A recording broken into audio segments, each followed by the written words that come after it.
Introduction. Across the globe, every individual found themselves adorned with a peculiar wristwatch, featuring an unfamiliar mobile gaming application that could neither be uninstalled nor discarded, shrouded in an air of mystery. This device possessed the extraordinary ability to traverse the realms of reality and the fantastical world of gaming, allowing one to bring back skills, equipment, and all manner of possessions into the real world. Humanity was compelled to partake in this enigmatic game. Chapter 1. The Universal Mobile Game. In the dead of night, utterly exhausted, Han Chun collapsed onto his bed.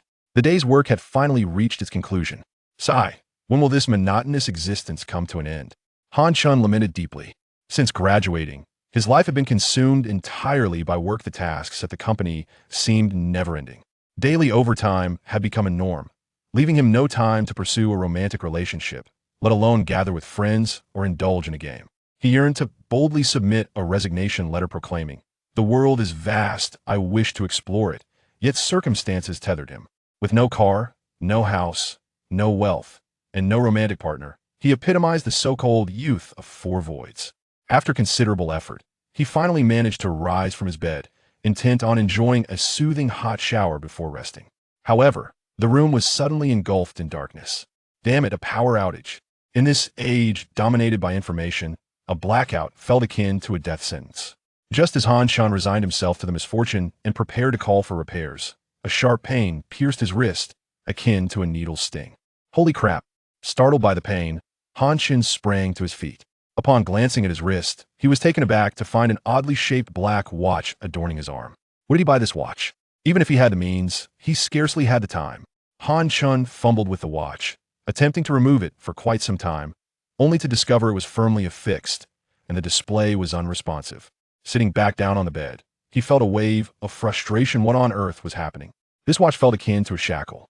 As he continued to ponder the situation, a wave of drowsiness washed over him, and he succumbed to slumber, collapsing onto his bed. At that moment, the watch on his wrist began to emit a faint glow, enveloping his body, and in the blink of an eye, Han Chen vanished without a trace. Simultaneously, countless individuals around the globe mysteriously disappeared, mirroring Han Chen's fate. Innate awakening. Ancient legacy. Please select the first heir. A cold, profound voice startled Han Chun from his slumber, causing him to instinctively open his eyes. Before him appeared three character panels reminiscent of those in video games. Was he dreaming, or was this a gaming dream? He slapped himself. Ouch, that hurt. No, no. He needed to rise early for work tomorrow. He must quickly return to sleep. Han Chen closed his eyes once more. Please select the first heir. The icy voice resonated again. After much restless tossing, he finally conceded if he couldn't sleep, he might as well embrace the dream. Han Chen opened his eyes, carefully scrutinizing the three characters before him. Golden Armored Deity, Innate Awakening. Heavenly Might instantly enhances the user's strength, explosive power, and mental fortitude, while imposing a corresponding level of pressure upon the wielder. Observing the resplendent golden armor of the deity, it indeed exuded a striking presence. However, Han Chen shook his head, realizing that this character would undoubtedly serve as a tank in the game. This was not the style he favored, as he often found himself laboring in vain during gameplay. No, this simply did not resonate with his preferences. Darkborn, Innate Awakening. Theft temporarily siphons energy from the opponent, rendering them weak, while simultaneously augmenting the user's speed and explosive power. Polar Bear King, Innate Skill. Frozen Domain creates a freezing effect within a specified area, though its use momentarily diminishes mental power. The other two were acceptable, yet the bear did not sit well with Han Chun. He held a fondness for humanity. In all his gaming experiences, he always chose to embody a human character first. Moreover, this skill carried a drawback, so he decided against it. I choose Darkborn. The first heir selection is complete. The host begins to awaken. What the hell? Han Chen's expression contorted in an instant. It hurt. It hurt immensely. Was this still a dream? He felt a torrent of information flood his mind. It seemed he truly had dreamt of becoming another being. Countless life and death duels, from the lowly to the unparalleled. Countless perilous encounters, from obscurity to renown. He witnessed the rise of an era and the obliteration of another. He personally experienced the transformation of a mortal into a deity, bearing witness to the entirety of one life's journey. How is this possible? Han Chen's eyes widened, his heart tumultuous with disbelief. According to the legacy he inherited, he was not dreaming. Rather, he had been summoned to a new world known as Divine Domain. Throughout the annals of history, countless mortal races and extraordinary civilizations have been chosen, compelled to partake in this game. All who entered this new realm fought fiercely for power, driven mad in pursuit of the divine and the coveted immortality. Either ascend to godhood or face annihilation. Now it was Earth's turn. Earth, with nearly 8 billion inhabitants, have been selected to become participants in this new world. Upon every individual's wrist appeared an unremovable, indelible watch. This device possessed the ability to traverse between reality and the fantastical realm, allowing the transport of skills, equipment, and all possessions back to the real world. Han Shun was left in shock, momentarily frozen.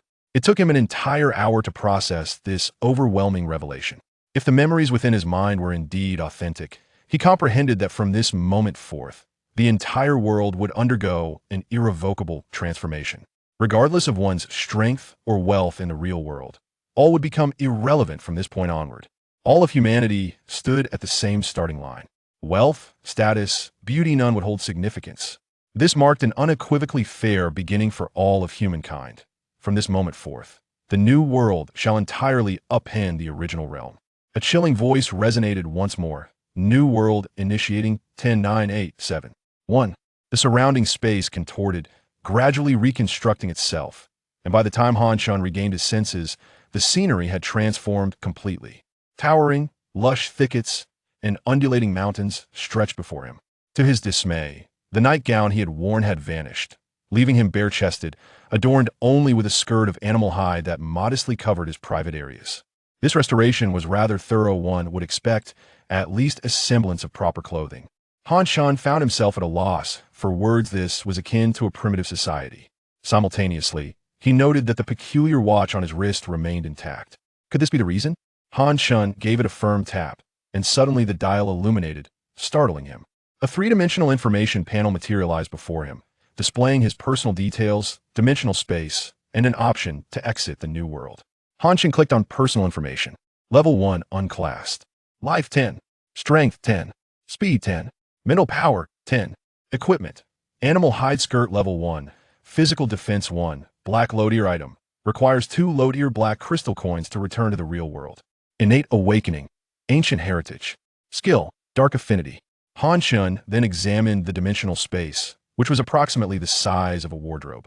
He cast his gaze around the environment, reminiscent of a tropical rainforest, with humid air and the ground strewn with fallen leaves, some decayed, others fresh. He found himself in a clearing within the woods, devoid of a novice village or NPCs aside from his own information. There was nothing reminiscent of a game. Suddenly, a piercing scream erupted, imbued with a sense of despair, as if facing death itself, sending chills down Han Shun's spine. At that moment, the trees ahead began to sway violently, and 4 figures burst forth from within. Leading them was a robust man with dark skin, who, upon spotting Han Shun standing not far away, shouted urgently, "Run." Chapter 2. A flurry of action. Almost immediately, the woods parted again, revealing a panicked individual shouting, "Help." At his ankle, a ghastly skeletal hand clutched tightly. Han Shun scrutinized the scene carefully. Among the 4 individuals sprinting ahead were a middle-aged man, a corpulent fellow, and 2 strikingly beautiful young women. Behind them, ensnared by the skeleton, was a youth sporting dyed yellow hair. The men were clad only in animal hide skirts, while the 2 girls had merely an additional piece of hide to cover their modesty. Though their attire was rudimentary, the sight of the young women's long, fair legs was undeniably captivating. Yet, there was no time to dwell on such thoughts. In the blink of an eye, the 4 reached Han Shun, with the older man signaling him to flee, while the young man caught in the skeleton's grasp desperately shouted for help. Han Shun's gaze flickered as he surged forward. Crack! The skeleton clutching the youth was sent flying, startling him, and he immediately scrambled to escape.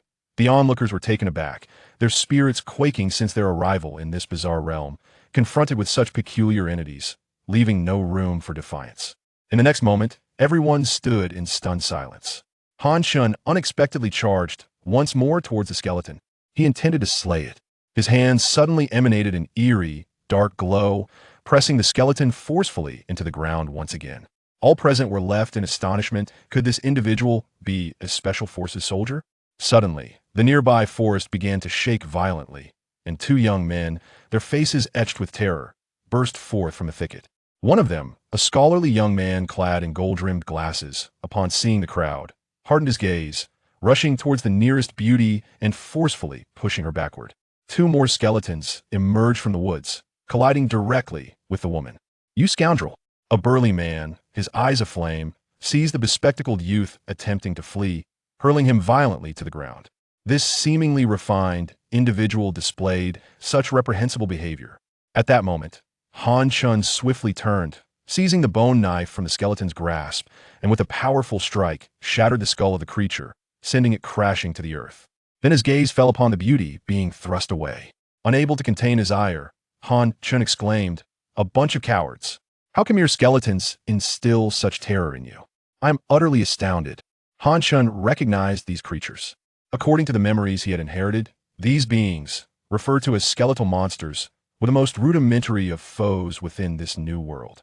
These creatures were known as skeleton patrolmen, mere level 1 minions, utterly unimpressive.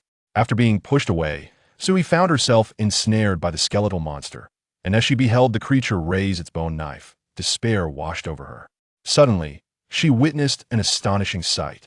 A man, like an indomitable bull, forcefully struck the skeletal monster aside, standing valiantly before her in an unmatched display of courage.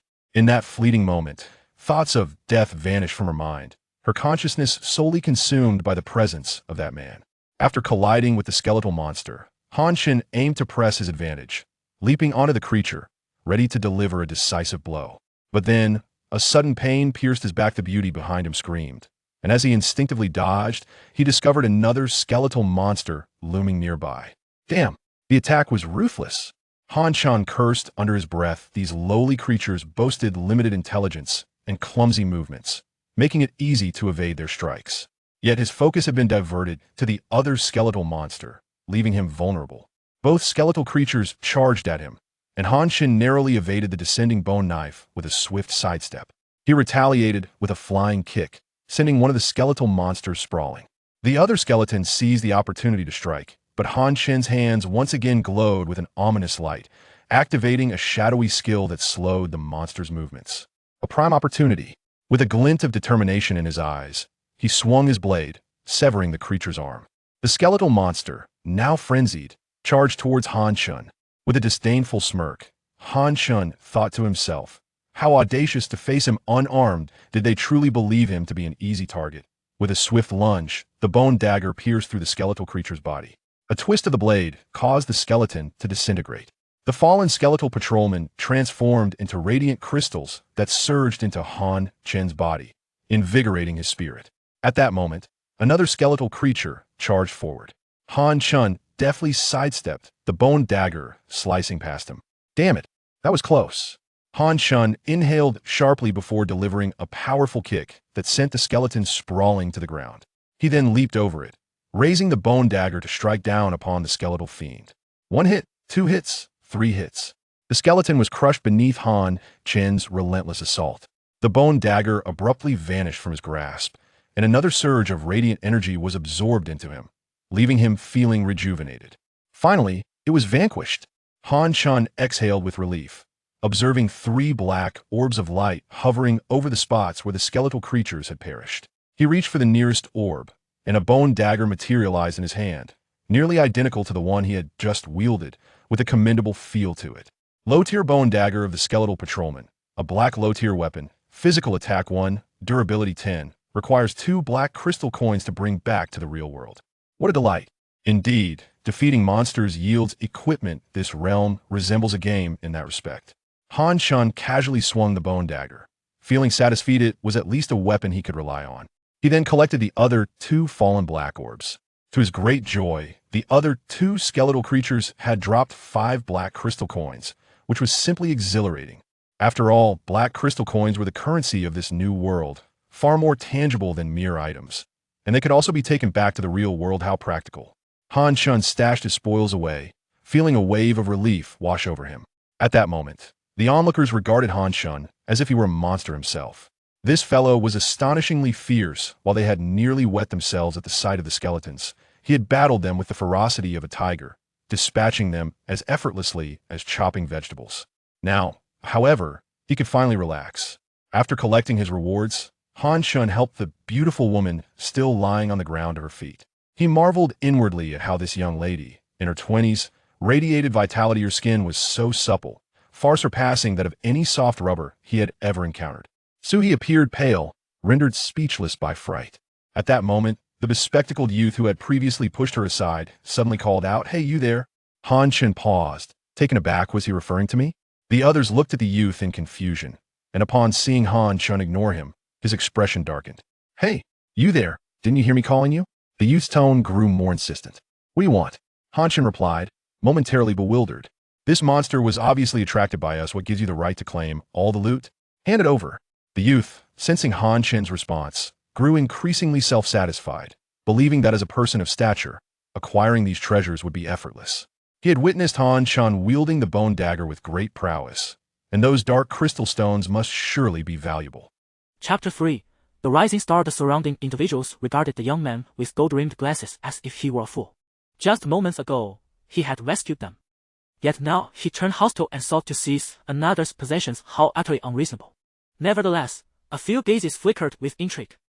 They had witnessed the formidable power of the bone knife he wielded, and it was perplexing how an ordinary person could exhibit such prowess.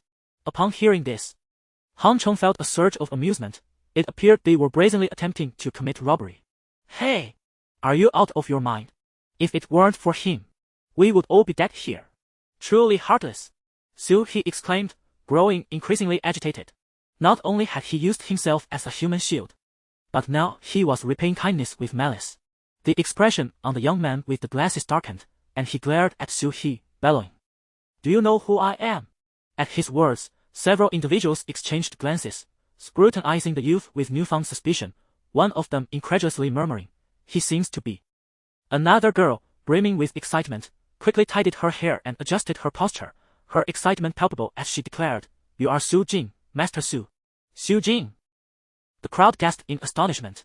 Su Jing, a sensational young star in the country, was immensely popular, adored by countless fervent female fans. Although he possessed little in the way of acting talent, his striking appearance alone had propelled him to fame. Moreover, Su Jing's background was anything but ordinary. His father had founded the Su Group, a titan in the real estate sector, with a staggering fortune. As the crowd scrutinized the young man with gold-rimmed glasses, they soon confirmed that he was indeed Su Jing. His frequent entanglements with female celebrities and continuous scandals had ensured his name was often in the headlines, granting him considerable notoriety. Observing the crowd's reaction, particularly the girls' enthusiasm, Su Jing couldn't help but smile, boasting, "Indeed, I am Su Jing. If you all are willing to heed my commands and assist me, I can offer you whatever you desire in the future." His words carried significant weight, after all. His status commanded respect, and several individuals were visibly tempted. Noticing their response, young Master Su chuckled and turned to Han Cheng, saying, "Kid, hand over the items. I won't take your possessions without recompense. In exchange, I shall grant you an autograph." "Surely, that suffices?" The girl instantly erupted into excitement, urging Han Cheng, "What are you waiting for? Hurry up and agree. This is Master Su's autograph, something countless people would envy you for." Her words bore truth. Su Jing boasted a substantial fanbase, many of whom considered obtaining his autograph a prestigious achievement. Indeed, there had been fervent fans who spent exorbitant amounts just to acquire a signed piece from him. "Filth!" Han Cheng scoffed disdainfully, regarding both the girl and Su Jing with contempt. "A talentless, superficial star. His autograph. I wouldn't even use it to wipe myself." What was most crucial was that this was a new era, a time of transformation. The world is destined to undergo a profound transformation. Irrespective of one's strength or wealth in the tangible realm, all will be rendered inconsequential at this moment. Humanity stands united at a singular starting point, where affluence, status, and beauty lose their significance. "Brother, it would be wise for you to relinquish your possessions to young Master Su, ensuring a harmonious outcome for all," suggested another youth, drawing an appreciative glance from Su. "Do you possess no conscience?" the elder retorted, seething with indignation on behalf of Han Cheng. "Are you truly a fool?" Han Cheng chuckled softly, producing a bone knife and caressing it thoughtfully. "These treasures were acquired through my own relentless efforts. What gives you the right to claim a share?" The crowd fell silent, the formidable power of the bone knife fresh in their minds, while Su Jing's countenance darkened. "You fled like a coward. I cannot fathom your audacity in requesting my belongings," Hong Chong mocked. Fire! Fire! Suddenly, a voice pierced the air, and the crowd turned to witness the furious Su Jing. Flames erupting from his hands. What is happening? Su Jing himself was taken aback, panic-stricken as he waved his arms in a futile attempt to extinguish the flames. Help! Someone help me. I will give you anything. I am Su Jing, with countless female admirers and wealth to spare. Yet no one dared approach. For this world was steeped in the bizarre, and the uncertainty of what might transpire next loomed large. Su Jing flailed his arms, his expression one of terror, but abruptly he froze, a look of exhilaration dawning upon his face. Ha ha ha! His laughter erupted, wild and unrestrained. The onlookers were taken aback, while Hong Chong observed with keen interest. As if he had anticipated this turn of events. The flames on Su Jing's hands vanished, only to reappear in his palms moments later. What is this? The others were bewildered, questioning whether they were witnessing some sorcery. Su Jing's face lit up with excitement as he flicked his wrist, transforming the flames into a fireball that detonated against a nearby tree, startling the crowd. Ha ha! I have inherited a legacy. But it would be prudent for you to surrender your belongings. I may spare your life. Otherwise. Su Jing's cruel laughter echoed, his gaze condescendingly fixed upon Hong Chong. The onlookers were left speechless, astonished that a mere mortal could wield such control over fire. This was nothing short of miraculous. The elder and Su he trembled, powerless to act, questioning how such an individual could possess such extraordinary power. Others began to gravitate toward Su Jing, for the prevailing circumstances were painfully clear. Perhaps you should hand over your possessions to young Master Su. You can always negotiate compensation later, suggested a young woman, eager to curry favor with Su Jing, hoping to secure future advantages. The young man with yellow hair, who was rescued by Hong Chong from the clutches of the skeletal monster, lowered his head in silence, daunted by Su Jing's presence. Although Hong Chong had just saved him, he found himself at a loss, uncertain of how to respond. He remained mute. Yet several others had already made their decision and were prepared to follow Su Jing, eager to become his sycophants. Young Master Su, I shall retrieve your belongings, one young man declared with a sneer as he strode toward Hong Chong.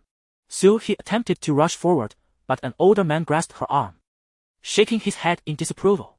Hong Chong observed as that young man reached for the bone dagger in his hand, his expression turning icy, and with a swift motion, he slashed forward with the razor-sharp weapon. Chapter 4: The Decapitation. Ding! Oh my goodness! The young man, initially pale with fear at Hong Chen's impending strike, suddenly froze as he beheld his hand morphing into a rock-like form. A jolt of realization surged through his mind. Ha ha ha! I possess power now. With a sinister grin, the young man, overwhelmed with joy, forcefully deflected the bone knife, exclaiming, You shall perish. Hong Chong, taken aback, swiftly dodged to the side. The onlookers regarded Hong Chong with mixed emotions. It seemed he was doomed, facing two individuals wielding extraordinary abilities: Su Jing, who commanded flames, and the young man, capable of becoming impervious like stone. It was almost certain that Hong Chong would be overpowered, perhaps even assaulted. Yet, in the next moment, a spectacle unfolded that left everyone astounded. The young man swung his petrified arm toward Hong Chong, who, in a peculiar maneuver, circumnavigated behind him, striking with precision. The young man's head was severed in an instant. Murder! The crowd stood frozen. Su Jing gasped in horror, trembling and retreating, his face drained of color, engulfed by fear. He was merely an ordinary person. He had never witnessed a murder, especially one involving a beheading. Hong Chong experienced a wave of dizziness. Although he knew that in this realm individuals could be resurrected, the sensation of taking a life was profoundly unsettling. Why you killed him? Su Jing bellowed, his voice laced with terror, as he conjured a fireball that hurtled toward Hong Chong. Instantly regaining his composure, Hong Chong smirked disdainfully, summoning an ethereal glow with a flick of his hands. In a flash, he evaded the fireball and appeared beside Su Jing. Startled, Su Jing attempted to launch another fireball, only to find himself suddenly weakened, staring in disbelief as Hong Chong brought the bone knife down upon him, plunging him into darkness. To his last moment, he could not fathom why his innate abilities had faltered. You have killed them. You have slain so many. Su He was utterly bewildered. While Su Jing and his companions were indeed despicable, such a fate seemed excessive. Her gaze toward Hong Chong now harbored a mix of caution and fear, prompting the others to retreat slightly as well. Hong Chong sheathed the bone knife, and upon observing the crowd's reaction, he quickly understood their dismay. Fear not. They are not dead. Not dead. The crowd was taken aback. How could this be? They had witnessed the gruesome scene unfold before their eyes. Hong Chong felt a surge of frustration at their ignorance. Were they merely playing make-believe? In this new world, akin to a game, if there are no resurrection points, those who perish will randomly revive in this realm. Just look at their bodies. As the onlookers turned their gaze, they were met with astonishment. The corpses of Su Jing and his companions emanated a faint luminescence, gradually dissolving into a beam of light until they vanished completely. With this revelation, the crowd exhaled in relief. However, a lingering wariness remained regarding Hong Chen's lethal actions, their eyes now reflecting a blend of reverence and trepidation. Suddenly, an elder recalled something, questioning, "Why is it that we all arrived in this world together, yet you possess such extensive knowledge?" Indeed, from the outset of confronting the skeletal creatures to subsequently eliminating Su Jing and others, Hong Chong exhibited no signs of hesitation, clearly not behaving as if he had just arrived in this realm. Perhaps it was due to the innate awakening he experienced. Innate awakening. The others expressed their astonishment. Each individual, upon entering this new world, awakens a unique innate ability, and I awakened fragments of memories, which granted me a degree of understanding about these matters. Hong Chong refrained from elaborating on his ability. Upon observing the skills of Su Gongzi and his companion, he discerned that his own abilities seemed somewhat distinct from theirs. "You all possess a watch. You may wish to check your information." The group was suddenly taken aback, realizing they indeed had watches on their wrists, albeit the abruptness of the incident had left them with little time to examine them. After a brief moment, everyone began to comprehend their respective skills. Uncle's was heavenly might. Su he possessed blessing of the celestial maiden. Another woman's skill was contract summoning, and the young man with yellow hair, whom Hong Chong had rescued, had primordial force. Heavenly might instantaneously enhances the user's strength, explosive power, and mental fortitude while imposing a corresponding level of pressure on the user. Blessing of the Celestial Maiden restores a designated user's mental capacity and health, increases their strength by 20 and defense by 50, with a cooldown of 5 seconds. Consuming 2 mental points. Contract summoning allows the user to summon beings from another world, with a cooldown of 10 seconds and a cost of 5 mental points. Primordial force instantaneously doubles the user's attack power and increases defense by 50, costing 5 mental points, with a cooldown of 10 seconds. Uncle's skill resembled that of the golden armored general, serving as a tank, while Su He's was supportive in nature. The other woman was suited for summoning, and the young man with yellow hair was a warrior. Alongside his own half-baked assassin abilities, this assembled a standard combat formation, Hong Chong pondered, which would indeed facilitate matters. "Excuse me, what do you all go by? We ought to have some form of address," Hong Chong inquired. Uncle Chengdong was the first to respond, introducing himself as a truck driver. Following this, the others shared their names. Su He, the beautiful woman rescued by Hong Chong, was an English teacher at the second high school in the city. Another beauty named Li Shuo worked as a clerk for a company, and the yellow-haired youth, Su Wei, was an unemployed drifter. "Given this, I have a plan. Would you all be willing to join me?" Hong Chong asked the group. Uncle Chengdong contemplated briefly before nodding in agreement, while Su He and Su Wei voiced no objections. Suddenly, Li Shuo interjected, "I can agree to follow your lead. But we must also acquire some means of self-defense. You have obtained so many advantages. Why not share some with us?" This was intriguing, Hong Chong thought with a smile, observing Li Shuo's brazen demeanor. "Oh, and what justification do I have to share with you? What qualifications do you possess?" The middle-aged man and Su He wore expressions of anger, and even Su Wei appeared somewhat disgruntled. Li Shuo, once again infuriated, irrationally exclaimed, "We are all inhabitants of Earth, and having fallen into such dire straits, we should assist one another. How can you be so selfish at a time like this?" Moral coercion. Hong Chong felt a wave of nausea. He had always loathed such behavior and was taken aback that someone would bring such triviality to his presence. "Li Shuo." Su He could no longer tolerate it and called out, "If you wish to survive this ordeal, behave yourself." Hong Chong cast her a cold glance before turning away, disregarding her completely. "Uncle, let us find a secure location to deliberate our next course of action." The others followed suit, while Li Shuo, seething with rage, lowered her head and trailed behind. She had no desire to face death once more, even if resurrection were an option. Chapter 5. The Village of Skeletons. Hong Chong sought refuge in a secluded grove, addressing the group with clarity. "Let me be unequivocal from the outset. There are 2 conditions. First, all actions must adhere to my directives. No one is permitted to act independently. Second, all spoils must be allocated by me." Chengdong pondered for a moment before nodding in agreement. Xu He had no objections, as it was Han Chong who had initially rescued her. Xu Wei also expressed no dissent. However, Li Shua felt a twinge of discontent, while she acquiesced to relinquishing previous finds to Han Chong. She questioned the rationale behind him controlling the distribution of future gains. Yet, intimidated by Han Chong and seeing the consensus among the others, she reluctantly complied. With their agreement secured, Han Chong nodded in satisfaction, proclaiming, "Let us proceed. I shall lead you to a remarkable place." Drawing from his inherited memories, he deduced that the appearance of skeletal sentinels indicated the proximity of a village inhabited by skeletal creatures. After conducting a thorough reconnaissance, he pinpointed the location of the skeletal village and, leveraging his recollected experiences, skillfully navigated past numerous perilous monsters, leaving the others in awe and gratitude for their association with him, for without his guidance, their lives would have surely been forfeit. "This is the place," Han Chong whispered as he carefully guided the group to conceal themselves behind a colossal tree, peering ahead at a nascent village that stood before them. The architecture bore little resemblance to human constructs, instead evoking imagery of primitive life as described in ancient texts. Yet, the inhabitants were not human. They were the very skeletons they had encountered previously. "Is this a monster's lair?" Chengdong inquired, perplexed. "Indeed, this is the village of those skeletal creatures," Han Chong responded, a hint of excitement in his voice. The others gasped in shock. Having narrowly escaped numerous monsters, they now found themselves confronted with the heart of the beast's den. Were they destined to perish? "This is our objective," Han Chong declared suddenly, startling Chengdong and the others. Li Shua exploded with frustration, questioning Han Chen's sanity for seemingly leading them to their doom. Xu He timidly suggested, "There must be at least a dozen monsters in this village." Xu Wei, equally startled, proposed, "Shouldn't we reconsider?" Chengdong pondered, "Do you believe we stand a chance?" Han Chong assured them, "Absolutely. These skeletal creatures are low-tier monsters, devoid of sentience. They are not difficult to confront. The previous encounter was merely a surprise, which is why you were pursued.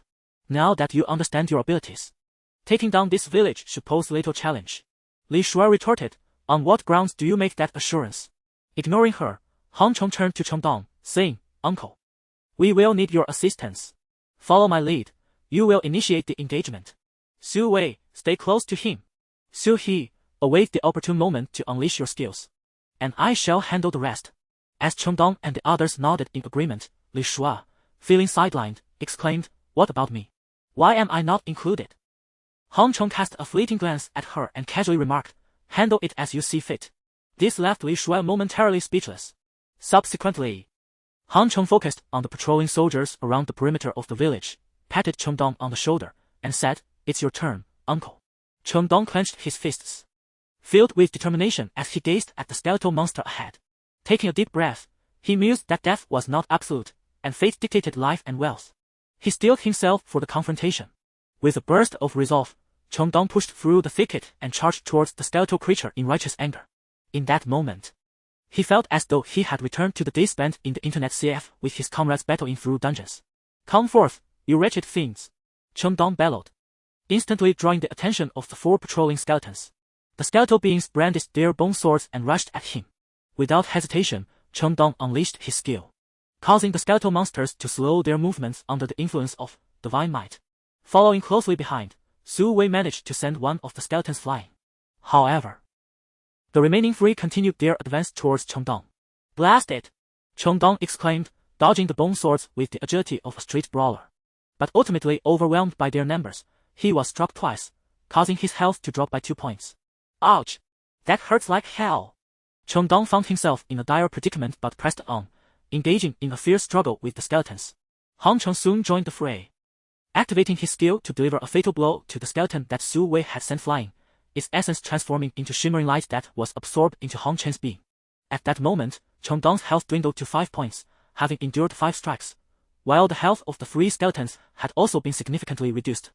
It was a remarkable 1 against 3.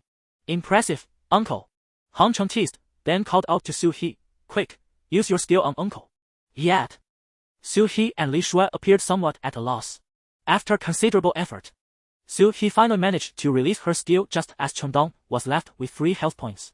A radiant white light enveloped Chengdong, and he felt an overwhelming sense of rejuvenation, akin to soaking in a hot spring, as his health restored to 8 points. Before he could relax, a swarm of skeletal monsters emerged from the village. Facing a dozen or more, Chengdong felt a wave of despair wash over him. Can't we catch a break? Suddenly, a flash of light appeared as a slime descended upon the skeletons. This was the creature summoned by Li Shuai, causing Hang Cheng to roll his eyes. At least summon a beast, he thought, perplexed by the appearance of the slime. However, Chengdong felt a glimmer of hope as someone finally came to share the burden. The slime ensnared several skeletons, yet the others continued their relentless charge.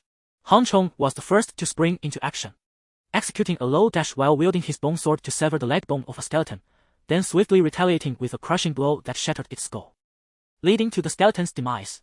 Without a moment's pause, he swiftly approached the skeletons ensnared by the slimes. With a single sweeping strike, the skeletons were cleaved in twain, effortlessly dispatched by Hang Cheng, causing the slimes to dissipate as their life force was extinguished. The rapidity of Hang Cheng's movements left Chengdong and Su Wei in a state of astonishment. Truly formidable. This is the essence of manhood. He single-handedly vanquished a third of the skeletons, a remarkable feat that turned the tide of battle. Su He remained fixated on the battlefield, urgently unleashing her skills at critical moments, while Li Shuai did not lag behind, summoning a slime to assist Chengdong in alleviating the pressure. The group continued to synergize, gradually eliminating all the skeletons. As the last few skeletons fell, Chengdong and Su Wei collapsed onto the ground. While Su He and Li Shuai leaned on each other for support, their spirits somewhat drained. Only Hang Cheng energetically continued to clear the battlefield. It was a triumph. Chapter 6. The world is upended. Dozens of luminous orbs floated gracefully in the air, with 4 of them emanating a captivating blue hue, presenting a remarkable opportunity. The black orbs yielded a total of 32 black crystal coins, 2 bone daggers, and a low-tier magic scroll titled Skeleton's Death Flame. This scroll, a low-level fire incantation, allowed the user to unleash flames upon their foes, usable 3 times, and required 5 black crystal coins to transport back to the real world. The 4 blue orbs, on the other hand, revealed 4 blue crystal coins, a skeleton's inferior necklace, a pair of skeleton's grass shoes, and a skeleton summoning scroll. The skeleton's inferior necklace enhanced the wearer's magical power by 20, had a durability of 15, and necessitated 4 black crystal coins for its return to reality. The skeleton's grass shoes granted a speed boost of 5, boasted a durability of 10, and required 2 black crystal coins for transport. The skeleton summoning scroll had the capability to summon 3 skeletal patrolmen, could be used 3 times, and demanded 7 black crystal coins for its return. Hang Cheng offered words of encouragement to the group, and Chengdong, Su He, and Su Wei each received 5 black crystal coins. Su He was bestowed the necklace, while the 2 men each claimed a bone dagger. Conversely, Li Shuai received only a low-tier magic scroll, though Li Shuai felt a twinge of dissatisfaction, particularly in light of her previous conflict with Hang Cheng and her lack of courage to confront him. She chose to remain silent, resolving instead to win Hang Cheng's favor. Chengdong and the others excitedly stowed away their newfound treasures. Despite the trials they had endured, it was all undeniably worthwhile. Under Hang Cheng's guidance, the group ventured into a humble village, characterized by its rudimentary dwellings, save for a solitary stone tablet in the village's center. Hang Cheng felt a pang of disappointment, yearning for treasures that might lie within the village. Drawing upon his memory, Hang Cheng activated the stone tablet, and in an instant, the villagers received information regarding the tablet's significance. This village serves as a resurrection point, and no monsters shall appear here, Hang Cheng informed the group. According to the ancestral memories, once the resurrection point was activated, those registered would be born and resurrected within this village, ensuring it remained free from monstrous threats, while defeated creatures would manifest elsewhere. Suddenly, the village quaked violently, startling Chengdong and the others as the surrounding houses vanished, leaving only a fence encircling in the area. Beside the central stone tablet, several stone platforms emerged, transmitting their information into the minds of the group. Low-tier shop. Low-tier weaponry store. Low-tier conversion shop. What is this? Chengdong and his companions were momentarily taken aback, to which Hang Cheng explained with a hint of exasperation, "This will be our stronghold from now on. Consider it our everyday marketplace." In this new world, fixed shops did not exist. Once humanity departed from a stronghold, these establishments would materialize, facilitating exchanges and resupplies for the populace. At that moment, a voice echoed, "Please choose to exit the new world within 1 minute." It seemed the time had come. The group exchanged glances, and Chengdong suggested, "Let us share our contact information." After everyone exchanged contact information, he silently exited the new world. In the next moment, Hang Cheng abruptly awoke in his room, promptly giving himself a slap. Ouch! It was real. The electricity in the room had returned to normal. He hurriedly checked his phone. And the internet was in an uproar, with discussions about the new world flooding in. The world had been turned upside down. Various speculations filled the online discourse. Some claimed it was a playground for deities and demons, others suggested it was an alien conspiracy, while some proclaimed it to be the apocalypse. Countless individuals were left guessing about the sudden emergence of the dreamlike new world, yet no one understood what this world truly meant for the planet. Hong Cheng even searched for keywords related to the divine realm, but within a day, he found no relevant posts. As though he were the only one who had experienced such a dream.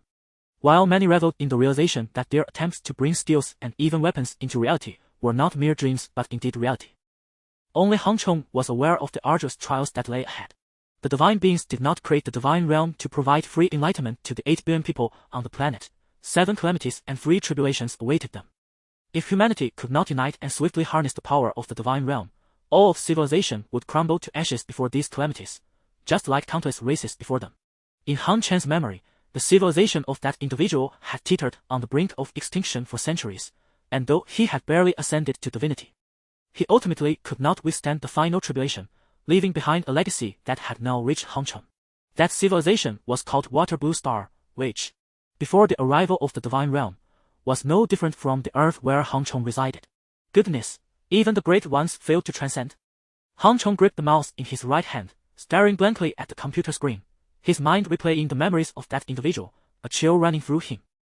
Heaven have mercy, he was merely an ordinary office worker, yet the feats accomplished by that individual, which he found exceedingly difficult to fathom, ended in failure.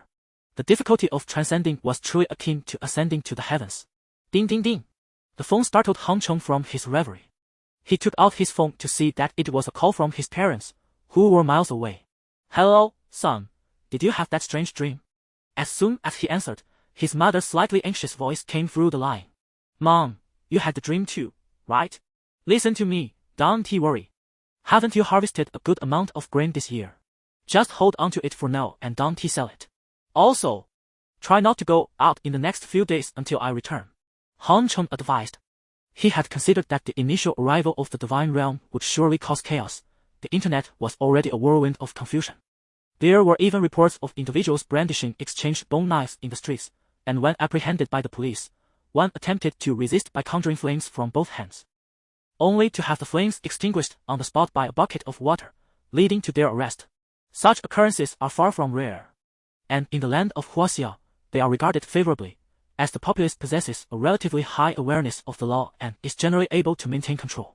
However, it is evident that prices have begun to exhibit a degree of disarray. In light of his parents' safety, Hong Cheng is resolute in relinquishing his current employment.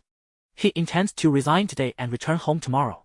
He hopes to further persuade his parents to ease their worries, feeling a profound obligation as a son to protect his family. Unexpectedly, his mother's next words left him utterly bewildered. Son, all the chickens at your father's poultry farm have grown a size larger. The broilers have transformed into turkeys. What? Mother, wait for me. I shall return tomorrow. Keep a close watch on those chickens and, if possible, try to call them. A spark of realization ignited in Hong Chen's eyes. According to the memories of the dark-skinned individual, mobile games would gradually infiltrate the world, rendering it conducive for cultivation, while inevitably bringing about significant changes. In the initial stages, it was manageable. Certain flora and fauna would mutate due to the influx of spiritual energy, which is classified as the first calamity of the 7 disasters and 3 tribulations.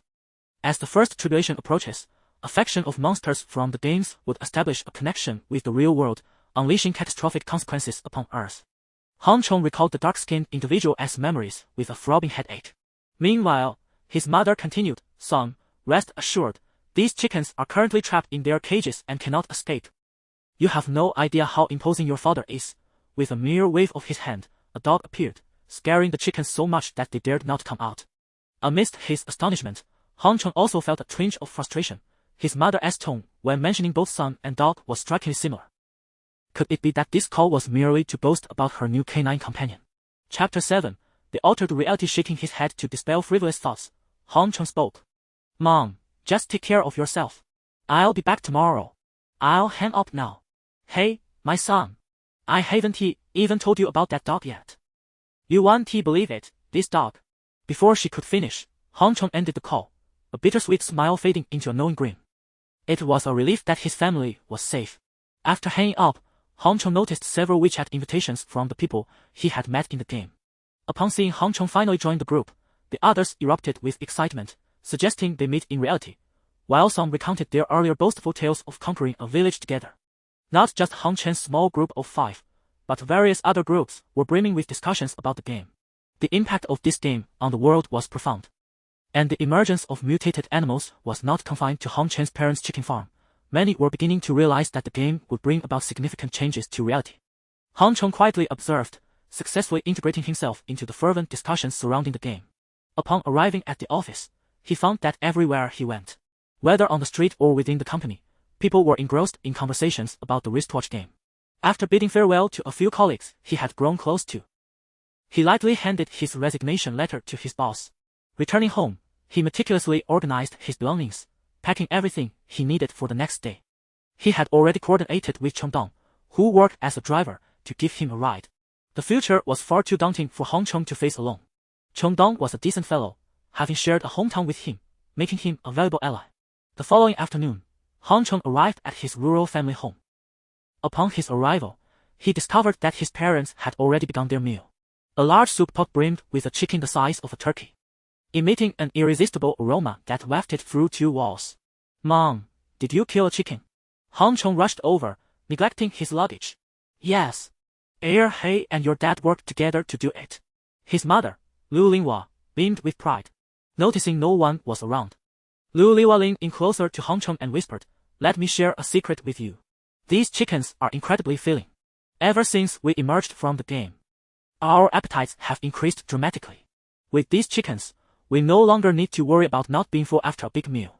Your dad's been contemplating whether to sell all these chickens at the market in a few days. It's bound to be profitable."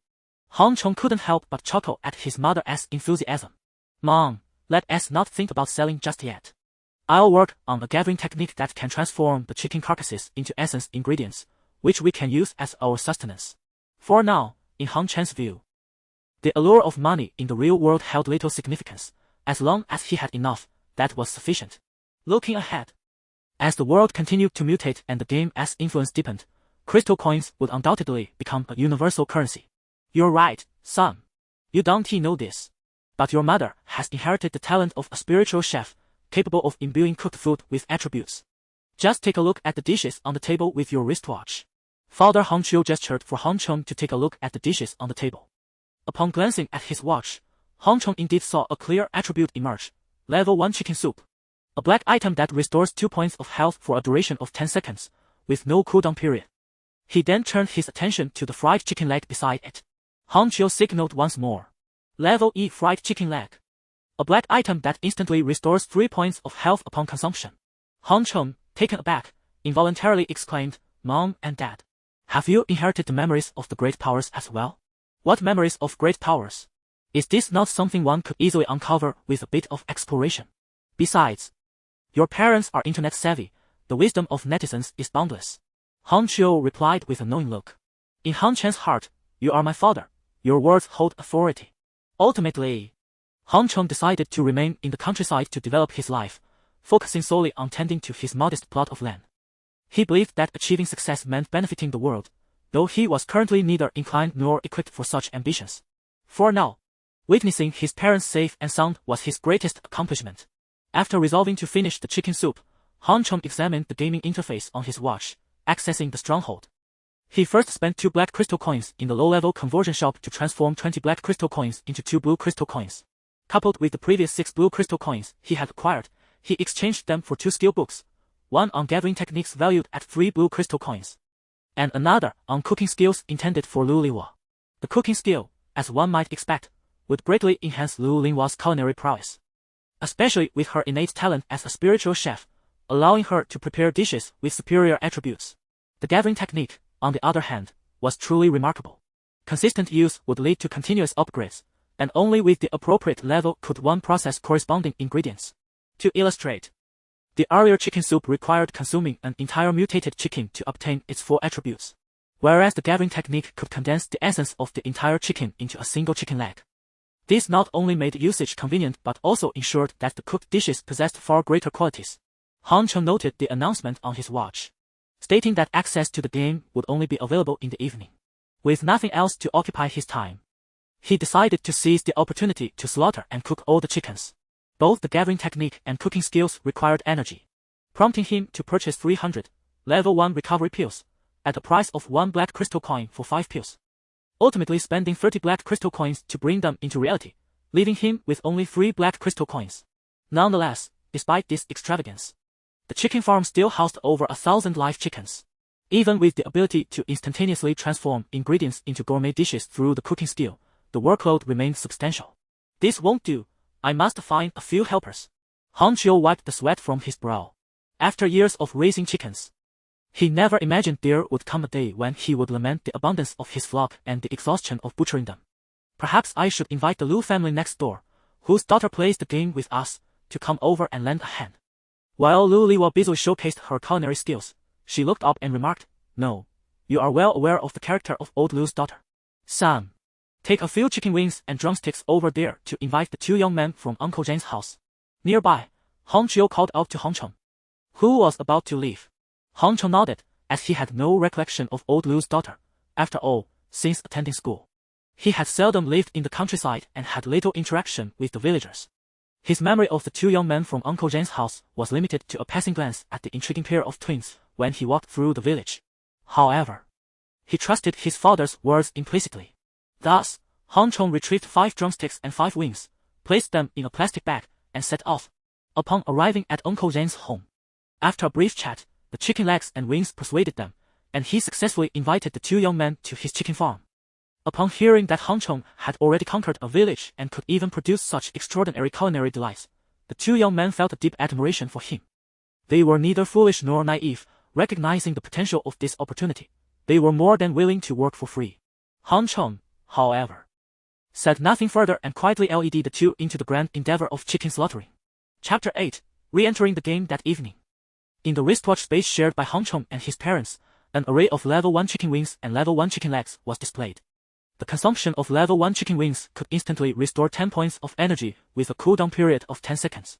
Similarly, level 1 chicken legs could restore 10 points of health, also with a cooldown of 10 seconds. The efficacy of these items was comparable to that of the level 1 spirit recovery pill, but their advantage lay in the instantaneous restoration, while the latter could only recover 1 point of energy per second. Moreover, consuming the chicken legs was uncomplicated. With a mere thought, the chicken legs would vanish from the backpack, transforming into restorative energy. Of course, one could also choose to savor them leisurely. Had the chicken legs necessitated chewing to yield their benefits, Han Cheng would not have invested so many crystal coins in them. Just imagine, during a fierce battle with monsters, discovering that one's health is critically low, would one truly pause to munch on a chicken leg? Such a notion would be utterly impractical. Observing the plentiful chicken legs and wings in his backpack, Han Cheng brimmed with confidence for the evening's gaming adventure. Prior to logging in, he had consulted the map with his parents via the wristwatch and was pleasantly surprised to find they were not far apart. Thus, he planned to summon his parents to his location upon entering the game, before gradually expanding the map together. After reiterating his instructions, Han Cheng logged in with a collection of chicken legs and wings. Upon entering the game, he noticed that aside from Li Shui, the other 3 were awaiting his arrival. The trio appeared somewhat awkward upon seeing him, but it was Cheng Dong who spoke up. "Oh, it seems Li Shui has gone to Su Jing's place, and we couldn't dissuade her. Let her go then. By the way, I plan to go fetch my parents today. Who among you would like to join me?" Han Cheng replied nonchalantly. The woman had been quite a nuisance, so her departure was welcome. At that moment, an uncertain voice echoed from outside, "Ah, this village has no monsters." The group turned to see a person wearing shorts, sporting a messy hairstyle, and leaning on a short stick at the entrance. "Brother, may I inquire which generation disciple of the beggar sect you are?" Su Wei asked with a chuckle.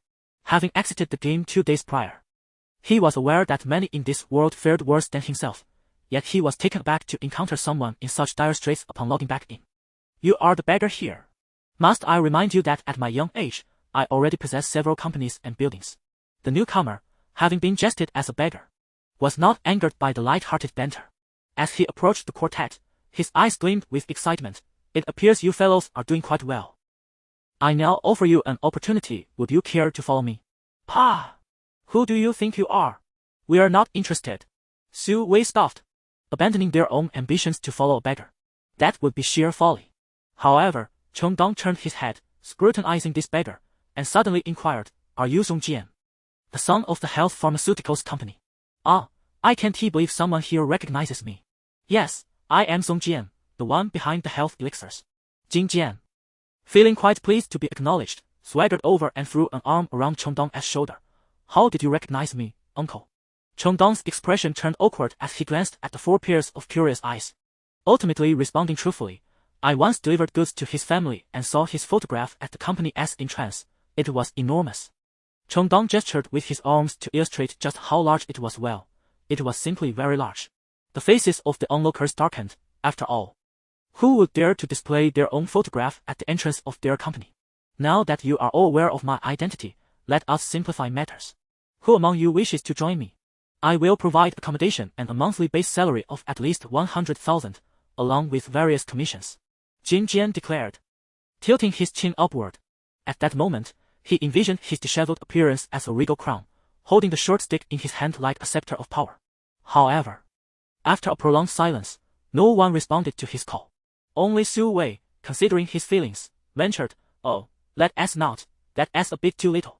It was a jest. Before entering the game, the exchange rate of black crystal coins to real currency had already reached an astonishing 110,000. Not to mention the even more valuable equipment. To put it differently, joining Hong Chong would yield nearly 100,000 in just one night. Even if the exchange rate dropped in the future, it would surely not be less than a monthly salary of 100,000. Thus, who would choose to ally with the young master Zhong Jian? Feeling dissatisfied with the offer. Forget it, business is business. Do you have any black crystal coins? I am buying at a high price, 11,000 per coin, and blue crystal coins at 100,000 each, today only. Jing Jian's gaze drifted toward the free shops within the small village, clearly informed about these items from online sources. Su Wei's eyes sparkled at this. That sounds splendid. I will sell them to you. My bank card number is. Just as Su Wei was about to reveal his bank details, Hong Cheng interrupted. Don't you wish to join me outside? Without black crystal coins, how will you purchase potions and level up? Hong Cheng had no intention of generously sharing his potions. He was willing to exchange black crystal coins for real currency. But he certainly would take Su Wei with him today. Su Wei's face paled at this realization. Knowing all too well the difficulty of leveling up through monster hunting, even Hong Cheng, who possessed the greatest spiritual energy, struggled to accumulate the 20 points of spiritual energy required for leveling up after defeating a dozen skeleton monsters. Spiritual energy is essential for character advancement, and currently, Su Wei could only rely on monster kills for leveling up, unless fortune smiled upon him with rare treasures that could enhance his spiritual energy. Su Wei did not believe he possessed such luck. Otherwise, why would he always lose at gambling? He quickly shook his head, saying, No, great one. I was just joking. He then turned to Song Jian with a serious demeanor. I'm afraid I cannot part with my black crystal coins. Jing Jian felt somewhat disoriented. What is wrong with this world? Is money no longer appealing? Yet, Jing Jian was not an ordinary rich heir. Managing several companies required a degree of intelligence. With a spark of inspiration, he proposed, Great one, whether you take one person or two, it's the same effort. How about you consider taking me along this time? I can offer you money. Hong Cheng did not immediately acquiesce but inquired, What is your awakening skill? If it proves useful and you can follow instructions, I might contemplate taking you with me. My skill is wood to soldier, which allows me to transform trees or wood into soldiers. Jin Jian declared proudly. What an impressive skill! Hong Cheng exclaimed, fully aware of its potency. This ability far surpassed mere summoning spells, which depended on the caster's energy. Instead, wood to soldier was solely reliant on the quality of the wood itself, making it nothing short of miraculous. Suppressing his inner joy, Hong Cheng nodded thoughtfully. Your skill could prove useful. You could summon a treant as a shield. How about this? You can accompany us without payment, but all loot will belong to us. And you shall only receive experience points. Hong Cheng was not one to engage in charity. Had it not been for the perilous and slow journey alone to collect his parents, he might have considered tackling the challenges solo. Jing Jian, possessing a modicum of courage, nodded in agreement. Deal. But this transaction is limited to this occasion. Agreed. Han Cheng affirmed before producing his last 3 black crystal coins and putting together with the other 4 to exchange for a blue crystal coin, allowing him to procure a team leader's badge. Regrettably, black crystal coins had to be exchanged for blue ones for purchases. And the sight of 1 black crystal coin was enough to make Su Wei and the others grit their teeth. That was equivalent to 10,000 in cash. Alright. I have now added you to the team. Purchase some potions and prepare for departure, Han Cheng stated while glancing at the minimap. Let us set forth. Chapter 9. Goblin Chief. Relying on his experience, Han Cheng endeavored to steer clear of the territories inhabited by formidable monsters that they were not yet equipped to confront. Soon, he led his companions to a spawn point for low-level creatures. Amidst a chaotic arrangement of rocks, 10 towering stone tablets, each adorned with enigmatic runes and standing 10 meters high, formed a circle ahead. At the heart of this circle blazed a pile of oily flames, where a group of goblins, each less than 1.5 meters tall, stood on guard. Oh my goodness, are we really going to engage them? These goblins do not seem to be the friendly sort. Su Wei swallowed nervously from a distance. Cheng Dong's expression faltered as he added, Han Cheng. These goblins appear to outnumber the skeletons in our village significantly. They seem quite formidable. The village served as a resurrection point for novices, essentially provided to them without charge. But any attack would result in penalties.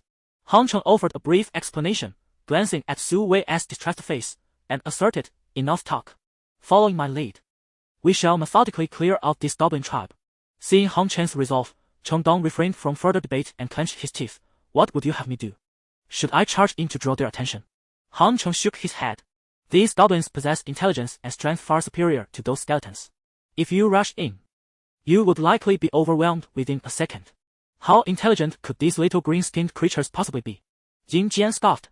Feel free to test your theory, Han Cheng replied, casting a meaningful glance at Zong Jian, who was understandably reluctant to take the challenge, letting out a faint huff. Do not underestimate these goblins. Their attributes may well surpass your own. Do you see the 2 in the center, one wielding a scimitar and the other a staff?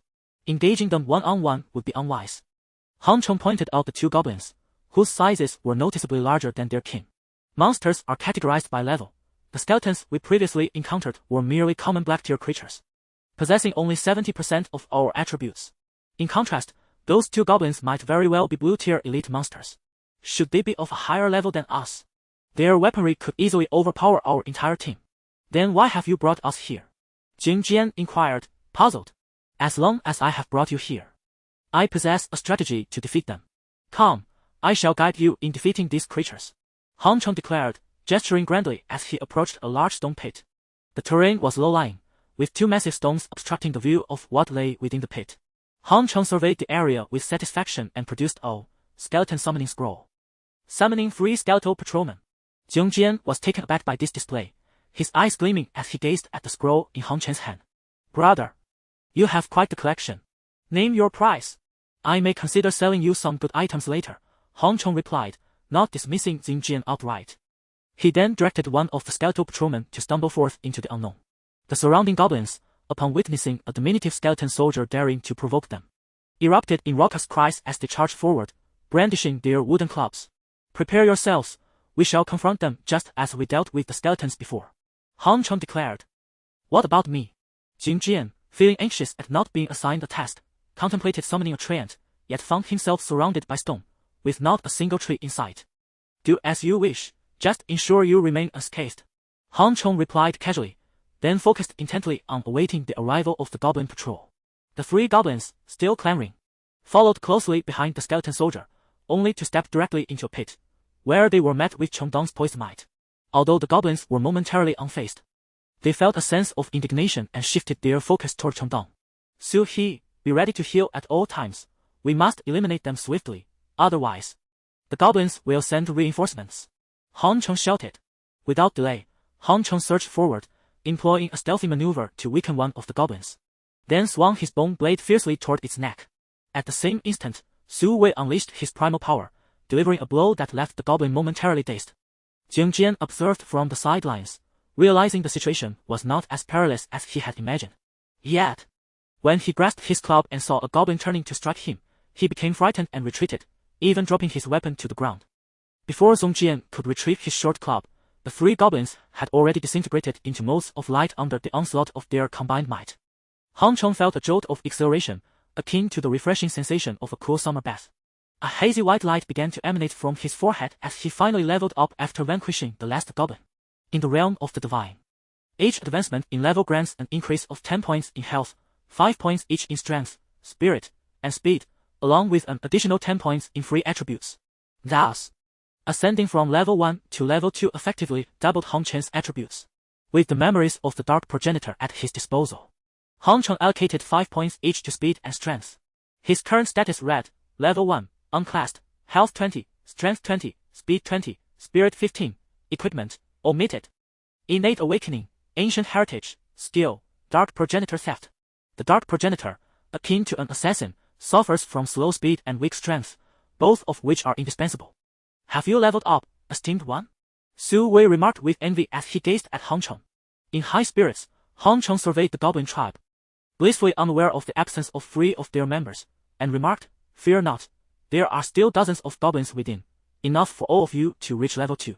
Employing the same strategy of luring and exterminating, they finally dispatched the remaining 7 goblins in the tribe, allowing 5 individuals, including Xianxia, to reach level 2.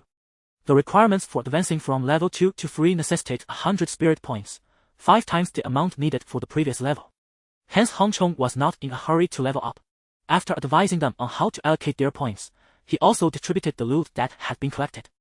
They had slain nearly 40 goblins, yielding close to 100 black crystal coins, along with goblin short boots and wooden clubs as the only other drops. The drop rate here is significantly lower than that of the skeleton village. Xianxia, who had been clamoring to spend money on equipment, finally obtained a goblin short stick for free. After all, he was a teammate, and Hong Chong did not mind offering him a bargain, knowing they might need his assistance later. Observing the impressive surge in his teammates' attributes, Hong Chong nodded in satisfaction. Engaging in real combat is the most effective way to enhance one's skills. Initially, the young Master Zong struggled to wield a short stick against the goblin's blade. Yet just moments ago, he was brandishing the goblin's wooden club with remarkable prowess. Hong Chong, pleased with their progress, produced the prepared level 1 chicken wings and level 1 drumsticks, stating, "Each of you shall take 10 of each. Get ready, we are about to confront the boss." Absolutely. Wow! Big shout, are these drumsticks truly radiant delicacies? Their attributes surpass even those of the potions sold in stores. Su Wei exclaimed.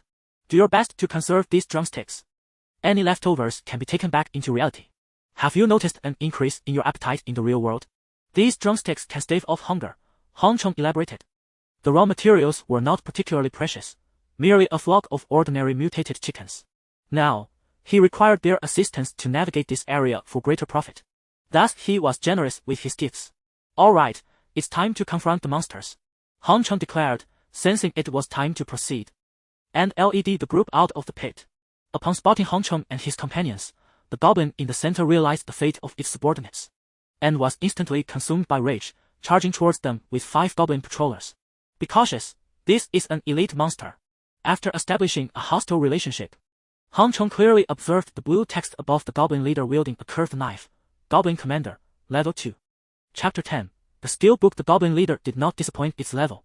Upon seeing Hong Chong and his companions, it scurried away with even greater speed, leaving the 5 ordinary monsters trailing far behind. You handle this one, I will deal with the one behind, Hong Chong declared, then maneuvered around the stone in an attempt to evade the goblin leader's gaze and make his way towards the goblin priest wielding a staff. The goblin priest possessed a skill that could be deemed a bug. If the goblin leader perished, it could sacrifice half of its spells to resurrect it. Given the current configuration of Hong Chong's party, it was utterly impossible to defeat the leader consecutively. Boss, don't leave us. What will we do if you go? Xianxia exclaimed anxiously, gesticulating wildly in an attempt to call Hong Chong back. Hong Chong rolled his eyes and retorted, don't you have skills? Isn't that stick you hold essentially wood? Transform it into a train to tank. Everyone was momentarily stunned. Such a maneuver was indeed feasible. Hey! How long are you going to keep chatting? It's charging at us. Cheng Dong interjected, exasperated. He was at the forefront, prepared to tank the monster, yet Su He, the healer, had lost focus. Was this not the epitome of betraying the team? Meanwhile, Xianxia tossed the goblin's wooden stick to the ground, and it rolled before transforming into a wooden figure barely reaching the knees of the others. Wow, this wooden figure is ridiculously short. Su Wei nearly burst into laughter. And even Xianxia felt a pang of regret for having turned his only piece of equipment into a diminutive trinket. However, upon seeing the trait as attributes, Xianxia's excitement surged once more. Whoa, this trait has 100 hit points. Cheng, step aside and let it tank first. Really? Hurry, send it to the front. Damn, that blade is almost at my face. Cheng Dong swiftly pushed himself to the forefront, while the little wooden figure marched forward with unwavering determination. In an instant, the goblin leader charged towards the trait, its curved blade crackling with arcs of electricity, leaving one to question the power of that strike. Surprisingly, the blow inflicted only 5 points of damage upon the trait. Effective! Su Wei, let us attack together. Cheng Dong's eyes sparkled with excitement. For the first time, he felt Dong Jian was not a burden. Meanwhile, Han Cheng, still some distance from the goblin priest, was spotted. The goblin raised its staff, emitting a howl as it unleashed a fireball the size of a basin. The potency of the fireball was undeniable, with Han Cheng's physique. Enduring even 2 hits would likely be unbearable. Fortunately, its speed was lacking, allowing Han Cheng to evade it with ease. In the past, at least 7 or 8 goblins would have surrounded the goblin priest, making it impossible for anyone to approach so easily. Now, however, Han Cheng was able to ensnare the priest with a dark beast shaft, subsequently striking with a bone knife, which caused a whimper before the goblin dissipated into ethereal light, leaving behind 3 orbs of blue light. Han Cheng eagerly picked up the equipment, his heart swelling with joy. A steel book had dropped. The 3 luminous orbs contained a substandard ritual staff, a black item that enhances spell damage by 2 points and restores 1 point of energy every 10 seconds. Additionally, there was a collection of 12 blue crystal coins, and the final orb revealed the low-level fireball spell.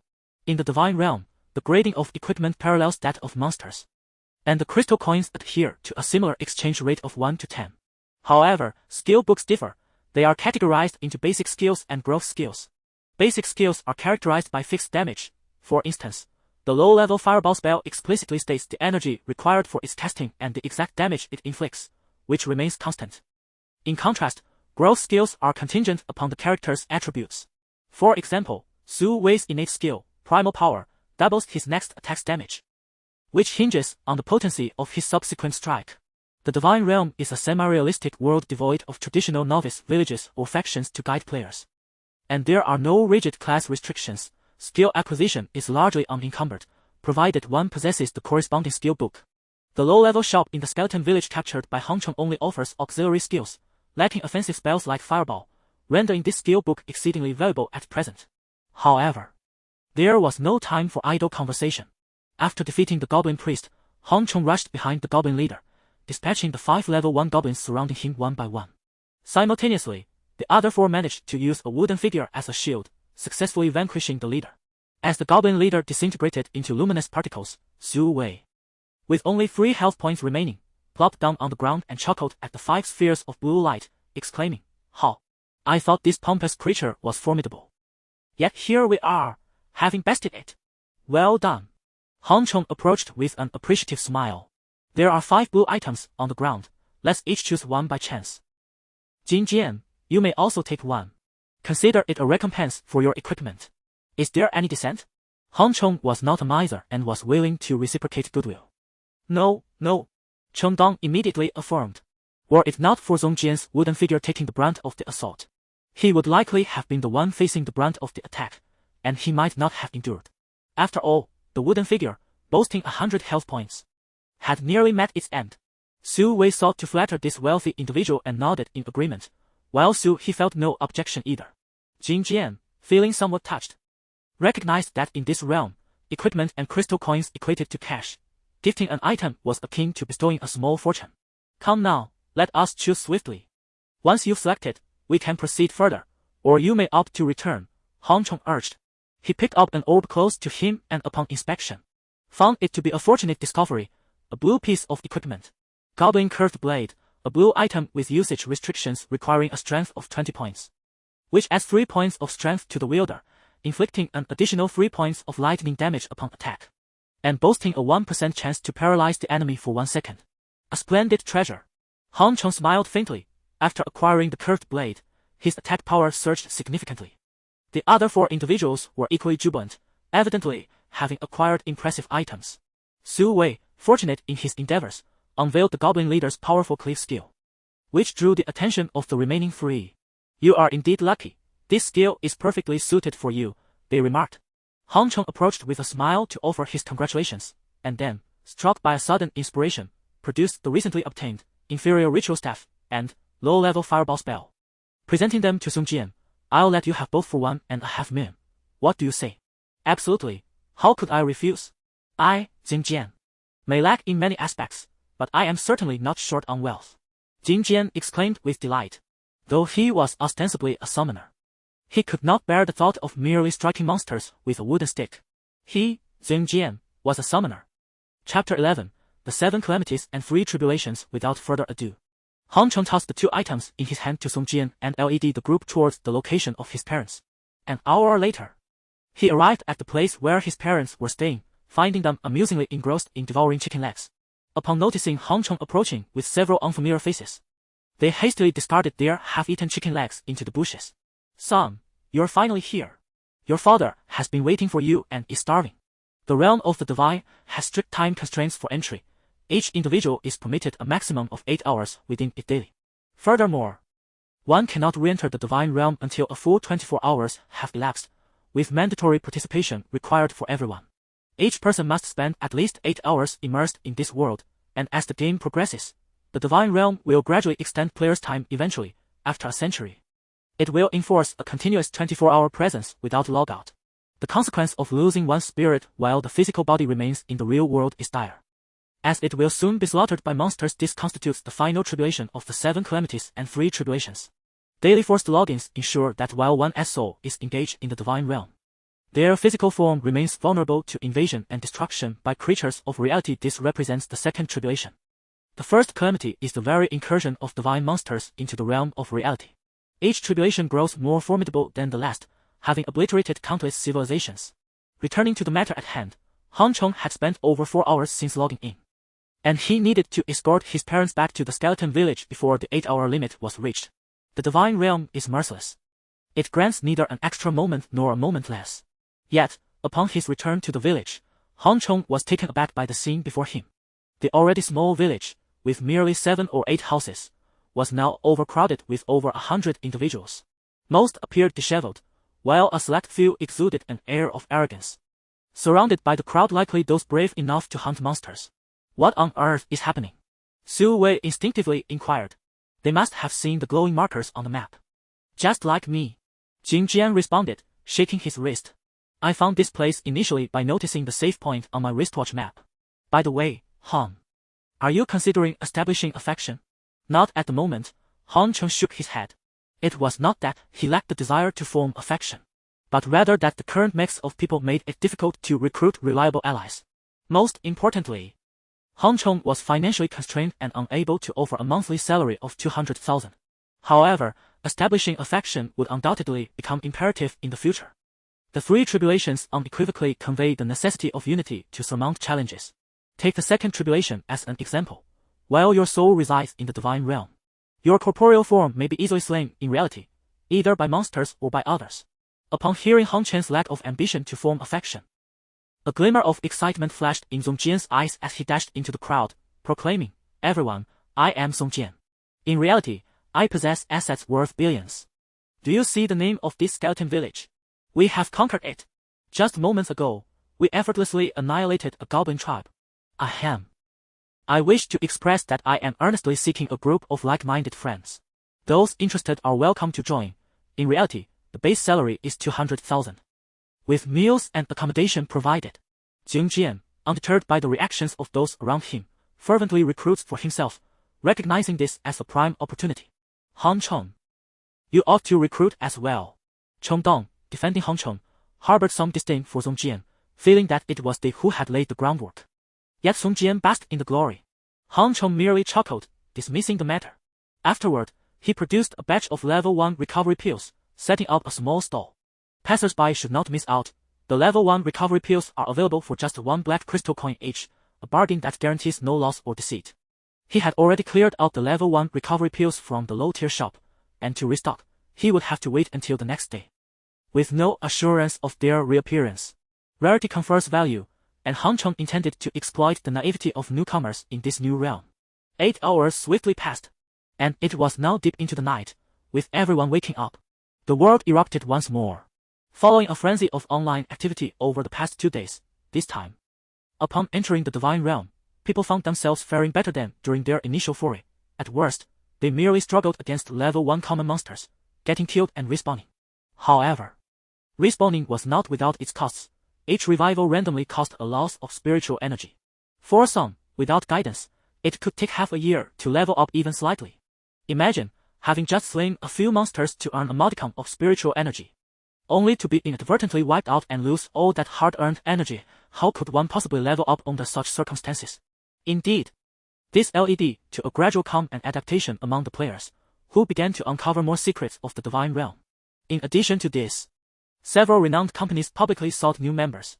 However, since each individual's starting position was random, recruitment proved somewhat challenging. Yet, in the face of financial gain, all difficulties are merely relative. Hadn't Zhongjian signed up a dozen members before logging off? In the future, these individuals would congregate, living together and growing faster in the Divine Realm than solitary players could. Han Cheng opened his eyes, briefly scanning the news before rubbing his belly and pulling out a chicken leg to nibble on. There exists a fundamental rule in the Divine Realm. Items produced within it must be purchased with a certain amount of currency to be transported back to reality. Conversely, if one creates an attribute-laden item in the real world, it can be conveniently stored in a wristwatch backpack, accessible in either reality or the Divine Realm. This distinction renders attribute items produced in real life significantly more expensive than their counterparts from the Divine Realm. Han Cheng, aware of this advantage, pondered a pressing question: should he sell a portion of his surplus chicken legs to Song Jian? Just as he contemplated this lucrative scheme, the clamorous voices of the Zhang twins erupted outside. Brother Cheng, we followed your advice, lured monsters one by one, and have leveled up to level 2. We've even captured a teleportation point. Zhang Qing, the eldest of the Long family, entered with his younger brother Zhang Yun, a broad smile illuminating his earnest face. It matters not, Han Cheng addressed the two. I have a question for you. Are you willing to follow me? Influenced by others, he too had begun to entertain the notion of forming a faction in advance. Previously, he had observed Zhong Jian's extensive recruitment efforts, but to his astonishment, he discovered that many others were also seeking to gather followers online. This revelation instilled in him a sense of urgency. What if, when he desired to recruit, no candidates remained? The twin brothers exchanged a glance and simultaneously declared, "We are willing." Chapter 12. The accelerating world progress. Han Cheng, filled with joy, addressed the two individuals. Allow me to impart a method. When you log in, repeatedly choose to respawn and observe your wristwatch for a revival point known as the Skeleton Village. If you find it nearby, make your way there. If not, continue to respawn. I shall bestow upon you 5 blue crystal coins as compensation. This was a test set by Han Cheng for the pair. Although they had succeeded in overcoming their parental challenges, they had yet to pass his own. Should they fear death and the loss of experience, hesitating to take the plunge, Han Cheng would still accept them, yet their relationship would remain strictly professional, devoid of further progression. However, if they were to embrace the challenge, he would ensure to nurture their potential. To his surprise, the two exhibited no trepidation. Without a moment's hesitation, they acquiesced to Han Chen's proposal, prompting him to regard them with newfound respect. In the realm of the divine domain, death may not be final, but the pain was undeniably real. Thus, Han Cheng could not help but elevate his opinion of them. Excellent, I have indeed chosen wisely. There is an open area ahead. Please clear it of any obstructions, for I shall have further use for it. He then retrieved 3 unharvested chickens from the refrigerator and handed them to them, saying, as your physical forms grow stronger, ordinary rice will no longer suffice. Take these home, prepare them, and ensure you are nourished for the tasks ahead. Understood. Zhang Qing, without a hint of hesitation, accepted the chickens and departed with his brother. No sooner had they left than Lu Liwo burst in. Son, where are those long kids? Mother, I have tasked them with something. What do you need them for? Han Cheng replied. You don't know, do you? Your father just went to the chicken coop to tidy up and discovered an enormous chicken coop inside, from which dozens of chickens emerged, larger than our own. Lu Liwa exclaimed, exaggerating her gestures. Is that so? Han Chen's expression shifted, and he quickly made for the door. If what Lu Liwa claimed was true, it indicated that reality had now entered the second phase.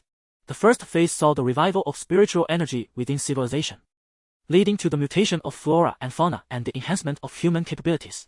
The second phase heralded the invasion of creatures from the divine domain into the realm of human civilization. According to the memories of the Shadow Adept, it was only after he had engaged in the game 6 or 7 times that the water blue star transitioned to its second phase. How could Earth possibly be entering this stage now? If the progression to the second phase had accelerated, did it imply that the completion of the third trial would also occur sooner? Hong Cheng arrived at the breeding farm. Gazing at the half-human-sized chickens that bore names clearly imported from the divine domain, his expression tinged with concern. The divine domain has hastened the pace of the game. Breathless, Lu Liwa caught up, observing her son lost in thought. She playfully tapped the back of his head, saying, "Son, shouldn't you hurry and assist your father with the chickens?" Meanwhile, similar occurrences were manifesting in varying degrees across farms worldwide. Some individuals even drive down the street when, unexpectedly, a chicken coop descends from the sky. Or while swimming in a river, the water at surface erupts as if it were boiling, unleashing dozens of fish approximately 1 meter long. However, all creatures arrive here through a medium. Take the chicken coop, for instance. It serves as a conduit between the realm of reality and the divine domain. Should a chicken venture inside, it will be transported to Earth. Yet, the chicken coop functions as a one-way passage. Individuals from Earth cannot traverse through it. Moreover, the coop's capacity does not permit beings of greater strength than the chicken to enter our world. Otherwise, a formidable demon from the divine realm could easily annihilate Earth by simply entering through the coop, thereby rendering the divine domain's existence meaningless. One might wonder why those powerful beings are so eager to come here. This is because the creatures in the divine realm originally hail from civilizations that once existed. They failed to withstand trials, their souls ensnared here, wandering aimlessly without freedom. To attain liberty, they must conquer the tangible world outside and usurp it. This compels the most potent races within the divine realm to exert all their efforts in an invasion of Earth, which explains the obliteration of countless civilizations. How could those civilizations possibly compare to the most formidable factions in the divine realm? At present, Hong Cheng cannot afford to ponder such matters. He does not believe he possesses the capability to save the world. For now, his priority is to earn money. On one hand, Hong Cheng first slaughters all the chickens within the coop to extract essence chicken meat. On the other hand, he contacts Xianxia to inform him that consuming creatures from other realms can satiate hunger and enhance physical strength in reality. In this world, not everyone considers these colossal beings to be fit for the food list. After all, genetically modified foods have yet to gain widespread acceptance. Furthermore, these beings from the divine realm. Naturally, physical bodies cannot be infinitely strengthened. The limit is the physical strength found within the divine realm itself. Additionally, Hong Cheng takes the Long brothers out to hunt otherworldly chickens and ducks. Ultimately, aside from reserving a portion for personal use, the remainder will be sold to Xianxia. Hong Cheng will not accept cash, as it will soon be gradually replaced by crystal currency. Barter is his preferred method. Hong Cheng aims to construct around this small village, necessitating certain materials. The emergence of the divine realm has led to a frenzy of resource depletion in the market. After all, there are still clever individuals in this world. Regardless of whether future currency will face upheaval or if we are on the brink of apocalypse, spending some money to stockpile essential supplies is always prudent. Although Hong Cheng has urged his parents to store ample food, they lack surplus supplies for even the most basic items. From cooking oil and vinegar to larger necessities like trucks, refrigerators, and washing machines. In anticipation of a future without electricity, acquiring a generator is also essential. These preparations are urgent, otherwise, when invasive creatures proliferate across the globe, long-distance transportation between regions will become exceedingly difficult. Indeed, after the call was made, Xianxia readily consented to the transaction. However, he was evidently not content with merely this agreement. He sought to inquire with Hong Cheng about the intricate process of crafting the previous, level 1 chicken leg. After a moment of contemplation, Hong Cheng decided to share the knowledge, granting him a favor. After all, they were both from the same novice village, and it was likely they would need to assist each other in the future. The culinary talent of Spirit Chef is not particularly rare. In fact, many individuals have not awakened offensive talents but rather supportive ones. The divine domain world is replete with various secondary professions, including equipment crafting and potion brewing, among countless others. Even if Hong Cheng chose not to divulge this information, Xianxia would soon discover it himself. Nonetheless, the progression of events moved swiftly, and Xianxia expressed his gratitude to Hong Cheng by promptly dispatching 10 carriages laden with diverse materials to his residence. Hong Cheng's modest base in his hometown has finally begun to take shape and flourish. Chapter 13, online again as the drivers approached the entrance of Hong Chen's village. He had just returned from slaughtering chickens. The truck came to a halt, and the drivers disembarked in pairs. Old Cheng, have you brought us to the wrong place? How could anyone who can afford such a quantity of goods reside here? Could it be that a reclusive sage from the mountains dwells among us? A middle-aged man, smoking a cigarette, chuckled as he lit one for himself and tossed another to Cheng Dong. Have you ever heard the saying, a mountain need not be high? If it has a deity, it will be renowned. Cheng Dong accepted the cigarette, took a puff, and said, on account of this cigarette, allow me to offer you a word of caution. Please refrain from speaking out of turn. This consignment has been personally dispatched by Mr. Zeng. Mr. Zeng from Health Pharmaceuticals? The driver who had handed over the cigarette gasped, unable to fathom the connection between this small village and such an influential figure, and promptly fell silent. His mind struggled to process the events of recent days. For him, offending the head of a pharmaceutical company was beyond his humble station as a truck driver. I heard Mr. Zeng is hiring now. Donggu, since you know him, why not go give it a try? A younger driver chimed in. You're the one old Wang specifically requested. Damn, after 3 years in transportation, this is the first time I've seen old Wang treat someone with such respect. Tell me, Donggu, do you have connections with Mr. Zeng? Can you help us all get rich together? Indeed, Donggu, if Mr. Zeng has chosen you, you won't need to drive trucks anymore. Cheng Dong's wife, Xianxia, watched her husband being surrounded by the other drivers, smiling cheerfully without interjecting. Cheng Dong glanced at Xianxia, scratching the back of his head in a somewhat awkward manner. Come on, we aren't from the same background. I want Mr. Zeng to accept you, but it's not as if you can simply teleport to his side.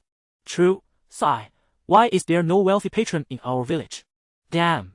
We are just a bunch of poor souls, someone lamented, then pointed at 3 figures in the distance. Donggu, is that Hong Cheng up ahead? Cheng Dong turned and indeed recognized him. He nodded to the drivers and hurried forward to greet Hong Cheng. Hong Cheng, where would you like us to place this shipment? Have we arrived? Just put the goods in the backyard. Hong Cheng gestured towards a large courtyard not far away. The backyard was spacious enough to accommodate 10 trucks.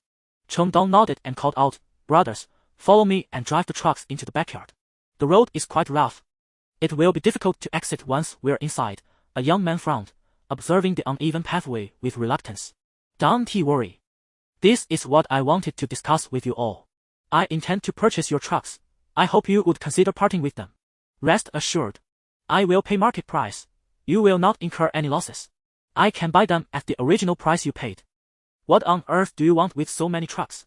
Cheng Dong asked, bewildered. I have my reasons, Hong Cheng replied with a smile, offering no further explanation. The young man was not overly concerned.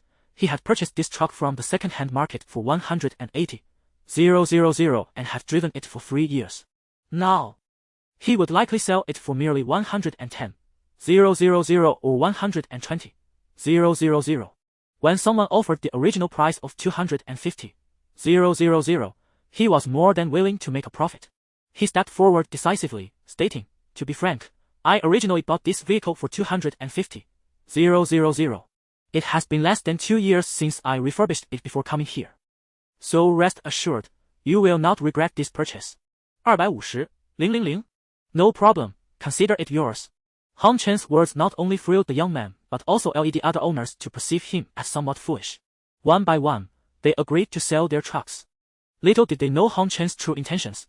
He recognized the immense future potential of these trucks and aimed to win over Cheng Dong. Cheng Dong, indeed, was taken aback. Who would he appreciate a generous and impressive boss? Observing Cheng Dong's expression, Hong Cheng felt assured that his plan was succeeding. After directing the arrangements, 10 trucks were neatly parked in the backyard, with nearly all the money earned from Song Jian invested in this fleet. Following a successful transaction, Hong Cheng invited them to dine. Although he could not utilize the collection technique to transform ingredients into food directly, the otherworldly chicken stew with mushrooms tantalized the drivers, leaving them salivating and exclaiming their delight. Those of lesser influence even experienced a noticeable enhancement in their strength, expressing their gratitude abundantly. Amidst the feasting, evening fell, and the drivers returned to their trucks, where they typically reserved a small space for rest, ensuring they had a place to sleep at night. Hong Cheng also returned to his room, readying himself to enter the game. According to another memory, when otherworldly beings invaded the real world, the timing of entering the game became relatively flexible. Indeed, Han Chen's wristwatch presented him with an option. Would you like to enter the Divine Realm immediately? Yes, no. There was also a countdown indicating that in 16 hours, entry into the Divine Realm would be mandatory, marking the start of a new game day. After contemplating, Han Chen decided to have the Dong brothers stand guard for the village chief's safety before entering the Divine Realm. Upon entering, he was pleasantly surprised to find a group of familiar faces waiting for him at the village entrance. To his astonishment, Li Shui was also online, and this time, no one hurriedly departed.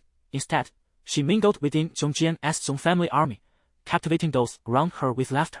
Upon seeing Han Chen online, Jing Jian's eyes lit up with joy. Brother Han, you have finally logged in. The information you provided has been immensely helpful. I just inquired and found someone with the talent for crafting elixirs. From now on, if you need potions, come to me. Alchemy is my specialty. That is certainly worthy of congratulations. Han Chen replied, extending his heartfelt wishes. In truth, there exists a plethora of auxiliary professions. However, without the requisite materials and relevant skill books, they find themselves akin to a skilled cook unable to prepare a meal due to a lack of rice, rendering them ineffective.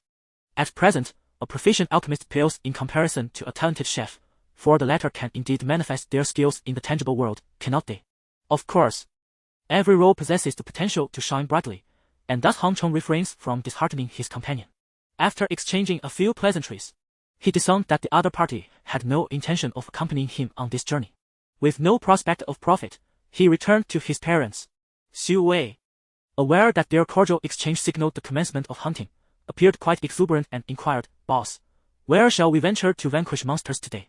This time, with my parents present. Our leveling pace may indeed slow, so do not complain later. Han Chen responded with an insightful nod. Chapter 14, The Blood-Soaked Camp is fine. As long as the boss leads me, Su Wei remarked nonchalantly, while Cheng Dong and Su He could hardly express dissent, nodding in agreement to follow. At the village entrance, Jing Jian saw Han Chen preparing to depart and felt a surge of competitive spirit. Hey, Boss Han, let's see who brings back the greater haul tonight. Sure. Han Chen replied. Unexpectedly, from within the crowd, Li Shui interjected, Pfft, just a lucky bumpkin. Does she really think she can compete with Brother Deng? We have over 20 people on our side. Jing Jian frowned, turning back with a sharp retort. Who are you? Why are you in my team? Li Shui gazed at Jing Jian in disbelief. I'm Li Shui, the one you recruited this morning. I don't recall asking for you. Now get out of my team. Jing Jian pointed fiercely towards the village outskirts, shedding the earlier friendliness. With tears brimming in her eyes, Li Shui recalled how she had ventured out alone the previous day, only to be ruthlessly slaughtered by monsters, and felt a pang of regret. Brother Zong, I didn't mean to, she pleaded. What good is that to me? Go apologize to Boss Han. Jing Jian barked. I. Li Shui murmured. The thought of apologizing to Han Chen felt utterly impossible. Just a lucky bumpkin, why should she? Forget it. What's the harm in dying once more? With red-rimmed eyes, she severed her bond with the skeleton village and staggered toward the exit, contemplating that a swift death might offer her a chance to acclimate to a new environment.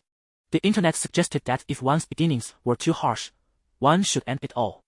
Liu Liu watched with a twinge of sympathy and playfully tapped Han Chen on the back of his head. Son, are you bullying that young lady? She'd rather face the world alone than apologize to you. Mom, what are you talking about? You know what kind of character your son has. Han Chen replied, rubbing the back of his head. Though his mother had hit him hard, he felt little pain due to his robust physique. Alright, enough about me. Han Chiu then shifted the conversation, but son, your mother sees every girl as a potential daughter-in-law. Shouldn't you bring one home? Her gaze lingered on Su He, causing the latter to blush and lower her head, leaving Han Chen speechless. Dad, why are you in such a hurry? Let us go. Today I'll take you both to level up. Ultimately, the group ventured back to the goblin camp from the previous day, re-engaging the goblins that had respawned. Han Chen's parents successfully leveled up. By this point, they had developed a certain capability for solo play, allowing him to break away from the main group to hunt monsters alone. The Divine Domain is a realm suited for the strong, where adventuring alongside the weak often becomes a liability. Though one might gain 2 levels in a day, being tethered to weaker companions would limit that to just 1. Over time, the strong would inevitably fall into obscurity. In stark contrast, the real world offers no such rewards. There are no drops of equipment or energy. And even slaying all invaders would yield no enhancement to one's level. In the realm of reality, unity inevitably fortifies strength. This notion embodies two extremes and is, in essence, a certainty. Naturally, Han Chong was reluctant to forego the opportunity for empowerment. Thus, upon elevating his parents to level 2, he proposed to venture forth independently. When Su Wei heard these words, he stood frozen. Only after a prolonged moment did he ascertain the seriousness of Hong Chen's intent. His face falling in dismay. Are you truly going to fly solo, esteemed one?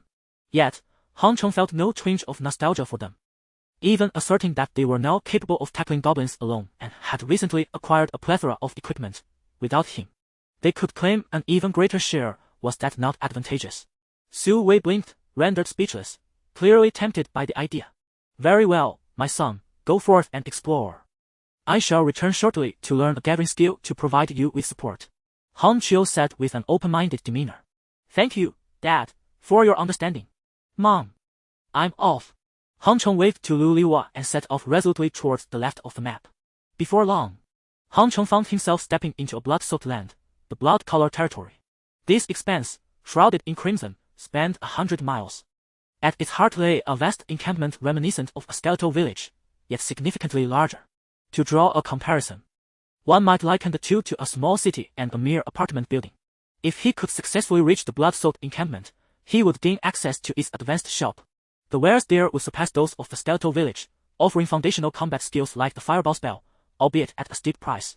Beyond the shop's potential for further upgrades, the encampment was home to various neutral NPCs who could assist in potion making and equipment forging.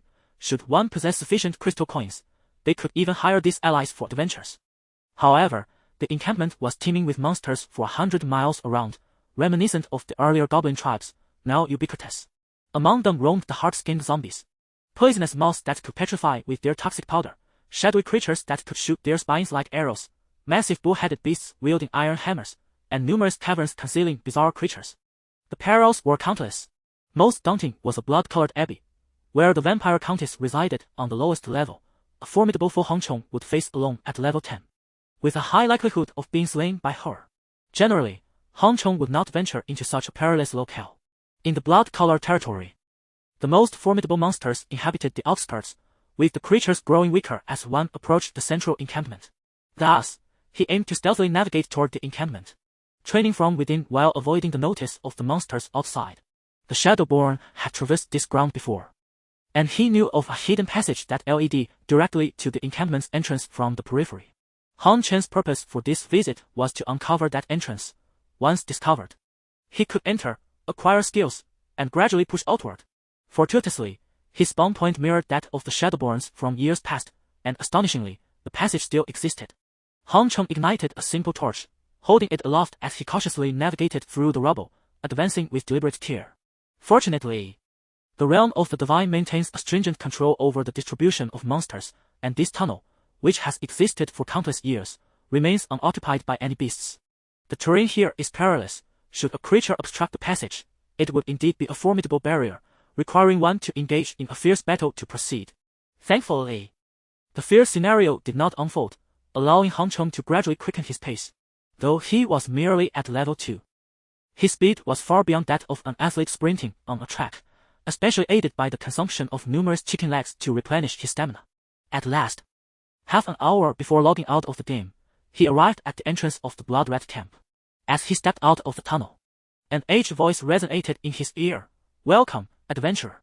Chapter 15.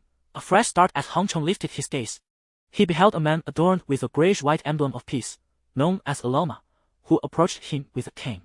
After centuries had passed, someone had finally discovered this hidden passage. Dear adventurer, would you be willing to eradicate the surrounding evil for us? Of course. Han Cheng fervently nodded. I have braved countless hardships to arrive here, solely to assist you in liberating yourselves from this malevolence. What a benevolent adventurer you are! A llama exclaimed. As the first adventurer to reach this place in millennia, I shall bestow upon you a set of equipment along with 2 skills. With that, a llama produced a package and placed it into Han Chen's hands. Upon opening it, he was astonished to find a complete set of armor, a long sword, a beginner stealth skill book, and a backstab skill book. The attributes of the armor and sword far surpassed those of his current gear. Without hesitation, Han Cheng immediately donned the new equipment and eagerly activated the skill books, no longer confined to merely pilfering a set. The beginner stealth allowed him to become invisible for 10 seconds, albeit at the cost of having his speed, while backstab granted him a significant burst of damage, capable of inflicting double the harm. Provided he successfully struck an enemy from behind with a weapon, backstab could rival Su Wei's primal force. Now equipped with skills and armor, Hong Chen's attributes were comparable to those of players at levels 3 or 4, positioning him perfectly for level grinding around the blood camp. Adventurer, do you require further assistance? Alama inquired. Hong Chen nodded. I would like to purchase a larger, more durable, one-time use magical dwelling. Not a problem, adventurer. Head over to Blue Jay. He will surely meet your needs. Alama gestured for Hong Chen to enter. The blood camp was indeed vast, encircled by towering trees reaching heights of 100 meters, forming a grand barrier. Automated watchtowers and patrolling guards adorned the walls. However, within the camp itself, an air of desolation lingered, broken only by the distant sounds of blacksmithing, which added a modicum of vitality to the surroundings. Hong Chen spotted Blue Jay's general store from afar and dashed towards it. Ah, is that not the new adventure? The youthful Blue Jay greeted. How may I assist you? First, I would like 2 teleportation scrolls, and then a stonehouse scroll. Hong Chen perused the store's inventory. Blue Jay's eyes suddenly sparkled as he spread his palm. That will be a total of 70 blue crystal coins, my dear adventurer. I heard from Alama that I could select a welcome gift from you. Hong Chen shook his head, well aware that such a price was beyond his means, prompting him to recall an alternative memory. Blue Jay exclaimed dramatically, good heavens! Hasn't the village chief already given you your welcome gift? I cannot possibly give you anything for free. All of this is crafted by my own hands. Do you wish to conduct more business? I can bring more adventurers in. But in exchange, each of you must grant me a small favor. Hong Chen called out to several shopkeepers within earshot. As a newcomer with insufficient strength, you wouldn't want me to be slain by monsters the moment I step outside, would you? Alright, I'll give you something, but the teleportation scroll is off the table. It costs 2 blue crystal coins. Longjia exclaimed, his expression one of disbelief as he placed 2 items in Hong Chen's hands, astonished that this new adventurer managed to procure something from him. With a cheerful grin, Hong Chen handed over 2 blue crystal coins and proceeded to gather a variety of welcome gifts. Apart from the steelbook merchant and the equipment dealer, who had already been compensated through the village's offerings, the other 2 potion merchants and the room merchant were also obliged to part with their wares. Hong Chen exchanged with the potion merchant for a basic mana potion and received a palm-sized poison rune from the room merchant. Both items were ideally suited to Hong Chen's current needs. The basic mana potion differed from ordinary potions. It autonomously absorbed the life force of slain monsters, converting it into liquid stored within a vial. Consuming it would restore both health and energy. The poison rune was even more formidable. Once worn, any weapon strike would carry a toxic attack, inflicting varying damage based on the monster's resistance. This not only saved on potion expenses but also enhanced the efficiency of monster farming. Upon examining his attributes after donning the gear, level 2, untransformed, health 2015, strength 2010, speed 2013, mental power 15, spiritual power 76-100, skills, shadow theft, gathering, backstab. Basic stealth. Equipment, poison rune, blood red round shield, blood red tunic, blood red storage, blood red boots, blood red longsword. While others wielded mere sticks as weapons, Hong Chen was already adorned in a luxurious ensemble, far ahead of his peers. With 10 minutes remaining before the game concluded, Hong Chen noted that he still possessed 62 blue crystal coins. He promptly spent 20 blue crystal coins at Longjia's shop to purchase 10 bags each of blue and red basic mana herb seeds. No matter how powerful the divine domain world may be, Hong Chen perceived it as ultimately serving the realities of life. In the long run, culinary skills paled in comparison to alchemy. It was unrealistic to expect to capture an abundance of otherworldly creatures daily.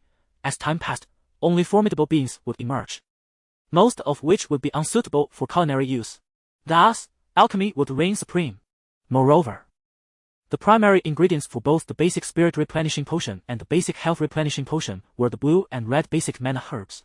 Bringing back a bag of seeds incurred a mere 1/5 tax, amounting to 2 black crystal coins.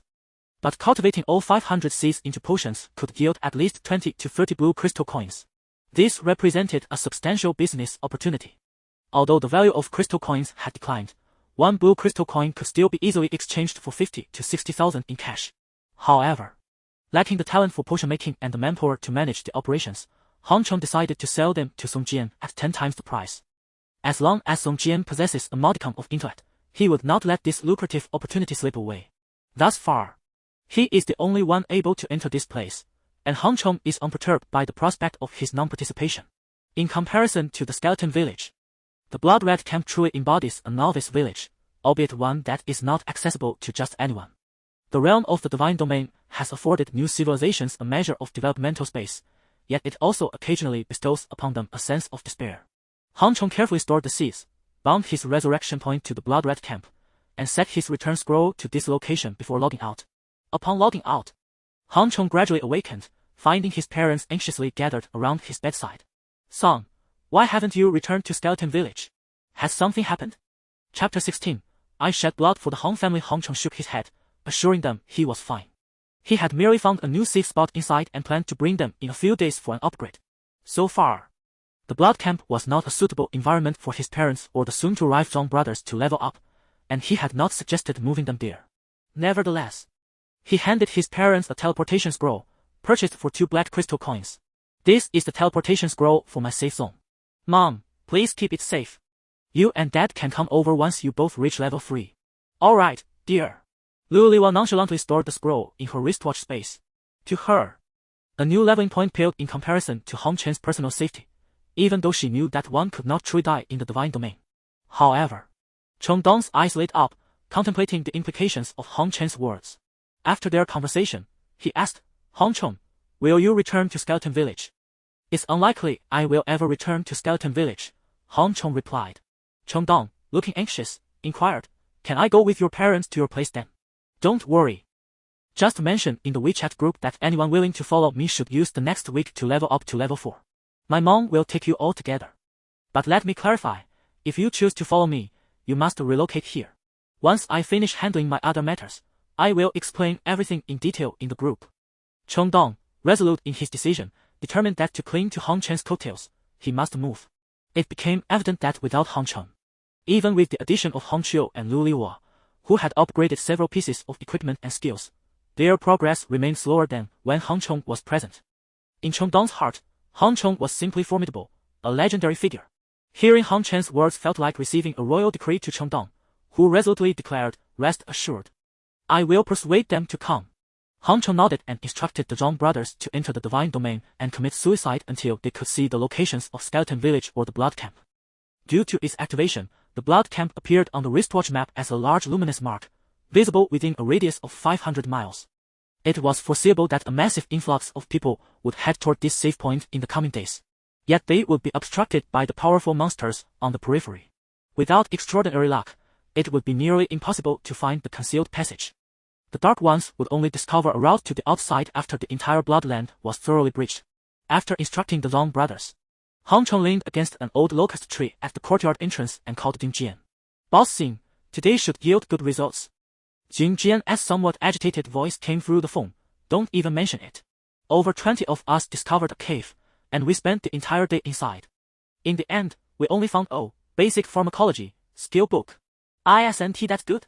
I recall you have someone on your team who can concoct potions," Hong Chong remarked, surprised, as such skill books were rare drops.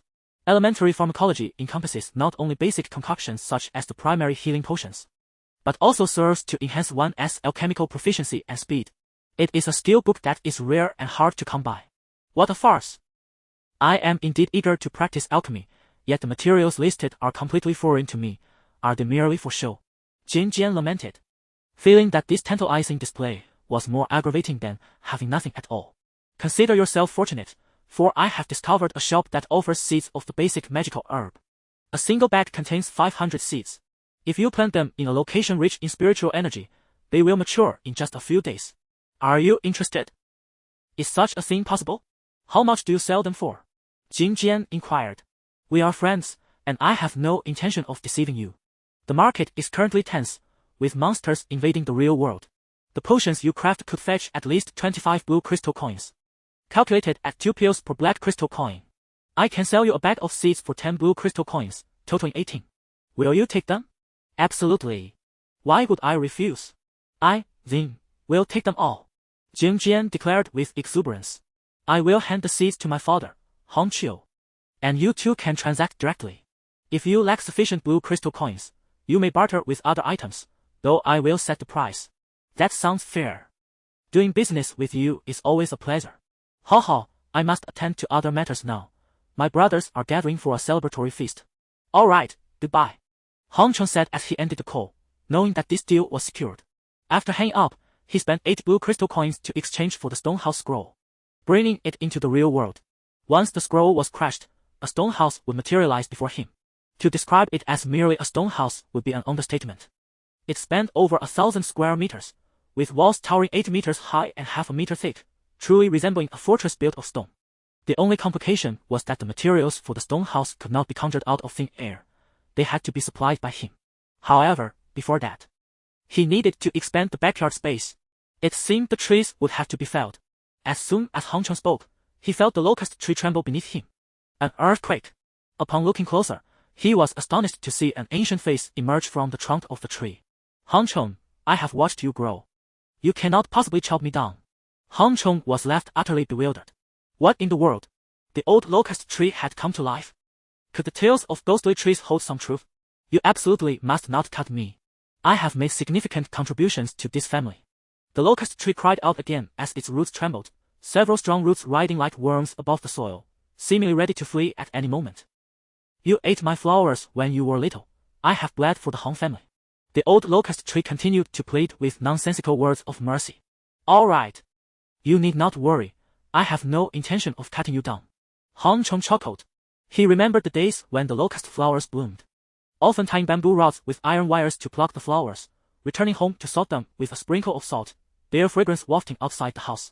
But how did you end up like this? Hong Cheng patted the trunk of the locust tree. The locust tree has ceased its trembling. Its roots firmly re-established in the earth. With a slender branch, it pointed to a charred patch upon its crown, exclaiming, You may find it hard to believe, but I was struck by lightning. Goodness, aren't trees the ones most terrified of lightning strikes? Hong Cheng gasped in astonishment. I cannot say, I had no fear before. And now I am even less afraid, replied the old locust tree. Very well, for the time being, you shall reside here and guard us. I shall venture into the realm of the divine to see if I can procure a few skill books for you, Hong Cheng declared, intent on nurturing it into a guardian spirit for his family. After all, observing the locust tree's demeanor, it was evidently affectionate towards them. Otherwise, it would have long since uprooted itself and departed, rather than waiting until now to reveal its presence. Chapter 7, Coping Strategies Really? The old locust tree asked cautiously. Indeed. But you must protect our family, came the reply. Not a problem. At that moment, Cheng Dong, holding his phone, came looking for Hong Cheng. Upon seeing the face materializing on the trunk of the old locust tree, he was so startled that his phone slipped from his grasp and fell to the ground. Wow! The tree has come to life. Before long, the entire village, with its several dozen households, learned of the miraculous occurrence at Hong Chen's home, and one by one, they flocked to witness it.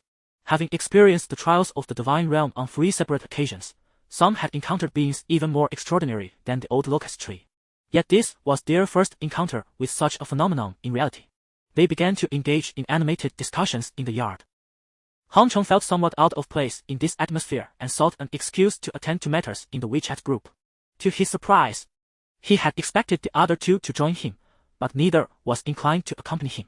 As for Su Wei, he was content to remain behind. After a successful ambush on the goblin tribe, his confidence soared. He had also contemplated the challenge of living in a remote and impoverished area with Hong Cheng, realizing that even if he earned a fortune, there would be nowhere to spend it. As a hedonist, Su Wei opted to align himself with Xinjian's company instead. The situation with Su He was even more bizarre. Her husband suspected infidelity and almost attempted to confront her through the internet. Hong Chiu felt no regret, as it was ultimately their loss. Once the Zhang brothers arrived, they would form a complete team. Zhang Qing possessed an innate skill that enhanced ranged physical damage, allowing him to later transition into an archer. Zhang Yun, on the other hand, had a natural ability to increase his mental strength by 2 points with each level gained, granting him a significant edge in stamina compared to others, enabling him to pursue a dual path as a mage and a healer, utilizing his surplus mental energy for healing. The remaining roles were filled by Cheng Dong as the tank, Hong Cheng as the rogue, Hong Chiu considering a future as a summoner or shaman, and Lu Li while focusing solely on healing skills. In this manner, the team was nearly perfected. It would truly be a tremendous loss if they did not join us, Cheng Dong lamented. He had just learned that the Zhang brothers attempted to reincarnate by repeatedly taking their own lives to be by Hong Chen's side, earning his deep admiration for their resolve. With such determined individuals under the leadership of the formidable Hong Chen, how could this team possibly be compared to any ordinary group? After resolving the matter, Hong Chen utilized his wristwatch, scrolling through the latest news while chatting in his university alumni group. Why a wristwatch, you ask? At 6 in the morning, the wristwatch sent out an announcement, indicating it would inherit all the functions of a mobile phone and establish an information network within the divine realm. This meant that mobile phones would soon be entirely obsolete, replaced by the ever-powerful wristwatch. The wristwatch could project a virtual screen with clarity and functionality far surpassing that of a mobile phone, while seamlessly integrating all applications such as WeChat, live streaming, and photo editing. However, it is not possible to conduct transactions using real currency on the smartwatch, as only crystalline coins are accepted. If someone wishes to send a red envelope through WeChat using the watch, they can only send one filled with black crystalline coins. To send a cash red envelope, one must use a mobile phone, and any attempts to seize it must also be executed via the phone. This is indeed a draconian stipulation, yet few seem to care, and some even believe that as the number of monsters increases, the power distribution system will suffer considerable damage, inevitably affecting the electronic cash system. Indeed, several individuals in Hong Chen's university group were engaged in animated discussions, seemingly oblivious to the possibility that this could be yet another conspiracy from the divine realm. I remarked, have you all heard the news? The government is about to initiate a nationwide conscription. Isn't this rather normal? Old Xiao, you're making too much noise about it. My uncle is in the military, and he mentioned that a group of individuals is to be prioritized for training as soldiers. With society in such disarray, there will always be those who believe they are destined to act as they please. Therefore, I advise everyone to strictly adhere to the law in this game. No one holds an advantage over another, and soldiers possess superior military training and physical fitness, what gives them the right to not handle some disorganized ruffians. I said, Old Xiao, are you implying that we are akin to ruffians? Is this how you speak? Haha, my apologies, I am merely expressing concern for everyone. On a serious note, if anyone possesses equipment or crystalline coins, it would be wise to hold onto them and not let them be taken away at the current price of 3 to 4,000. The value of crystalline coins may very well increase. Increase? Are you out of your mind? The price of crystalline coins has plummeted from 10,000 to 3 to 4,000 in just a few days. How could it possibly rise? I am not jesting. I assure you, a group has recently appeared at the Heavenly Lake in Changbai Mountain. Hong Chen closed WeChat, reflecting on the swiftness of the government's actions. At any given moment, the power of the state is inherently more formidable than that of the individual, truth that remains unchanged throughout time. The memory of the water blue star, as recalled by the Dark Ones, persisted for centuries precisely due to the intervention of the state. While the government's pace is rapid, the private sector is not lagging behind. The civil domain community, spearheaded by world-class enterprises like Alibaba, officially announced its launch in the afternoon. This organization, abbreviated as the Earth Protection Alliance, asserts its absolute autonomy, aiming to enhance human survival within the divine realm, and will not bow to any national regime. Hong Chen logged onto the Earth Protection Alliance's official website and discovered various introductions to the characteristics of divine realm monsters. They even dared to attempt to assemble the entire map of the divine realm using the strength of billions of people worldwide. However, humanity is currently limited to only the most rudimentary maps, and cannot even access beginner maps like the Blood Red Land, rendering the assembly of the divine realm map a mere fantasy. Nonetheless, the establishment of this platform indeed enables many to devise strategies when confronted by monsters, which is undoubtedly a significant boon. As noon approached, the villagers gathered around the old locust tree gradually dispersed, while the Zhang brothers withdrew from their game. Zhang Yu noticed that Hong Chen appeared somewhat elated. Xionggu, we have entered Skeleton Village. What shall we do next? Hong Chen inquired. You and my parents should come in with me, and then we can level up together. Suddenly, 2 branches sprouted from the brothers' shoulders and gently tapped them. If it had been anyone else, they would have been startled. However, the 2 brothers turned around, gripping the branches, and glared. What is that? I am not just anything. I am the old locust. The tree swayed its branches and declared. Goodness, Chenggu, your family's tree has come to life. From now on, the old locust will be a part of the family. Do not mistreat him. Chapter 18. Stepping out of the blood-soaked camp after exchanging a few casual remarks, Hong Chen transferred 10 blue crystal coins to each of the 2 individuals. Do not underestimate the sum. Take this to purchase some steel books or the like. And do not be frugal in your usage. Your families have sufficient provisions, so do not allow others to deceive you with soft currency. Observing their expressions, Hong Chong felt a twinge of concern and reiterated his advice. All right, I understand. Zhang Qing replied, somewhat reluctant. After a moment's contemplation, Hong Chong transferred an additional 100,000 yuan to Zhang Qing, saying, use this money to buy whatever you need. Both this and the crystal coins are advance wages I have provided for you. Spend wisely. Now, let us depart for a meal. After dining, the Long brothers returned home. Upon discovering that his sons had acquired such a fortune, Uncle Zhang's eyes widened in disbelief, only to darken as he brandished a broom, preparing to strike them. You two simpletons, do you think the money from Shuttling fell from the sky? Return it immediately. Hong Chong swiftly intervened, grasping the broom. Uncle, this is their advance salary, please do not refuse it. Although the amount may seem considerable, it is merely what I can earn in a single day. If your sons continue to follow me, they will certainly earn no less than this in the future. You cannot possibly beat your sons every time you see them. Can you? Zhang Hong was taken aback, realizing the extent of Hong Chen's earnings.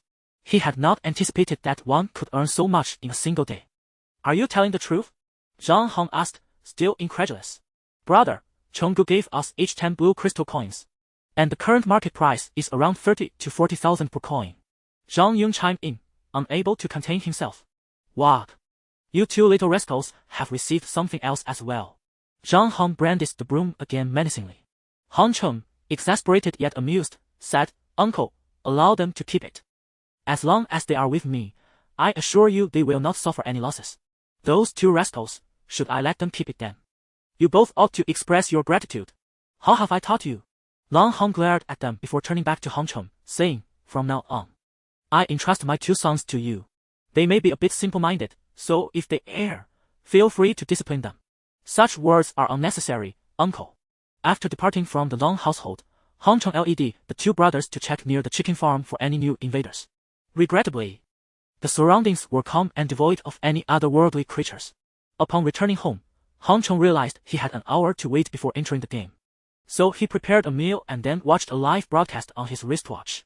The live streaming industry is currently thriving, with countless streamers using their smartphones to broadcast content related to the invasion of otherworldly creatures, capturing the public's attention. Now, with wristwatch technology, streaming has become even more convenient, with claims that one can use their eyes to replace cameras for recording in the realm of the divine. Moreover, videos featuring this technology have already surfaced online, showcasing breathtaking visuals akin to sci-fi surround films, vividly realistic, allowing viewers to fully immerse themselves in the experience. Hong Chong immersed himself in a first-person perspective. Aside from the absence of tactile and olfactory sensations, the entire scene felt as though he had experienced it firsthand. This remarkable innovation sparked his interest, and he intended to keep it active until he could edit a remarkable video, which he believed might prove invaluable. His eyes gleamed with excitement. When the Darkborn encountered the Divine Realm, technology was not nearly as advanced, lacking devices such as smartphones. Thus, he had never considered the myriad possibilities of using a wristwatch in such a manner. The wristwatch allowed for anonymity. Even the most sophisticated hackers could not breach the Divine Realm wristwatch, prompting him to use an anonymous account to promote himself. This would facilitate the recruitment process later on when the need arose. After finishing his meal, Hong Chong activated the camera function on his wristwatch, opting for a third-person perspective instead of the first. He donned a mask, ensuring his attire bore no distinctive markings, making it unlikely for even his father to recognize this swift figure as his son. You're back. A llama greeted him from a distance upon seeing Hong Chong online. Hong Chong acknowledged the greeting and hurried to the weapon merchant, Rhyme, where he spent a total of 30 blue crystal coins on a longbow and 10 quivers, each containing 99 arrows. The longbow cost 5 blue crystal coins, while the quivers and arrows amounted to 25, an expensive investment indeed. Level 2 longbow, blue, damage-free, with a chance to inflict bleeding, requires 1 blue crystal coin to return to reality. Standard quiver, white, damage 2, requires 5 black crystal coins to return to reality. In the Divine Realm, the restrictions on weapon use across various professions were minimal. As long as one was capable, one could wield any weapon. With the memories of the Darkborn, Hong Chong was not only adept with the bow but could effortlessly hit a stationary target within 100 meters. Given the opportunity to inflict damage from a distance, he was determined not to forfeit this advantage. Monsters here typically possessed tough hides and considerable resilience. And Han Chong was reluctant to engage in close combat with a longsword. After equipping himself, Han Chong deliberately ventured outdoors, targeting a hard-haired rat scattering about. He released an arrow, striking the rat in the flank from 100 meters away, which resulted in a flash of -14 rat damage above its head. Infuriated, the rat arched its back, preparing to retaliate, but was soon afflicted by a subsequent -5 green damage, courtesy of the poison from the arrow. Surprisingly, this level 2 hard-haired rat, which was expected to be formidable, was dispatched by Han Chong with a single shot. Furthermore, his spiritual power increased from 76,100 to 78,100. If I had this gear earlier, I could have soloed the goblin tribe. Han Chong lamented slightly. Shaking his head, he swiftly eliminated the remaining hard-haired rats that had surrounded him, ensuring no hidden monsters lurked nearby before he began to collect his spoils. Fortunately, the hard-haired rats yielded materials suitable for crafting arrows, which could later be sold in shops to recoup his investment. However, the Hartford Mouse is not Han Chen's objective today. His aim lies in the depths of the Blackstone Cave. Within this cavern resides a horde of zombies, each at least of elite level 2. Furthermore, Han Chong has set his sights on the formidable materials that compose the cave, the incredibly durable Blackstone. It was only long after the previous civilization had passed that anyone discovered this cave, inhabited by seemingly feeble zombies. Concealed such an exceptionally resilient substance, one that withstood the full force of a level 20 epic creature strike unscathed. Should Han Chong manage to absorb all the Blackstone into the Stonehouse Scroll, he would ensure the establishment of an utterly secure sanctuary in reality within a short span of time. Chapter 19. Escape from the zombies. Han Chong, filled with excitement, affixed the Stonehouse Scroll to the entrance of the Blackstone Cave. In an astonishing moment, the entire structure of Blackstone vanished into thin air. With the disappearance of Blackstone, the ensuing void triggered a collapse, causing the ground within a radius of 1,000 meters to sink 20 meters deep. Han Chong did not retreat. He recognized that this mere layer of earth could not crush the zombies lurking below. Seizing the opportunity, he aimed to capture all the emerging zombies in one fell swoop. 500 meters ahead, a zombie enveloped in blue flames clawed its way out of the soil, gazing vacantly around. Where is my cave? What has become of my vast dwelling? Han Chong chose to ignore this particular zombie, aware that it was a level 3 green commander. He would need to reach level 3 himself to confidently subdue it. For now, his objective was to level up. You are my target, little zombie. With determination, Han Chong nodded an arrow, locking onto a zombie that had just revealed its head from the earth. The unfortunate creature barely caught a glimpse of the sky before 2 arrows struck, shattering its skull like popcorn and granting Han Chong 3 points of spiritual power. Finally, I understand why so many players opt for archers in games. This is exhilarating, he thought, reveling in his triumph. However, his moment of joy was short-lived, as the zombie leader soon detected the clandestine slaughter of its kin.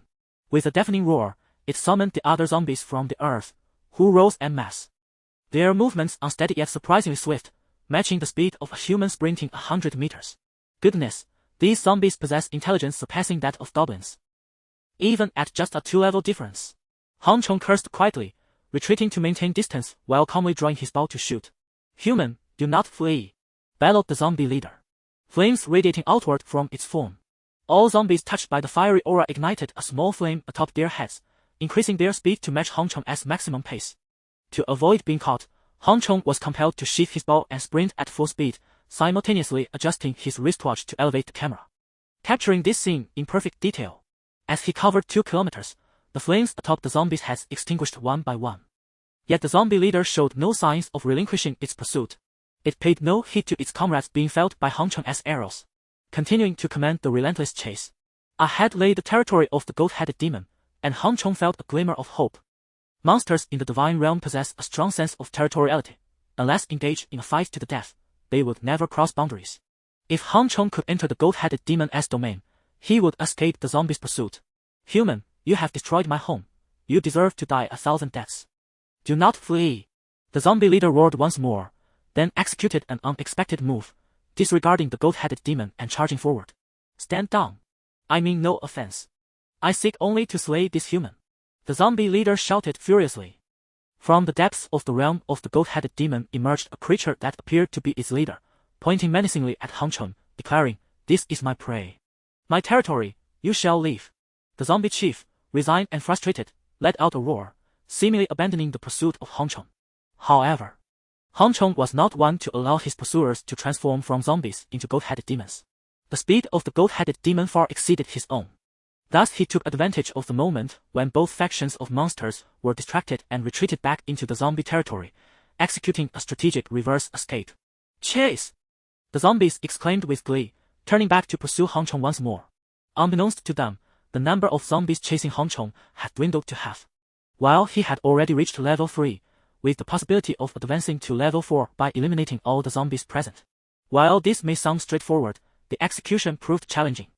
First, Hong Chong needed to draw the horde of zombies out of their advantageous terrain, luring them from their dark lair into the light above ground. Secondly, his own attributes had to be formidable enough. The equipment he possessed was unparalleled among his peers at this stage. Yet, even with such gear, he barely withstood the zombie chief's wave of collective acceleration. It was only by narrowly shooting down a few zombies that he managed to gain a slight edge in speed after reaching level 3. Moreover, the relentless and vigorous movement required substantial stamina. Without provisions to replenish his energy, he would scarcely manage to cover half the distance, ultimately falling prey to the zombies. Hong Chong relied on the chicken legs he had on hand to sustain his daring escapades. Today, luck, strength, and equipment were all indispensable, culminating in the seemingly effortless spectacle of Hong Chong leveling up as if walking a dog. The zombie chief was powerless against Hong Chong, forced to watch as he systematically eliminated the surrounding zombies. In the end, the ground was littered with blue-black orbs of light, with only the zombie chief remaining in pursuit of Hong Chong. At that moment, he was but a hair's breadth away from the 200 spirit points required to ascend to level 4. Is it truly necessary to chase me relentlessly just for dismantling your lair? Hong Chong mused, pulling out a chicken leg to munch on. Prolonged exertion would deplete his stamina, impacting his character attributes once his energy waned to a certain threshold. From the moment he dispatched the last zombie guard, he had begun targeting the zombie chief with arrows, gleaning crucial information about it. Zombie Fury, level 4 leader. A fitting name, for in its fury, it obliterated its entire race. Hong Chong remarked dryly, unfazed as he drew back his bowstring, a long arrow materializing from his quiver, poised to fly forth and claim a portion of the zombie chief's health. Human! You slay my entire kin, I shall certainly kill you. The zombie chief bellowed, witnessing Hong Chong finally cease his flight, flames erupting from its hands, reaching over a meter high. Kill me? Your health is nearly depleted. Do you possess no sense of your own vulnerability? Hong Chong chuckled softly, releasing the bowstring as a streak of light shot forth, piercing the zombie chief's eye. Unable to withstand the assault, the zombie chief let out another furious roar, leaving behind a scattering of glowing orbs, among which a particularly prominent green orb stood out. In astonishment, I single-handedly vanquished an entire zombie lair. Hong Chen's eyes gleamed with excitement as he rushed forward to seize the vibrant green orb. Inspiration Steelbook consumes 1 point of energy per second, enhancing the speed of all entities within a 5-meter radius by 10 points. Incredible, a group buff. Hong Chen's eyes sparkled like stars at the sight of this tome. Moreover, while evading the zombies, he deliberately sought out a straight path, discovering at least 30 blue orbs and nearly 100 black orbs along the way. Such a treasure trove of wealth. He mused, pondering whether he should consult Zhong Jian later to see if he could handle it. Chapter 20. The damn rich. The potency of inspiring skills is indisputable. When wielded effectively, they can empower an elite squad to execute rapid assaults. It is noteworthy that the skills within the realm of the divine domain extend beyond the confines of the gaming world. They possess even greater utility in reality. The adage that swift movement preserves life holds true, for in the real world, death is irrevocable. Hence, this green steelbook is particularly invaluable. In addition to the steelbook, numerous other abilities have been acquired, with several being fundamentally suitable for personal use, namely, Poison Infusion, Heartbreak, Throwing Mastery, and Dagger Mastery. Coupled with the 3 original skills, Hong Chong has emerged as the individual with the most skills at this stage. Currently, steelbooks are in high demand.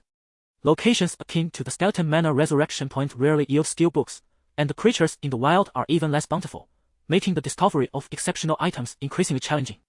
Even in shops, those steelbooks akin to gathering skills rarely entice players to spend free blue crystal coins, as each coin holds a value of tens of thousands. Most players are reluctant to dispense their resources in such a manner. The ground is strewn not only with steelbooks but also with a plethora of equipment. Hong Chen's once luxurious blood-colored camp set appears somewhat antiquated in the presence of these blue-tier items. He had scarcely adorned it for a day before it became obsolete. Not only has his armor been replaced, but his short sword has also transformed into the Fiery Short Sword. Fiery Short Sword, level 4 blue, requiring 20 strength. Inflicting 13 damage, with a chance to inflict additional fire or poison damage. Should Han Cheng apply the toxin from the zombie poison set using poison infusion onto the short sword, a single strike against an unprotected foe could yield at least 25 points of damage. In the divine domain, the calculation of attack power is intricate yet not overtly communicated. According to the memories of the Darkborn, every 2 points of strength increases physical damage by 1 point, while defense is augmented by other attributes, such as resistances. Presently, defensive gear is the most effective means to enhance one's defenses swiftly. Han Cheng, not one to be complacent, promptly equipped himself entirely before decisively upgrading his gear. His health exceeded 100, and both strength and speed surpassed 60, with mental fortitude reaching 40. However, without his gear, his health would dwindle to merely 40. With strength and speed also at 40, and a meager mental capability of 25. In his current state, Han Cheng could effortlessly surpass even a world champion in a foot race, devoid of any armor. This exemplifies the profound transformation brought about by data. After meticulously cataloging his equipment, he set aside the items he wished to retain and transmitted the attributes of the remaining gear through his wristwatch to Song Jian. Wow, where did you acquire such equipment? The blood-colored set sounds magnificent, and its attributes are formidable. I desire it.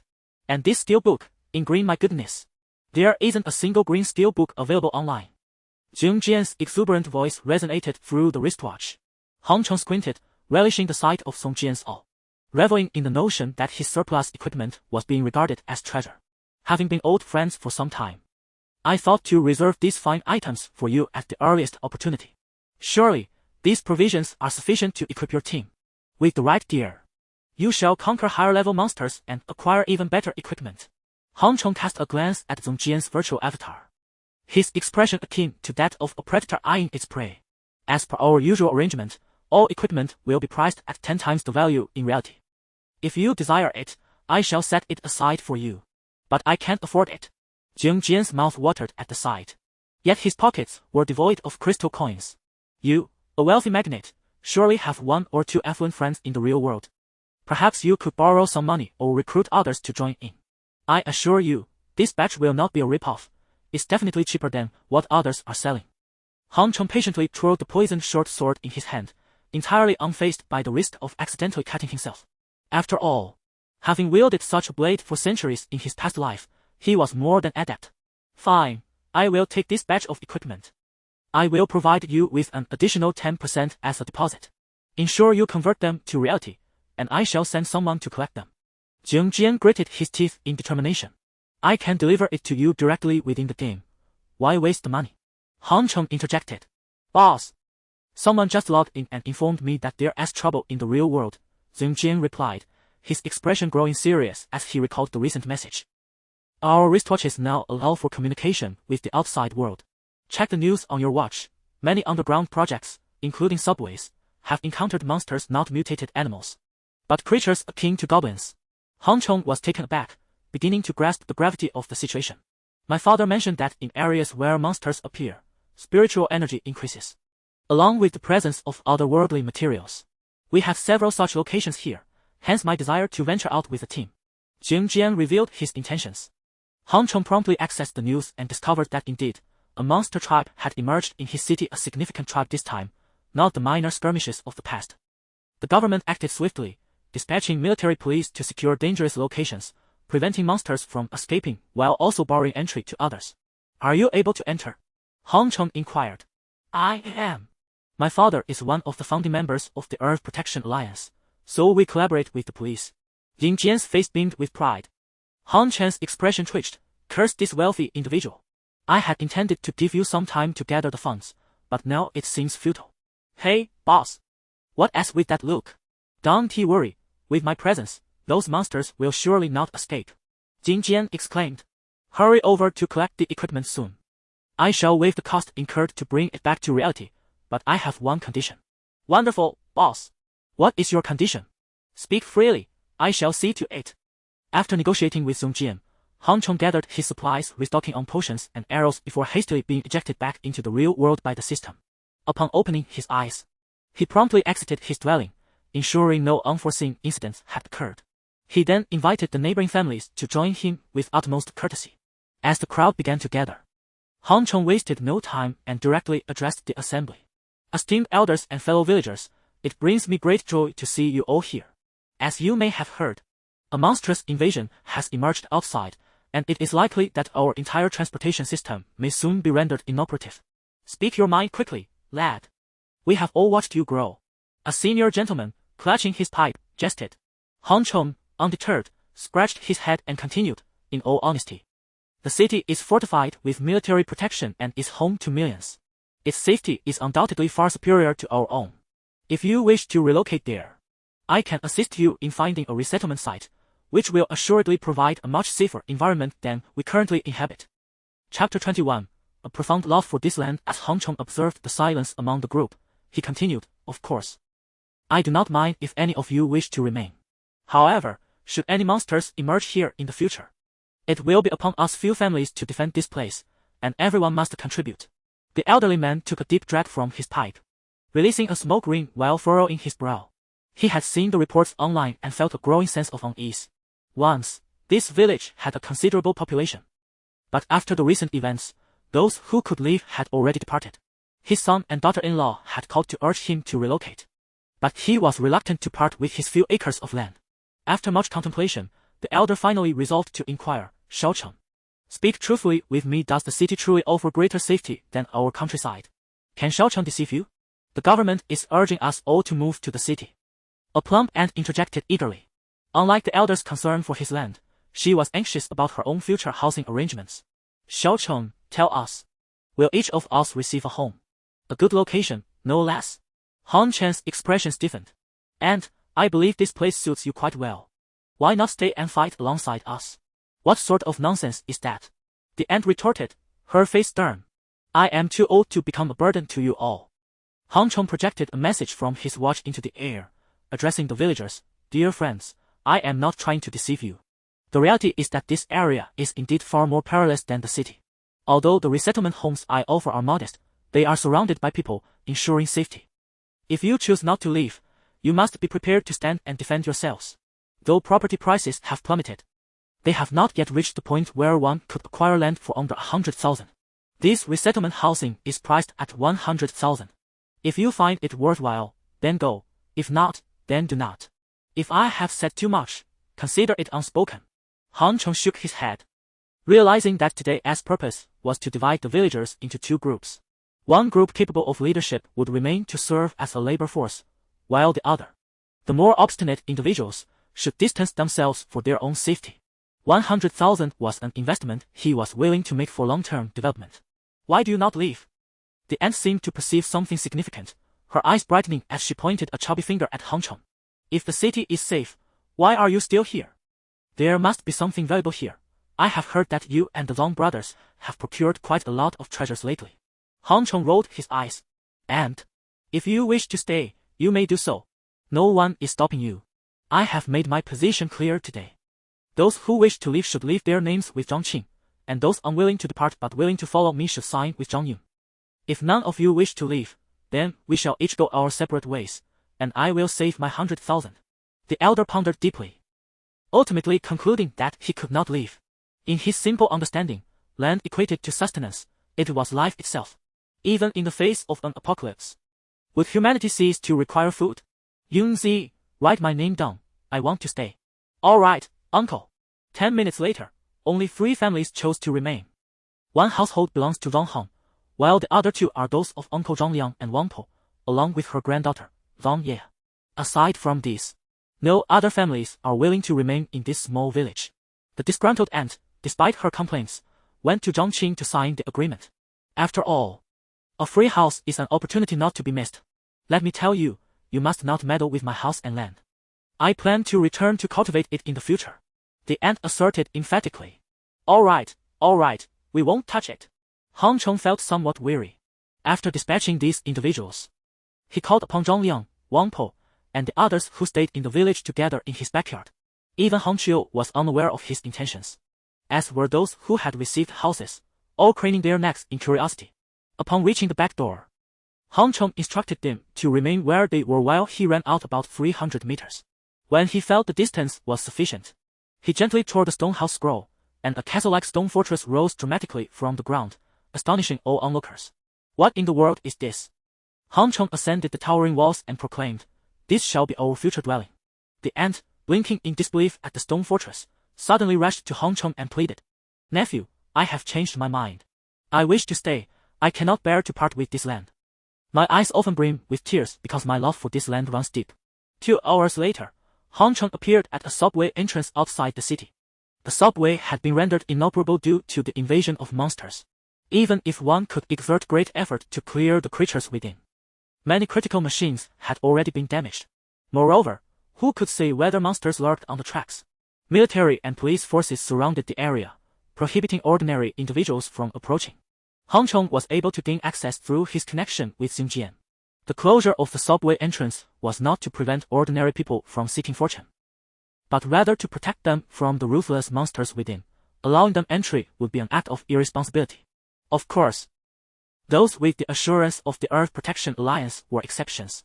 Xinjian personally came to escort Han Cheng for the sake of valuable equipment, while Han Cheng had exchanged all his skills and gear. The invasion of the divine realm is always fraught with both danger and opportunity. The invaders are creatures endowed with a degree of intelligence and self-assurance, and generally speaking, they are quite affluent, far wealthier than a mere zombie lair. For Han Cheng, if he could eliminate enough, those 48 blue crystal coins would be well worth the effort. Along the way, Han Cheng had gained some understanding of the beings within. They were a group of burrowers. These burrowers resemble humans but dwell in the darkness of subterranean tunnels. For a reference, think of the character Venom from the movies. Moving on all fours, they are swift in their movements, with tough skin and thick flesh, capable of maintaining a degree of mobility even when struck by gunfire, making them far more challenging to deal with than the livestock of other realms. However, being difficult to confront also implies greater rewards. The denizens of the underground possess bones of remarkable hardness, a rare and invaluable resource. The ready-to-use harvesting technique eliminates the gruesome processes of skinning and dismemberment, and thus, Han Cheng experiences no psychological barriers. These resources incur no processing fees. While contributing to the nation, one can also reap a financial reward. What could be more advantageous? Clad in a hood and mask, Han Cheng descended into the subway station with a 20-member team led by Deng Jian. Life is precious. Once lost in reality, it cannot be regained. Han Cheng does not mind extending assistance at critical moments. However, the majority of Song Jian's followers harbored different sentiments, begrudging their leader for bringing along a man clad in cosplay attire. Chapter 22. The Blood Battle in the Subway. Unlike Song Jian, this group of individuals had not ventured to Han Chen's village and were thus oblivious to the miraculous stone fortress. They had never encountered anyone adorned with such extravagant gear, not even the ostentatious and flamboyant wealthy elite. Consequently, they regarded him as merely a pretentious individual flaunting his props. Their leader had recently acquired a blood-red ensemble from the formidable overlord of Skull Village, subtle yet luxurious, with a muted hue and elegant patterns, undoubtedly capable of unleashing tremendous power. In stark contrast, Han Cheng's attire was so ostentatiously flashy that one could only scoff. He might find himself hindered when faced with monsters. As Han Cheng walked ahead, he abruptly gestured for them to halt, declaring, "Stop. There may be an ambush ahead." "Nonsense. Monsters are not that clever. We humans are no mere toys." A man, envious of Han Chen's leadership role since early on, shouted out, "Silence! Listen to him!" Zhong Jian retorted, wishing he could deliver a resounding slap to the speaker. But now was not the time for disputes. All he could do was remain vigilant and watch ahead. Let us form a circle. Melee fighters on the outside, ranged on the inside. Their numbers should be limited. At most, we will encounter a few level 2 common monsters. You all can handle this," Han Cheng instructed. No sooner had he spoken than a shadow launched forth from a pile of rubble. A level 2 blue elite monster, bearing its gaping maw, charged at the stunned middle-aged man. In that moment, the man abandoned his earlier doubts about Han Cheng, trembling and struggling to remain upright. Swiftly, Han Cheng drew his bow and released an arrow that struck true, piercing the creature's head and splattering yellow ichor onto the middle-aged man's face. "Are you alright? Stop dawdling. We're in combat," Han Cheng exclaimed as he approached the twitching corpse of the creature and casually cast a gathering spell. 3 valuable items were collected from the fallen creature: Cavern Dweller's Fang, Cavern Dweller's Fingerbone, and Cavern Dweller's Heart, all of which were stored in his wrist device. In the realm of the divine, humans are no different from other commanding beings, thus enabling the collection of the Cavern Dweller's Heart. Clearly, this item was a food source. But Han Cheng had no inclination to consume meat from humanoid monsters. Still, he could not bear to let it go to waste. The heart would serve as nourishment for the dog summoned by his father, which could grow stronger through continuous feeding. Of course, the summoned creature could also ascend through hunting monsters in the divine realm, but that would inevitably hinder his father's progression. Hence, this heart was prepared for his father's companion. In reality, slaying monsters yielded the ability to extract useful components from their bodies. Unfortunately, they did not provide spiritual energy nor yield equipment. Yet, this was more than sufficient. With a deft gathering spell, Han Cheng seized the flaming short sword, dispatching 2 more cavern dwellers with a single strike each, leaving the onlookers in awe.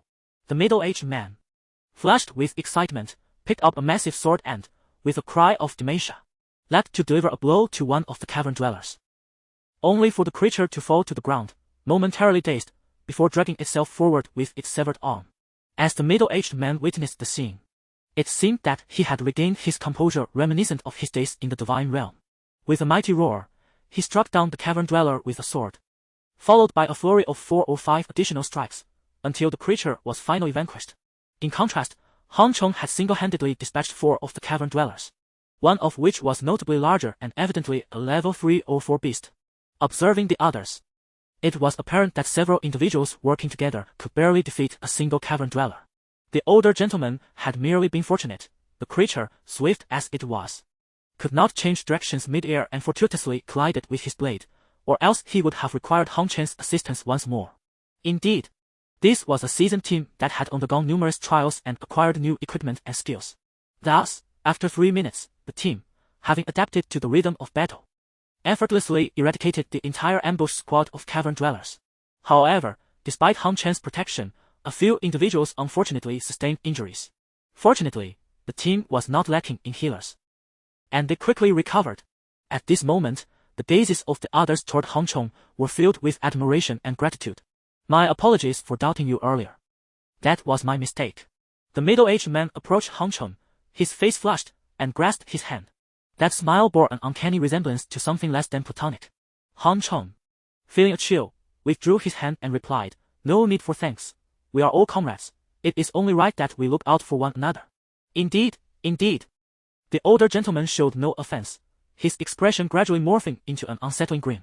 At that moment, Jian found the opportunity to sidle up to Han Cheng and exclaimed, "Impressive. We needed several of us to bring one down, yet you dispatched it with a single thrust. Your attack power is formidable. When will you take us on a level-up excursion?" "I'll pay." Han Cheng, intent on forming his own team, was not inclined to divert his focus elsewhere. Thus he shook his head and said, "I was merely fortunate to encounter a group of foolish zombies. I recorded a video and will upload it anonymously online later." "Wow! Truly, you are remarkable." Jian praised him further. "By the way, how did you know there was an ambush here?" he inquired, surveying the area. "Firstly, the terrain is conducive to ambushes, with towering pillars and debris providing ample cover. Secondly, I could detect their foul odor."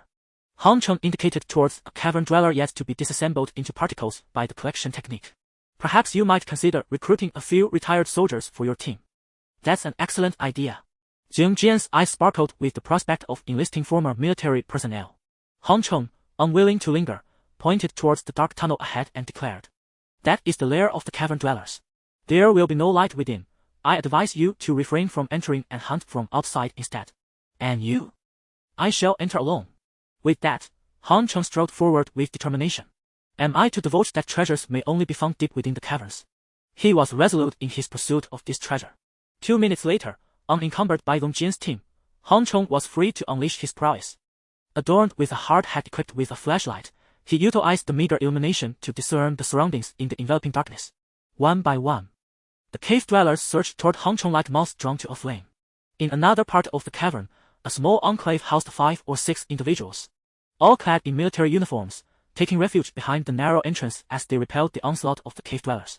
It was not that they lacked strength. Rather, illuminating the cave would incite the cave dwellers to charge at them with the fervor of those who had ingested a blue pill. Reluctantly, they extinguished the lights. Yet the ensuing darkness rendered everything invisible. Meanwhile, their adversaries, not only swift but also well acquainted with the terrain, navigated the shadows with ease. Consequently, The toll had been steep, with many comrades having already made the ultimate sacrifice. Chapter 23. The first treasure chest of life. Fortuitously, these 6 individuals stumbled upon a small cave. Had they not found it, it is likely they would have perished there. Suddenly, the subterranean dwellers ceased their assault, as a faint glimmer of light emerged from the distance. Could it be that others had entered? Uncertain. We must advance to rescue them. Rescue them? Given your current condition, let us wait 30 seconds. After taking some medicine to restore our state, we can then break through towards the light. Going now would be futile. After 30 seconds, the partially restored 6-member team advanced, weapons in hand. The leader, whose gear had been utterly depleted, could only cross his longsword over his chest, forming a makeshift barrier. Along the way, they encountered a few of the subterranean beings, who immediately lunged at them, utilizing the dim glow of their phones to gain visibility. The trio formed a defensive circle back-to-back, successfully dispatching several of the subterranean foes. Thus, they took a full 10 minutes to traverse a mere 200 meters. However, upon turning a slight bend, they were taken aback by the sight before them.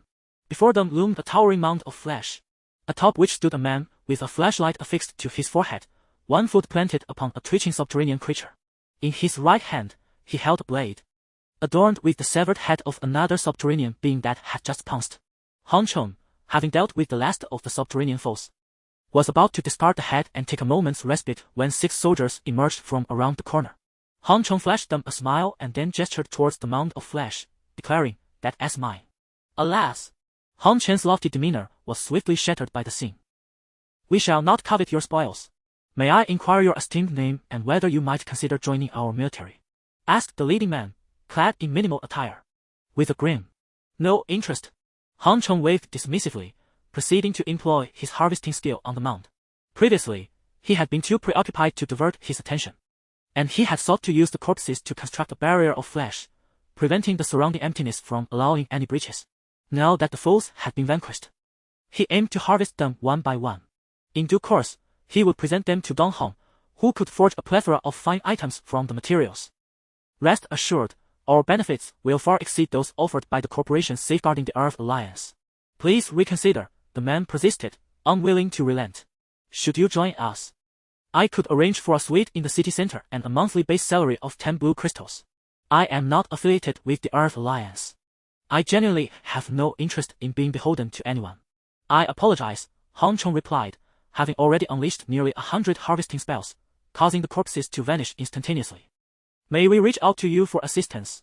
Could I have your number?" With a wave of his hand, Han Chong offered no response, turning to vanish into the shadows. "How arrogant!" exclaimed a young soldier, unable to contain his frustration.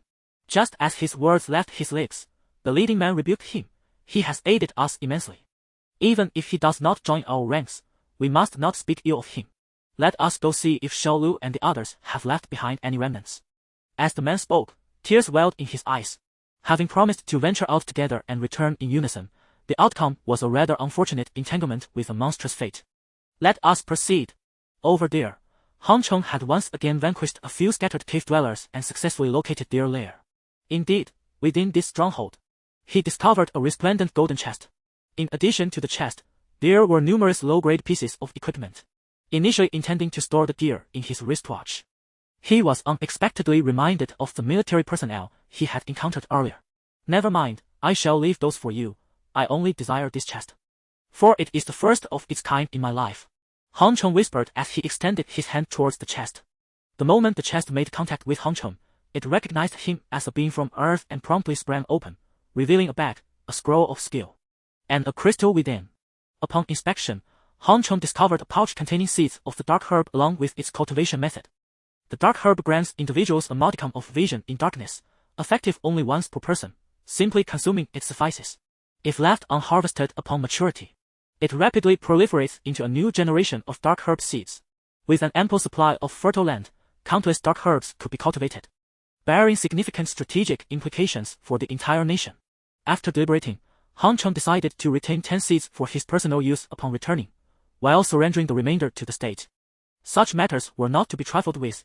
His upbringing had instilled a strong sense of integrity, ensuring he would never profit from a national crisis. Aside from the dark herb seeds, the other 2 items were rightfully his. The skill scroll, devoid of any restrictions, allowed him to learn Sacrificial Strike. To his astonishment, he had acquired such a formidable technique at this juncture. Sacrificial Strike amplifies the power of the next attack fivefold, yet plunges the user into a state of severe weakness for 10 seconds, resulting in a 90 reduction in attributes. In his previous life, this skill was a topic of considerable debate.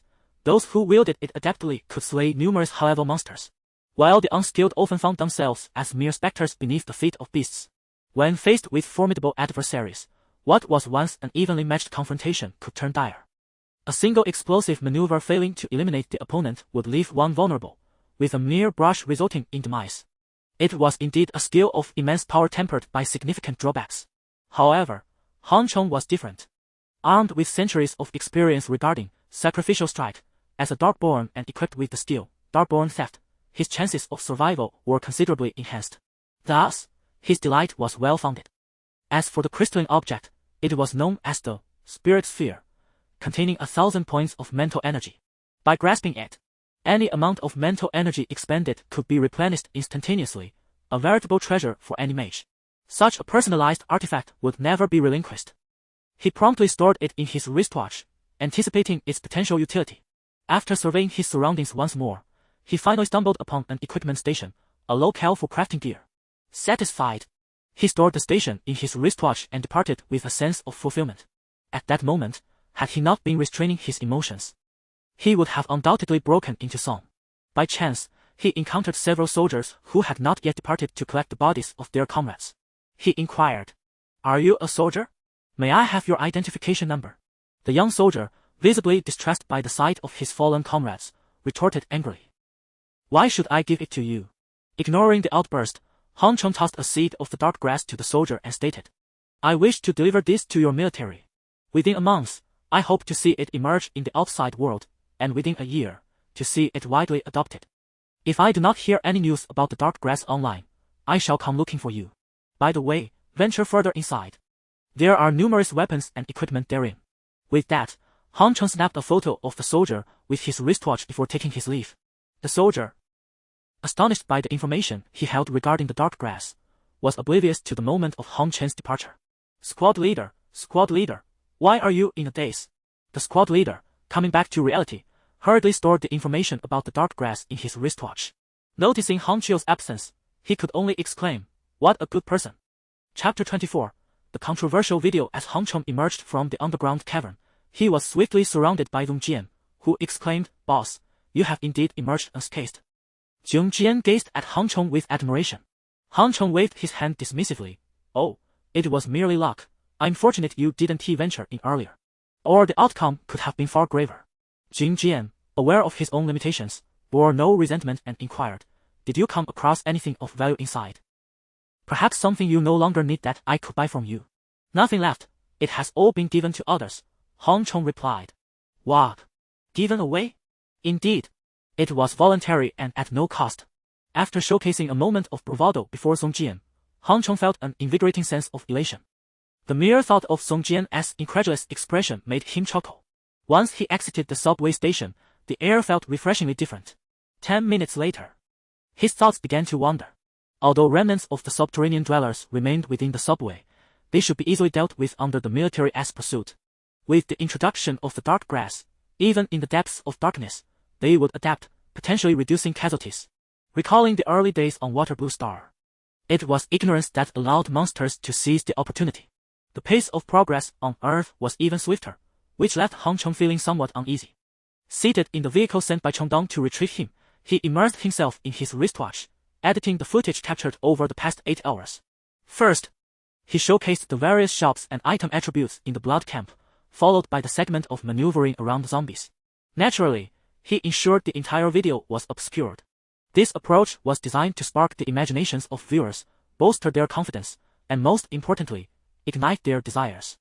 Whether it was the scattered blue-black orbs or the diverse array of items in the shops, Han Chong clearly displayed his own gains. The market price for Divine Realm items was 400 blue crystal coins.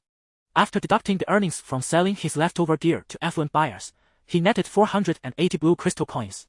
This equated to approximately 18 million yuan. While some may not comprehend blue crystal coins, everyone understands the value of yuan. To amass such a fortune in less than 8 hours was enough to drive anyone to madness. Within half an hour, the video was featured prominently across major video sharing platforms, with countless individuals fervently searching for the video creator, known by the ID 1 Days Plan. Wow, that's how a real man slays monsters. How does he make it look so effortless? I should try my hand at a bow and arrow to enhance my speed. Hold on, you need sufficient attributes for that. Do you think I haven't tried? I shot a horned horse, and before I could take a few steps, it was upon me. It barely lost any health. Ha ha! Your agility is too low. I've maxed out mine. Young man, even with full power, it takes me 3 strikes to bring down a horned horse. Can you breach its defenses with your full agility focus? Do you have a proper bow? Then I shall first procure a good set of gear. Can you afford it? The man in the video seems to be a wealthy collector. Did you hear him mention his equipment? It is evidently a set, the price of which could rival that of several properties. The nefarious soft currency players have turned the realm of the divine into a mere private server. Coach, I yearn to learn this. Nearly half of the 7 billion players on Earth are captivated by this video, and the online comments swiftly exceed 1 million. Remarkably, everyone perceives it in their native tongue. Many individuals have sparked a plethora of imaginative ideas, sharing comments that vastly broaden the perspectives of netizens. Wealthy young heirs are preparing to invest heavily in acquiring equipment comparable to that showcased in the video, eager to test its efficacy. This singular video has ignited a fervent discussion lasting half a day, until an even more astonishing video emerged to overshadow it. Meanwhile, the creator of the video is now tending to the 3 individuals left behind.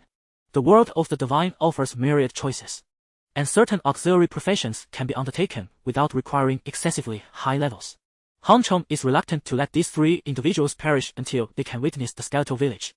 Despite their modest levels, they can still wield significant influence. Notably, Zhang Liang possesses a talent for agricultural enhancement, capable of increasing the yield of planted crops by 20. As he desired, he is poised to achieve success in farming, and Han Cheng promptly provided him with 5 seeds of dark grass for experimentation. Wang Po and her granddaughter each possess talents in gathering and equipment repair, respectively.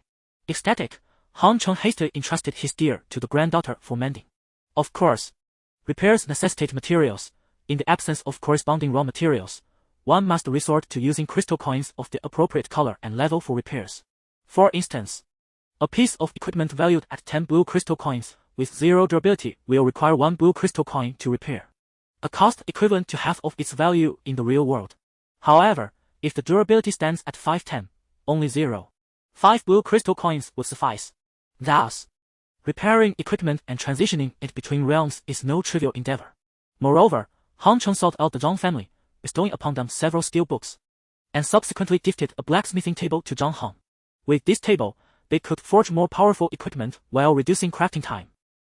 Han Cheng provided him with all the bones and teeth collected during their subway journey, instructing him to craft bone arrows to be kept ready within his wristwatch. The heart of the cave dweller was entrusted to old Huai, who, undaunted, buried the heart deep within the soil as roots rolled around. Once everything was in order, Han Cheng solemnly gathered a total of 10 individuals, including the Chongdong couple, allowing all 11 to partake in a splendid feast of exotic chicken. At the table, Han Cheng raised his glass. From this day forth, we are family. There was no wine, for in these extraordinary times, maintaining clarity is essential. The sprite in Han Chen's back shimmered, yet it bore the essence of red wine. The others seemed to sense the aroma, intoxicated by visions of a promising tomorrow. Each individual found themselves well-arranged, fulfilled, and content. Particularly, the bachelor Zhang Liang once again experienced the warmth of family. Cheers! Xiang Liang exclaimed. Cheers! After the family banquet, life resumed its course, and Han Cheng had provided guidance to nearly everyone. With the assistance of the Zhang brothers on his parents' side, an upgrade should be forthcoming. Just as the clock approached 6 o'clock, signaling the start of the gaming session, Xianxia suddenly called, "Boss, that's impressive. A substantial contribution. Did the dark grass seeds really get donated? Are you aware of this?" Han Cheng felt a sense of relief. Xianxia's knowledge indicated that the soldier had indeed submitted the items, and there seemed to be no intention of concealment from above. Chapter 25. The streamer Shao Wu. My father informed me that they found it at the subway station I visited. Instantly, you came to my mind. I never imagined you possessed such a remarkable side. Jin Jian exclaimed. Just say what you want to say. I need to log into the game shortly. Han Cheng retorted, his toothache bothering him. Then I shall be direct. I would like to inquire whether my team and I can enter the Blood Red Camp. After all, we are friends. In 7 days, I will reveal the method to access the Blood Red Camp online. And what about other locations? Do you know how to enter them? Xianxia pressed on eagerly. I didn't realize you were also quite patriotic, Hong Chong retorted, catching the underlying meaning in Zongjian's words. I can tell you this much now. My entrance to the Blood Red Camp was purely by chance. There are other novice villages akin to the Blood Red Camp, but I cannot assist you with those. Let me give you a piece of advice. There is no need to rush. With 70 billion people on Earth, how many inhabit the entire region of Skeleton Village? Resources abound. One must tread carefully. All right then, I shall take my leave. Xianxia replied, slightly disappointed. If this divine realm were truly a game, one could seek strategies. But now, who would genuinely regard the divine realm as a gaming world? A game world capable of triggering a monumental shift in reality. Regardless of Zongjian's disappointment on the other end of the line, Han Chen's primary concern was how to manage his own affairs. According to what his mother mentioned at dinner tonight, one of her good friends would be moving in tomorrow. The thought of Lu Linhua's daughter gave him a slight headache. Glancing at the time, it was 6 o'clock. He needed to hurry and enter the divine realm. Upon logging into the game, Han Chong first completed the task of exterminating zombies, earning himself 10 blue crystal coins, and then planned to peruse the shop once more to see if any new items had been refreshed. Meanwhile, on the Shark Live streaming platform, a streamer had begun a broadcast. Shark Live was the largest streaming platform in China, and with the removal of language barriers and internet speed restrictions, many foreigners had flocked to this platform. Of course, the previous streams featuring singing, dancing, and gaming had mostly vanished, replaced instead by Divine Realm broadcasts. Everyone was astute, acting swiftly. Many streamers indeed possessed skills that attracted numerous viewers. However, amidst the thousands of streams, there were peculiarities. Lu, upon opening a stream on his couch, paused at the room title and chuckled. The name of this female streamer was truly amusing, 1,000 Ways to Die as a Streamer. What was more, the person was rather endearing. After calling out, he clicked in and saw a charming young girl standing on the edge of a cliff, clad in a pink bunny hoodie. Her hands curled within the sleeves resting on her chest, her beautiful eyes gently closed, sunlight bathed her, composing a breathtaking scene. Suddenly, the girl opened her eyes, pointed at the virtual camera hovering in the air, and smiled widely. Welcome, everyone, to Xiao Wu's live stream. This channel has been specializing in creative depths for 30 years in the divine realm.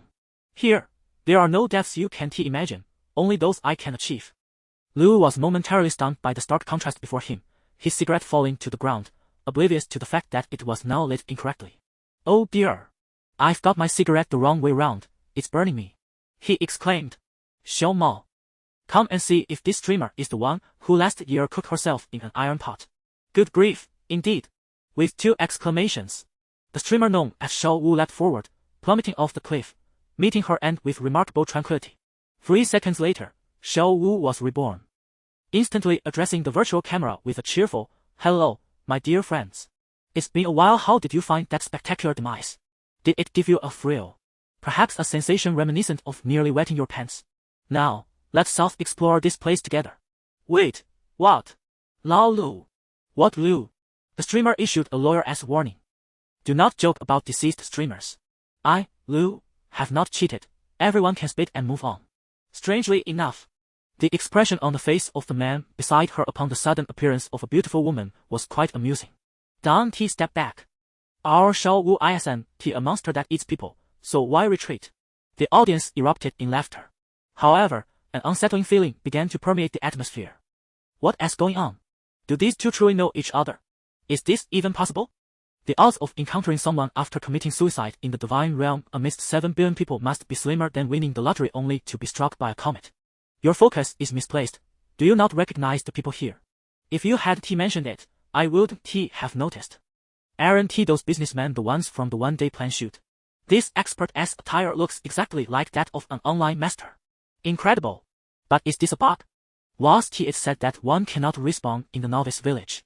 Perhaps the rules have changed. I must go in and investigate. After all, she has ended her stream. Within the divine realm, the two had yet to realize the impact they were having on the outside world, staring wide-eyed at each other around the tree stump. Xiao Yuan, how did you end up here? Hong Chong asked with a mournful expression. Wu Yuan pulled down her hoodie, flashing a sweet smile at Hong Chong. Oh Hong, can't you figure it out? I'm here to be closer to you. But how did you get here? This is the blood camp. One cannot randomly respawn here. He replied, straightening up. Truthfully, he had no reason to fear Wu Yuan. It was just that his mother had always regarded Wu Yuan as a potential daughter-in-law. A notion that had somehow reached her ears. Ever since, she had clung to him, playing little pranks or making small requests. Given the relationship between their families, he couldn't lodge complaints, he could only endure. Thus, after a long absence, seeing Wu Yuan again made Hong Chong feel somewhat awkward. Well, since you're here, let us get you acclimated to the environment. I'll take you to level up, Hong Chong said, rubbing his temples, feeling a headache coming on. Hey! So many strong individuals have helped me level up. Why do you seem so reluctant? Wu Yuan pouted, crossing her arms and rolling her eyes in playful frustration. Hong Chong, in a state of retreat, hastily pleaded for mercy.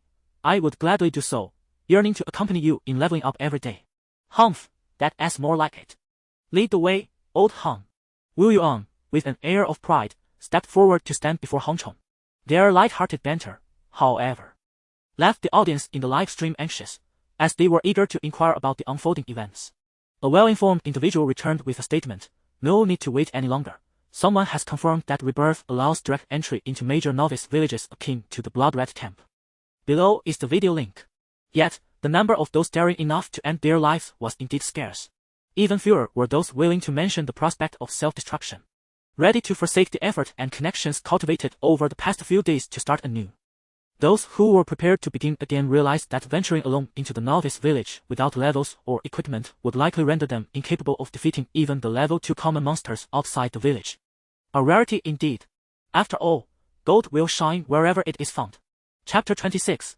An arrow strikes the dog's head after reminiscing. Hong Chong purchased a set of level 1 black tire for Wu Yuan from the store, along with 3 fundamental spellbooks for novice mages, Fireball, Ice Blade, and Magic Shield. Wu Yuan possessed an innate skill known as Pride of the Mage, which enhances spell damage by 10. This buff-type skill does not consume mental energy and can be activated indefinitely, rendering it one of the rare buffs among mages, far superior to those that require energy consumption and have time limits. It is fair to say that Wu Yuan is a natural-born mage. When Wu Yuan donned her mage robes and wielded her staff, Hong Chong could not help but feel a twinge of astonishment. What do you think? Am I strikingly handsome now? Indeed, you are exceptionally charming. I am almost entranced, Hong Chong replied, snapping back to reality. Hee, to express my gratitude. I promise not to speak ill of you when I return. Wu Yuan laughed as she spotted a scruffy red ant, brandishing her staff, exclaimed, perish. Taste the strike of my magical dancer, ball of dark energy. A blazing fireball struck the scruffy rat with precision, but alas, it did not succeed in slaying it. Observing this, Hong Chong drew a wooden arrow and dispatched the incessantly screeching creature. Turning to Wu Yuan with an exasperated expression, he remarked, what kind of slogan is that? And please, turn off the live stream. I have yet to settle the matter of you exposing me. Don't worry, I'll make sure to pixelate your entire image. Wu Yuan waved her hand with a smile. Hong Chong scowled, do you think I am a fool? My pictures are plastered all over the internet. Doesn't that make you a popular internet sensation? Quite splendid. Wu Yuan chuckled, covering her mouth, and upon seeing Hong Chan's continued frown, sheepishly turned off the live stream. Alright. I'll do as you say. No need to be so upset. I am not angry. Hong Chong took a deep breath, expelling the heated air from his chest and forcing a smile. I assure you, I am not angry. You are clearly upset. Fine, I admit I was angry just now. Do you know why? I am not upset about you exposing me. I am frustrated by your frivolous attitude towards this game. With a sigh, Hong Chong continued. Dying in the game is inconsequential, but what about in reality? Have you heard of monsters invading the subway stations? This morning, I witnessed numerous fallen soldiers. I worry that one day, if I am not around, who will protect you? Wu Yuan lowered her gaze, nervously twisting the hem of her clothing, and whispered. Then you should protect me for a lifetime. After receiving a few words of admonition, Wu Yuan finally settled down. Though she still retained her playful spirit, she adopted a serious demeanor when confronting monsters. Most of the time, however, it was Hong Chong who felled their adversaries with his bow and arrow. To Hong Chan's surprise, merely 2 hours had passed when his father arrived with the Zhang brothers. According to Hong Chio's own assertion, Many outside are saying that it is time to level up in the novice village of Dashing, and we cannot afford to lag behind. Well, Han Chong, feeling somewhat embarrassed to propose leaving Wu Yuan to train alone on the very first day, now finds himself with the perfect excuse. He instructs Wu Yuan to return and accommodate them, joining the larger group for leveling up. Han Chen's stance is unequivocal. First, he must strengthen himself, and only then consider the prospect of collaboration. Influenced by the memories of the Dark Ones, which depict him as a solitary figure, he instinctively chooses a similar path when it is his turn. Without the burden of Wu Yuan, Han Chong can now challenge more formidable monsters that offer greater rewards, such as revisiting the zombie cave that has returned to its original state. In the realm of the divine domain, the cycle is governed by the day, with monsters or materials previously eliminated reappearing every evening at 6 o'clock. Among these, the monsters and their worthless environments are the quickest to regenerate, typically reappearing within a day. The equipment on the monsters, however, takes half a day to respawn, while significant materials nearby, like a blue-quality copper ore, will only re-emerge after a week. The respawn times for equipment and important materials are adjusted according to their rarity. The entire divine domain operates under a meticulously refined system that has evolved over billions of years, ensuring that no loopholes are exploitable.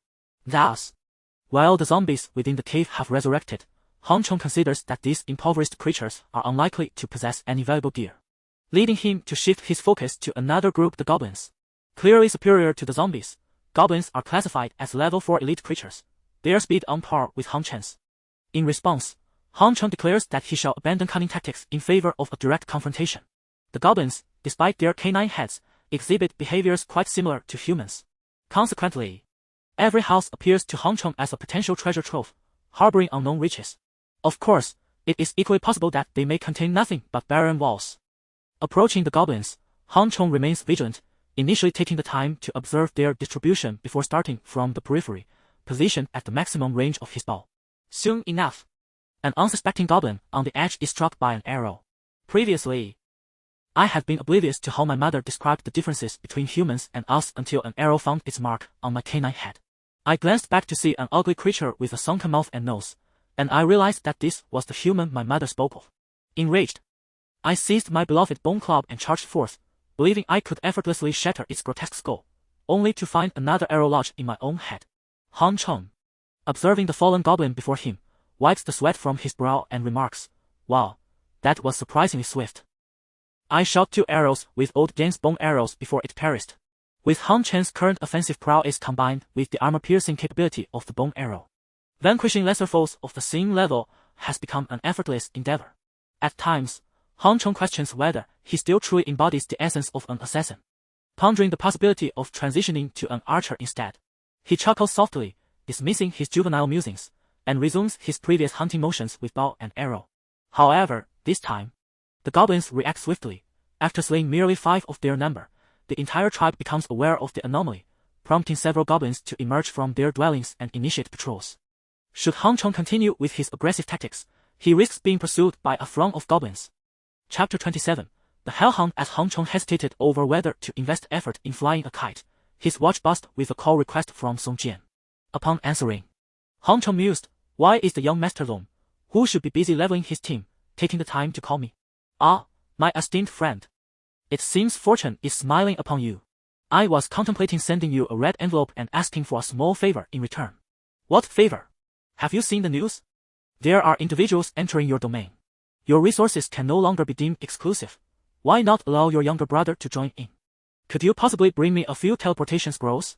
To be candid, I cannot wait much longer. I am willing to offer 1 million. Han Chong pondered for a moment before acquiescing. "Very well, have someone come to meet me. Each teleportation scroll can transport 10 individuals. How many do you require?"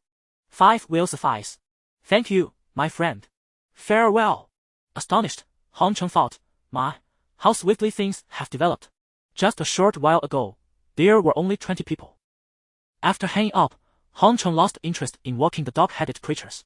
He suddenly realized that his initial strategy was flawed. Unlike the abyssal ones, who were truly gifted and fortunate enough to turn peril into bounty, he was not one of them. Why should he incessantly mimic their approach? Recognizing that he was but a solitary figure, he questioned why he should provoke these throngs of creatures.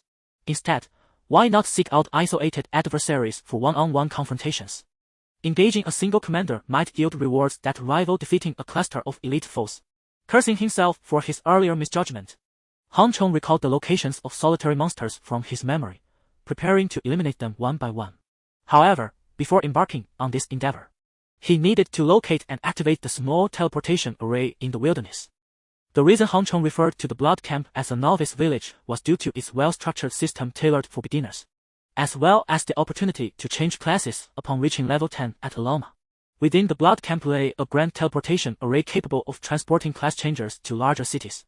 In addition to the grand array, the Bloodland was dotted with numerous smaller teleportation arrays, each independently operational yet connected solely to the grand array within the Blood Camp. Accessible only by the current civilization. The sole drawback was that players must find and activate each small teleportation array before they could be utilized. Han Chong stood 5 kilometers from the Blood Camp, and if he were to run continuously while replenishing his stamina, it would take him about 10 minutes. Not accounting for potential monsters or obstacles along the way. However, once the teleportation array was activated, he could traverse freely without expending any currency. Naturally, Han Chong would not forego this opportunity and hurried to activate the nearby small teleportation array beside the dog-headed trap. After activation, he followed his memory to a cave not far from the dog-headed trap, where a massive two-headed dog awaited the first creature he intended to challenge today. Hellhound, king-level creature. A few terse words reveal the formidable nature of this creature. Even the initial exploration technique granted by the system could only discern its name, failing to unveil its level. Yet, Han Chong was aware that it was a level 4 monster. Had he never slain a king-level beast? Today, he would take the first step. Whispering a quiet encouragement to himself, he drew forth a bone arrow, first applying poison, then taking a deep breath to steady his aim. Hoping to inflict significant damage with his initial shot, he understood that against such an adversary, he would not have the luxury of a second arrow. As anticipated, the arrow soared towards the Hellhound's dark red hide, spiraling at high velocity, embedding itself halfway, and the -5 that appeared above the beast illustrated its formidable defense. With a thunderous howl, one head of the Hellhound raised to the sky while the other opened its gaping maw, directing its limbs to charge toward Han Chong. A distance of 100 meters was traversed in mere seconds. Han Chong stowed his bow and seized a pouch filled with poisoned bone powder, hurling it forward. Upon striking the Hellhound's head, the pouch erupted. The Hellhound, caught off guard, inhaled deeply, producing a colossal sneeze that scattered the airborne dust further. However, the damage inflicted was pathetically minimal, revealing its exceptional resilience and thick hide. Yet, this was sufficient. Seizing the moment, Han Chong, donning sunglasses and a mask, deftly approached, driving his ignited dagger deep into the creature, inflicting 60 points of damage, almost transforming the Hellhound into a one-headed version. The Hellhound reacted swiftly, swatting in the direction of the attack, but Han Chong had already activated his stealth ability, retreating effortlessly to a distance of 10 meters. That strike, a combination of backstab and sacrificial strike, dealt quintuple damage, albeit leaving Han Chong weakened for 10 seconds. Nevertheless, with the cover of dust and his stealth, he managed to escape unscathed. Under normal circumstances, Han Chong would never dare employ such tactics. Not only could the Hellhound's keen eyes pierce through basic stealth, but its powerful nose could easily detect his whereabouts. It seemed that today, the Hellhound was destined to meet its demise at his hands. Observing the creature now fully exposed from the dissipated dust, Han Chong felt no trepidation. Come, let me witness the extent of our disparity. Both Han Chong and the Hellhound surged forward, the creature's drooping head restored under the rules of the divine realm, with each head unleashing flames and venom respectively. The flames seared the skin, while the venom infiltrated the bloodstream. Countless souls had succumbed to such an assault in agony. Han Chong executed a swift maneuver, enhanced by a moment of weakness, evading the attack with agility. Realizing its magic had failed, the Hellhound opened its maw, large enough to resemble a grinding wheel, attempting to bite Han Chong's neck. In a low crouch, Han Chong thrust his dagger upward, narrowly avoiding a grievous injury. The Hellhound, feeling the icy bite of the dagger against its abdomen, let out a mournful howl before leaping away, spinning to unleash 2 magical orbs. Han Chong had no time to react and rolled to his left, yet he was still grazed by the flames, which scorched half of his body. The searing pain coursed through him, as if the fire had penetrated to his very bones. In the next moment, this agony and harm transformed into a damage value of -36 that floated above his head. At that moment, he was left with only 2/3 of his health, and his stamina had evidently diminished. Without hesitation, Han Chong consumed a healing elixir and a chicken leg. The hellish two-headed dog, however, did not pursue its advantage. Instead, it tilted its head towards the moon and inhaled a breath of moonlight, from which a glowing 30 appeared above it. A creature of the kingly tier, truly terrifying. Chapter 28. The plan for the first kill. Hong Chong chuckled to himself, exasperated that the little bit of health he had painstakingly regained had been swiftly diminished. Without hesitation, he grasped his short sword and once again employed the same tactic, utilizing the cover of poison powder to execute a sacrificial strike. After several iterations of this strategy, he finally managed to slay the hellish two-headed hound, a creature that even a level 14 would struggle to defeat, on the 10th round. At last, it was over. What a bountiful harvest! Hong Chong exhaled deeply, disregarding the need for rest as he swiftly gathered the red and free green orbs from the ground. Each monster only had a high drop rate upon its initial spawn. Any subsequent attempts to farm this hellish two-headed hound would leave its rewards to the whims of fate. Upon inspecting the contents of the orbs, Hong Chen's excitement surged. A life ring. Life ring, red quality, requires level 5 to equip, restores 2 health points per second. This item was twice as effective as low-tier health potions, a significant savings on his medicinal expenses. Elated, Hong Chen stowed the ring in his wristwatch, eagerly anticipating the day he would reach level 5 to wear it. As for the other free green orbs, aside from a short sword with a damage rating of 21 that Hong Chong could equip, there were 2 other items, a 2-handed shield and a skill book titled Chain Lightning. Hong Chong resolved to return and assess his subordinates, particularly Zhang Yun and Wu Yuan, both of whom leaned towards magical professions. Naturally, whoever demonstrated superior prowess would be prioritized for the skill book. In truth, Hong Chong hoped to bestow it upon Wu Yuan, as her innate skills surpassed those of Zhang Yun. However, mere innate advantages without practical application would prove futile. High risks indeed yield high rewards. The mere collection of these 4 orbs necessitated a transaction fee of 240 blue crystal coins, rendering one monster more lucrative than an entire zombie cave 5 times over. However, his spiritual energy was limited, barely elevating his level to 188-200. There was potential. First, he would farm a few wild monsters to reach level 5. As time was still ample to engage a formidable beast, Hong Chen's eyes gleamed with ambition as he dashed into the wilderness. By the time Hong Chong logged off, he had successfully reached level 5, with his attributes once again enhanced. Before logging off, he did not seek out a second king-level creature, opting instead for a commander-level beast. The Blooded Lands harbored few solitary king-level beasts, only 2. One, at level 4, had already been slain, while the other, at level 8, was beyond Hong Chen's current capabilities. In addition, there were 8 king-level creatures, each accompanied by a multitude of subordinates, 3 of which resided in the Blooded Temple as minions of the Countess. The Countess herself was the sole epic-level creature in this locale, boasting a formidable level of 10.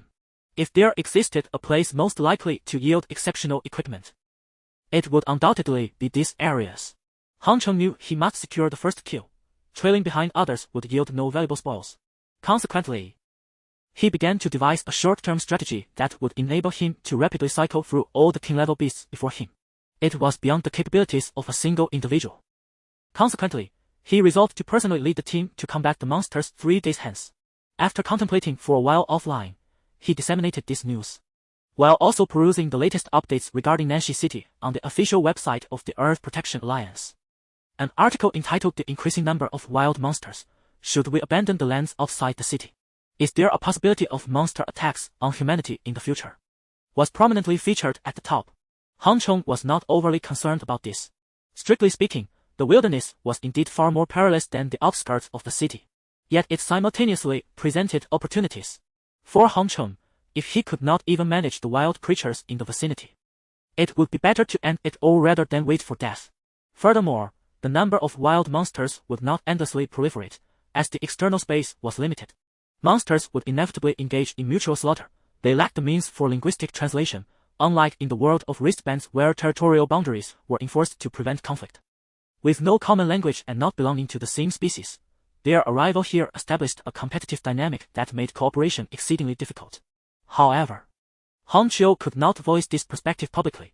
Even if he did, no one would heed his words. To others, he was merely an individual fortunate by chance, and his statements would likely go unrecognized. If the state or corporate entities were to lower their guard based on the words of an obscure individual like himself, it would signify true disaster for the nation. Thus, he decided to let things unfold naturally. Hong Chong shook his head, pulling his thoughts back to reality. After calling over Zhangqing from next door and instructing him to drop off 5 teleportation scrolls, he indulged in a refreshing sleep. When he awoke again, it was already morning, disturbed by a cacophony outside. As he opened his eyes, still groggy, Zhangqing rushed in, exclaiming, "Brother Cheng, it's bad. A gigantic ghost ship is floating outside, and there's a throng of people trailing behind, including police and civilians. What is happening?" Han Cheng, bewildered, reopened his wristband and quickly stumbled upon a report concerning the ghost ship. The title employed a sensational style familiar to Han Cheng. He had initially thought it was mere sensationalism and had bypassed it. The headline read, "Shock. 10 ghost ships detected on the outskirts of Nanxi City." Goodness. Are legitimate journalists now resorting to such sensationalist headlines? Han Cheng muttered under his breath before clicking in to skim through the details. It appeared to be quite serious. "Let us go see," Han Cheng declared. Nanxi City, a sprawling metropolis with a population of 5 million, boasted a well-developed transport network even in its suburbs. Given its proximity to the city center, many individuals had followed the ghost ship to this location. By this time, over an hour had passed since the ghost ship had arrived, and it was now floating on a large lake half a kilometer away, shrouded in mist, with only a vague silhouette of the vessel visible. A crowd of nearly 10,000 had gathered, all drawn by the ghost ship. Since the invasion of peculiar creatures across the nation yesterday, the aftermath has yielded substantial rewards. The populace, envious of the games, has followed suit in hopes of seizing some advantage. Many are merely spectators, while the majority encounter such otherworldly beings for the first time. Curious to discern how these creatures differ from their digital counterpart in games, wondering if a severed arm would regenerate in an instant or remain immobile. A significant portion of the crowd, upon witnessing the grandeur of the stone fortress, shifted their focus to this site, inadvertently rousing Han Cheng from his slumber. The Long brothers had been managing the situation outside for quite some time. Even without the crowd's disturbance, they would have roused him. Unperturbed, Han Cheng donned his sunglasses, mask, and hood, concealing himself more thoroughly than a celebrity, and after a moment of self-admiration in the mirror, he made his way to the city wall. Chapter 29, The Phantom Ship of Black Gold. Ladies and gentlemen, I kindly ask you to disperse and refrain from disturbing our ordinary lives. Han Cheng addressed the crowd from atop the city wall with courtesy. We merely wish to take a look. Is that a crime? Someone protested, inciting a ruckus among the onlookers. Indeed, we simply want to enter and have a glance. On what grounds do you deny us access? Is there something illegal concealed within? Everyone has moved into the city, and your group remaining in the wilderness must certainly have something to hide. Perhaps the recent murders outside are connected to you. Officer, I demand a search of their residence. Yes, search their home. Han Cheng was taken aback. What have I said to be branded a murder? Is it justifiable for you to cause a commotion at my doorstep? The 3 men were like tigers. If this statement spread, it would be impossible to argue against it. Ladies and gentlemen, merely denying your entry for a visit has rendered me a sinister murderer. I assure you, I am unafraid of an investigation. At the same time, I hold the police in the highest regard and welcome them to visit at any time. The first part of Han Chen's statement was directed at the troublemakers, while the latter was a respectful invitation to the police. He remained resolute against those harboring malice, refusing to yield to their demands. One soldier, observing Han Chen's figure and listening to his voice, suddenly recalled the skilled individual who had vanquished the mole man at the subway station. He quickly exclaimed, "Master, is that you? I fought alongside you yesterday at Yangtze Station on Line 2, where we slew dozens of mole men and discovered the treasure together." Han Cheng glanced at him, recognizing him. "I remember you. However, are you certain that the events you described were with me? Was it not at Watson Station?" The soldier, initially startled, then delighted, replied earnestly, "Master, I only wished to confirm your identity." Having confirmed that the person before him was indeed the master from yesterday, the soldier stepped forward, raising his identification and proclaiming loudly, "I, Hu Zhuhui, with ID number XXX, hereby declare that he is a person of significant contribution to our nation." I urge everyone to choose their words carefully. What do you mean by contribution? Before he could finish, a fierce woman beside him slapped him, exclaiming, "Are you out of your mind? Are you insulting a soldier's honor? My unfortunate child sacrificed his life for people like you. How dare you repeat what you just said? Sister, please don't be angry." Several people hurried to restrain her, saying, "Your son is a hero. And you are the mother of a hero. It is not worth your anger over such a person. Indeed, It is not worth it. If you harm him, he might just turn around and extort you. Although the crowd was ostensibly mediating, there was an undercurrent of tension, with fists and feet unexpectedly landing on the arrogant man's body. Had the soldier not intervened, he might have faced a severe beating right then and there. The arrogant man wiped the blood from the corner of his mouth, glaring venomously at the crowd. He turned to the soldier, pleading, "Arrest them all. They are attacking me. Did you not see?" The soldier's lips twitched slightly. "I was engaged in conversation earlier and did not notice. If you possess evidence, proceed to sue them directly. Our duty is to safeguard our homeland. You have misidentified the parties involved in a civil dispute." After speaking, the soldier returned to Hong Chen's side. "Everyone should disperse. And do not approach that ghost ship. The consequences are yours to bear." Hong Chen, intrigued, inquired of the soldier, "Why not secure this area?" "It cannot be contained," the soldier replied, gazing at the vast lake. "Look at this expansive surface. How can it be sealed off? Even if we manage to do so today, the ship may simply reappear elsewhere tomorrow. Who knows what monstrous entities might emerge from below the ground? We must confront this inevitability rather than suppress it indefinitely." The soldier's gaze remained fixed ahead, weariness evident in his demeanor. "Indeed, it cannot be contained." Hong Chen observed the reckless individuals rushing toward the lake shore and sighed inwardly, pondering the futility of trying to contain the human spirit. "Let us go investigate," he declared, giving the soldier a pat on the shoulder as he joined the throng moving forward. Upon reaching the lakeside, Hong Chen, binoculars in hand, strained to discern what lay 500 meters offshore, only able to glimpse vague figures moving about. What could it be? He wondered, frowning. At that moment, the soldier approached with a photograph, stating, "This is what resides aboard the ship. It appears to be a skeleton." "A skeleton, the crew of the Black Gold Ghost ship." Hong Chen nodded in acknowledgement. The photograph depicted a massive black flag emblazoned with a golden coin, the coin's face showcasing an elongated skull. On the deck, towering figures of 2-meter-tall skeletons wielding various weapons could be seen, rendering the skeletons Hong Chen encountered previously in Skeleton Village mere dwarfs in comparison. The realm of the divine is boundless, and none can ascertain the myriad races and peculiar life forms contained within. Moreover, the civilizations that manage to breach into the real world are even fewer, particularly those Hong Chen has witnessed. His ability to navigate these challenges with ease is largely attributed to his birthplace, identical to that of the Dark Progenitors. Consequently, his familiarity with the surrounding locales has afforded him a certain advantage. Thus, with a prudent mindset, it was only after viewing the aerial photographs that he confirmed the ghost ship's classification, the Black Gold Ghost Ship.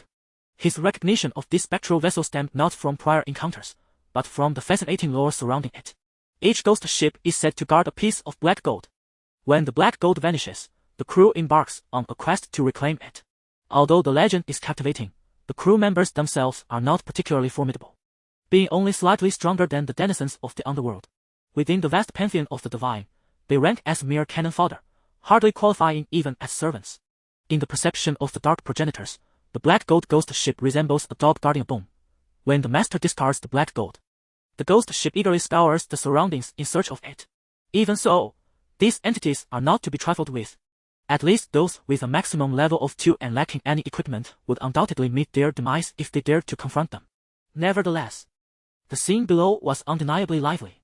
Beer, beverages, and mineral water, along with peanuts, sunflower seeds, and chewing gum, all of exceptional quality at reasonable prices. Invite everyone to make a purchase. Small stools are available for sale in the front row, no need for extravagant prices. Just 88, and you can take one home. Don't worry about using it today. It will still be available for your next visit. Who has a boat? Take me across. Aren't they just a horde of skeletons? I have vanquished countless already, and today I shall rid us of these invaders once and for all. We are recruiting. The fiery mercenary corps is gathering comrades for an exhilarating ghost ship adventure. Make your name today. Bamboo rafts are being crafted with great urgency and will be ready to depart in half an hour. Those wishing to join, please provide your equipment and skills. Only the capable need apply. Good sir, if you require a cane to walk, please refrain from causing disruption here. What is this? A blue staff? A rare find indeed. We bow to you, and the fiery mercenary corps warmly welcomes your presence. Chapter 30. Striking equipment. Hong Chen seamlessly blended into the crowd, finding the atmosphere quite amusing. Most of the individuals surrounding him possessed feeble strength, yet each displayed an audacious disregard for the ghost ship looming before them. Some were mere spectators, Some sought profit. Others aimed for fame, while a few hoped to follow in the footsteps of others to seize opportunities.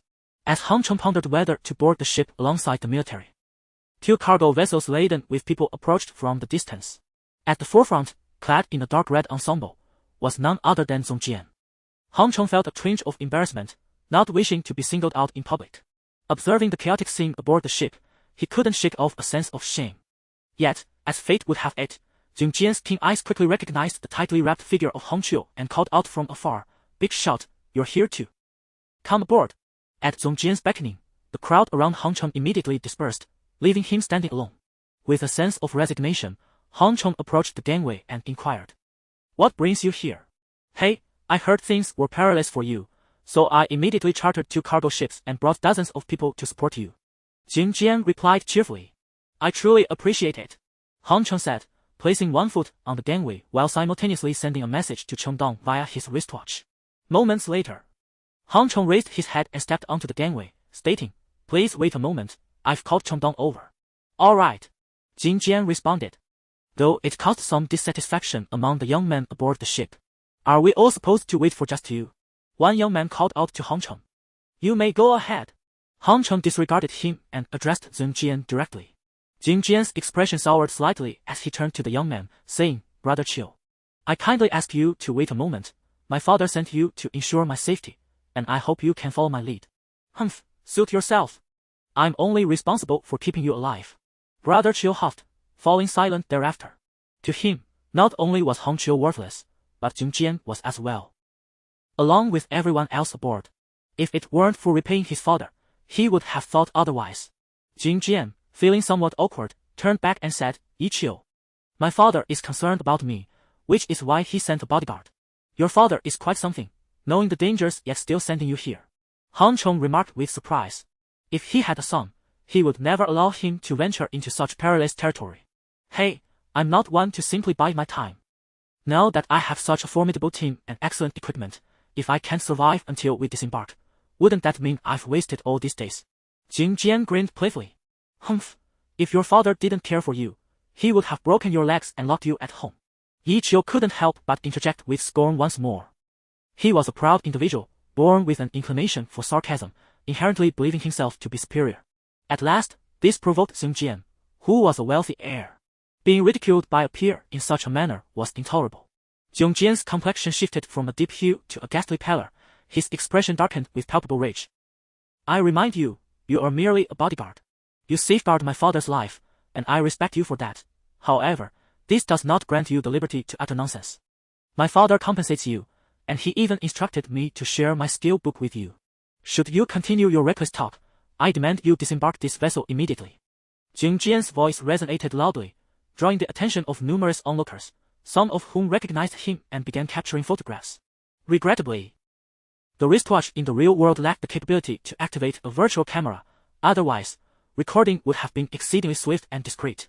Amidst the uncomfortable tension, Cheng Dong rushed over, fully equipped. "I am prepared," he declared. "Excellent. By the way, what are your current health and strength stats?" Han Cheng inquired. "My base attributes are 50 and 20, but with my gear, they are 78 and 24, Cheng Dong replied. "Splendid. Here, take this shield. It should serve you well for several days." As Han Cheng spoke, he produced a shield the size of a door, its surface gleaming in dark gold, adorned with a vividly carved red two-headed hellhound that radiated an aura of immense value, glimmering enticingly. "This shield is meant for me," Cheng Dong stammered, his hands trembling with excitement upon examining the shield's attributes. It was a piece of green equipment, capable of augmenting his health by 30 points, an extraordinary enhancement. Moreover, the two-headed hound depicted on the shield was not merely decorative. By sacrificing half of his health, he could summon a level 4 commanding hellhound for half a minute.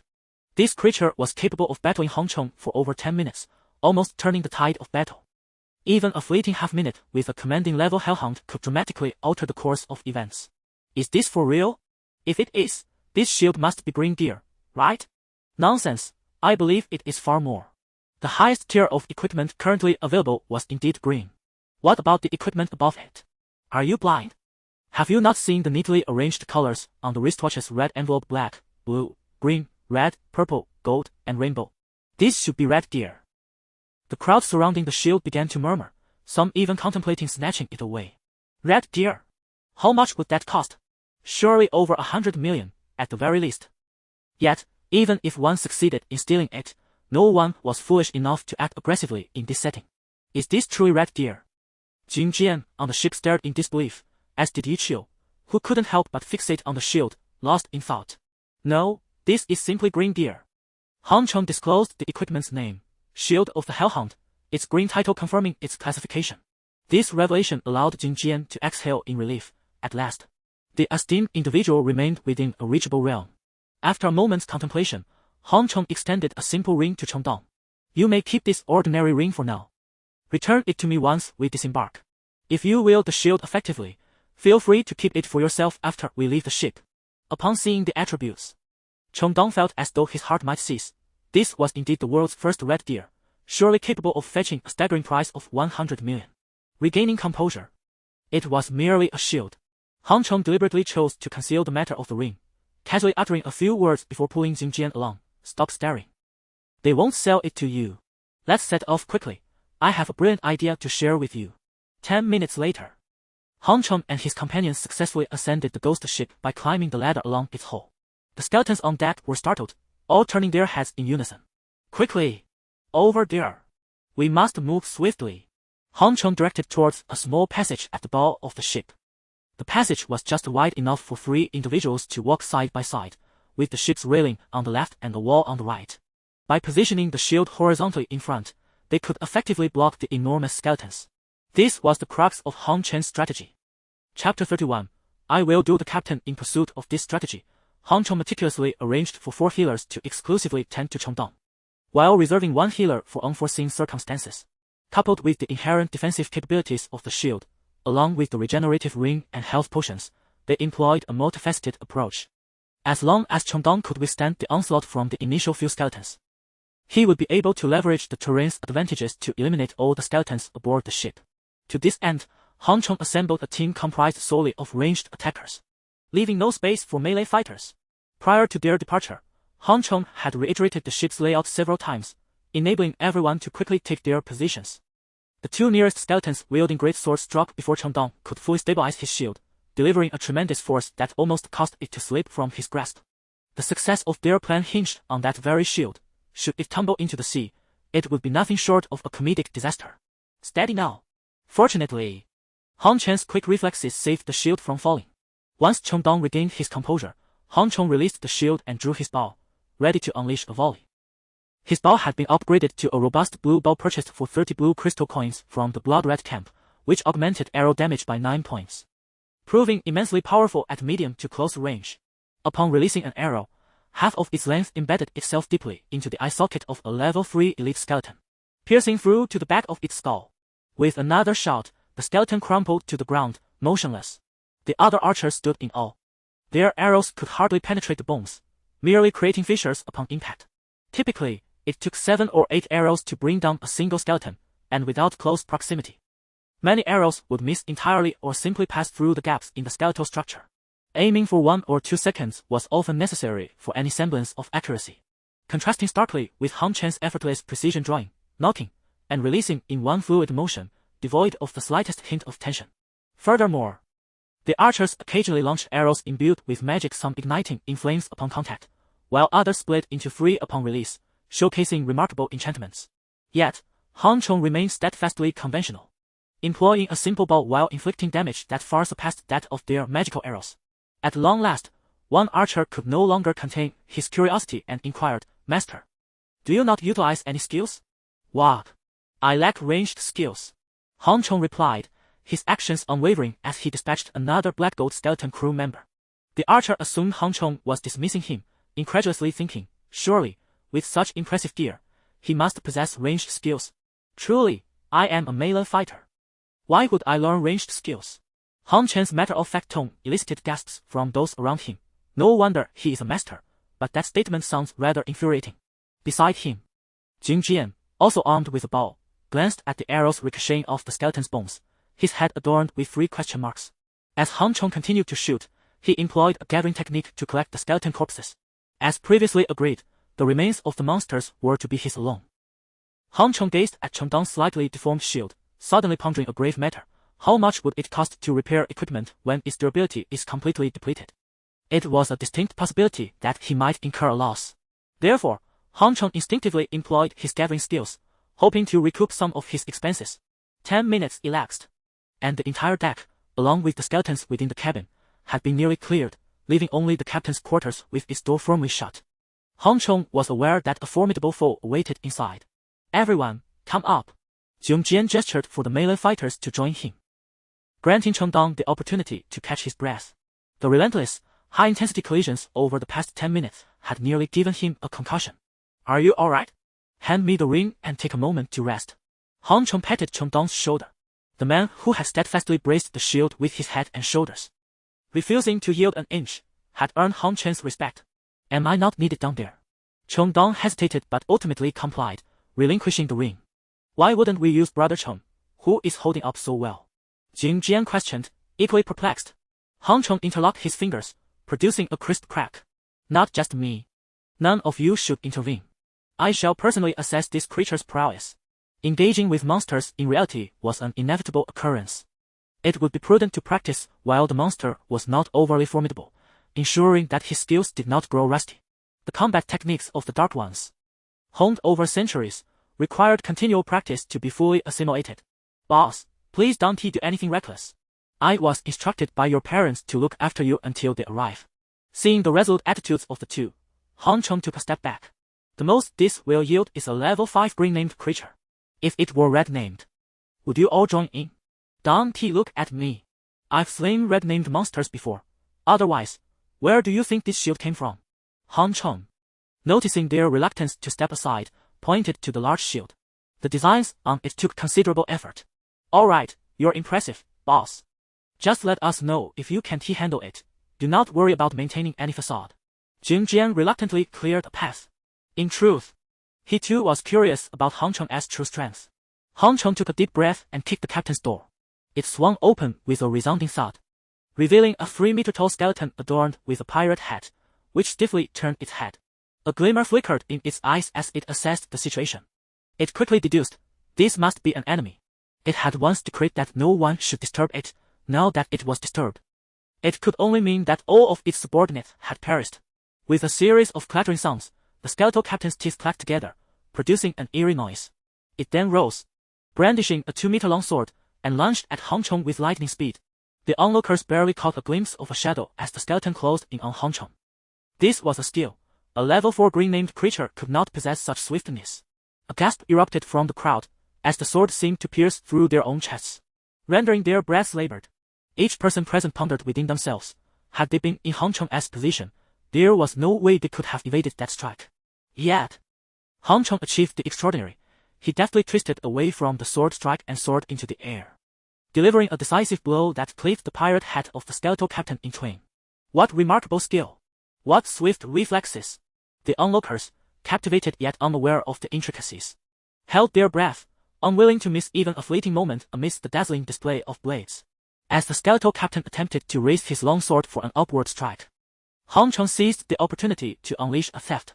A surge of immense power instantaneously coursed through his being. Han Cheng's foot landed squarely upon the outstretched hilt of the sword, forcing the skeletal captain to bend low under the strain. For the first time, its skull was positioned beneath Han Cheng. A backstab, a sacrifice for a decisive strike. Han Cheng, recognizing the moment, unleashed a flurry of attacks. The fangs of the hellhound swiftly pierced through the entirety of the captain's skull. With a deft motion, he executed a collection technique. Thus, a once great captain was reduced to mere ashes. Chapter 32, The Assault on the Fallen Chapel in Astonishment. Zhong Jian's eyes widened as he witnessed a lone individual effortlessly confront a formidable boss in reality. His admiration for Han Cheng grew threefold. Esteemed one, is there truly no possibility for you to take me along to level up in the blood-colored land?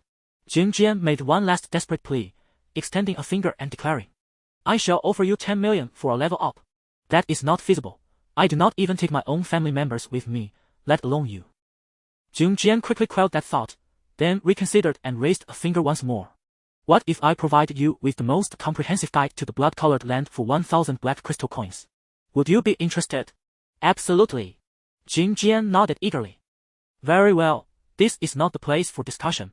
Let us depart and converse at home, Hong Chong replied, casually employing a gathering technique to reduce the skeletal captain to ashes before ascending the staircase back to the ship.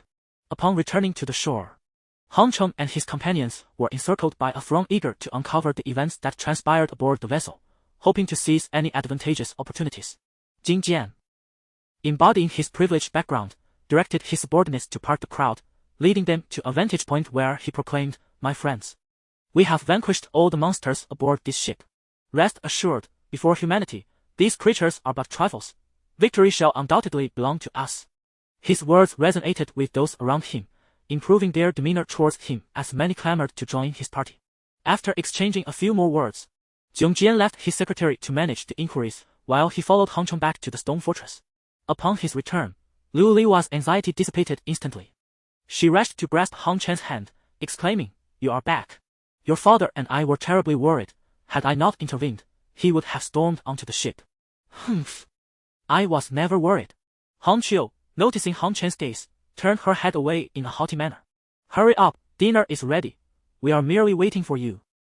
Warmth filled Hong Chen's heart as he hastened forward. "I understand, Dad." After the meal, Hong Chong and Zhong Jian discussed various matters regarding the procurement of game equipment, as well as Zhong Jian's potential plan to relocate the training base here. Zhong Jian believed that if safety could be assured, following in the footsteps of the esteemed ones was not an embarrassing endeavor. Hong Chong simply nodded, stating that if Zhong Jian moved, they would certainly assist one another. Meanwhile, the 10 black gold ghost ships surrounding Nangha City had all been cleared. Aware of his exposure, Hong Chong refrained from any further concealment, directly uploading a video detailing how he dealt with the skeletons that morning. The remaining 9 ghost ships, however, had not encountered such ease, suffering significant losses before managing to eradicate the entire fleet. The populace, having moved past their initial excitement, realized the ghost ships were not as terrifying as the legends suggested. They were merely inhabited by a few skeletons.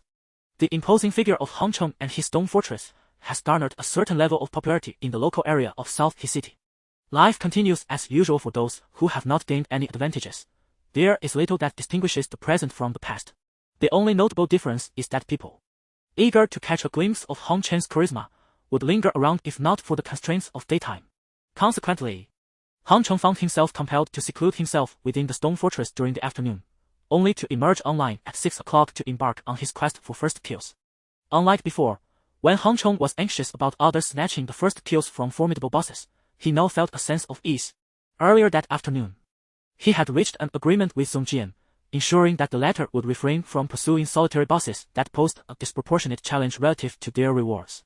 This arrangement allowed Hong Chong to engage in relentless monster hunting, and after a week of dedicated effort, he successfully elevated his level to 10. At present, Hong Chong's attributes are as follows: level 10, untransformed, with health 100,165, strength 10,087, agility 10,067, mental power 4,524, and equipped with Ring of Life and King's Short Sword. His innate awakening is ancient heritage, and he possesses the skill, stealth. Remarkably, Hong Chong's attributes have more than doubled since a week ago. Upon reaching level 10, Hong Chong eagerly approached Aloma, hoping to undertake the job change quest. As expected, upon seeing Hong Chong, Aloma warmly called out to him, "Dear adventurer, your level has reached 10. Are you willing to accept the trial for transformation?" "I am," Hong Chong exclaimed. "There exists a malevolent and corrupted chapel in the Blooded Lands. You must venture there and defeat the Countess, bringing back her fans to me, and I shall grant you the opportunity for transformation." This was precisely what Hong Chong sought. Without hesitation, he rallied the adventurers present in the camp. "Parents, come quickly. We are heading into the dungeon together, the corrupted chapel I mentioned before. Young Master Long, shall we form a party for the chapel?" "Great. I'll wait for you at the entrance for 10 minutes. Anyone else interested in joining the expedition to the corrupted chapel was welcome to follow. Thus commenced the largest operation from the Blooded Camp, with Hong Chong's calls eliciting responses from thousands of players. These players had gradually arrived over the past week, with even more yet to seize the opportunity to enter. The Blooded Lands are vast, with an estimated 10,000 individuals occupying the area surrounding Hong Chong. Those who could reach this place within a week were either wealthy or possessed considerable skill, at the very least able to afford teleportation scrolls. With a larger group comes increased competition. While Hong Chong remained unfazed, his family and Zhong Jian's team felt the pressure. Fortunately, Zhong Jian had been provided with a map of the Blooded Lands by Hong Chong, allowing them to navigate more smoothly than those who were aimlessly wandering about. In the span of a week, the inhabitants here have formed various factions, both large and small. Aside from a wealthy individual comparable to Song Jian, who commands a following of over 100, the remaining players predominantly band together into small teams based on their geographical locations. These small adventure squads are, at best, akin to Hong Chong braving the wilderness alone, and they risk complete annihilation when confronted with even moderately powerful monsters. However, in the realm of the divine domain, players harbor little fear of death. Thus, upon hearing that the most formidable monster lair, the Fallen Cathedral, was to be conquered today, all teams yet to embark on their monster hunting quests opted to head there. It is noteworthy that the weakest monsters within the Fallen Cathedral are level 6 blue creatures. Should they be fortunate enough to uncover even 1 or 2 pieces of equipment or, more precious still, a steel book, they would indeed find themselves suddenly wealthy. Chapter 33, The Unconventional Countess Onward. Adventurers gathered in camaraderie, checking their potions before following the resounding call of the main party towards the fallen camp. At the forefront of the group, Hong Chong, along with the leaders of 2 prominent adventurer guilds, Zhong Jian and Wang Tao, engaged in a detailed discussion regarding their strategy for defeating monsters.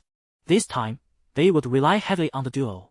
The Fallen Cathedral comprised 2 levels, with the first level housing roughly 300 to 400 monsters. The key to the second level lay with the blacksmith, and it was imperative to vanquish him to obtain the key. I shall lead you this time. I desire nothing but the key to the second level. Once accomplished, I will reveal the weaknesses of the other 2 bosses, allowing you to choose one to confront. Both of these bosses are level 10 red monsters, and given your capabilities, you should be able to prevail. Wang Tao exclaimed with a hearty laugh, "Splendid. Dealing with you is always a pleasure. Alas, I am too far from your location, otherwise I would certainly wish to witness the legendary Stone Fortress Lord in action." Zhong Jian's response was far more succinct. "No problem. Good, I shall await your favorable news. When the time comes, I will send you the video of our progress, which may bolster your confidence during your own assessments." Hong Chong reiterated the promises he had made earlier. Upon hearing this, the others beamed with delight. In the midst of their conversation, they arrived at the Fallen Cathedral. The imposing walls encircled the structure, concealing the nature of the monsters within. As they pushed open the heavy, foreboding doors, darkness loomed, as if the entrance itself sought to consume them. Peering inside revealed an abyss, where even sunlight appeared to be thwarted by an invisible barrier, seemingly abandoned by the light. "Everyone, exercise caution. I must emphasize once more that the weakest monsters here are level 6 blue creatures. Please act within your capabilities." Hong Chong called out to the throng behind him. At that moment, over 500 individuals stood with him, aside from the 2 affluent leaders' 200 companions. The remaining 300 were spontaneous adventurers. Should they succeed, it would be rewarding. However, a careless misstep could lead to their demise without any gain, possibly inciting their anger towards Hong Chong. Thus, he had reiterated the phrase, "The consequences are yours to bear," no less than 3 times, striving to silence any potential complaints. Nevertheless, none of the adventurers present hesitated. Without delay, Hong Chong ignited a torch and stepped into the encroaching darkness. Inside the cathedral, they encountered the fallen supplicants and fallen priests, minor foes that roamed the halls. Occasionally, they faced green-named captain-level monsters, which the 500-strong team swiftly eliminated with concentrated firepower. With only a fraction of the group able to inflict damage on the monsters, they managed to deal devastating blows. However, this also meant that the share of spiritual energy would be minimal, and the likelihood of item drops would be affected. Moreover, the question remained, to whom would the equipment drops belong? This was yet another matter to consider. In summary, the larger the team, the more challenging the issues become. The teams that Zhong Jian has assembled through financial means are manageable, constrained by established rules. However, spontaneous groups, typically formed by individuals of similar strength, are prone to discord. When exceptional equipment is dropped, who wouldn't desire it? Thus, these informal teams are easily fragmented, and today may witness the highest rate of disintegration among small squads. The monsters in the Fallen Cathedral are newly encountered and boast an extraordinarily high drop rate, making the emergence of rare equipment likely, which inevitably stirs conflict. Nevertheless, Hong Chong disregarded these tensions as he led his own team along with the 2 affluent groups straight to the blacksmith's forge. Inside, there was but a single foe, the level 10 red-named monster, the blacksmith. towering at 5 meters with a 3-meter iron hammer. The weapon appeared even more formidable than the stone mill he once used at home, leaving no doubt that a single blow could reduce a person to pulp. Han Chong pointed at the now alert blacksmith and declared, "This is the blacksmith. I leave the ensuing tasks to you." "Understood. Tanks, prepare to engage. Ranged units, get ready to deal damage. Melee, stay alert." Jing Jian issued commands with remarkable composure, and soon everyone was positioned and began their assault. Over 100 attacks struck the blacksmith, leaving even him momentarily dazed as he hastily raised his hammer to defend. However, with everyone averaging around level 6, their output was far beyond what the blacksmith could fully withstand. Even if he could mitigate a significant portion of the damage, the residual harm still caused his health bar to plummet by a third. With a roar, the blacksmith unleashed a surge of bloodlight, heedlessly hurling his hammer forward, striking down several tanks at the blood-red resurrection point. What incredible damage! Jing Jian felt a jolt of concern and quickly urged his subordinates to continue their assault. Just then, Wan Tao's group was also ready, and with the combined might of both teams, the blacksmith had no chance to retaliate and was swiftly reduced to ashes, leaving behind 2 glowing orbs.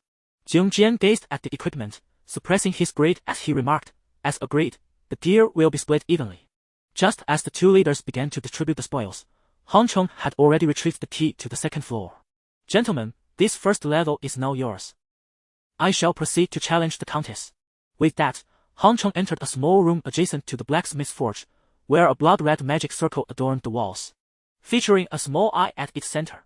He inserted the key, and a beam of red light shot forth, pulling him into the 2nd level. As the world spun around him, when Han Chong regained his sight, he found himself being scrutinized by the Countess, seated before him. Startled, he instinctively drew his short sword in defense. The Countess rose from her chair, her massive bat-like wings fluttering slightly. "A millennium has passed. Are you the new civilizational gamer?" Despite her malevolent appearance, Han Chong detected a hint of sorrow in her fearsome visage. "Do you know? At long last, I have regained my memories. It has been 100 millennia, and you are the first human I have encountered upon awakening." The Countess spoke with an unhurried demeanor. "I too once experienced the heights of grandeur, having been a part of a flourishing civilization until the advent of the divine realm. I believed it to be an opportunity, a gift from the divine, but I was mistaken. It was merely a jest at our expense. After 100,000 years, following the demise of my civilization, I, who was once closest to divinity, have been ensnared in this place. Now, as my term draws to a close, I am granted a chance to vie for civilization once more. Thus, I wish to propose a transaction with you." Chapter 34, Bloodline. What transaction? Although Han Chong found it rather absurd for a trial boss to engage in negotiations with him, he instinctively posed the question. "If your civilization can transcend, I hope you will improve the circumstances of my kin. In exchange, I shall exert my utmost efforts to assist you and your civilization in achieving transcendence," the Countess declared, her bloodthirsty gaze remarkably serene, devoid of any murderous intent. "Why should I trust you?" Han Chong scoffed. "I do not require your trust at this moment. Time is abundant, and you will eventually come to recognize my good intentions," the Countess replied. Han Chong quickly recalled the words of the Dark Ones, pondering the true meaning behind the Countess's statements. Before long, he arrived at a potential conclusion. He might have fortuitously encountered the legendary civilization on the verge of liberation. It became evident that even the beings within the divine domain world possessed varying levels of competition. They were civilizations subjected to the trials of the divine domain. Those unable to pass would find their homelands transformed into trial zones, much like the Countess's native land. Only after enduring a period of enslavement at the lowest echelon would they have the opportunity for a second selection by the divine domain. The Countess now faced 2 choices. She could either become a nomadic creature, free to roam, or an NPC designed to serve the tested civilizations, akin to those in the Blood Camp, albeit with greater authority and autonomy. The existence of such freedom would enable the Countess to continuously enhance her strength and influence in the days to come. With a stroke of luck, she might even establish a formidable faction and vie for dominance against the top powers of reality. However, this would necessitate copious amounts of time, unparalleled strength, and extraordinary fortune. Acknowledging her limitations, the Countess placed her bet on the civilization currently under assessment Earth, where Han Chong resided. This civilization was destined to play a pivotal role in the coming millennium, potentially offering a chance to pass the trials, thus granting her substantial leverage to attain absolute freedom with but a word. Having reached this understanding, Han Chong nodded and inquired, "If that is the case, what can you offer me?" The Countess smiled, extracting a fang from her mouth with a flourish. Firstly, you will require a significant quantity of my fangs to pass the trials. I can ensure your success. Secondly, I can grant you the initial embrace, bestowing upon you the traits of a vampire. We vampires inherently possess the ability to recover life through feeding, with our speed surpassing that of ordinary civilizations. This is essentially the only method for you to acquire the vampire constitution. As she spoke, the Countess revealed the initial vampire attributes along with the enhancements gained through leveling up. To be candid, the attributes of a level 1 vampire, untransformed, are as follows: life 10, strength 10, speed 20, mental power 20. With each level gained, speed and life increase by 10, while strength and mental power rise by 5, in addition to 10 free attribute points. The innate attributes exceed those of humans by 20 points, and with every upgrade, an additional 5 points in speed are granted, rendering them vastly superior to human attributes. Furthermore, there exists no fear of sunlight or garlic, nor does one exhibit insatiable bloodlust. Apart from a slightly pallid complexion and the presence of 2 retractable, hollow fangs at the corners of the mouth, there are scarcely any deficiencies. According to the memories of the Dark Blood, only grand cities and formidable powers provide such opportunities for bloodline inheritance. It is indeed astonishing to encounter such a serendipity in this humble novice village. Although Han Chong has already discovered a superior bloodline inheritance within the memories of the Dark Blood, it does not hinder his desire to assist others. Exceptional bloodlines are invariably more challenging to acquire, and this noble countess evidently offers free initial embraces to all. A stroke of extraordinary fortune. Under the witness of the divine realm system, there is little concern regarding any trickery the countess may devise. Thus, Han Chong gazed at the dagger in the countess's hand, licking his lips and proclaiming, "My civilization boasts billions of individuals, and I am among its most distinguished. I am the first to encounter you. Therefore, remuneration is warranted." Matters often unfold in the most unexpected ways. Han Chong, rather than engaging in combat with the countess, managed to obtain a purple dagger valued at over 100 million. Countess's blood-sucking dagger, purple grade, level 10 requirement. Adds 50 points of damage, and each attack inflicts 10% lifesteal, accompanied by the steel siphon, requiring 5 purple crystal coins for use in reality. Siphon consumes 5 mental power to absorb 100 life points from the opponent, replenishing 50 life points to oneself. With this purple dagger, one could say Han Chong has acquired a second life. As long as he is not instantly vanquished, he can retaliate. The sole lament is its exorbitant cost. Transporting it back to reality is unattainable with Han Chen's current meager crystal coins. Thus he must continue utilizing the short dagger he possesses in reality. At this moment, Han Chong felt quite extravagant, having amassed 5 pieces of red equipment, with the remainder of his gear transformed into green within a week. This dagger marked his first piece of purple equipment, likely the very first of its kind on Earth. After indulging in his triumph, Han Chong decisively shattered the teleportation scroll and returned to camp, presenting the vampire fangs to Alama. Alama, unsuspecting, believed him to have completed the task and dutifully handed over an assassin scroll to Han Chong. Assassin class transition scroll, upon use. It will transition the user to the assassin class, enhancing damage of assassin skills by 20, melee skills by 10, speed by 20, while reducing ranged damage by 20. After the transition, Han Chong will be able to proceed smoothly to the main city, following in the footsteps of the Dark Blood to acquire the Dark Blood lineage. Without delay, Han Chong ascended the Grand Teleportation Array, arriving at the eastern gate of Iron Blood City. Iron Blood City, the main city of the Dark Blood, accommodates millions of players yet remains devoid of any sense of congestion. In the future, countless players will congregate here, pouring forth their youth in pursuit of transcendence. Compared to the blood-tinged camp, this is the true gathering place for players, not to mention the even more illustrious Glory City, which annually hosts over 100 million inhabitants, all seeking various opportunities. The cities are interconnected. Had Han Chong not possessed the profound memories of the Dark Ones regarding Iron Blood City, he might have ventured to the glorious main city. Humans are inherently social beings, often gravitating towards populous areas, where opportunities abound. Nevertheless, Han Chong relinquished this enticing notion. Upon exiting the teleportation array at the eastern gate, he wasted no time and hastened to the town hall, where he expended nearly all his funds to secure long-term contracts for 8 shops adjacent to the teleportation arrays at the 4 city gates, committing to a decade-long lease. Chapter 35. The journalists interviewed these 8 shops, each boasting 2 stories and a backyard, collectively encompass an impressive 500 square meters. In the future, these establishments will undoubtedly serve as a significant source of income for Han Chong.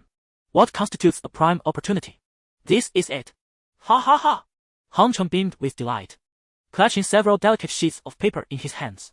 Were it not for the municipal regulations limiting each individual to the purchase of no more than 8 shops, he would have resorted to drastic measures, even selling his possessions or borrowing from Song Jian and others, to acquire more.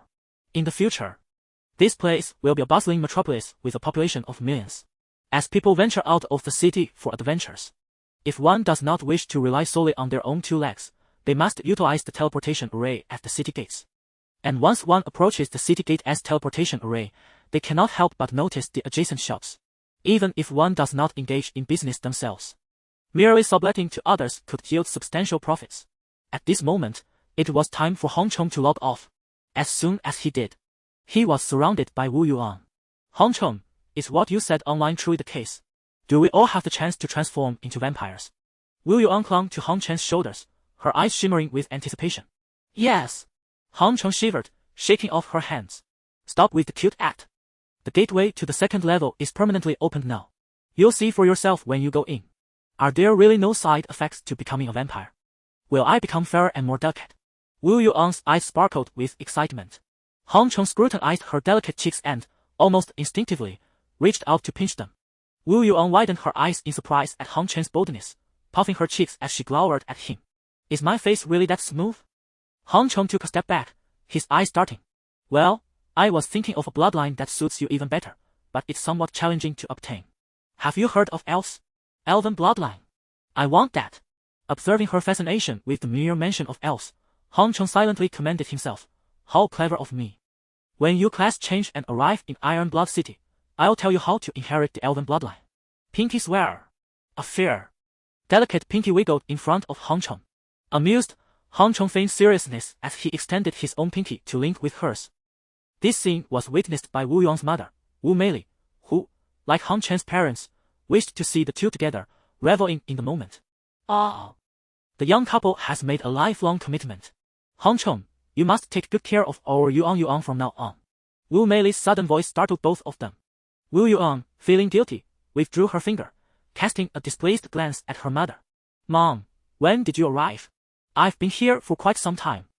Wu Meili deceived her with a grin. Mom! Wu Yuan's face flushed as she rushed to her side, playfully chiding her. Wu Meili affectionately ruffled her hair. I was just joking, dear. I came to call you both for dinner. Hurry, let us go eat. Meanwhile, over an hour ago, Hong Cheng posted about the final boss of the Blood Camp as fallen cathedral, the Lady Countess transforming into a soul bloodline mentor. She boldly proclaimed her intention to assist the newly embraced in completing their quests, which attracted a considerable following. It goes without saying that the male admirers revered the Lady Countess as their goddess. Furthermore, the poignant tales of her tragic past, combined with her selfless dedication to helping humans transition through their vocational tasks using her fans, moved many emotional young women to tears. What a magnificent goddess she is! Relentlessly sacrificing her own teeth for our sake during the vocational quests. However, a pressing question arose. How could one possibly reach the Blood Camp? Even in the Divine Realm, there exists no other Blood Camp, no other Lady Countess. Setting aside whether the Countess could transform such a multitude of individuals, how could those yearning to embrace the vampire bloodline ever arrive at the Blood Camp? Continuous suicide was evidently not a viable option, and after 10 days, it was inconceivable for everyone as levels to go to waste.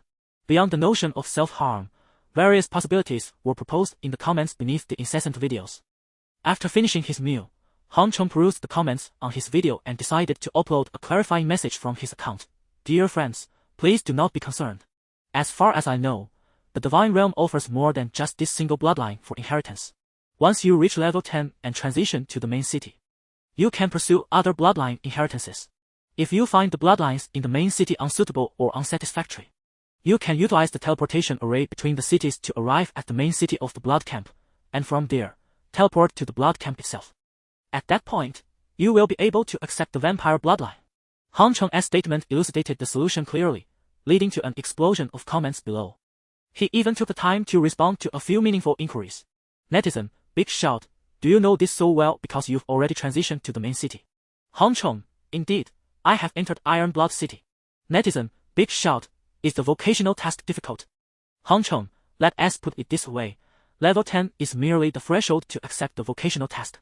Without adequate skills and equipment, you probably won't succeed. Of course, a bit of luck is also necessary. I happen to be quite fortunate. Netizen, big shout. Could you tell us what other bloodlines are available in the city? Do they cost anything? Hongchong, the prices vary depending on the bloodline, and many are not even superior to our human essence. You'll see for yourselves when you visit the main city. Netizen, Hongchong remained engrossed online until he finally logged off 2 hours later. Wu Yuan, watching beside him, felt her affection for Hongchong intensifying after spending so many days together. At that moment, an excited voice rang out from outside, "Son, get dressed, we have guests." Hongchong replied, exasperated, "I'm not undressed at home. What's the matter?" He rose to head outside, with Wu Yuan trailing closely behind, resembling a devoted little follower. Indeed, this is the case. Apart from Hongchen's solitary endeavors, Wu Yuan has been steadfastly attached to him. Interestingly, among the many inhabitants of their home, only she and Chengdong have successfully ascended to level 8.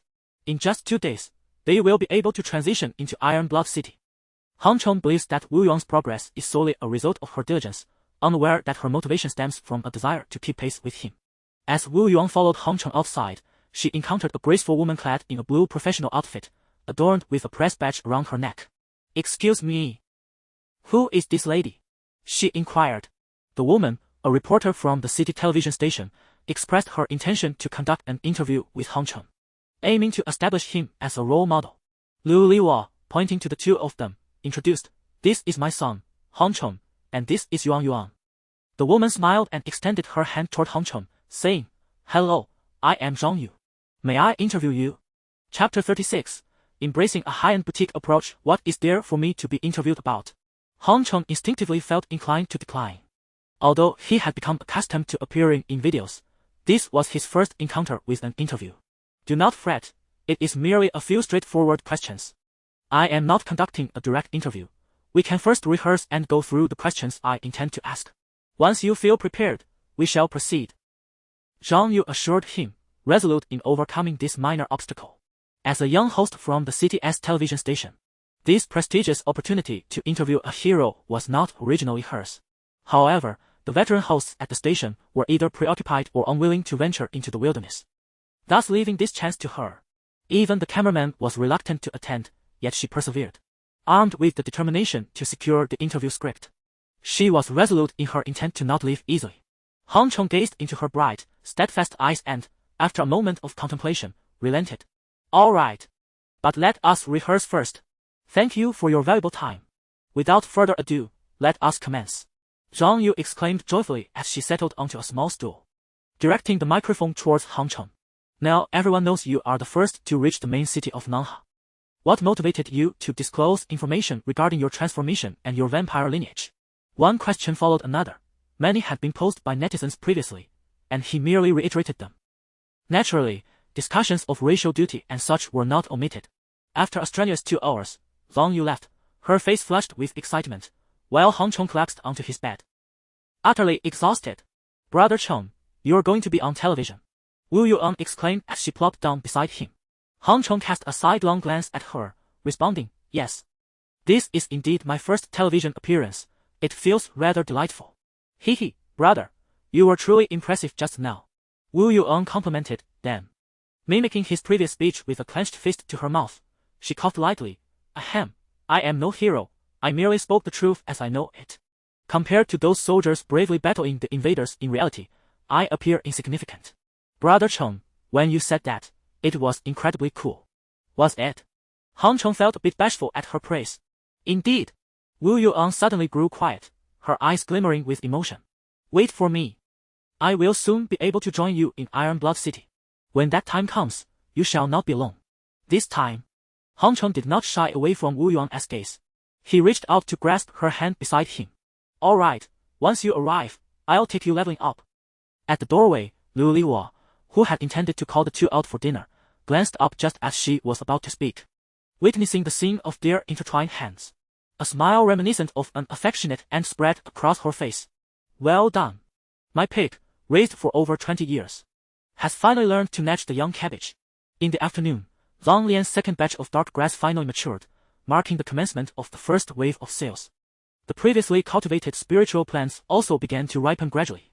Wang Po and Xianxia, one responsible for gathering and the other for alchemy, eagerly immersed themselves in labor.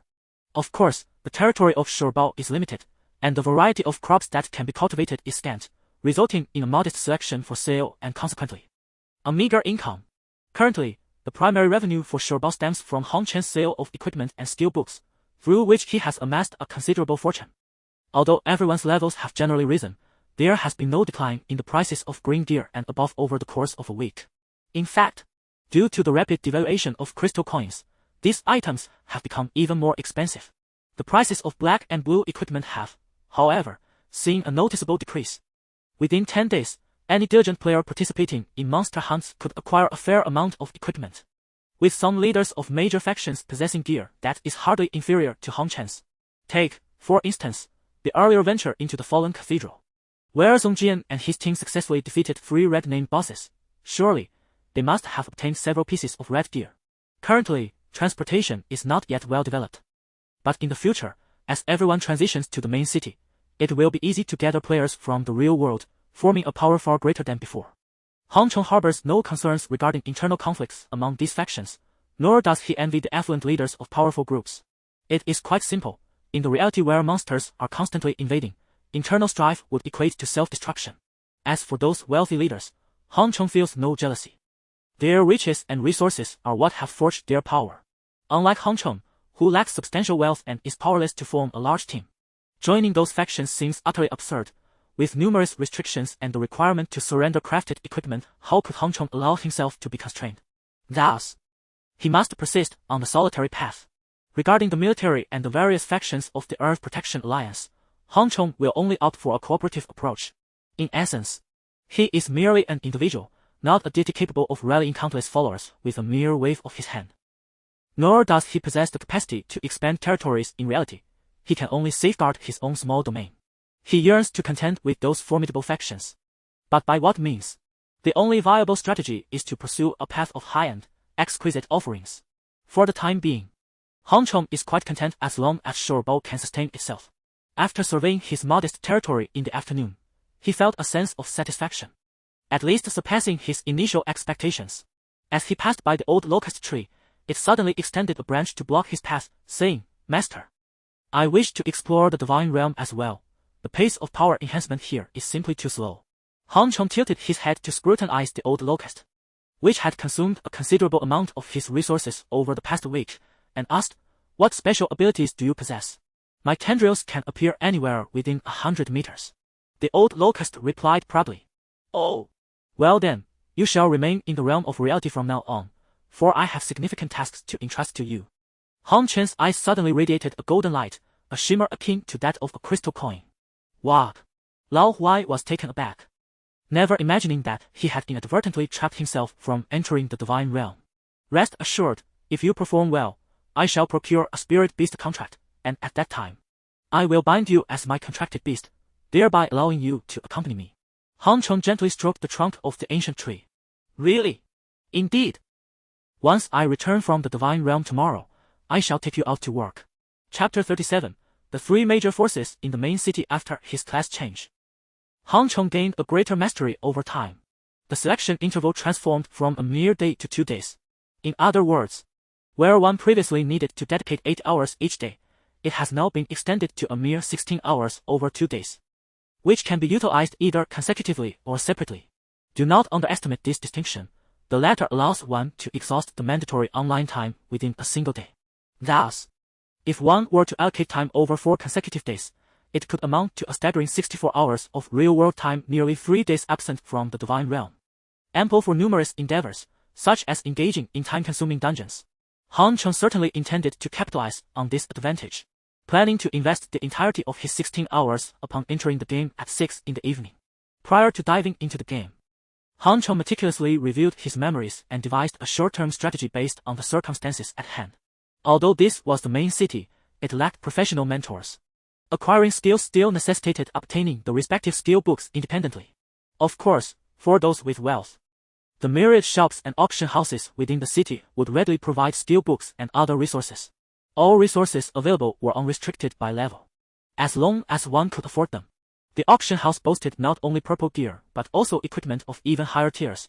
However, Han Chong could not even afford the most basic purple equipment, thus postponing any thoughts of procuring supplies from the city. Consequently, the acquisition of resources would hinge solely on wilderness adventures and accumulating contribution points by joining one of the city's factions. The city was dominated by three major forces. The first was the city guard under the Lord's governance, which offered the most lucrative benefits but came with the drawback of limited freedom. Orders issued from above left no room for choice. One was compelled to comply.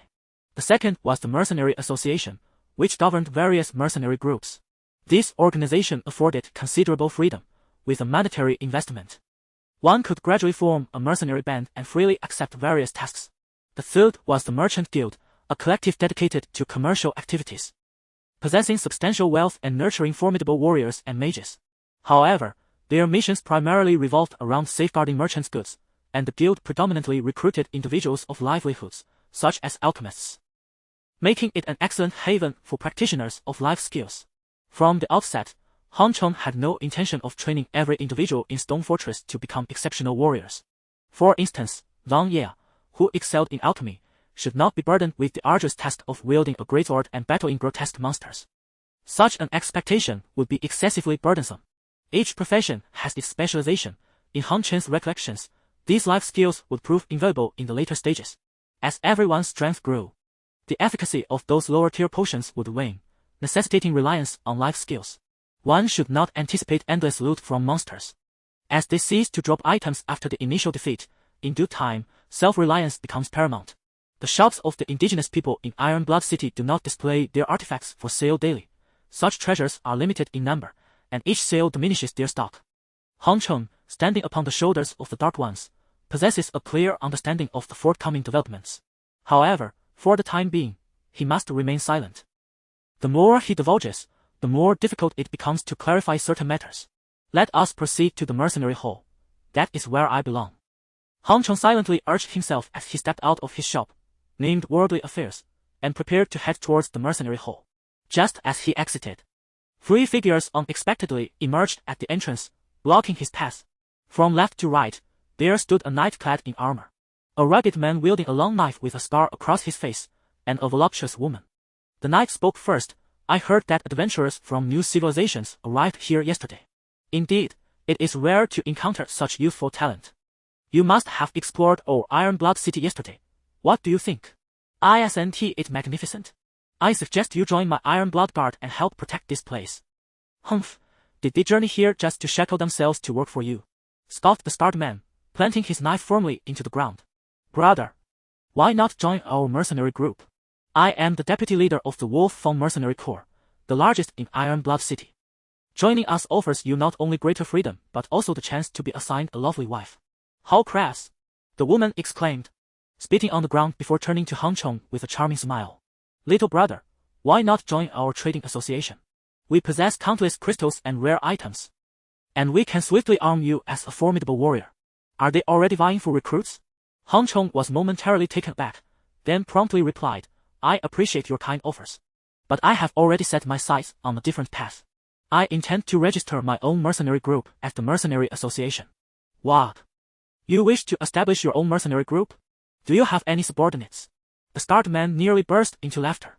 Even if you do, you will have to start from the very bottom. We are already a purple-level mercenary group. What growth can a black-level group achieve in this city? I am grateful for your kindness, but my decision is firm. Han Chong replied resolutely. Young man, did you not hear what I said? Forming a mercenary group means you cannot accept tasks above your group's level. A talent like you should not squander time on trivial low-level tasks, the scarred man urged again. Join my Wolf Fang Mercenary Corps, and you can easily take on tasks up to the rainbow level, provided you can complete them. It is far more advantageous than starting a new group. Remember, only mercenaries of red level or higher are eligible to join us. Such opportunities will not come again. Seeing their earnestness, Han Chong bowed once more, expressing his gratitude. Thank you all for your generous offers, but I remain resolute in my decision to register as a mercenary. Very well, take my business card. The Mercenary Association will afford me some courtesy.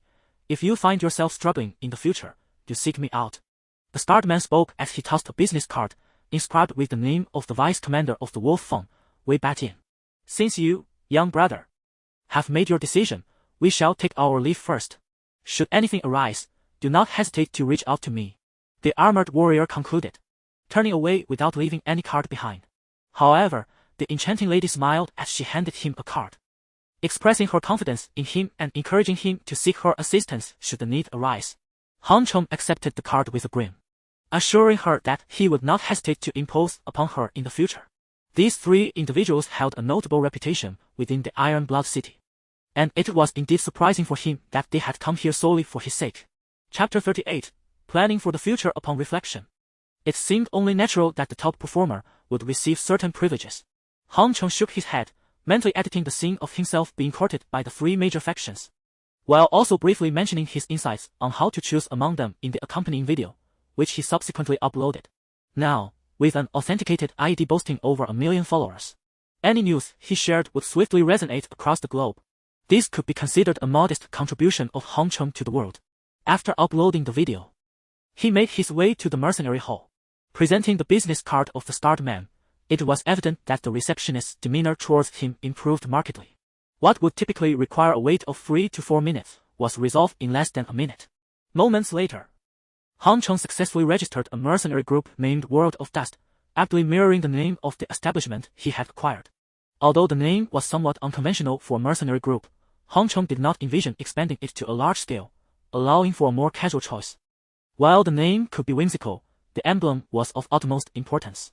After considerable contemplation, he decided on a sleek and majestic representation of the Chinese dragon as the insignia. The polished bronze badge shimmered with the dragon's brilliance. You have successfully registered your mercenary group. Would you like to accept a mission now?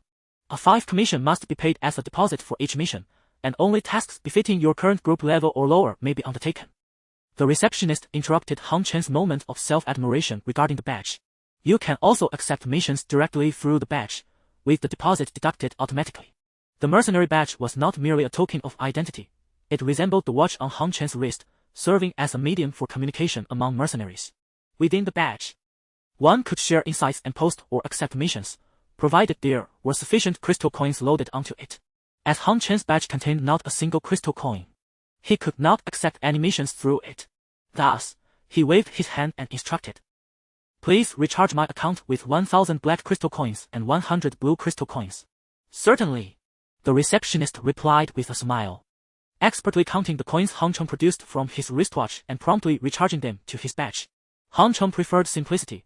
However, the watch system was only applicable among Earthlings, necessitating the use of the local system for transactions with natives. Having successfully registered his mercenary group, Han Chong was now prepared to embark on his planned journey to the Treant Forest outside the city. Before departing, he made a point to collect related missions from the task board at the city gate. The tasks posted there were issued by the Lord's estate and typically rewarded participants with equipment or crystal coins. Players aligned with the Lord as faction would additionally gain faction points, which could unlock further benefits. Han Chong, open to all opportunities, accepted every related task concerning the Treant Forest, regardless of the tasks issued by the Lord's Manor. Even if they remain unaccomplished, there are no repercussions. Unlike the tasks from the Mercenary Association, which impose level restrictions for acceptance and require a deposit that is non-refundable upon failure, the tasks from the Lord's Manor can be undertaken by any number of individuals without consequence. The sole disadvantage lies in the uncertainty that, after laboriously completing a task, someone else may have already finished it, rendering one's efforts futile. It is not to say that the task acceptance system of the Mercenary Association is devoid of drawbacks. Mercenaries must carefully assess their ability to complete a task, as failure would still equate to a waste of time. Therefore, Han Chong refrained from immediately accepting the task related to the Treant Forest, opting instead to gather the necessary items on site before remotely taking on the task. This strategy ensured a higher probability of success. It can be said that Han Chong approached tasks as a secondary endeavor, while his choice of the Treant Forest was primarily motivated by the elusive Treant Heart. The Treant Heart, obtainable after vanquishing the Treants, has a minuscule chance of dropping and possesses the ability to hatch Treants. Han Chong envisioned nurturing these Treants in reality, entrusting them to the old locust tree to form a formidable defensive line outside the stone fortress. The transroute systems are exceptionally developed, allowing them to detect any disturbances within a 100-meter radius, functioning as a natural alarm system. Furthermore, Treants are classified as level 12 blue-named monsters, exhibiting slow movement and solitary behavior, thus providing him with ample experience points. Setting forth. After having accepted a round of related tasks, Hong Chong did not linger. Instead embarking towards the Treant Forest based on his recollection of the route. For over 10 continuous hours, Hong Chong immersed himself in the Treant Forest, utilizing his longbow to eliminate treants, averaging 1 kill every 3 minutes. Each treant bestowed upon him 1 of the current energy bar. And by the time he prepared to return to the city, he had reached level 12. While this may appear straightforward, it was solely attributable to his extraordinary equipment that enabled such rapid progress. Most importantly, there were no competitors vying for the monsters. In fact, the indigenous inhabitants were scarce, evidently dismissive of such trivialities. Even the related tasks were few in number, with many merely requiring the collection of 10 green quality treant branches. What purpose do treant branches serve? They can be utilized as materials for crafting low-tier equipment or as fuel for alchemical fires. Aside from a few task rewards that piqued Hong Chen's interest, the majority of items dropped by the treants were stored in his wrist space. Some were for personal use, others to enhance his mercenary rank, and some were earmarked for future sale.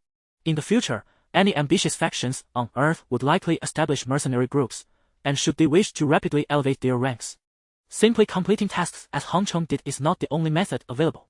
They could also purchase task materials directly from Hong Chong for submission. Here, tasks are just being accepted, while there, individuals can procure tasked items from Hong Chong for immediate delivery, representing a business model he intends to pursue in the future. Without elaborating further, if one were to discuss the familiarity with Iron Blood City and its surroundings, even the Lord of Iron Blood City would likely pale in comparison to Hong Chen's extensive knowledge. The Divine Realm imposes certain restrictions on the indigenous inhabitants of Iron Blood City.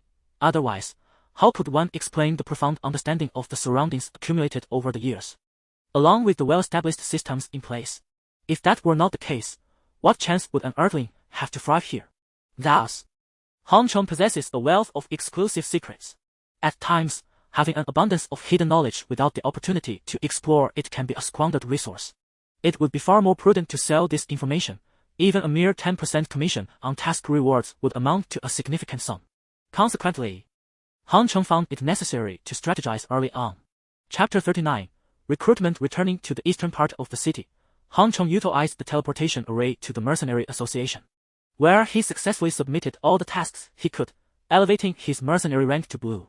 Of course, the monetary rewards from these tasks paled in comparison to the items dropped after a day of monster hunting, but that was beside the point. Having completed these tasks, Hong Chong took advantage of the last few minutes to meticulously edit a video he had inadvertently discovered, which combined 2 days of gameplay, and subsequently uploaded it online. Without revealing his prophetic abilities, he still managed to engage in some modest endeavors within his capacity. Regardless of the potential uproar the video might incite, Hong Chong returned to reality, expending a considerable amount of blue crystal coins to enhance his physical attributes to level 12. After feeling the newfound strength in his arms, he opened the door, ready for a meal. As he entered the living room, Lu Liwo pulled Hong Chen's arm, pointing at the television. "Son, take a look. You look rather handsome on the news. Am I not handsome in reality?" Hong Chong teased, gesturing playfully with his right hand, resting it against his chin while winking at his mother. "My son is handsome, just like me," Hong Chiu chimed in, adopting a mock-serious expression that elicited laughter from everyone present. Seeing his family so proud of him brought Hong Chong immense joy. All his hard work was ultimately for the well-being of his family. Perhaps it was time to expand his team once more, he mused. At the dining table, Hong Chong shared his thoughts, and his parents expressed their support. He then consulted the Zhong brothers, who had already finished their meal, and they too had no objections. Consequently, Hong Chong promptly posted a recruitment announcement using his account. "I, Hong Chong, have established the worldly mercenary group in Iron Blood City. Brothers and sisters who come to Iron Blood City and wish to join the mercenary group, please arrive within 7 days and send me a private message with a screenshot upon your arrival." As soon as the announcement was made, those following Hong Chen's account erupted in excitement. Voices echoed from various corners of the city. "I must change my class and reach Iron Blood City within 7 days. The reason was simple. Hong Chen's treatment of his subordinates was exceptionally generous. Just 7 days prior, while even the wealthy flaunted their green gear, Hong Chong had already bestowed an exquisite great shield upon his subordinate, Chong Dong. Have you ever witnessed a leader casually gifting equipment worth millions? Hong Chong was the first to do so. Unfortunately, he had no intention of expanding his team at that moment. Thus, His sudden announcement naturally led countless individuals to respond, believing they deserved a spot. Shortly after the news was posted, Xianxia's call came through. Boss, you've established a mercenary group? Are you recruiting? I'm in. Hong Cheng chuckled. You jest, my wealthy friend. With so many under your command, even if I dared to accept, I couldn't possibly manage them all. I can only go alone. I could hand my team over to my father, as he is also in need of personnel. Xianxia, seemingly unperturbed, responded with an air that suggested he was not joking. Why would you forsake such a splendid advantage and come to serve as a mere foot soldier under my command? It is not as delightful as you may imagine. Not at all. I find that bringing them along is both laborious and costly, and their foolishness is astounding. What joy is there in following a big shot like you? Just say the word, and I shall rush to your side. Perhaps not. I cannot accommodate such a grand figure like you. After declining, Hong Cheng engaged in a brief discussion about potential future collaborations before ending the call. It would be unwise to summon Xianxia, as that would only lead to discomfort for himself, while Xianxia may appear amiable and easy to get along with. His innate arrogance runs deep. At the slightest provocation, he could erupt in fury, and even Hong Cheng might struggle to contain him. Countless videos and images circulate online showing Xianxia's explosive temperament. In the midst of a game, he could chastise even the most celebrated stars, leaving them too intimidated to lift their heads. Such a person is best engaged in collaboration rather than deep friendship. Aside from Hong Cheng, numerous messages flooded his phone, particularly from his former classmates, with their group chat incessantly blinking. One close friend from elementary school also reached out to him, and he replied, promising to discuss matters in detail later that evening. If his friend agreed to come, he would welcome him. If he was merely seeking a chance for wealth, Hong Cheng would need to assess his skills before proceeding. Moreover, he could not ignore his college classmates, who were among his closest associates, while the ordinary classmates were manageable. Adhering to the principle of better to have too many than too few, Hong Cheng generally preferred not to invite them over. They shared a certain rapport, but it was not intimate enough to impose strict expectations. Inviting them could lead to complications. With this thought in mind, Hong Cheng created a new group chat for his 12 roommates and those he had bonded with in his dormitory. Wow, Hong Dou personally added me. Is he planning to gather us all? Exclaimed one member. That would be fantastic. To be honest, I've longed to fly over and cling to Hong Dou's leg. Another chimed in. Hong Dou's legs are long, fair, and tender. I have photographic evidence. A roommate who once slept above Hong Cheng immediately shared a picture of Hong Cheng lounging in bed clad only in his underwear. As the chat threatened to spiral into chaos, Hong Cheng quickly interjected, Ahem. Is there anyone else you wish to add? I have something to discuss with you all regarding joining my mercenary group. I understand. Hee, for now, no one else needs to be added. Speak freely. We are all ears. Hong Cheng inquired once more, and as everyone asserted that no one wished to join, he proceeded to articulate his thoughts regarding the newly established mercenary group. Firstly, we do not aspire to become the foremost mercenary organization, for we lack the extensive resources. However, I envision that each member embodies excellence, capable of fulfilling their roles with utmost efficacy. Consequently, within the realm of the divine domain, all individuals in the group must heed my command. Should any of you wish to participate, it is imperative that you comply with my leadership. Those who cannot be guided need not apply. Secondly, members who transition from their probationary period to formal status are required to relocate to my stone fortress for residency. Chapter 40. The contract. Hong Cheng paused for a moment, observing that they did not immediately express any objections, and continued, as for the issue of compensation, I will not specify an exact amount. We shall undertake tasks and slay monsters, distributing rewards based on effort and merit. You will receive far more than any other faction could possibly offer you. Lastly, I must candidly inform you that periodically, I will organize a cleanup of real-world monsters. Once they perish in reality, there is no chance of resurrection. If you are apprehensive, that is entirely understandable. I do not take my parents into such perilous situations. Naturally, if your family members are not part of the mercenary group, they will not be compelled to venture out. Based on these points, should you all agree, feel free to relocate to my place. As fellow students for 4 years, I trust you. Even if you lack talent, I will assist you in ascending to the ranks of the elite. Hong Chen's final words moved the 12 individuals in the group. At such a juncture, who would not go to great lengths to aid their friends? Often, individuals are too preoccupied with their own affairs. The incursion of monsters in reality has indeed caused casualties. In the face of these sudden threats, many have abandoned their girlfriends and families, rushing to the front lines. During such times, it is indeed rare to find someone who can still think of others. Well, I have no issue with what you mentioned, but I am currently only at level 3. My abilities are woefully inadequate. What should I do? The chubby individual who had previously shared a humorous image of Hong Chong, known as Panda, expressed his concerns. Do not worry. In the next couple of days, find an opportunity to move over here. I will provide you with some equipment and guide you on a fast track to level up. Once you reach level 10, you will be able to enter Iron Blood City. If your relatives possess auxiliary awakening skills, I can also arrange for them to pursue secondary professions, avoiding the battlefield altogether. Can I opt out of the battlefield? My awakened rune talent enhances rune power by 10%. However, I have yet to encounter any runes. And I am still using a stick to steal monsters one by one. Panda lamented in the group chat. You have no idea how difficult my life has been lately. Lacking any skills and being unwanted in teams. Even finding someone to purchase a steelbook has proven impossible. Hong Chong was taken aback. Has it truly been that dire for you? Rest assured, once you come here, you will no longer have to endure such a life. I've got your back. Get lost, Panda retorted, undeterred by the impending benefits that their relationship might bring. Meanwhile, Hong Chong was overjoyed. Runes are indeed a remarkable asset, specifically designed for weapons. They can bestow various characteristics upon a weapon, enhancing its power beyond its original capabilities. For instance, a black iron sword that inflicts 3 damage may only deal 1 damage due to the opponent's defense.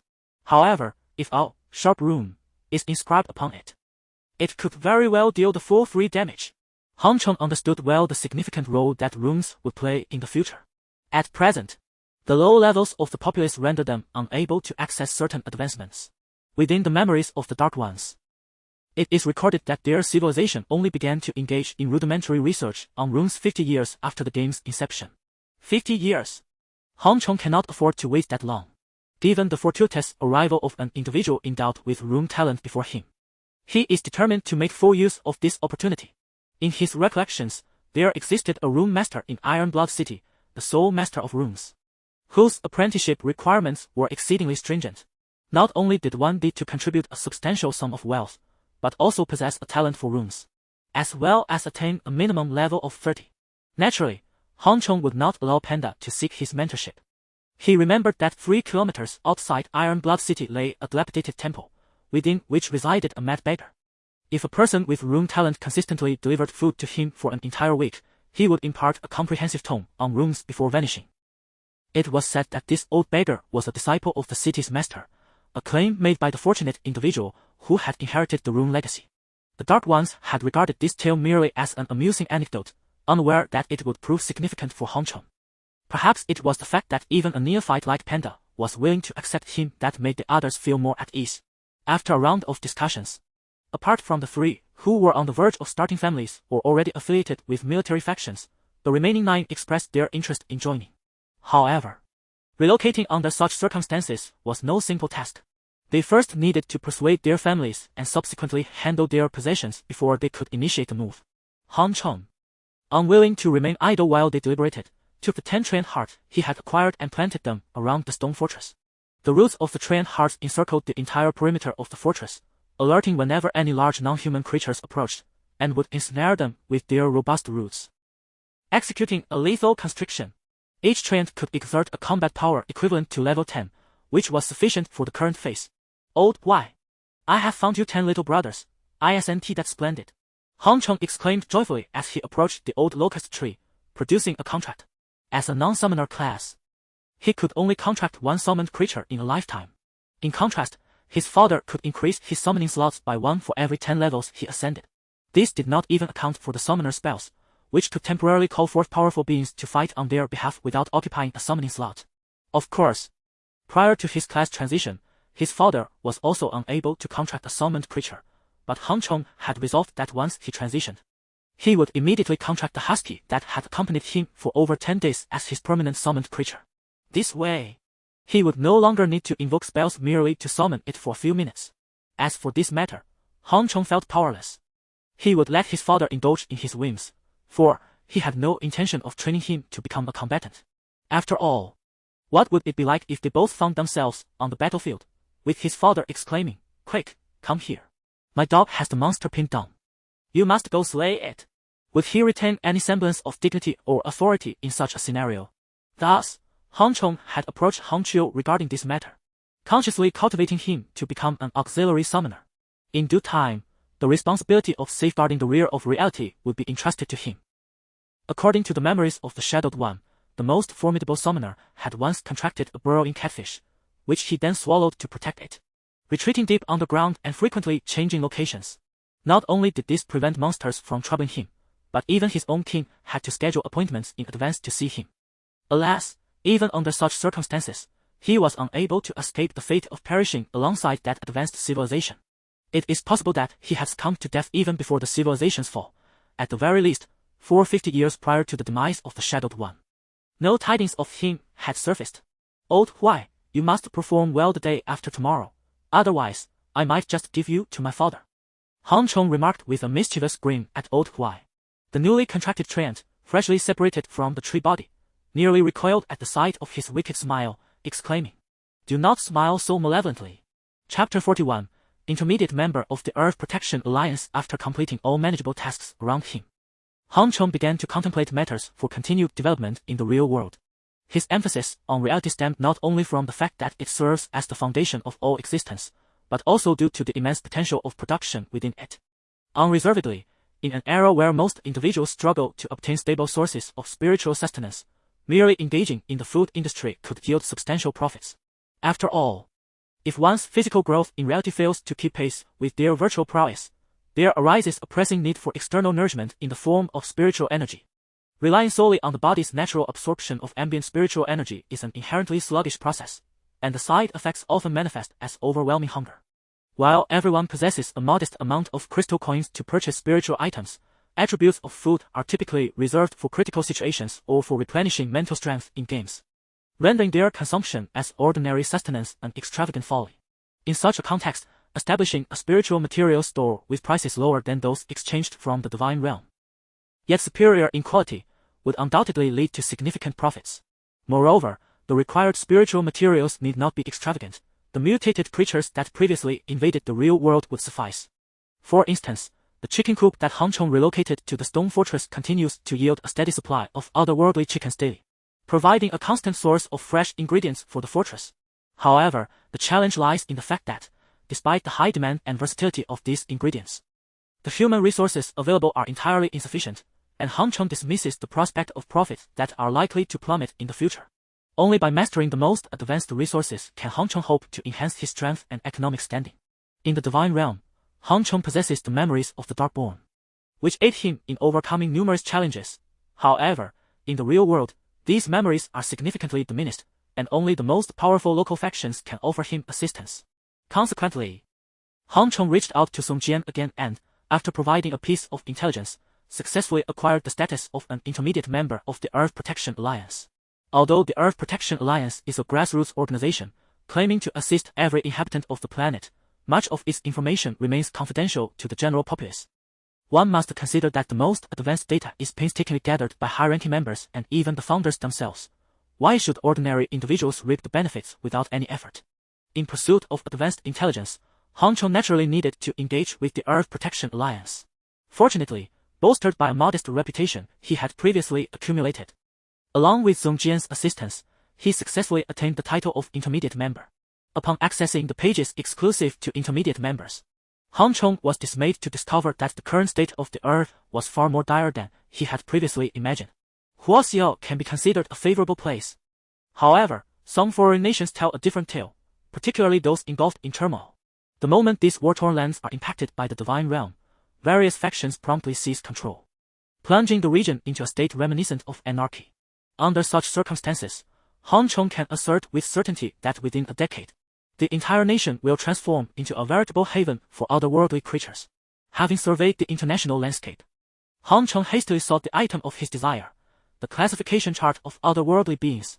The entire expanse of otherworldly creatures is categorized into tiers numbered 1, 2, and 3. With no upper limit, the higher the numeral, the greater the peril. Not to mention the nation as a whole, even within the confines of Jiang City. There exist thousands of first-tier zones, hundreds of second-tier zones, and a mere 10 third-tier zones. First-tier zones represent areas that pose significant threats to ordinary individuals, while second-tier zones bear danger levels akin to the infamous ghost ships of yore. Third-tier zones are so treacherous that even Hong Chong would face considerable risk should he venture there. The general populace is only privy to the levels and danger ratings of these zones, devoid of any detailed revelations regarding their contents. Even Hong Chong, possessing a mid-level membership, knows little about the creatures within the third-tier zones, only having a vague understanding of their types. Yet, this information suffices. Hong Chong meticulously sifted through all monster zones ranked above the second tier, ultimately selecting one that was relatively recent and of utility to him. This time, due to time constraints, he did not bring his family along, setting off solely with his spirit companion, Old Huai. Old Huai, now a spirit companion, while sacrificing some protective capacity over Stone Fortress, could accompany Hong Chong into the Divine Realm and rapidly enhance its strength. Furthermore, it transitioned from a state of potential demise to one where it could be resurrected by Hong Chong. As long as he expended a certain amount of crystal coins, he could bring his spirit companion back to life. This was precisely why Old Huai unhesitatingly chose to become Hong Chen's spirit companion. Upon assuming this role, Old Huai appeared quite elated, nestling comfortably in Hong Chen's embrace, its arms swaying in rhythm with the wind generated by the motorcycle, leaving passers-by momentarily astonished. Fortunately, many individuals now possess summoning skills, capable of conjuring an array of peculiar entities, and a small treant would hardly attract undue attention. As for the trance master, well, adorned with a mask of Song Wukong, he might not seem particularly virtuous in the eyes of adults. Only a passing little boy pointed at Hong Chen's retreating figure, exclaiming, "Mom, look! Song Wukong has subdued another tree demon." Upon hearing this, his mother promptly withdrew her attention from her watch, glanced at Hong Chong, and quickly pulled her son away, saying, "What's Song Wukong? That is a pitiable madman. I must tell you, there are more and more lunatics these days. Always keep your distance from those dressed so strangely." The little boy, with his finger in his mouth, nodded in a half-understanding manner. Although his mother cautioned him, he thought that the brother just now was rather handsome. Meanwhile, Hong Chong continued his journey, traversing a small town and arriving at the outskirts of Beizong Mountain. Beizong Mountain, located on the outskirts of Jiangcheng, is a majestic peak soaring 1,000 meters into the sky. Prior to the advent of the Divine Realm, this area was developed into a tourist attraction, featuring a temple atop the mountain, with a path leading to it that is perfect for ascending and enjoying the scenery. However, just the day before, it had been occupied by a third-tier faction of vampires. Hong Chong, naturally, lacked the capability to confront a third-tier force single-handedly. His purpose in coming here was to eliminate the vampire outpost at the foot of the mountain. In truth, any faction that attains third-tier status typically possesses subordinate forces. For instance, the several ghost ships that were previously seen on the outskirts belong to the same third-tier faction. According to the memories of the Dark Ones, all factions encircling Jiangcheng and even extending into the more remote rural areas are likely to stem from the same major power. Chapter 42. Vampires and Infectors in his recollection. These forces would either establish themselves externally and gradually develop, amassing sufficient strength to seize the city in one fell swoop, or they would await the arrival of more powerful beings, laying a solid foundation in advance, to safeguard the interests of the intermediate members of the Earth Alliance. Hong Chong had previously disclosed this critical information to them, hoping that they would relay it to the authorities. In his view, contemporary Huaxia had become excessively complacent. Indeed, complacent. Although the invasion by the creatures from the divine domain had caused considerable turmoil and panic, the majority of those forces that dared to directly invade the cities were of a lower tier, many of which were eradicated on the same day. The forthcoming forces were evidently more organized, understanding the strategy of positioning their incursions outside the urban areas, while the dangers lurking beyond the cities were perceived as frightening. They did not instill a pervasive sense of dread. As the frequency of incursions increased, yet remained distant from their immediate surroundings, they merely became mere statistics. It was akin to the initial arrival of the second-tier force, the Phantom Ship, when the first reaction was not fear but rather a curiosity to observe the spectacle. Many had lost the ability to differentiate between game and reality. Should they continue to approach reality with a gaming mindset, death would inevitably await them. Thus, Hong Chong did not hesitate to disseminate this information, as he was poised to unveil something of significance. Furthermore, the reason for his visit to the vampire lair was to discern how these vampires differed from their cinematic portrayals and to gauge their level of intelligence. Han Chen's stone fortress lay on the outskirts, although no forces of second tier or higher had yet emerged within a 3-kilometer radius. It was only a matter of time. He intended to explore the terrain while the opportunity presented itself. As he rode his motorcycle, Han Chen's thoughts were abruptly interrupted by a waft of floral aroma. Akin to having a basin of menthol oil poured over him, invigorating his senses. Lowering his gaze, he noticed a branch of blooming locust flowers sprouting from Old Huai's arm. Impressive, Old Huai. I didn't realize you had such a talent. It's making my mouth water. Han Cheng involuntarily swallowed, contemplating how delectable the ordinary locust flowers were when stir-fried. Let alone this rare spiritual locust flower. Sensing Han Chen's gaze, Old Huai trembled slightly, quickly shaking off the petals. Master, this locust flower requires the expenditure of spiritual energy. And the cooldown time is quite lengthy. Please do not harbor any intentions. Han Cheng, unperturbed by the fallen petals, regarded Old Huai with disdain. Look at your stinginess. Rest assured, I am not yet reduced to such depths. However, since you can manipulate trees, I shall procure more saplings for you in the future. You can help me expedite their maturation. The divine domain is teeming with various creatures, and just among the fruit trees known to the Dark Ones, there are no fewer than 10,000 varieties. The strongest among them is said to be the fruit of the world tree. Consuming just one could nurture an entire world within. In an instant, Han Cheng envisioned dozens of saplings that could be readily acquired for cultivation. Old Huai observed Han Chen's gaze, feeling increasingly unsettled by his eccentricity. Fortunately, he could sense his intentions vaguely through their contract, which prevented him from fleeing in panic. With a screech, the motorcycle left a dark mark on the ground, coming to a steady halt before the map detailing the second-tier vampire forces. Ahead stood a guard booth manned by 10 individuals, who reported to headquarters every 6 hours. Should any incident arise, the higher-ups would be promptly informed, designating this location as a priority for clearance. Despite the dwindling presence of otherworldly forces within the city, manpower was still essential, as external threats proliferated daily, making it impossible to eradicate them all swiftly.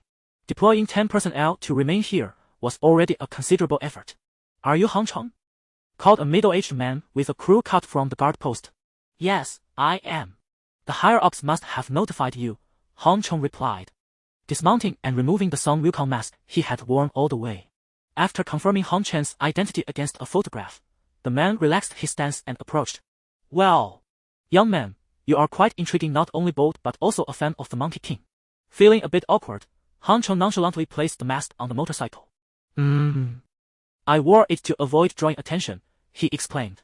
The man, his expression a mix of amusement and hesitation, finally inquired, is this your first time riding a motorcycle? Did no one tell you to wear a helmet? Who would see your face with a helmet on?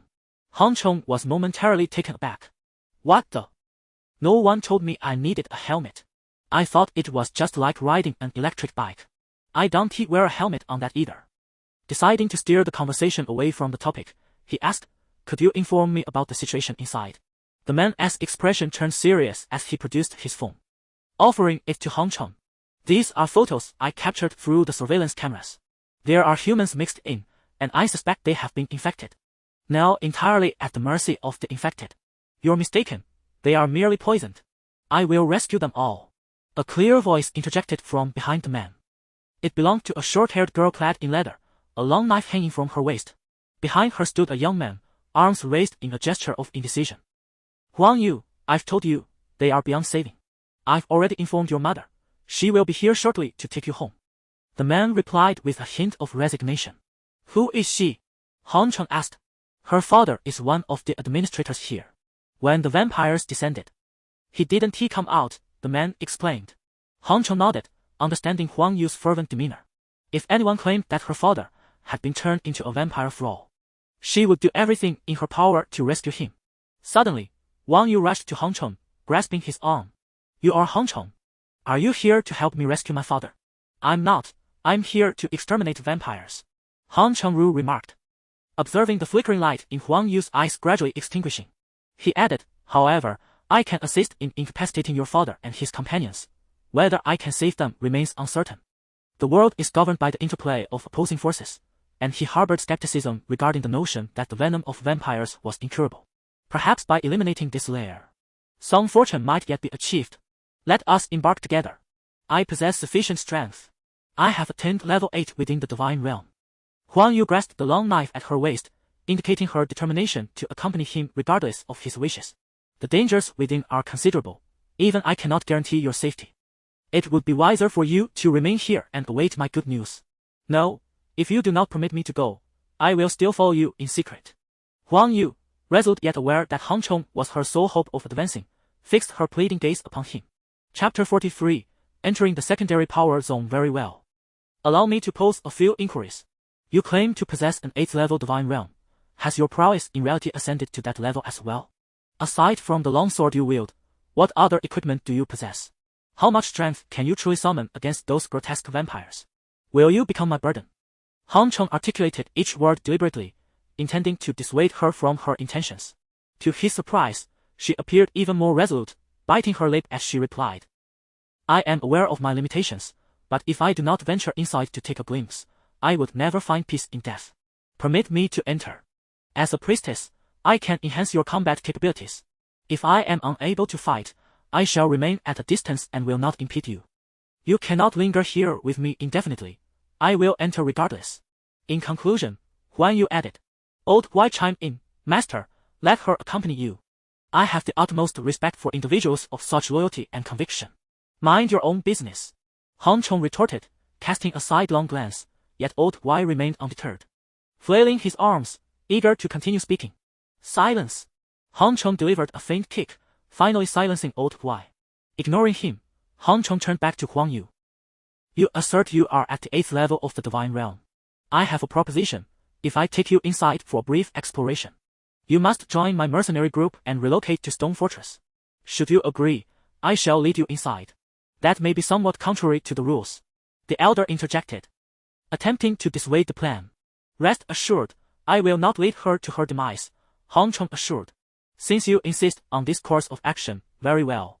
But you must bear full responsibility for any consequences. Her mother is en route here. The elder subtly reminded. I understand, Han Chong replied, then turned to Huang Yu. Let us proceed, stay close to me. Now, recount all your abilities, and I shall provide you with additional equipment. Once we are inside, heed my commands.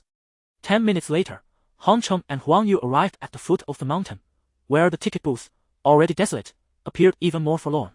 Only a few bald, hairless vampire servants with visibly dark veins were milling about.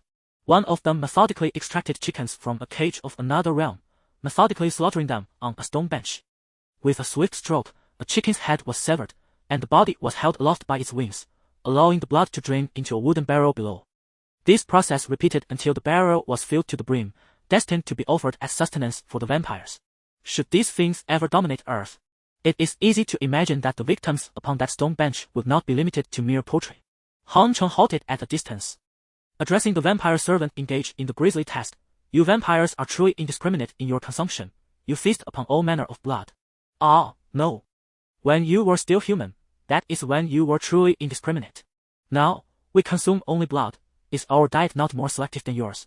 The vampire servant lifted its gaze, revealing blood-red eyes filled with a predatory savagery, devoid of any semblance of humanity. Can you tell me the situation here? How many of you have been transformed into vampire thralls, and how many vampires are there? Han Chong inquired. The vampire thrall brandished a large cleaver, licking the chicken blood that splattered onto its face with a long, slender tongue. With a gleam of excitement in its eyes, it charged towards Han Chong, exclaiming, Do you think I would tell you? You too should obediently become my master's sustenance. Master, this rascal intends to consume you. Old Huai chimed in, stirring chaos. Han Chong disregarded him and shouted to Huang Yu, Activate a defensive state for me. Huang Yu acted swiftly, casting a beam of yellow light upon Han Chong, enveloping him in a pale yellow shield. In the next moment, the cleaver descended upon his head, aiming to cleave downwards.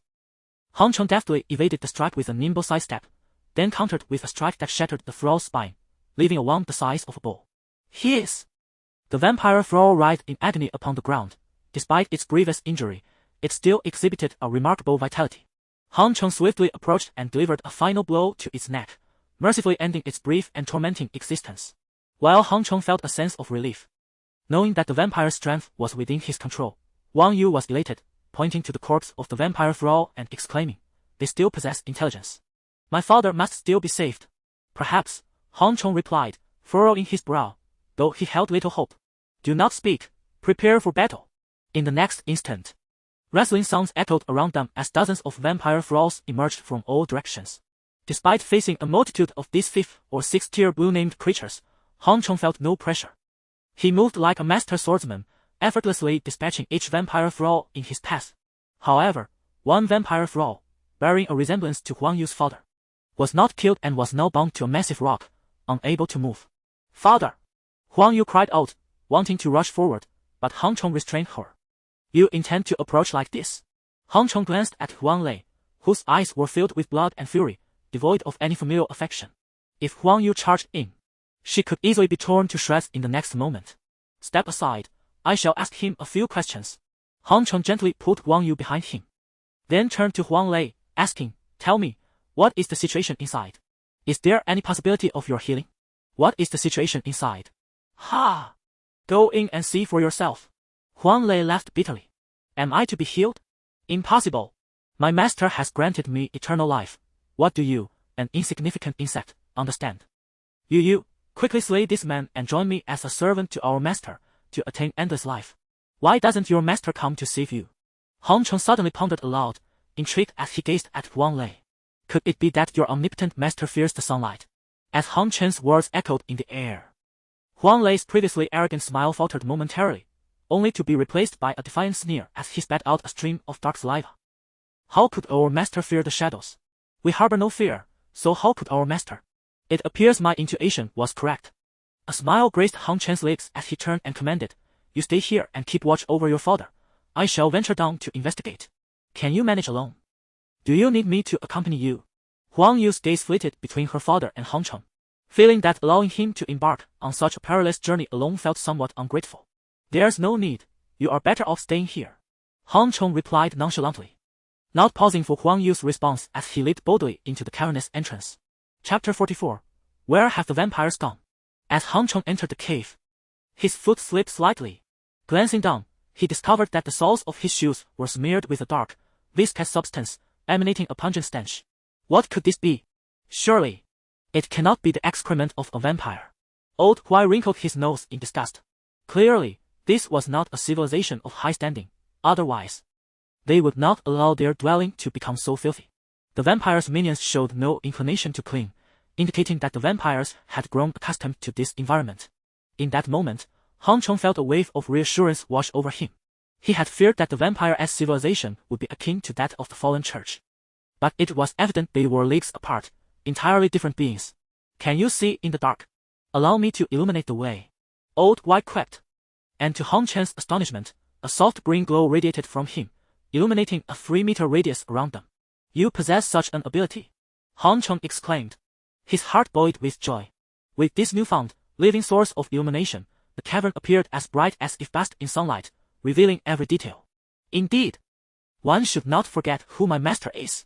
Old Huai puffed out his chest, subtly flattering Hong Chong. Enough of your banter, find me someone. Hong Chong chuckled lightly. Didn't you mention that you could extend your roots into the ground and sense movements within a radius of several hundred meters? Try it now. With this ability, Old Huai could be likened to a human map. In a shooting game, he would possess the advantage of clairvoyance. However, Old Huai appeared reluctant, pouting. What? You want me to plunge my roots into this pile of excrement? I suppose I can. Seeing the displeasure in Hong Chen's eyes, Old Huai complied, jumping to the ground to bury his roots in the soil. 10 seconds later, he retracted all his roots. Master, it seems there is but one enemy within. A life force located 100 meters ahead. It should be a vampire. Are you certain? Can one vampire produce so much waste? Absolutely. Very well, let us proceed. Hong Chong chose to trust Old Huai.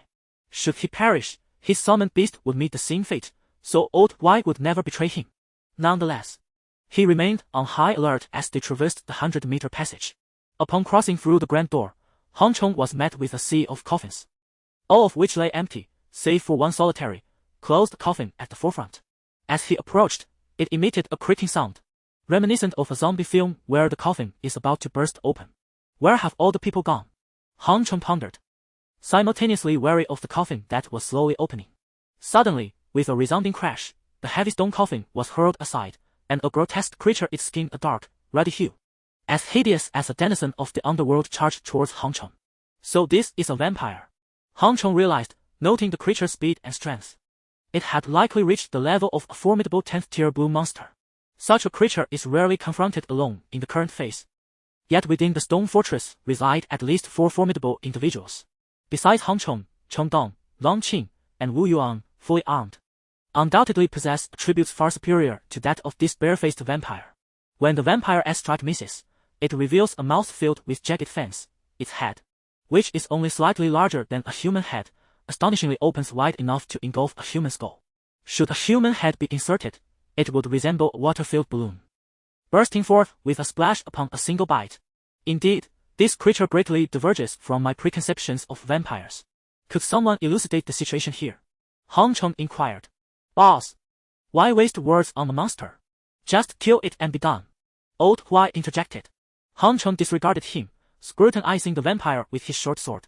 To Han Chen's surprise, the vampire paused its assault after hearing his words, its diminutive nostrils flaring as they sniffed the air. Where its eyes should have been, skin was stretched over, indicating it belonged to a species adapted to darkness. Humans, you are formidable, far superior to those minions outside, yet how many of you can claim such strength? In the future, the world shall belong to our vampire clan. The vampire's sharp fingers traced the wall, effortlessly reducing the stone to dust. In the next moment, the aggressive vampire unexpectedly turned to flee. However, with the confines of the lair being so limited, where could it escape? In an instant, Han Chong lunged forward, his short sword delivering a lethal thrust that severed the vampire's head. Even after decapitation, the vampire's body retained a flicker of life, akin to a fish that, despite being gutted, continues to flop on the plate. Its claws grasped at everything within reach, reducing it to mere fragments, until it gradually lost strength and fell still. Goodness! That thing was ferocious, Old Huai remarked, waiting until the vampire ceased its movements before mockingly kicking it a couple of times. He then turned to Han Chong and asked, Master, what shall we do next? You're not considering heading out the mountain, are you? Han Chong nodded. Instantly, Old Huai plopped down onto the ground, then sprang up to grasp Han Chen's pant leg, pleading, Master, think twice. Based on my years of experience, it is highly likely that all these vampires are within the depths of North Sun Mountain. Given the number of missing vampires here, there must be even more powerful ones atop North Sun Mountain. You are not a match for them at present. Well, you're still with me, aren't you? Enough talk, come with me and let us see if there's anything valuable. Han Chong shot Old Huai a glance. He was not foolish. If Old Huai's roots could detect conditions within hundreds of meters, why not take advantage of it? As they spoke, Han Chong began to rummage through the lair, ultimately discovering a peculiar vampire necklace tucked away in a corner. Vampire necklace, blue quality, level requirement 10, increases speed by 10 points, with the skill, Vampire's Might. Vampire's Might, increases speed for 30 seconds, with a cooldown of 1 hour. What a fine treasure. Han Chong unceremoniously adorned the oddly shaped necklace around his neck. After thoroughly searching the entire lair and confirming the absence of a second vampire, Han Chong finally recalled the herb gathering technique to utilize on the deceased vampire. In an instant, the vampire's body transformed into vampire fangs, vampire essence, and vampire flesh. The fangs were undoubtedly useful as materials for crafting bows and arrows, while the flesh could easily be taken home to feed either Old Huai or the old man's husky. However, the vampire essence was particularly intriguing. If consumed by an ordinary person, it would bestow the strength of a vampire without inheriting the aversion to sunlight, a permanent enhancement to one's physical attributes. Nonetheless, in comparison to a bloodline transformation, this enhancement was singular. For instance, if one were to gain an increase of 10 points in vitality today, there would be no further augmentations upon leveling up thereafter. It could be deemed rather superfluous, especially when juxtaposed with the noble lineage of the vampire bloodline passed down from the Countess, which was akin to comparing heaven and earth. Furthermore, another remarkable effect was the ability to reverse the blood poison of vampire servants, restoring them back to humanity. Chapter 45, The Arm in Darkness. It is done. Huang Yu's father has been saved. Han Chong revealed a faint smile. The sycophant Lao Huai, upon witnessing this, quickly exclaimed, Congratulations, my master. I dare say that once this young lady's father is rescued, he may very well pledge himself to you. What nonsense are you spouting? Am I such a person? Do refrain from such frivolities. Han Chong hastily refuted, lifting Lao Huai with a swift motion. When we are outside, do not speak carelessly. I can only ever love one person in my lifetime. I know, It's Wu Yuan, right? He. Whom did you learn such lewdness from? Han Chong rolled his eyes but chose not to argue further. They had been childhood companions, and it was high time for their budding romance to blossom. This was not some melodrama that required enduring countless trials before reaching the finale. Very well, let us hasten outside. Why you must be waiting anxiously? Han Chong diverted the conversation. Upon stepping outside, he discarded his outer garment and cleaned the soles of his shoes before approaching Huang Yu and tossing her the vampire's essence. Huang Yu was initially taken aback, but without the luxury of expressing her gratitude, she quickly placed the item into Huang Lei's mouth. After consuming the essence, Huang Lei's pallid complexion visibly transformed to a healthier hue, his blood regaining its crimson vitality, and his eyes regained clarity. What have I done? Oh, daughter. I am truly remorseful. I nearly harmed you. Huang Lei's eyes were filled with shame, evidently recalling the events that transpired when he became a vampire's servant. Seeing this, Huang Yu rushed forward, tears streaming down her face, and severed the ropes binding Huang Lei. Han Chong approached, clearing his throat. Ahem. I truly should not intrude upon this reunion of father and daughter, but since you recall what transpired before, could you share what you know? Not at all. First, let me express my gratitude for your timely assistance. Huang Lei said, taking a seat on a stone bench. I shall spare you the details. But in the past few days since my transformation, I have been compelled to cast all living beings into the nest. It appears to be nurturing something. Last night, I witnessed several small vampires ascending the mountain. That is all the information I possess. He spoke with a countenance of deep shame, feeling guilt for his actions over the past few days, which, although driven by necessity, left him unable to provide more substantial intelligence. Very well, I shall ascend to investigate. Han Chong understood that this place was akin to a breeding chamber for young vampires. Yet, why were these fledglings venturing up the mountain? Han Chong sought clarity on the matter. Huang Lei, upon realizing Han Chong's intent to ascend, became frantic, rising clumsily from the stone bench. Do not go up the mountain. There are dozens of adult vampires that have also made their way up. It is exceedingly perilous up there. Do not fret. I shall not ascend directly. My pet can scout a radius of 500 meters, and I shall gather intelligence. Han Chong reassured him. Indeed, do not worry about me. Old Huai struck his chest with a resounding thump, a remarkable feat for such a diminutive figure. I want to go too. Huang Yu suddenly interjected, biting her lip. Daughter, remain here. What assistance can you provide other than hindering others? After reprimanding his daughter, Huang Lei turned to Han Chong, bowing slightly in deference. My daughter speaks thoughtlessly. I hope you will not take her words to heart. Isn't this merely a reconnaissance mission? There should be no danger, father. Moreover, I have already made an agreement with the esteemed Han. If he can rescue you, I will join his mercenary group. I cannot allow the leader to face peril alone. Huang Yu asserted confidently. Huang Lei was left bewildered, pondering the identity of this Han and the nature of this mercenary group. You should stay here and keep your father company, while also discussing the events of the past few days, Han Chong suggested, waving his hand as he set off along with Old Huai. Upon reaching the mountainside, nearing Beisong Mountain, Han Chong instructed Old Huai to gather intelligence. 10 seconds later, Old Huai exclaimed, Damn, this mountain has been hollowed out. What is the situation? Please clarify. I mean to say, the interior of the mountain has been excavated significantly, filled with a labyrinth of caverns, yet there is not a single vampire within. They are absent from the mountain. Could it be that you are mistaken? Han Chong inquired. Frowning. Are you doubting my expertise? Old Huai retorted, pulling his legs from the earth and gazing toward the mountain's peak. Let us proceed further. Old Huai took cautious steps forward, quickly approaching within 100 meters of the temple at the mountain summit. Without hesitation, he once again rooted himself, this time taking longer to probe, opening his eyes 30 seconds later. I have surveyed the area and can confirm that the main lair is devoid of vampires. However, there are numerous vampire thralls within the temple. What shall we do? Should we eliminate them? No, we cannot kill them. Han Chong replied, shaking his head. These individuals are tourists and temple staff. Knowing that the blood of vampires can save them, we must refrain from indiscriminate slaughter. Even if they have lost their wristwatches due to control, they still possess the right to life as ordinary people. Are there any treasures inside? Han Chong inquired. Uncertain. But there is a place rich in spiritual energy. It is likely to contain significant treasures. Old Huai remarked. Very well, you enter the contract space first, and I shall infiltrate thereafter. Han Chong gestured, placing Old Huai into the contract space, then activated stealth, swiftly navigating through the temple to find the entrance to the lair. Meanwhile, at a remote bus transfer station not far from Bason Mountain, the supervisor, pale-faced, directed his equally pale subordinates to cover all the buses with thick black cloth. One layer was insufficient, so they added layer upon layer until not a shred of sunlight could penetrate the vehicles. Satisfied, the supervisor nodded in approval. Once all the buses were prepared, he returned to his room and descended into the basement. Your Majesty, I have prepared everything you requested. The 20 buses are ready to depart as soon as darkness falls. The person in charge spoke respectfully into the shadows.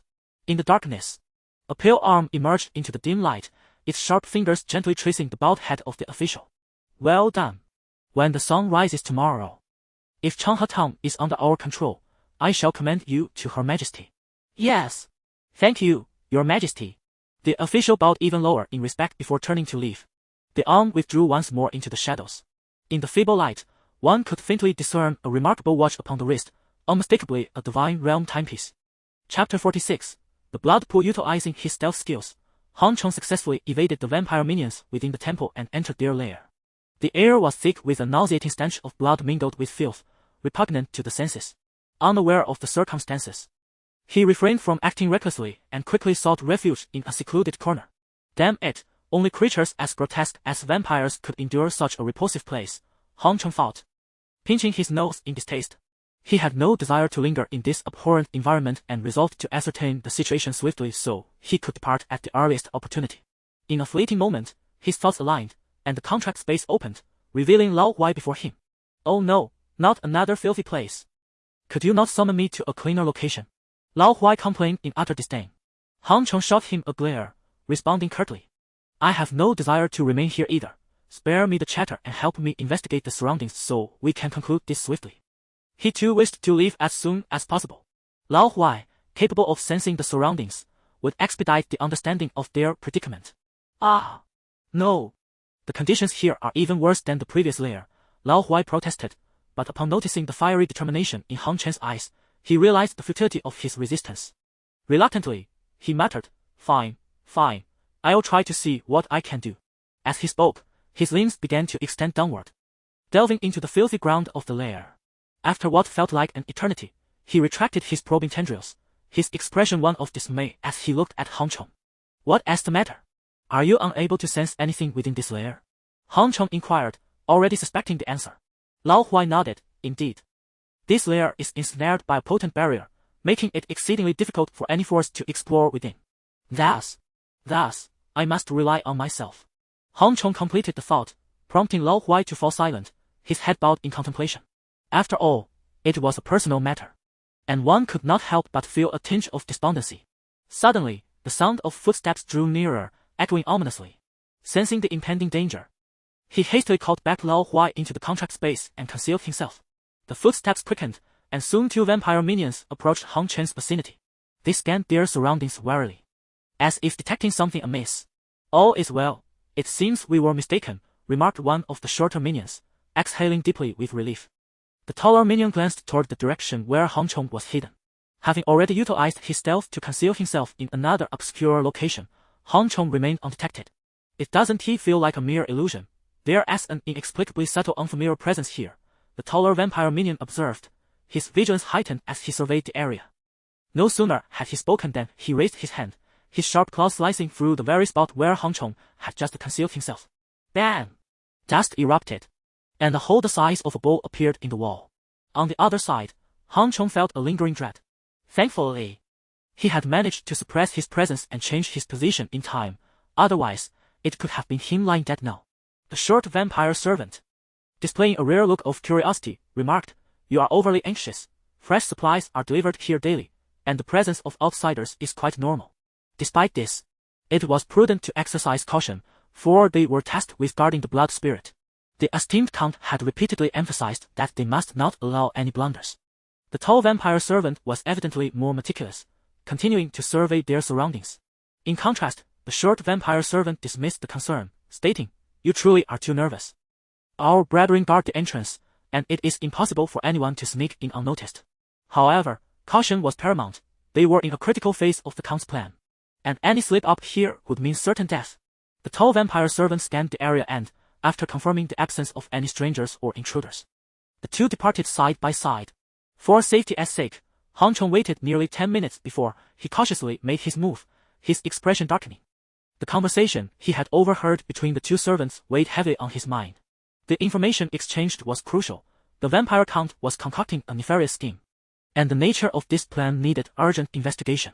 Furthermore, their mention of the blood spirit likely referred to the potent source of spiritual energy that Old Y had previously alluded to. Determined to investigate the lair thoroughly, Han Chong ventured deeper, only to discover that the further he went, the more formidable the guards became. Every 3 steps there was a sentry, every 2 steps a lookout. Han Chong remained vigilant, yet it proved challenging to conduct a detailed exploration. His thoughts were a tempest, the vampires were nowhere to be seen, and the number of servants was overwhelming. Deep within the caverns lurked servants of considerable prowess, akin to commanders, complicating matters further and making his exposure a grave risk. With no valuable information to glean and the potential for fatal consequences, Han Chong had no choice but to retreat. He settled cross-legged before a massive rock halfway up the slope, lost in contemplation. The immediate plan was to devise a method to rescue them quickly and safeguard the blood pool, confident that he would eventually track down the vampires. Just then, a flurry of hurried footsteps echoed in his ears. "Monkey, is your information truly reliable? Wasn't it said that there were vampires in the lair just now? Why is there nothing in the cave below?" "Boss, the information is absolutely trustworthy. There were no vampires in that lair. They must have fled to the monastery on the mountain, terrified of your might." "Curse the monastery. We've been searching all day without sight of any temple. If you fail to deliver the vampire creature I seek, I swear I'll use you as a training dummy." "Please, boss, I can't withstand those fists of yours. Rest assured, I will help you find what you seek." As they conversed, the group approached Han Chong. One of the slender fellows, resembling a monkey, pointed at him and shouted to the burly, menacing figure beside him, "Boss, look over there. There's someone who might be here for the same reason as us. Seeking vampires. I'll ask him if he knows where the temple is." "Well, hurry up then," the muscular man replied gruffly. The slender monkey approached Han Chong. With a scowl, he yelled at Han Chong, "Hey, kid, are you here to hunt vampires?" Han Chong nodded silently. "There's a temple nearby, rumored to harbor vampires. Do you know where it is?" The slender monkey continued to press. Han Chong pointed in the direction of the temple and said, "It's not far from the 1,000 Faces. You do know where the temple is, right? Then lead us there," the muscular man urged impatiently, shouting at Han Chong. Chapter 47. Taking these wretches out, Han Chong cast a glance at the burly man, evidently endowed with enhanced strength, clearly in search of vampires to unleash his power upon. Although there were no vampires present, numerous vampire thralls lurked about, exhibiting considerable prowess. "I strongly advise against your pursuit." Han Chong retracted his gaze, contemplating how to liberate the vampire thralls entirely. "Ha ha ha ha!" As Han Chen's words fell, the burly man, the lean monkey, and the multitude of their companions erupted into scornful laughter. With a resounding thud, the muscular man struck a tree, its trunk as thick as a bowl, causing it to splinter with a crack. "You truly lack courage. A mere handful of vampire thralls has already sent you into retreat," he boasted, showcasing his strength before continuing. "Take me to the temple, and I shall protect you and reward you with gold." Lo and behold, this fellow seemed quite affluent, willing to part with riches, making any endeavor easily achievable. 500,000. "Provide me 500,000, and I shall lead you there." To Han Chong, 500,000 was not a trivial sum. Yet, even the smallest morsel held value, and something was better than nothing. "Agreed. 500,000 it shall be. Transfer the funds now. Either in real currency or in the game currency of the divine realm. The choice is yours." "Real currency, provide me your account." The exchange between Han Chong and the muscular man flowed seamlessly, and soon 500,000 was credited to Han Chen's account. Let it be clear that this 500,000 is merely a guide fee. All right, lead the way," the muscular man urged. Han Chong, adhering to their agreement, guided them swiftly to the vicinity of the temple. "Take a good look at how my brothers slay these vampire thralls," the muscular man exclaimed with excitement as he leaped forth, casting a derisive glance at Han Chong. Yet, Han Chong remained unfazed. The muscular man was clearly a brute devoid of cunning. As anticipated, upon rushing forth with the lean monkey and their companions, the vampire thralls immediately converged upon them. Initially, they held some advantage, but this was merely superficial. The thralls numbered no less than 50, and soon injuries began to afflict the muscular man's group. The vampire thralls, drawn by the scent of blood, descended upon them like frenzied beasts. Before long, the once formidable group of the muscular man was left in disarray. Encircled by the vampire thralls. Boss, we have severely underestimated our strength. These things are formidable, the lean monkey lamented, blood trickling from the corner of his mouth, saturating the air with the metallic scent of iron. Food, delectable food, food. A throng of vampire thralls emitted a cacophony of shrill, piercing sounds, their eyes devoid of emotion, resembling mere machines of slaughter. The taste of blood invigorated them, their cries echoing like the tolling of a death knell. Brothers, I am to blame. My arrogance has led to your demise. The muscular man's earlier bravado had evaporated, replaced by the pallor of impending doom. At that moment, he caught sight of Han Chong through the gaps in the thrall's encirclement. Han Chong had yet to depart. If this fellow coordinated with them from the periphery, there might still be a glimmer of hope for escape. Lead the way, and you, disrupt their perimeter to create an avenue for our flight. Upon success, I shall reward you with 1 million. Faced with a life and death situation, the muscular man, left with no alternatives, sought Han Chen's assistance. Like a dying horse seeking a living one. Upon hearing this, Han Chong raised 5 fingers and proclaimed, 1 million cannot save so many lives. I require 3 million. Only then will I facilitate your escape. Are you out of your mind? 3 million. That is my entire worth. The muscular man realized that if they sought help from Han Chong, it would undoubtedly incur substantial costs. Never did he expect Han Chen's demands to be so exorbitant.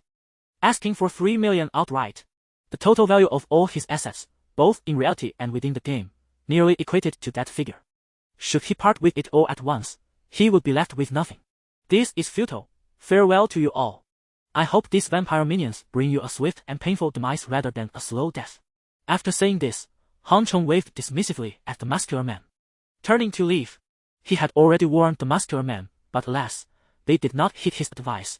Their overestimation of their capabilities had led to this predicament, and their reluctance to spend was ultimately futile.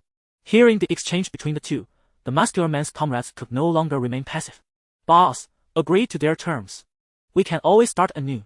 At least we might save our lives. Indeed, boss, we don't wish to die. 3 million it is. As long as you get us out, I will pay the full amount within 3 days. The muscular man shouted desperately, fearful that Han Chong might not hear him. Upon this declaration, a knowing smile spread across Han Chen's face as he leapt before the muscular man. A grown man, hesitating and indecisive, was hardly effective. The sound of his voice rang in the ears of the muscular man's companions, and upon witnessing Han Chong entering the encirclement, their hearts sank. Brother, you are truly my king. By not interfering from the outside, you are courting death. The thin monkey lamented, initially filled with hope, only to find his certainty of doom upon seeing Han Chen's arrival. What as with the chatter? Speak one more word, and I shall abandon you. As he spoke, a vampire servant lunged forward with a blade. Han Chen deftly sidestepped, the weapon slicing past him. Almost simultaneously, he summoned his pack space, invoking Old Huai. Tear open a path and lead these fools to safety. All right. Old Huai responded in fluent dialect, leaving the muscular man and his companions in astonishment. Was this treachery sentient? While they stood in shock, Old Huai's branches extended, ensnaring each advancing vampire servant and tossing them aside like chicks. Meanwhile, Han Chong, amidst the tide of vampires, evaded attacks with agility, each punch and kick sending vampire servants flying. Before long, a breach was torn in the encirclement. The crowd stood in stunned silence. In the face of Han Chen's formidable prowess, they felt no different from mere refuse. Witnessing his piercing assaults, executed with fluid precision and devoid of hesitation, the muscle-bound man was suddenly gripped by an overwhelming dread. Just moments ago, he had the audacity to mock Han Chong as a coward, should the latter seek retribution. His fate would be dire. Stop dawdling. Why linger here, waiting for death? Han Chen's abrupt bellow jolted everyone from their stupor. It was only then that the muscle-bound man and his companions, with tails between their legs, scrambled through the breach created by Han Chong, having narrowly escaped with their lives. The group fled without a backward glance, racing down the mountainside until they finally paused to catch their breath halfway down. Meanwhile, Han Chong, after ensuring their departure, joined forces with Old Huai to fend off the vampire's minions and pursued them. Chapter 48. Recruiting followers. Han Chong swiftly caught up with the group of muscular men. Their faces, still reflecting the relief of having narrowly escaped death, were illuminated with joy. Hey, I believe it's time for you to settle my payment. Han Chen's voice echoed in their ears. Upon hearing him, the smile on the muscular man's face instantly froze, his facial muscles twitching in distress. 3 million, that was all his wealth. Parting with it in one go would undoubtedly cause him pain. Big brother, could we possibly delay this for a few days? Rest assured, I, Jin Gan, am a person who values gratitude. I will certainly fulfill my promise, the muscular man said with a hint of embarrassment. You're called Jin Gan. Are you? It's not that I don't trust you, but you must provide me with some form of assurance, Han Chong replied. Caution was paramount. He needed to protect himself, especially since these fellows had ignored his advice and insisted on entering the temple, which would inevitably alert the enemy and jeopardize his future plans. Making them part with some money would serve as a lesson, albeit a mild one. Big brother, I understand. Let me leave you my contact information. And you provide me with yours. Once I have sold the equipment from the game for some cash, I will contact you immediately, Jin Gang suggested. Realizing he had no other choice. Upon hearing this, Han Chen's eyes sparkled with interest, and he inquired eagerly, tell me, what equipment is available in the game? If the quality is satisfactory, I might allow you to use it as payment. Jin Ong's face lit up with pride as he replied. The gear I possess has been amassed through the relentless efforts of my brothers. You will surely be satisfied. Do enlighten me, Han Chong urged. I have a black iron dagger, worth no less than 5 million in the market. Pfft. Han Chong scoffed. Just one piece of black iron gear and you think you're extraordinary. Allow me to broaden your horizons. As he spoke, Han Chong activated the virtual projection feature of his wristwatch. An image of himself clad in a blood-red ensemble materialized before the crowd. If I am not mistaken, that's the image of Boss Han. Could it be that you are? The thin man beside Jin Gan, upon seeing the projection, became visibly agitated. A look of disbelief etched on his face as his voice trembled. He stammered for a long moment before exclaiming, Why you're Boss Han. As his words fell, Jin Gang and the several dozen brothers around him stared incredulously at Han Chong. Boss Han, indeed, there's no mistake. I've seen his interviews. This ensemble is gear that even the wealthy have spent millions trying to obtain. Boss Han, I adore you.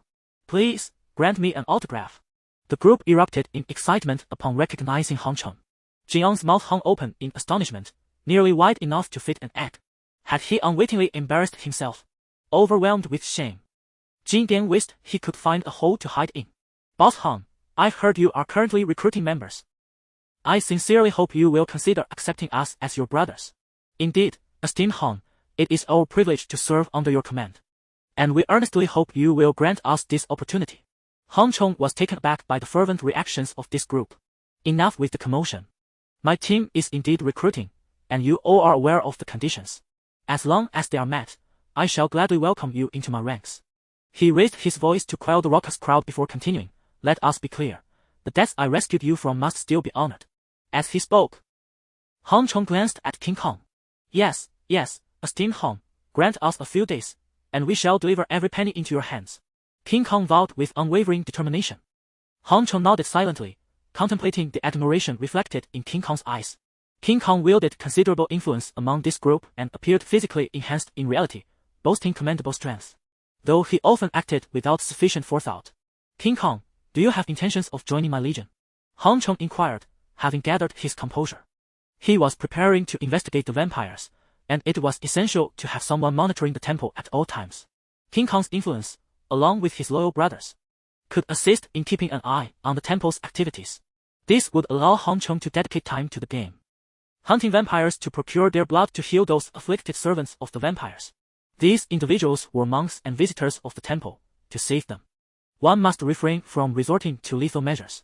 Esteemed Han, may I join your team? King Kong could hardly believe his ears, staring blankly at Han Chong in astonishment. Just recently, they had endured some rather unpleasant encounters, and he had been concerned about potential retribution from Han Chong. Yet, here was Han Chong extending an invitation to him. King Kong scolded himself internally for underestimating Han Chen's character. Are you willing? Just one word, Han Chong reiterated, and King Kong confirmed he had not misheard. Yes. Esteemed Han, it would be my honor to join your ranks. Thank you for your gracious acceptance. King Kong was nearly moved to kneel in gratitude. Han Chong nodded in satisfaction, saying, You shall not regret joining me. What is your current level in the game? Esteemed Han, I have only just reached level 6. Far behind your own level, King Kong replied, his face lighting up with an indescribable joy. Level 6, is it? Quite commendable. Strive to level up. And once you arrive in Ironblood City, you shall immediately move into my stone fortress. Very well, esteemed Han, I shall level up with utmost urgency. You are now part of my team, and the 3 million you owe me shall be waived, but in return, you must undertake a task for me. As a form of repayment, Han Cheng had intended this from the beginning, assigning King Kong and his group to guard the temple and monitor the movements of the vampire servants, facilitating his investigation into the true motives of the vampire count and preparing for a direct assault on the temple in the future. Dear Han, whatever the matter may be, rest assured that I, Ji Gan, am prepared to risk my very life to fulfill your request. Upon hearing that Han Cheng required his assistance without any monetary compensation, Jin Ang's heart swelled with joy. However, you must not jeopardize your life. It is precious and should be preserved. Han Cheng then proceeded to divulge the details of the task at hand. Initially, Jin Gan and his companions were resistant, having reservations about their involvement with the temple. Yet, after Han Cheng meticulously elucidated the situation, they learned that their role merely entailed discreet surveillance, leading them to ultimately acquiesce. Once arrangements for Jin Gan and his companions were made, Han Cheng returned to the castle, immersing himself in the game to hunt vampires, with the aim of obtaining blood essence to bring back to reality and save the vampire servant. Chapter 49. Wu Yuan's job transition. Upon arriving in the Ironblood City of the game, a graceful figure leapt towards him, eliciting a sense of surprise and delight. Wu Yuan embraced Han Cheng with a radiant smile. She was the fastest in Han Chen's team to complete her job transition, having stealthily arrived at Ironblood City before Han Cheng logged in. Han Cheng was indeed astonished by Wu Yuan's unexpected entrance. How did you know I would log in here? He inquired, as he believed his location in Ironblood City was known to no one. Wu Yuan chuckled as she explained, the NPCs here informed me. They are quite easily persuaded. All it took was 10 blue crystal coins. Currently, you are the only person in Ironblood City, making you rather easy to locate. Wu Yuan's thinking was always unconventional, so her method was not surprising. Han Cheng would not begrudge her a mere 10 blue crystal coins. Purchasing her joy was certainly worth the cost. However, he set that matter aside and asked Wu Yuan, how have you advanced so rapidly? You were with the main group, so your progress shouldn't be this swift. Wu Yuan had initially spent her first few days recklessly, resulting in a slower start. Yet, she was the first to transition aside from Han Cheng, a testament to her determination. I allocated all my free points to mental power, Wu Yuan explained, which has significantly boosted my output. She then displayed her attribute points to Han Cheng: health, 10,020 strength, 50 speed, 5,047 mental power, 200,125 class, mage class bonuses, mage skills enhanced by 20, auxiliary skill effects enhanced by 10, magic resistance increased by 20, mental recovery speed increased by 20. Han Cheng felt a flicker of irritation at Wu Yuan's disregard for balance. Why did you allocate your points this way? By focusing entirely on mental power, your output may be high, but your self-defense capabilities are severely compromised. Wait. Did you stumble upon some extraordinary opportunity? While the mage class boasts the highest output potential, a fragile mage who prioritizes damage over survival would find it nearly impossible to operate independently. He then noticed that Wu Yuan's base mental power was an astonishing 200. Even with all 100 free points allocated to mental power, she should only have reached a maximum of 150. How could this be? Wu Yuan clarified. The additional 50 points in mental power are a bonus from my job transition. I didn't allocate points to other attributes because they are unnecessary. A mage can achieve both defense and escape through spells, rendering other attributes irrelevant. A bonus from the job transition. No. It seemed this was a manifestation of Wu Yuan's unique talent. Han Cheng recalled some accounts from the memories of the Darkborn. Certain individuals, upon transitioning to a profession that suited them exceptionally well, would receive additional attribute points. The more added attributes one possesses, the more formidable their talent. However, such individuals often see a significant reduction in the potency of their external skills. A 50-point enhancement was quite rare in the annals of Darkborn history, suggesting that Wu Yuan was a natural-born mage. Upon reflecting on this, he cautioned, you must never disclose your attribute points to anyone. Your strength is sufficient for now. Shortly, I shall accompany you to level up. When Wu Yuan arrived at Ironblood City, he would guide her in her training, for it was a promise he had made, and he intended to honor it. Wu Yuan nodded enthusiastically. It was precisely because of Han Chen's words that she had exerted herself so diligently. and now her aspirations were finally coming to fruition. In addition to the skills bestowed upon her by Han Cheng, Wu Yuan later acquired Wind Blade Technique, Earth Spike Technique, Breeze Acceleration, and Mage's Hand. Typically, a mage's skills have lengthy cooldown periods, thus possessing a diverse array of abilities is paramount. Without a sufficient number of skills, even the most potent individual skill cannot elevate one to the status of a master. To bolster Wu Yuan's self-defense capabilities, Han Cheng purchased Fire Resistance Ring and Slow Technique. The Fire Resistance Ring is a group survival skill that repels enemies a distance of 5 meters, while the Slow Technique proves invaluable for dealing with solitary monsters or employing kiting strategies. He had initially intended to acquire Holy Light Technique, but regrettably, it was unavailable. The shop's inventory of skill scrolls was already scarce, and Holy Light Technique is particularly rare, so its absence today was not surprising. He then replaced all of Wu Yuan's equipment with green gear, as red gear was currently not for sale in the shop, likely still locked away. Their objective was to venture into the Blood Moon territory, a realm inhabited by vampires that were a tier above the blood-colored land, where the weakest adversaries were elite monsters. The elite monsters dropped vampire essence of superior quality, with each essence capable of crafting potions that could save more than 10 individuals. More importantly, farming monsters here would not hinder Han Chen's leveling progression while aiding others. Upon reaching the Blood Moon territory, Han Chen swiftly encountered 2 vampires traveling together. The moment they laid eyes on the duo, they charged forth. Han Chen remarked, "These 2 elite vampires shall be your responsibility to eliminate. I wish to observe your prowess." His intention was to hone Wu Yuan's reflexes and combat awareness, as he was not a shield warrior and could not serve as her protector indefinitely. Moreover, she did not wish to be perceived as merely ornamental. With excitement, Wu Yuan declared, "Watch me."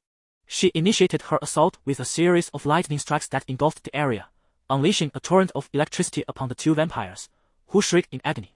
Following this, fireballs, ice blaze, earth spikes, and wind blaze cascaded in a relentless cycle, preventing the vampires from even approaching her, resulting in their swift incineration. Soon after, 2 pairs of vampire fangs clattered to the ground. Wu Yuan, brimming with pride, exclaimed, "See how formidable I am."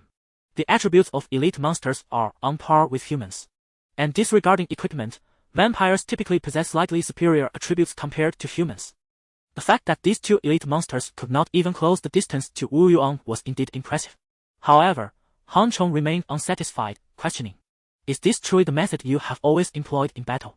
Wu Yuan, sensing his discontent, felt a mix of confusion and concern. Is there something wrong with this approach to combat? Han Cheng shook his head and remarked, "A mage is the one who needs to meticulously manage their mana. Just look at your mental state. Such a combat style must have consumed a significant amount of your mental power. Chain lightning is particularly draining. A single cast depletes over 30 points of mental energy." Of course, Wu Yuan's equipment can mitigate this consumption, yet the subsequent chain spells pose a formidable strain on mages. Even with Wu Yuan's high mental capacity, it still Wu Yuan checked her mental energy and replied, I've used 12 of it. I can execute this strategy 8 more times. Considering my recovery rate, I could even manage 10 uses without resorting to potions." Han Chen's next words were promptly silenced by Wu Yuan. As he suddenly realized why she opted for such a combat approach, she was evidently unperturbed by this level of expenditure. Nevertheless, there are still lessons to impart, after all. One cannot solely rely on talent, and no one ever complains about their strength being excessive. Your mental fortitude is impressive. While this combat style may be effective in a team or against novices, it poses considerable challenges when facing a boss. Han Cheng gently guided, while also providing encouragement. Becoming the strongest mage among humanity is your aspiration, and you undeniably possess that potential. Chapter 50.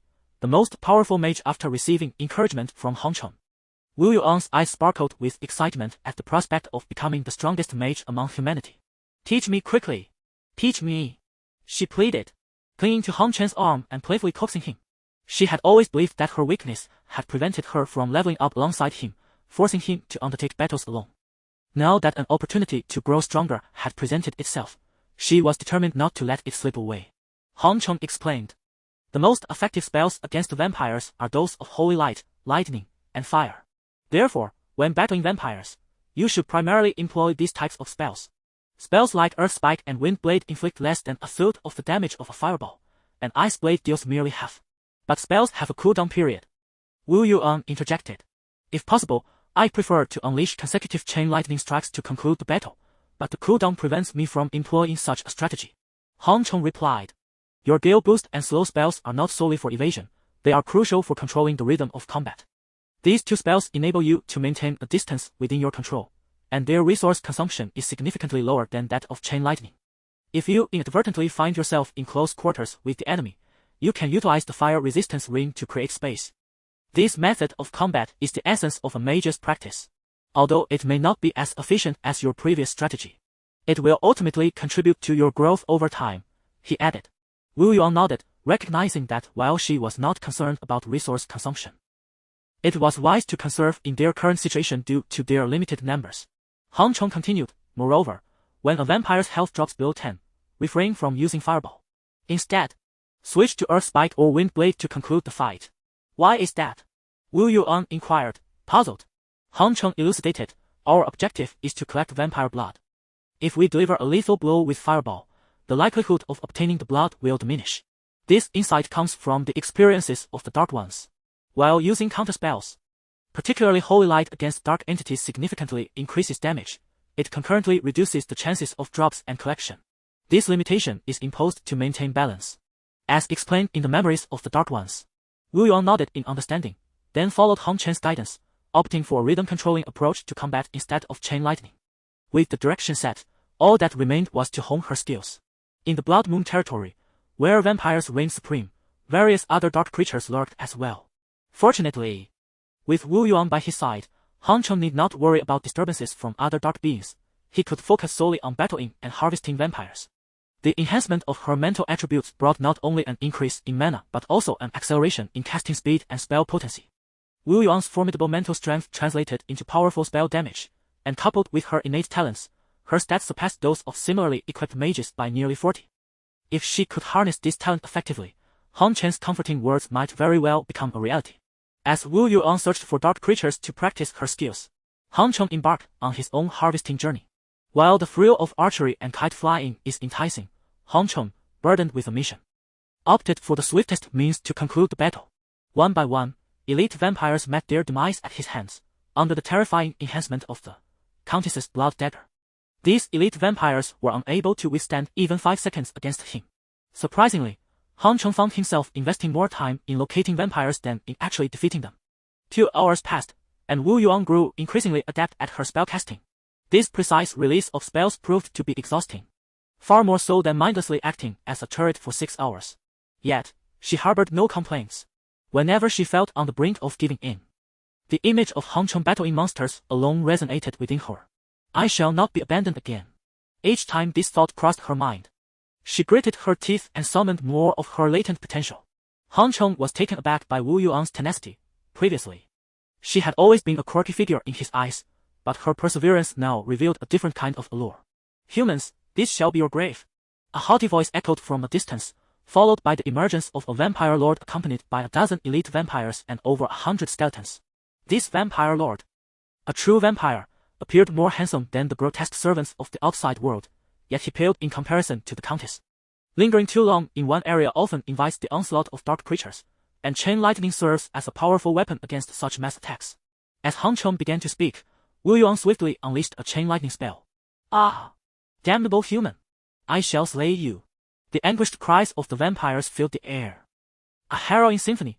However, in their full health, they were not so easily dispatched. Leave these minions to you. I will confront the Lord, Han Cheng remarked with resignation. Chain lightning possesses the unique trait of inflicting 50 splash damage upon slaying an enemy, yet this was not the time for such considerations. Powerful output was necessary for survival. And Wu Yuan's approach was not misguided. The vampire lord was level 15, while Han Cheng stood at level 13. Yet his equipment sufficiently bridged the gap in their power. As Han Cheng approached the vampire lord, the latter suddenly brandished a short sword, similar to the one in Han Chen's possession, albeit of lesser quality. Red name equipment, this is troublesome, Han Cheng thought, realizing he had underestimated the situation. Typically, wild monsters lack equipment, but the trapped civilization possessed gear. His own purple grade, Countess's blood dagger, was a testament to this. And the vampire baron evidently wielded a weapon as well, a piece of red equipment. Nevertheless, it was merely a complication. Human, your courage deserves my respect. I shall grant you a fair chance to fight. The Vampire Baron refrained from commanding his guards to intervene and charged at Han Cheng alone, his short sword transforming into a crimson streak aimed directly at him. Still, from the very beginning, Han Cheng employed the abilities of the Shadowborn. The Vampire Baron felt a sudden weakness enveloping him, while Han Cheng's speed and explosive power surged dramatically. In an instant, their figures intertwined and passed each other. The skill, Heartbreak, was unleashed. With a swift motion, a gash appeared on the Baron's abdomen, inflicting a critical wound that diminished his life force by 1/10. Without a moment's hesitation, Han Cheng executed a backstab, further siphoning off another 10th of the Baron's vitality. In a fit of rage, the Baron bellowed, "Everyone, attack together. I shall make this despicable human suffer." Han Cheng retorted, "What happened to our promised fair duel?" Chapter 51, Legendary Pets. However, Han Cheng did not place his hopes on the opponent's trustworthiness, for reasoning with wild creatures is indeed an unwise endeavor. 4 vampire elites encircled Han Cheng, who activated Mist and Stealth to confound their vision before continuing his charge towards the Vampire Baron. The Baron's abdominal injury was healing at a visibly rapid pace. Should he be allowed to recover unimpeded, Han Cheng's prior efforts would be rendered futile. The Vampire Baron, possessing a level advantage and enhanced by innate talents, attacked with greater swiftness than Han Cheng. During his assault, he employed the short sword skill, Siphon. Siphon consumes 5 points of mental energy to restore 30 of the damage dealt to the opponent as health. Yet, Han Cheng stood firm and countered with his own short sword skill, Drain. This skill surpassed Siphon in sophistication, and the quality of Han Cheng's short sword exceeded that of the Vampire Baron's. Thus, in this renewed clash, Han Cheng maintained the upper hand. Under the protection of his green armor, the damage inflicted by the Baron was insufficient to outweigh the health he reclaimed. Suddenly, 4 vampire elites burst forth from the mist, charging towards Han Cheng. Moreover, at the Baron's command, an additional 4 vampire elites abandoned Wu Yuan to join the fray against Han Cheng. This, in fact, was Han Cheng's intention. After unleashing a powerful chain lightning, Wu Yuan proceeded to employ Gust, combined with fireballs to dispatch the already weakened skeletons. The skeletons, with their low agility, were easily evaded by Wu Yuan, bolstered by Gust. However, she found herself at a disadvantage against the vampire elites. As the vampire elites approached, Wu Yuan expertly used Repelling Fire Ring, pushing all nearby dark creatures 5 meters away. She then unleashed the now-cooled chain lightning. The Repelling Fire Ring inherently dealt damage upon pushing enemies, and combined with the effects of chain lightning, a multitude of skeletons fell. The splash damage from the chain lightning activated simultaneously, scattering dozens of skeletons, and 1 vampire elite was directly vanquished, leaving only a pair of fangs on the ground. Indeed, the mage is the true harvester of the battlefield. Observing the situation on Wu Yuan's side, Han Cheng reflected on the unparalleled aptitude of mages in dealing with area attacks. While Wu Yuan reaped great rewards, Han Cheng found himself in a dire struggle.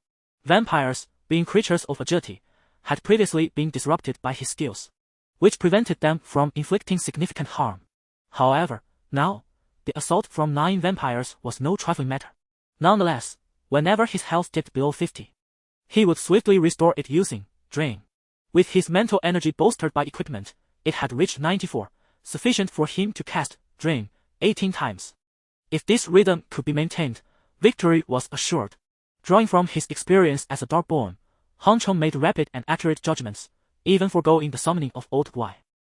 However, while he could assess the situation with his calculations, he was unable to fathom the complexities of the human heart. Observing Han Cheng in distress, Wu Yuan felt a surge of anxiety. Without hesitation, she decided to employ her secret weapon. She produced a scroll and tore it apart. This scroll, which she had fortuitously acquired, contained a powerful spell, Divine Descent. Divine Descent, this spell has the cost of all spells, reduces cooldown time by 90, enhances power by 50, and lasts for 3 seconds, after which the caster suffers a 30-minute period of weakness.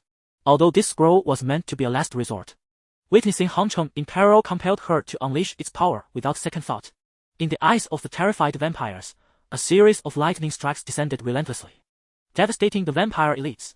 Following 3 successive rounds of lightning, only the Vampire Baron remained standing among the dark forces. Seizing the opportunity, Han Cheng executed a final, desperate strike, claiming the life of the Vampire Baron.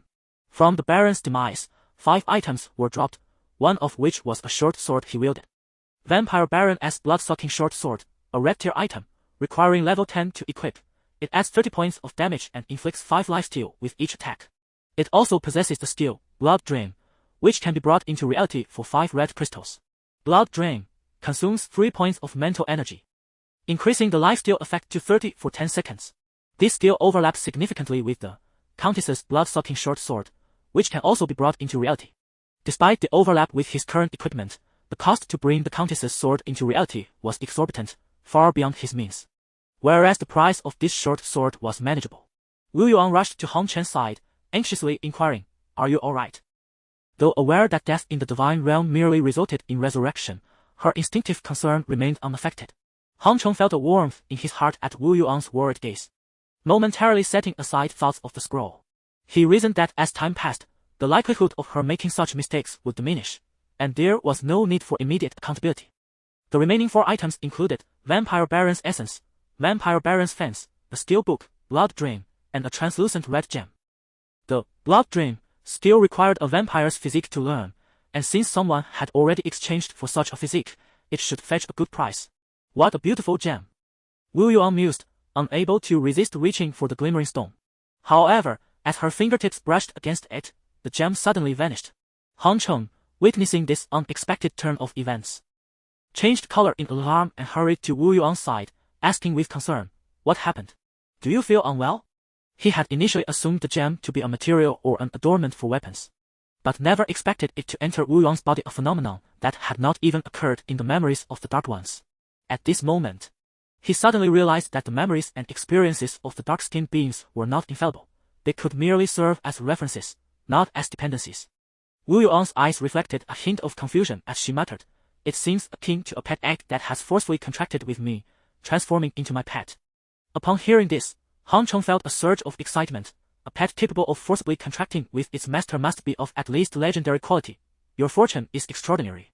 In his heart, Hong Chen could only rejoice for Wu Yuan's fortuitous encounter. Wu Yuan shared in the exhilaration.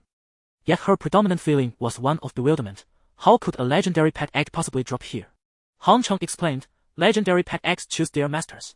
Had it not desired to select a master, what we obtained would have merely been an ordinary gemstone." Wu Yuan, skeptical, inquired, "How do you possess such knowledge?" Hong Chen, feeling somewhat guilty, replied, "I gathered this information from NPCs, just as you were able to uncover my resurrection point for 10 blue crystal coins. I too can acquire other tidbits of information." He did not wish to conceal the truth deliberately. Rather, he knew Wu Yuan's inability to keep secrets. Though she would not intentionally divulge confidential matters, she was easily trusting of others. Thus, for the sake of prudence, he resolved to wait until he had amassed sufficient strength before divulging such details. Chapter 52. I am your fan. Wu Yuan did not dwell excessively on Hong Chen's concealment but instead inquired with excitement, "How does one hatch a legendary pet?" It is known that the attributes of a commander-level monster are 1.5 times that of a human, while those of a king-level creature range between 2 to 3 times. One can only imagine the formidable strength of a legendary pet. Hong Chen replied, "You merely need to share a portion of your spiritual energy with it, but the energy required for hatching a legendary pet is immense. It would be best to wait until you reach level 20 in your profession before attempting to hatch it." Currently, Wu Yuan was at level 11, and upon reaching level 20, her attributes and skills would at least double, which is a conservative estimate. Coupled with the enhancements from her profession, the efficiency in acquiring spiritual energy at that time would exceed tenfold compared to now, ensuring that her leveling speed would not be hindered. Wu Yuan nodded, somewhat disappointed. Yet she understood that Hong Chen's intentions were for her benefit. Subsequently, the two engaged in battle for another 6 hours, successfully refreshing 3 waves of vampire barons. Wu Yuan's level rose to 12, and her mental strength increased to 240. In addition to the usual drops, they also obtained 3 red quality items, the Shadow Cloak, the Frost Staff, and a mental energy sphere containing 200,000 points of mental strength. With the appearance of the mental energy sphere, Wu Yuan ventured further along her path as a cannon.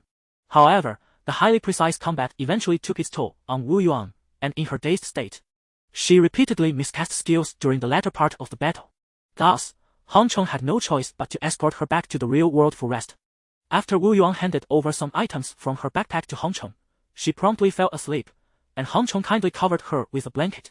Lu Liwa, passing by the doorway, blushed with excitement at the sight, thinking that this unambitious boy had finally come to his senses. However, 10 seconds later, Hong Chong left the room, dousing Lu Linhua's enthusiasm with a cold splash of reality. Hong Chong said to Lu Linhua, "Mom, I'm hungry. I just happened to gather some. Go cook for yourself." Lu Linhua retorted, leaving with a stern expression. Hong Chong scratched his head, feeling somewhat bewildered. Has Mom entered her menopausal phase? Nevertheless, he still had some food left in his backpack, so he decided to wait until Mom had calmed down before addressing the matter.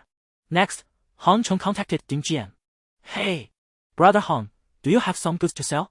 Ding Jian was excited, as Hong Chen's visits always brought him a plethora of valuable items. While others were striving hard for career advancement, Hong Chong had already been grinding alone in Iron Blood City. Hong Chong stated, "I have a batch of vampire blood here. Could you help distribute it to those who have been transformed into vampire servants? One person's strength is limited. If he were to rescue them one by one, it would take an eternity. Mobilizing collective strength is the key to achieving the greatest efficiency." Jing Jian responded enthusiastically, as expected of a big shot. "We are in dire need of these items. Indeed, the price." As the Earth Protection Alliance and the military increasingly prioritized the importance of vampires, the value of vampire essence has correspondingly risen. After all, a vial of essence equates to a human life. Hong Chong remarked, "Consider this a gift from me, provided you utilize it to save lives." Jing Jian, seizing the moment, flattered, "You are truly magnanimous, esteemed leader. By the way, how many vials of essence do we possess?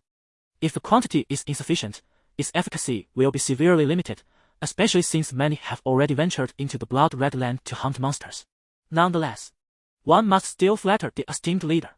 Hong Chong replied calmly, "Over 600 vials. With Wu Yuan's assistance, my time spent searching for vampires has exceeded that spent in combat. Thankfully, the Blood Moon territory is vast, or I would have had to wait for response." Jing Jian felt his mind momentarily halt. "How many?" Hong Chong reiterated, "Over 600 vials, and they are from elite vampires. Each vial of elite vampire essence can potentially be decomposed into several potions, the exact number depending on the alchemist's skill. Ideally, one could achieve 10 potions, but regrettably, early-stage alchemists rarely have ample opportunities to practice. Producing 5 would be a remarkable feat." Jing Jian exclaimed, "Esteemed leader, I am on my way." He then promptly shouted to those around him, "Quickly, head to Hong's Stone Fortress and exchange all the blue crystal coins from the Divine Realm." Although Hong Chong claimed it was a gift, considering the multitude of essence he had harvested, it was evident that he had acquired considerable equipment. Hence the need for preparation of funds. Jing Jian's efficiency was commendable. He arrived within 20 minutes. "Boss, leave the equipment acquisition to us. With so few people here, what good deal could there possibly be?" a follower complained. A bodyguard accompanying Zhong Jian scoffed, "That's because your time with the boss has been too short. You have no idea what kinds of significant figures reside here." The follower retorted disdainfully, "Significant figures? Can they compare to our boss?"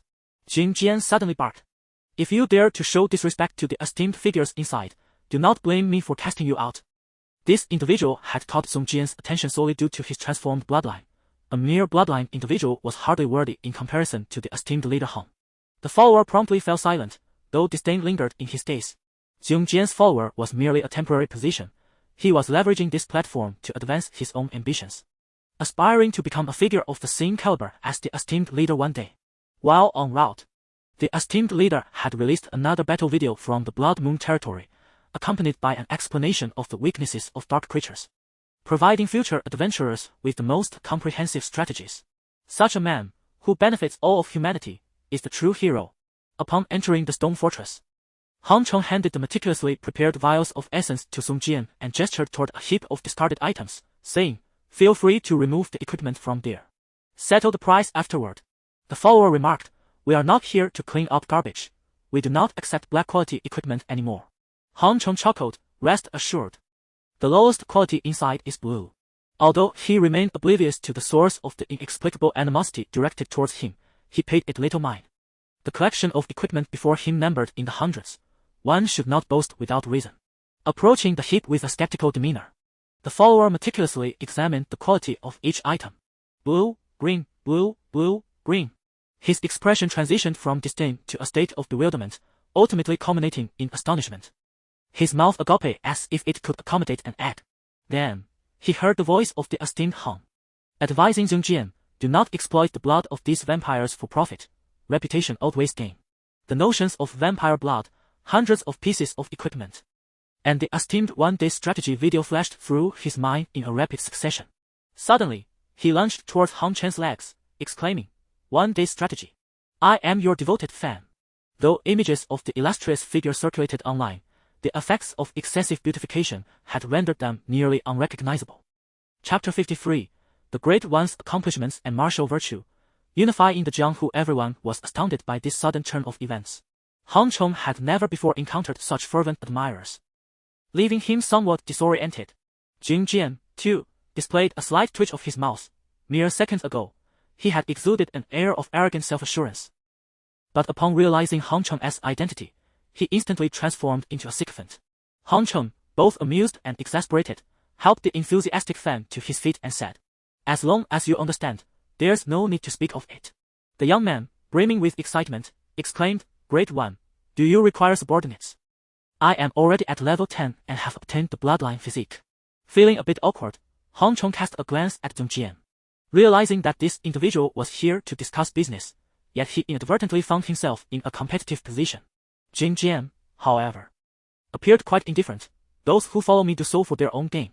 If you wish to abandon that pursuit, I have no qualms about it." After all, he knew that such individuals were not worth retaining, and it was better to feign magnanimity. Han Chong regarded the young man thoughtfully and said, "I have established a mercenary group in Iron Blood City, named World of Mortals. Since you have already advanced your class, you may choose to join us. However, as the number of those who have changed classes is still quite limited, I suggest you first gather a team to level up." This young man was an assassin, and Han Chen's own team did not require a second assassin, thus he was destined to remain in a support role. Nevertheless, he would offer some compensation, such as the blood drain skill he possessed. The young man frowned, saying, "I have already applied to your mercenary group, but to this day, my application has not been approved. I thought I had been rejected." Han Chen's face flushed slightly. "Ahem, I simply haven't had the chance to review it yet. After all, the number of individuals changing classes is still quite scarce, and some are bringing others along to level up, making the population in Iron Blood City appear quite meager." After disposing of the surplus items he no longer needed with Zhong Jian, Han Chong once again ventured to the vampire lair in the real world. He still had some vampire essence in his possession, and if he happened upon anyone transformed into a vampire thrall along the way, he would rescue them. The first person to approach him was King Kong. "Great One, I witnessed your remarkable prowess on your account. You truly are a deity descended upon the mortal realm." The other subordinates also seized the moment to shower him with flattery. The Great One's might is unparalleled, invincible across the realm. The Great One's accomplishments and martial virtue unify the Jianghu. Han Chong could not help but understand why many in positions of power often commit foolish acts. With so many individuals shamelessly extolling his virtues, how could anyone withstand such adulation? Of course, flattery costs nothing, allowing them to lavish praise freely. However, if he took it to heart, he would only render himself a fool. "Enough, enough. Please tell me what developments are occurring here." Han Chong swiftly interrupted their praise, for if it continued, he might ascend to the heavens. In a mysterious tone, King Kong said, "Great One, while we were covertly monitoring this area, we encountered a collective movement of vampires and managed to capture photographs of them." He then proceeded to show Han Chong the images he had taken, revealing several vampire thralls surrounding a high-ranking vampire. However, the focal point of this photograph is not the subject itself, but rather the wrist of the foremost individual. There, prominently displayed, is a divine realm watch. Jin Gang remarked, "Anyone transformed into a vampire servant will have their watch removed, yet this individual possesses a divine realm watch. This surely raises suspicions." Han Chong nodded and responded, "You have performed admirably. Now, go level up or retreat to a first-level safe zone. Remember to elevate your real-world strength to synchronize with the divine realm." As he spoke, he handed them several pieces of blue equipment and a green item. Noticing their reluctance to depart, Han Chong inquired, "Do you still have matters to attend to?" Jin Gang shyly asked, "What is a first-level safe zone? You don't even know what a first-level safe zone is. Do you not go online at all?" A disdainful voice interrupted, followed by the approach of 7 figures from the direction of the sound. Just as Jin Gang was about to react, an unusual glimmer appeared in Han Cheng's eyes as he advised, "You can look it up online. Next time, avoid overly dangerous places. Not everyone can come to your rescue every time."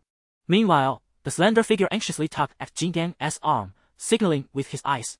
Jin Gang, somewhat perplexed, nodded and led his companions away.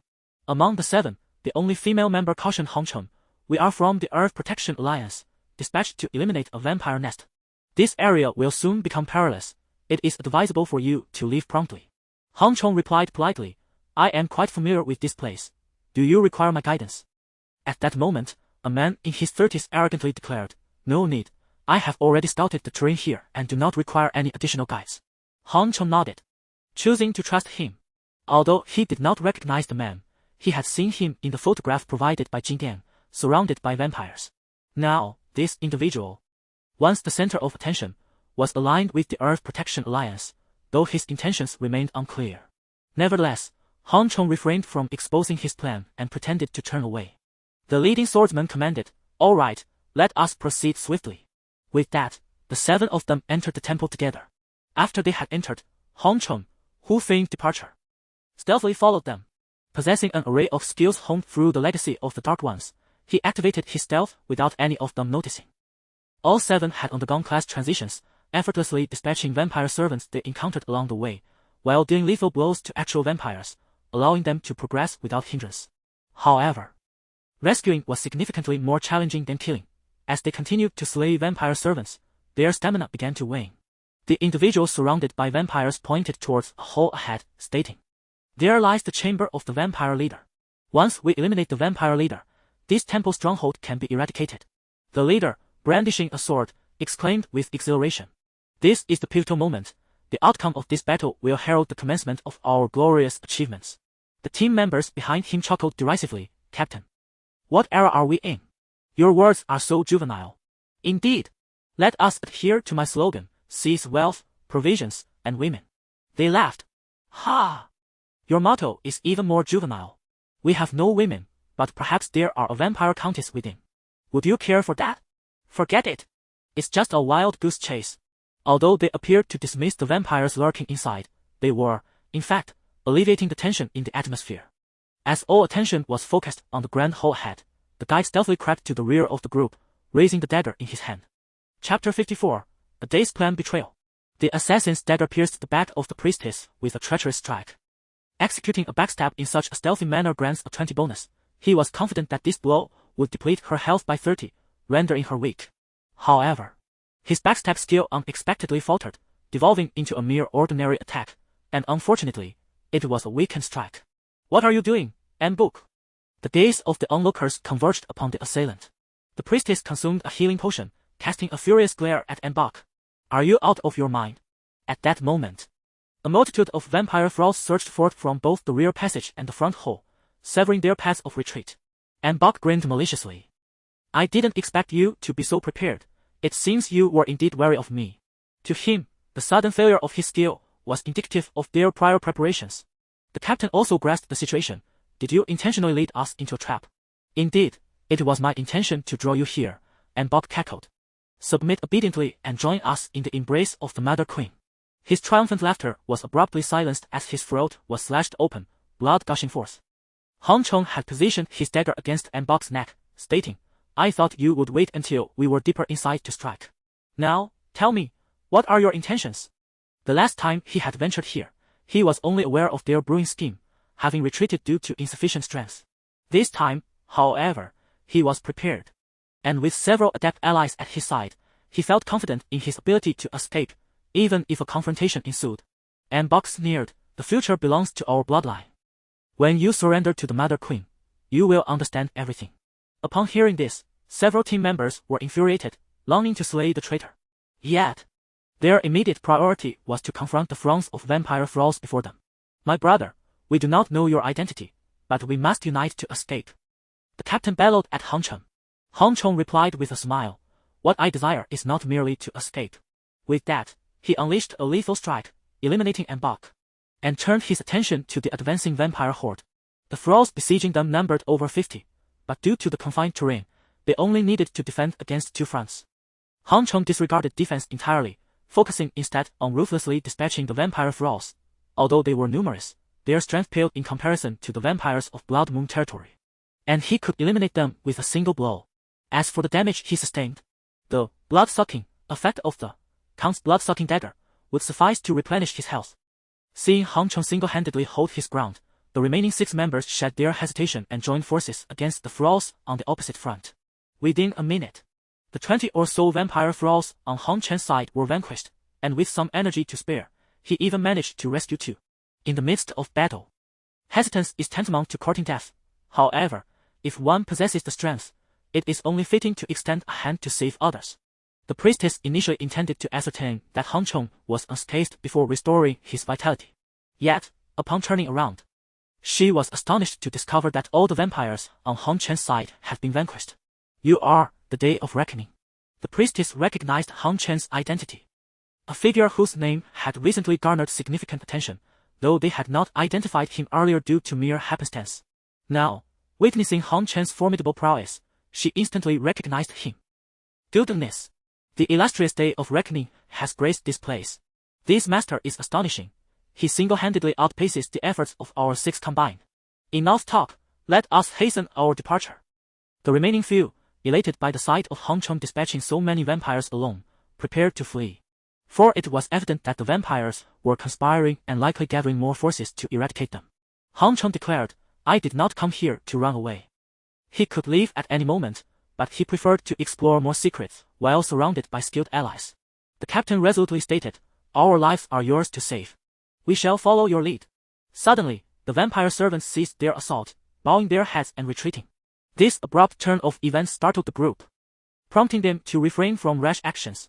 A pallid vampire emerged from the ranks of the servants and approached them, cackling, you are quite impressive. Far superior to that inept fool. Without the need for elaboration, they understood he referred to the guide who had led them here. Han Cheng inquired, what is your purpose? The one vampire replied, if you are willing to pledge your allegiance to us, I shall divulge it. Han Cheng retorted, allegiance to you. What benefit do I derive from that? The captain glared at Han Cheng in indignation, exclaiming, I misjudged you if you are considering such a pledge to vampires. The priestess also reacted, spitting in disdain, Pah! I did not expect you to be of such character. The vampire scoffed, cease your feeble theatrics, they serve no purpose here. By swearing fealty to us, I can bestow upon you immense power, at least doubling your strength, while allowing you to retain your divine wristbands, rendering you undetectable. You could then infiltrate the human ranks and earn accolades for us. Unfazed by their charade being exposed, the captain and priestess responded, doubling our strength. The one who was slain certainly did not possess such power. The vampire ceded, that was because he was too weak when he pledged allegiance to us. Is that all? Han Cheng queried. The vampire hesitated, what else could there be? A glint of coldness flashed in Han Chen's eyes, since that is the case, then perish. With that, he produced 3 summoning scrolls, conjuring forth 15 skeletal soldiers. This is the intermediate skeleton summoning scroll, capable of conjuring 5 level 12 skeleton warriors to fight on one's behalf. Although their quality is merely of black iron grade, they suffice as cannon fodder. Subsequently, he produced another scroll to enhance his own status, instructing the 6 individuals, grant me armor and provide me with a chance to duel him. A mere minute will suffice. The captain, taken aback, exclaimed, do not act rashly. That is an 18th level commander. The average fundamental attributes of a commander are 1.5 times that of a human, and a vampire commander can utilize equipment. Coupled with the advantage of level, even 7 individuals together may not be his match. Moreover, Han Cheng dares to claim 1 minute. Has he lost his sanity? Han Chen's eyes glimmered with murderous intent. It matters not. 1 minute is all I require. The priestess cast an armor upon Han Cheng, asserting, I believe in him. With a swift stride, Han Cheng charged towards the vampire commander, seamlessly swapping his short sword for the countess's blood-sucking short sword. He had acquired sufficient coins from Song Jian and was now able to bring this artifact back to reality. Chapter 55. Battle of Fate. As Han Cheng launched his assault on the vampire leader, he disowned the leader's health. 1,000 points. It is essential to note that in the realm of the divine, basic attributes lack defensive capabilities. The aspect of life encompasses defense, recovery speed, and endurance. The higher the life force, the greater the defense. Under normal circumstances, 1,000 points of life would mean that Han Chen's attack could inflict at most -1 damage. However, it was evident that an 18th level leader could not possess such elevated life. The ring it wielded was likely a piece of equipment that augmented health. With a self-sacrificial strike, Han Cheng unleashed his most potent move from the onset, striking the throat of the vampire leader and inflicting a critical blow, reducing its health by -155. Its defense was indeed not as formidable as anticipated. Immediately following, Han Chong was struck by the vampire leader's blood claw, causing a loss of minus 95 health. Had he activated Steel right after his self-sacrificial strike, he could have mitigated the opponent's attack and reduced his own damage. Nevertheless, he deliberately allowed himself to be hit. This was because he had previously activated a scroll, Battle of Fate. Battle of Fate, for 3 minutes, healing and recovery skills are negated, and the state will not deteriorate with the loss of life. 30% of the damage received will be converted into strength and speed. Over the course of 3 minutes, 5 health points will be lost per second, enhancing speed and strength by 3 points. The effects of weakness are reduced by 50%, and the benefits are diminished by 20%. The battle concludes upon slaying one opponent. Battle of Fate is a desperate maneuver of the Berserker class, and Han Chong was fortunate to have acquired it. It is a tactic that exchanges life for strength and speed, and one misstep could deplete his life force entirely. In reality, having 0 life means death.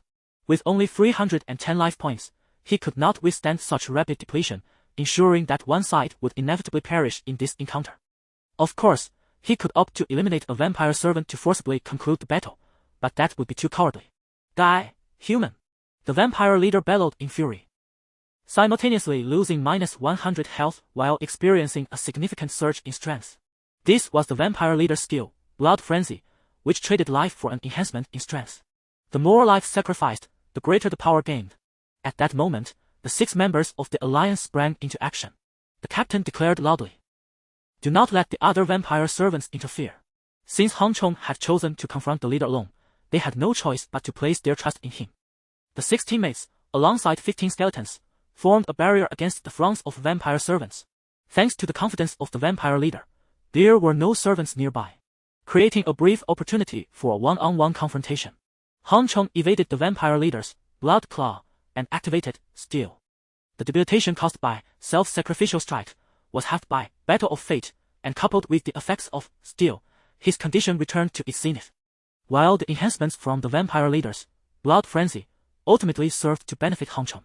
Backstabbing, heart-wrenching, stealthy maneuvers. Han Chan's speed, enhanced by his equipment and the art of combat, had surpassed 300. Coupled with the experience gained from the Darkborn, he adeptly evaded the vampire lord's attacks while simultaneously finding the strength to counterattack. As the 10 seconds of sacrificial strike elapsed, he activated it once more. The vampire lord's health plummeted by 235, while Han Chan's own life, drained during that interval, was perfectly replenished by Siphon. Enraged, the vampire lord realized that within a mere 10 seconds, half of his vitality had vanished. Should this continue, this detestable human could easily eliminate him with 2 more powerful strikes. Although Han Chan's health was diminishing, his state was bolstered by the influence of Combat of Fate. Once again, after another 10 seconds, Han Chong unleashed Sacrificial Strike. However, as the empowered strike connected with the vampire lord, the latter's form suddenly vanished. Simultaneously, a blood claw struck from behind Han Chong.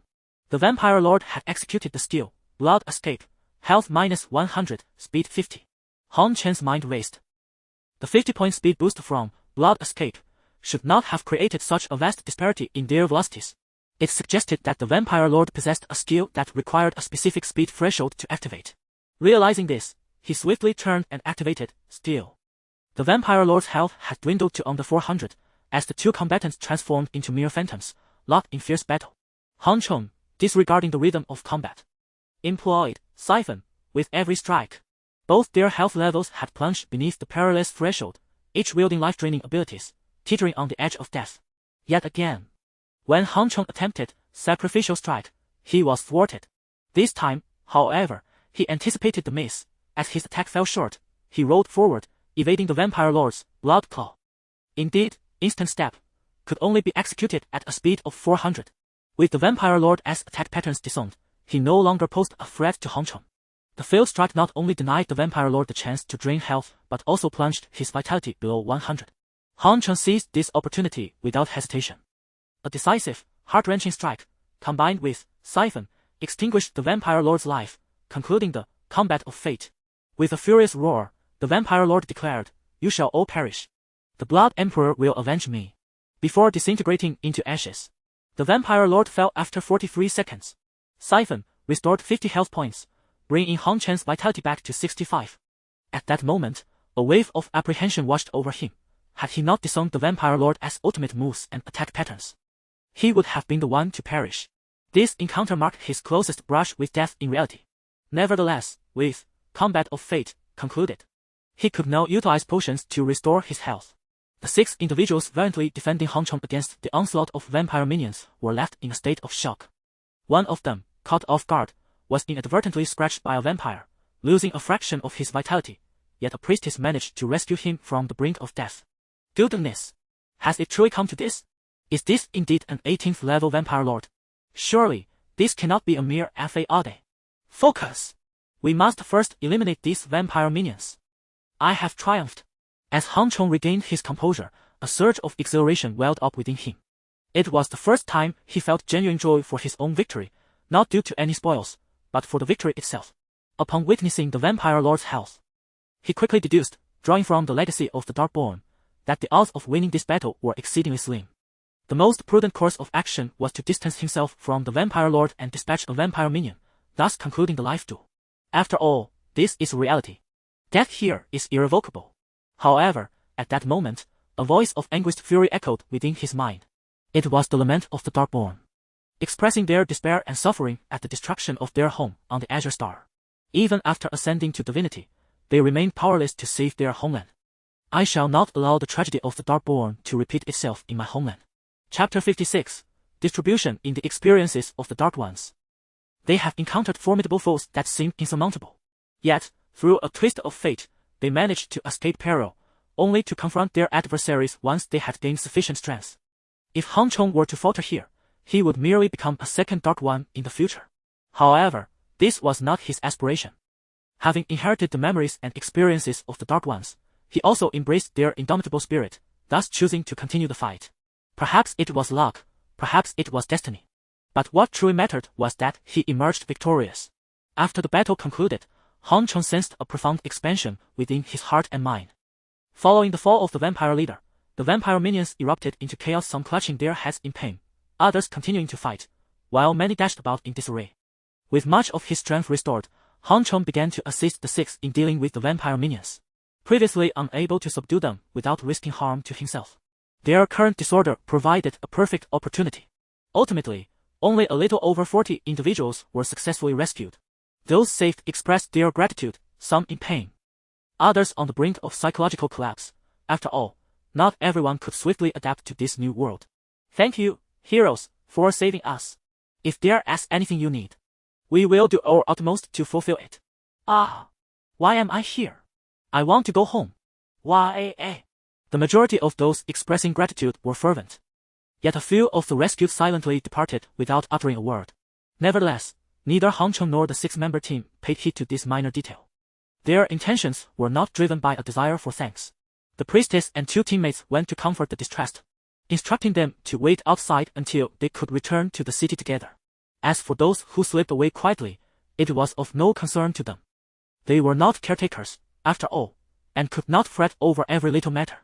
Hongchong recognized this as an inevitable path in adapting to the divine realm of the game, and thus addressed the captain. Shall we begin distributing the spoils? He had collected all the drops from the vampire leader, and it was time to allocate them. The captain waved his hand and replied, "Without you, we would have perished. I cannot accept these spoils." Another added, "You have paid a significant price for this battle. You should first recover your losses." They were individuals who understood the weight of matters. Han Chen's 3 intermediate skeleton summoning scrolls had been destroyed, along with the cost of the life duel scroll and the exchange for the Countess's blood dagger, amounting to over 10 purple crystal coins. Although the captain was unaware of the precise figures, he understood that the items Hongchong had utilized were undoubtedly precious. Surprised by their integrity, Hongchong smiled and said, "Without you, I would not have won. If I were to hoard the spoils for myself, who would dare to collaborate with me in the future?" As he spoke, he produced the spoils of defeating the commander and remarked, "The steel book, Blink, is quite beneficial for me, so I shall take it directly. This ring, of red quality, enhances health by 600 points. However, it solely increases health, not vitality. You may distribute it among yourselves." The enhancement of vitality is typically accompanied by improvements in defense and stamina, making a mere increase in health seem somewhat trivial. Nonetheless, for those who have exchanged for the bloodline traits and skills, it remains significantly useful. The captain waved his hand and suggested, how about this? You hand over vampire's blood and vampire's fangs to us, and you may keep the rest. What do you think? Han Cheng pondered for a moment before acquiescing to this arrangement. Once the distribution concluded, the captain extended his hand, saying, I am Xianxia. If you require any assistance, I shall certainly help. The name Xianxia provoked a silent urge to jest within Han Cheng. Another team member chuckled, teasing, all right, Captain, this is not ancient times. Such formalities are unnecessary. By the way, esteemed one, how did you become so formidable? Another teammate's eyes sparkled with curiosity. Indeed, we are all adept at our respective classes and rank among the elite players, yet it feels as though 6 of us cannot contend with you alone. We humbly seek your secrets to strength. Han Cheng casually replied, 100 push-ups, 100 sit-ups, 100. Esteemed one, we too have watched anime. Oh, is that so? Then let us exchange insights when time permits. Han Cheng smiled. But I suspect the anime industry is on the brink of collapse. No matter. We could recruit some artists to create manga for us daily. Precisely. That is a splendid idea. And those authors of suspended works, I shall imprison them in a small dark room to write novels for us incessantly. Perhaps now, you would struggle to surpass them. As the conversation veered further off course, the Captain Xianxia's expression grew increasingly strained, and he finally interjected, enough. We have serious matters to attend to. The 2 team members stuck out their tongues, acknowledging that their captain was quite amiable, albeit overly earnest. However, his earnestness often appeared rather juvenile to others. At that moment, 3 team members responsible for reconnaissance approached and reported to Xianxia, Captain, we have discovered that they have prepared 20 buses here, intending to launch an assault on Changhe Town.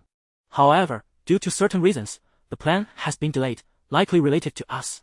The priestess remarked, fortunately, we caught wind of this in time, otherwise, Changhe Town would have been in peril. Han Cheng surveyed the surroundings and questioned, do these vampires truly require 20 buses to transport themselves? The expressions of the group shifted in unison.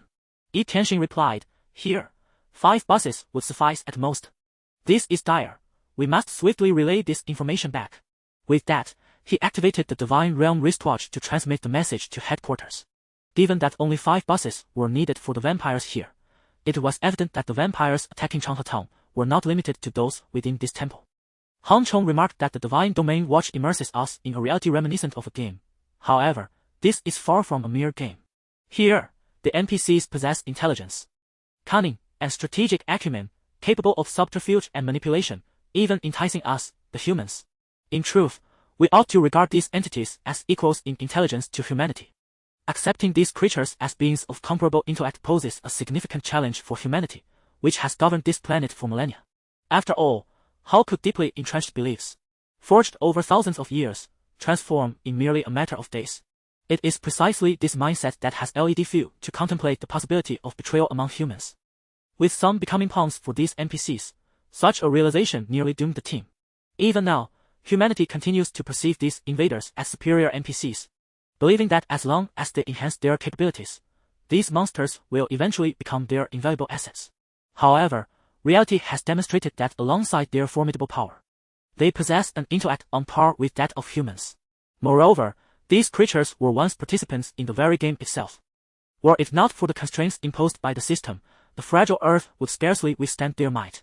Chapter 57, Changes in the Situation. Xianxia remarked, we have documented all our observations today, and we will report this incident. The higher-ups will undoubtedly take this event seriously. Han Cheng nodded, recognizing that those in positions of power within the Earth Alliance, who adapt swiftly to the currents of the times, are far from foolish and require no undue concern. The priestess cast a flirtatious glance at Han Cheng, saying, handsome, could you possibly join our team and help us level up? Han Cheng, smiling, politely declined. I already have my own team. He understood that Xianxia and his companions would not easily disband their group. Afterward, they exchanged contact information before parting ways. With the matter of the vampire temple resolved, Han Cheng rode his motorcycle home. Mom, I'm starving. When's dinner?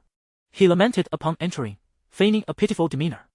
Lu Liwa maintained her stern expression, replying, just wait, dinner isn't ready yet. At that moment, Wu Yuan emerged from her room and called out to Lu Liwa, Auntie, I'm hungry. Is there anything to eat? Lu Liwa's demeanor instantly transformed into a warm smile. All right, dear. I will prepare something right away. She hurried out, and faintly, Han Cheng could hear her exclaiming, "Honey, stop smoking and hurry to catch a few chickens.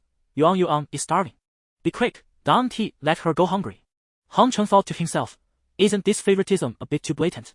Who is truly your biological child?" However, Wu Yuan found this amusing. Covering her mouth to stifle her laughter, Han Cheng activated his divine domain wristwatch and browsed the current news. The top story, just released 5 minutes prior, read, "Shocking. A small nation in the south has been annihilated. The reason is astonishing." This was the news of a nation with a population of less than 500.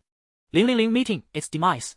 Reliable sources indicated that a significant number of its citizens had allied with foreign forces for personal gain, ultimately leading to the downfall of their own country. Han Cheng found himself somewhat speechless upon reading this. To be annihilated during the initial phase of the game was quite remarkable for that nation. As he continued to read, the headline suddenly changed to "A global tragedy. Humanity faces catastrophe." The content remained the same. It seemed the previous title had been deemed too frivolous, prompting the revision.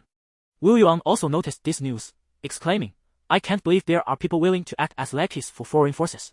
Han Cheng, however, was unperturbed. The game has only just begun. It is normal for many to struggle with their mindset. Perhaps they do not perceive those NPCs as enemies at all. This perspective, though seemingly incredulous, was quite ordinary. In the realm of online gaming, players often view their foes as monsters and other players. And even if they find themselves at odds with some NPCs, they tend not to be overly concerned. Even formidable monsters are merely seen as sources of experience points. To them, the allure of foreign forces is not viewed as servitude but rather as tasks assigned by NPCs, with rewards to be earned upon completion. As for the fates of others, that is of no consequence to them. If they can toil in the divine domain for the sake of NPC missions, why should they not do the same in reality? Not everyone can distinguish between the realms of games and reality. Wu Yuan rarely displayed a worried expression. Han Cheng, will our city also become like that small country? Han Cheng smiled, offering reassurance. We are currently in the novice phase.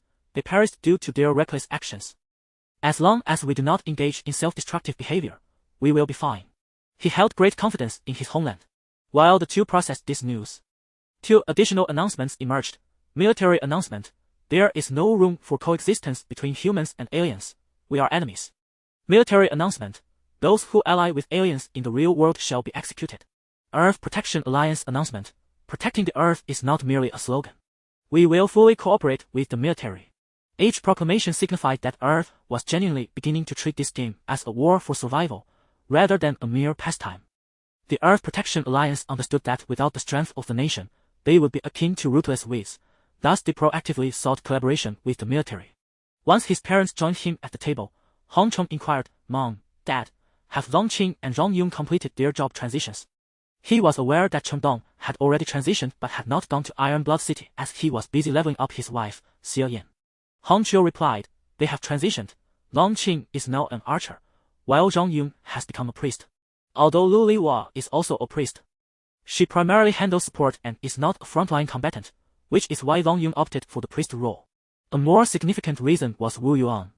Her mage talent after transitioning was extraordinarily powerful, especially with the fortunate acquisition of the Spirit Ball, containing 200,000 mental strength, making her equivalent to an entire mage brigade. If Zhang Yun had chosen to be a mage as well, his role in the team would have become redundant. Since that is the case, let us prepare ourselves. The real world is about to undergo significant changes, Han Cheng declared. Just as Han Chiu was about to inquire about the nature of these changes, Jing Jian's call came through. "Boss, I have created the potion from the vampire's blood and informed them it was your donation. Now many people regard you as an idol and are clamoring to be associated with you." Han Cheng chuckled, "That's perfect.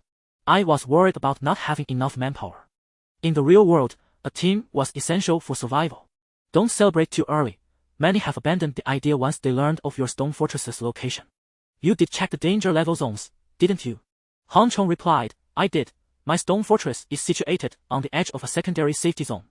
The primary safety zone borders human cities and is subject to military sweeps, while the tertiary safety zone is already alien territory. The secondary safety zone's edge is the front line of human-alien confrontations." Jing Jian expressed surprise. "You dare to settle there? If you wish to relocate, I can provide you with an alternative." Han Cheng smiled, "Thank you, but I am quite satisfied with this location. Do visit when you have time." He was well aware of the inherent dangers, yet fortune favors the bold. Since his goal was transcendence, he intended to stand at the most perilous vantage point. However, even the most perilous of places can transform into the safest havens in his presence.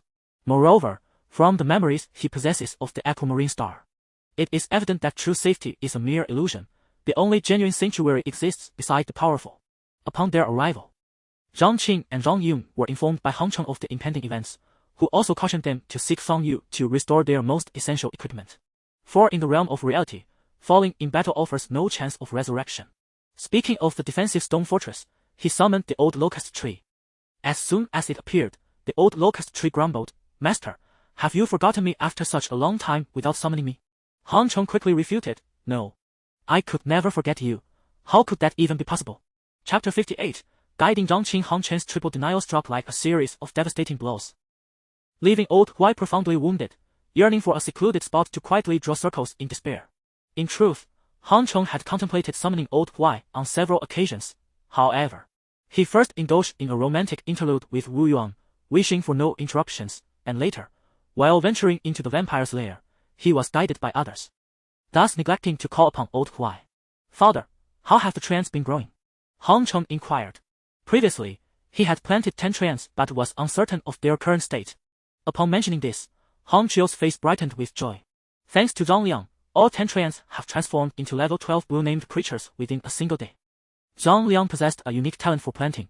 It was surprising that he also excelled in nurturing trains, suggesting a personal gift unrelated to the divine endowments of the realm. "It seems I am surrounded by quite a few individuals with exceptional talents," Han Cheng mused with delight. He then instructed old Huai, "Remain in the present realm. Should any monsters assault the stone fortress, notify me immediately." Although the fortress was always manned, only the trains could maintain a 24-hour watch. "I, old Huai, am willing to smoke, drink, and style my hair for the stone fortress," old Huai declared dutifully. Han Chen's face darkened in bemusement. "Who taught you that?" Old Huai replied meekly, "I heard it while watching television." Laughter erupted among the group, yet the presence of old Huai overseeing the fortress was indeed reassuring. Even without a contractual bond, Han Chiu and his wife held a deep affection for old Huai, who had been part of their yard since childhood. With the defensive preparations in place, Han Cheng naturally turned his focus to training his team. "Zhang Qing, Zhang Yun, follow me." They arrived at an open space outside the stone fortress, where Han Cheng addressed Zhang Qing. "Archers are a formidable class, yet they possess a critical vulnerability. If overlooked, it could lead to significant disadvantages in the later stages." Zhang Qing, puzzled, asked, "What drawbacks could there be?" He believed that archers, with their enhanced ranged physical damage, were an excellent class. Clearing monsters through kite tactics and even soloing commanders seemed feasible. Han Cheng replied, "Try shooting me with your bow." Zhang Qing exclaimed, "This is reality." Han Cheng chuckled, "Do you really think you can kill me with a single arrow?"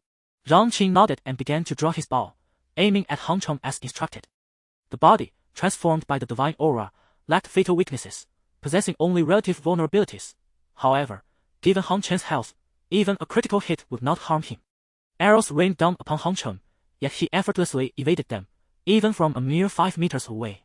Swift-winged arrow. Realizing he could not hit Han Cheng, Zhang Qing activated the skill, Swift-winged arrow, enhancing his shooting speed by 20 for 10 seconds. Nevertheless, even the accelerated arrows failed to find their mark. "Be careful," Han Cheng warned, then transformed into a blur, suddenly appearing behind Zhang Qing with a short sword poised against his neck. Everyone was astonished by Han Chen's remarkable maneuvers.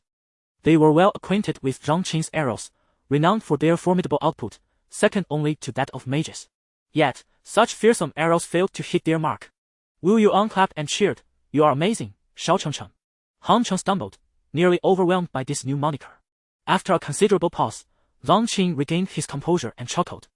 "Brother Han, your skills are extraordinary. I am in awe." He had always believed himself to be an unerring marksman. But Han Cheng had offered a lesson in humility through reality. Zhang Yun remarked, "However, there are hardly a few experts like Brother Han in the entire Jiangcheng. Not just in Jiangcheng, unless one were a congenital awakener like Han Cheng, no one could replicate his feats." Han Cheng shook his head, saying, "It's unattainable in the early stages, but such individuals will abound later, including those NPCs who have traversed the same game as us." Zhang Qing paled. "Does that mean my archer is merely a preliminary profession?" Han Cheng reassured him, "Do not fret. What I discern is the system's methodology, not your own. Is there a difference? Zhang Qing inquired, puzzled. When you aim to shoot, the system automatically assists you in targeting. Yet this automatic targeting is a fixed tactic that seasoned experts can easily see through. To become a formidable player, one must abandon the system's auto-targeting, Han Cheng elucidated. Of course, in the early stages, it is still necessary, as the system's targeting serves as a guide to significantly enhance your shooting prowess. Just remember to practice your archery skills without the system's assistance whenever possible. Zhang Qing nodded, understanding his path forward. Subsequently, Han Cheng turned to Zhang Yun. The same applies to priests. If your operational awareness lags in the later stages, you will be unable to accurately buff and heal your teammates. Thus, you must also practice precision and control over the combat rhythm. Zhang Yun nodded. Han Chen's earlier actions had been profoundly intimidating. While he felt confident in surpassing Han Cheng in terms of brute strength, he merely hoped to keep pace in terms of awareness. When Han Chen's gaze fell upon Wu Yuan, she took 2 steps back, eyes wide with trepidation, exclaiming, You've never been fierce with me before. Han Cheng felt an urge to cover his face. The formidable image he had just crafted crumbled instantly under Wu Yuan's antics. The others stifled their laughter, covering their mouths. All right, you two, and Cheng Dong, remember to reserve time for the Divine Realm.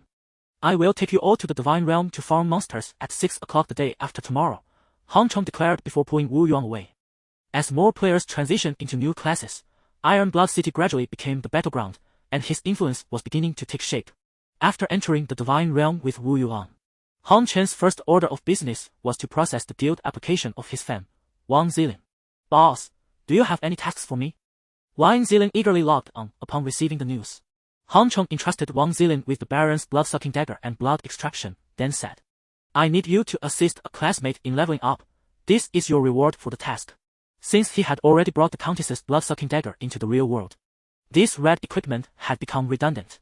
Rather than selling it, he preferred to cultivate a favor. Red equipment, and a skill exclusive to the Blood Clan. After examining the gear, Wang Zilin fell into a momentary stupor. Even the wealthiest individuals found it challenging to flaunt red gear, as it was virtually unattainable. Yet, for a big shot to casually wield a piece of red equipment exemplified their grandeur. Rest assured, even if I have to guide a mere level 5 novice, I can guarantee I will elevate him to level 10. Wang Zilin exclaimed, his eyes brimming with tears of excitement. The trust the big shot placed in him filled him with determination to live up to such expectations. Han Cheng patted his shoulder, revealing a warm smile reminiscent of a caring father. Since you say so, I can rest easy. Chapter 59. The Chosen One. Upon witnessing Han Chen's devilish smile, Wang Zilin couldn't help but feel a twinge of unease. Could it be that he was truly expected to accompany a 5th level weakling? A sense of bitterness crept into his heart. Yet, he understood that if this red weapon were exchanged for the privilege of leveling up with someone, even 3 individuals would be eager to partake. The red offensive gear would undoubtedly enhance his ability to harvest spiritual energy significantly, while its lifesteal effect would considerably reduce his consumption of potions, ensuring a profitable venture. After introducing Wang Zilin to Panda, Han Cheng ceased to concern himself with them. Panda, though weak prior to reaching level 10, would attract the attention of players in Iron Blood City should he truly become a rune master. In the grand scheme of things, the favor earned by guiding Panda through his levels far outweighed the value of that red sword. Wu Yuan, bouncing with enthusiasm, approached Han Cheng and inquired, Can you guess what reward I received this time? What rewards could the current tasks possibly yield? Han Cheng, reluctant to dampen Wu Yuan's spirits, casually guessed. Could it be a skill book? This would already be a substantial bonus. Wu Yuan replied, It is 4 skill books. With that, she presented the 4 skill books as if showcasing a treasure. Fire Wall, Ice Wall, Earth Wall, Wind Wall. Are these truly rewards from all previous tasks? As Han Cheng gazed at the neatly arranged 4 spell skill books, an epiphany struck him, and he blurted out, The Chosen One. Wu Yuan, puzzled, asked, What is a Chosen One? One who is favored by destiny, a beloved of the Divine Realm. Han Cheng succinctly explained. The Darkborn is a Chosen One, which accounts for his rapid growth. Wu Yuan, filled with excitement, exclaimed, So, does that mean I will receive such generous rewards every time I complete a task? I should hurry to receive the adoration of future deities. Han Cheng, with a bemused expression, cautioned, The luck and trials of a Chosen One are balanced. For every boon you receive, a corresponding danger awaits. So do not rejoice too prematurely. Wu Yuan's exuberance was immediately tempered. There was one aspect Han Chong refrained from sharing with her.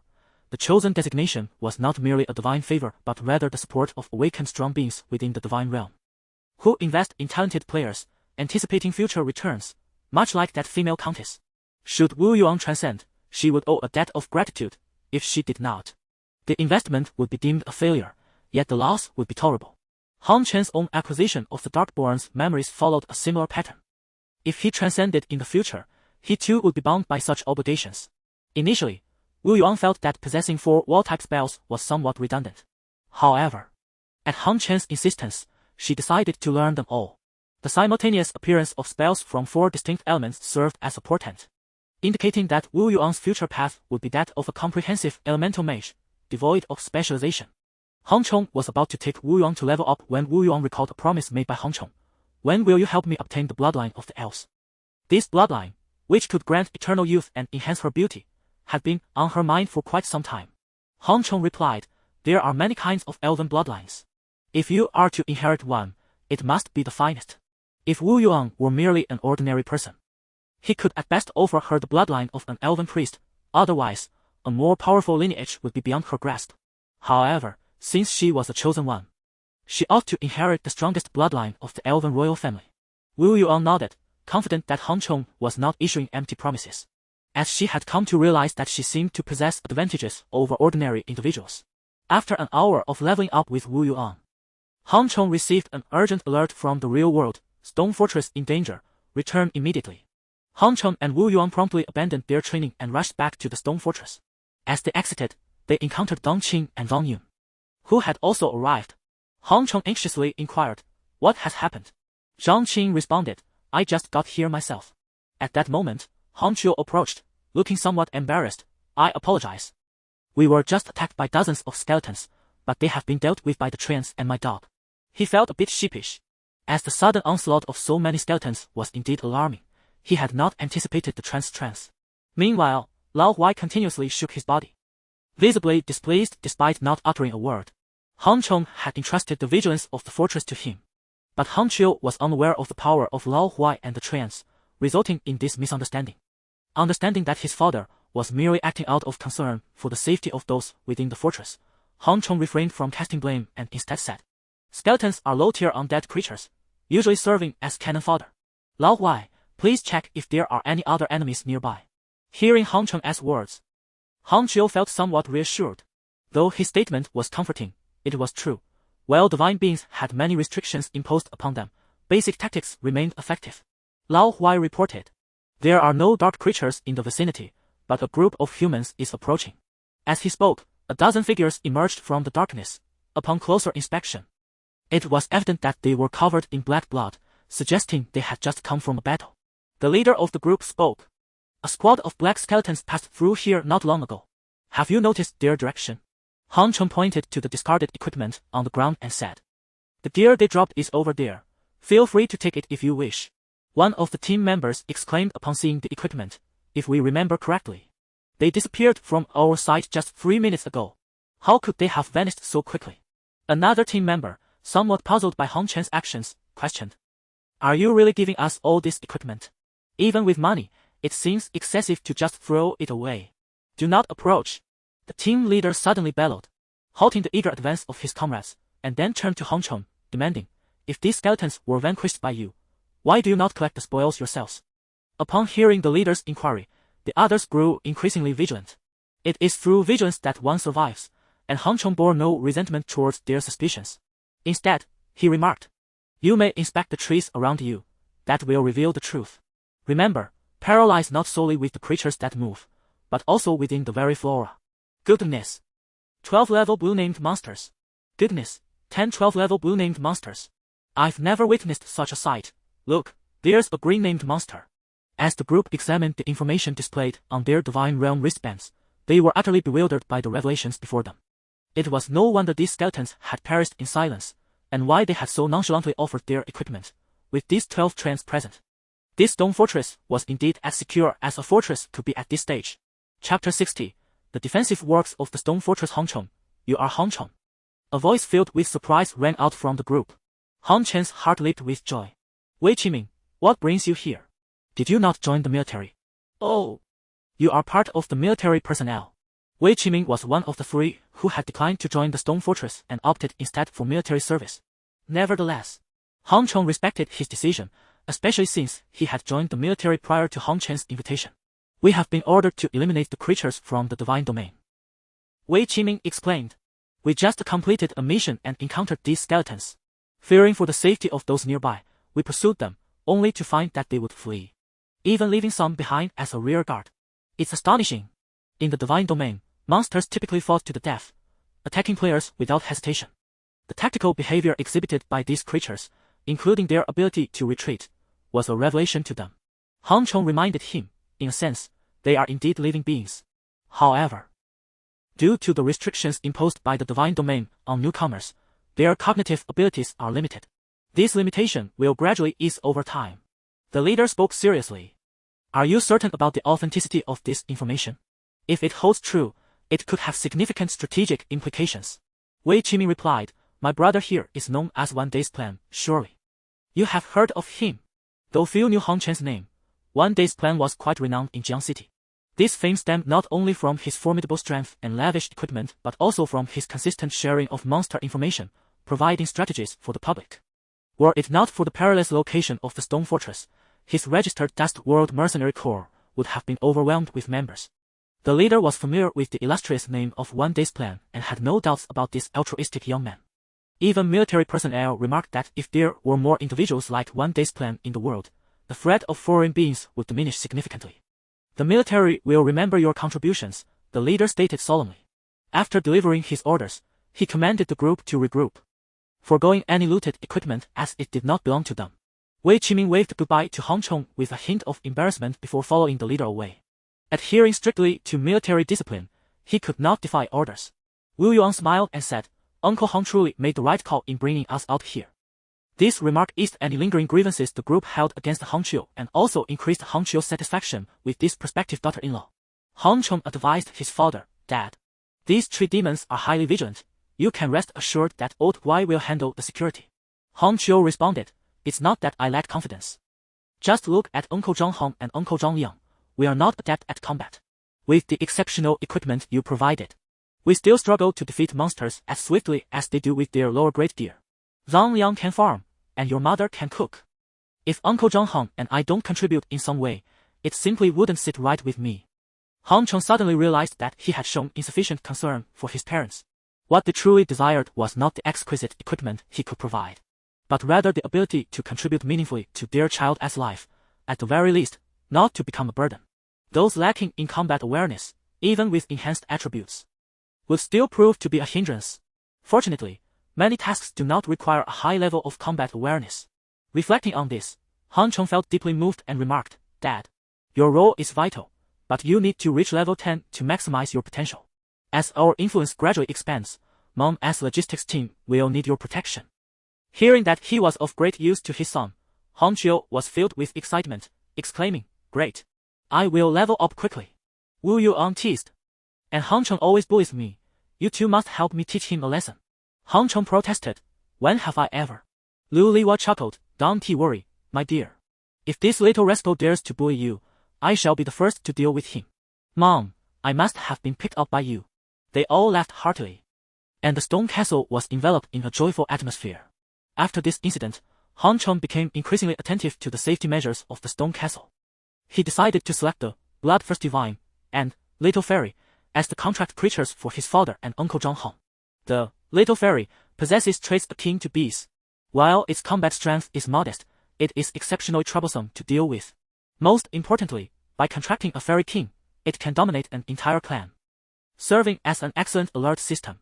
Moreover, they are good friends with treants, and their collaboration can ensure that no enemy's attack escapes their detection. The bloodthirsty vine, on the other hand, is a symbiotic creature of the treants.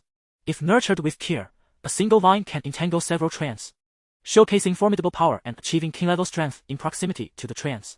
Thus, when leveling up with Wu Yuan, he specifically accepted a quest to venture into the treant forest. Thanks to previous missions, his mercenary rank had already reached green, and his mercenary group had attained blue, enabling him to undertake more quests. After 5 hours of diligent effort, they finally acquired the Fairy King, and sealed it with a pre-prepared scroll, planning to present it to his father upon reaching level 10. Regrettably, the bloodthirsty vine was exceedingly rare, necessitating a return the following day to delve deeper into the forest with Chengdong and the others. During the combat, Wu Yuan noticed a phenomenon. After relinquishing the automatic targeting of the divine domain system, her understanding of magic seemed to deepen significantly. Han Cheng explained, "This is not surprising. All skills within the divine domain can break limitations. You are destined to become the most powerful sorceress, so transcending boundaries is only natural.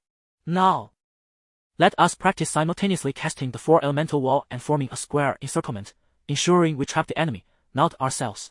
Wu Yuan replied, "Is such a maneuver even possible?" As time elapsed, the two returned to reality. Jin Gan sent a lamenting message, "Boss, my brothers seem to have learned of your stronghold's location from an unknown source. They claim it is far too perilous and have all fled. Even Shouhou has deserted me. Only 5 remain willing to follow. I had considered them my brethren." Han Chong replied, "A fruit forcibly picked is never sweet. Their absence is their own loss. There is no need to compel them. I understand their perspective. Even the most abundant rewards are meaningless if one does not have life to enjoy them." After the vampire incident, Jin Gan realized that strength is fundamental to self-preservation. While Shouhou and the others were left frightened, prioritizing safety above all else. No matter the allure of potential benefits, one must possess life to reap them. Their philosophies diverge, and there is no point in coercion. However, his classmates did not disappoint him. In the group chat, the 8 classmates he invited expressed unwavering faith in Han Cheng, pledging to share both life and death with him.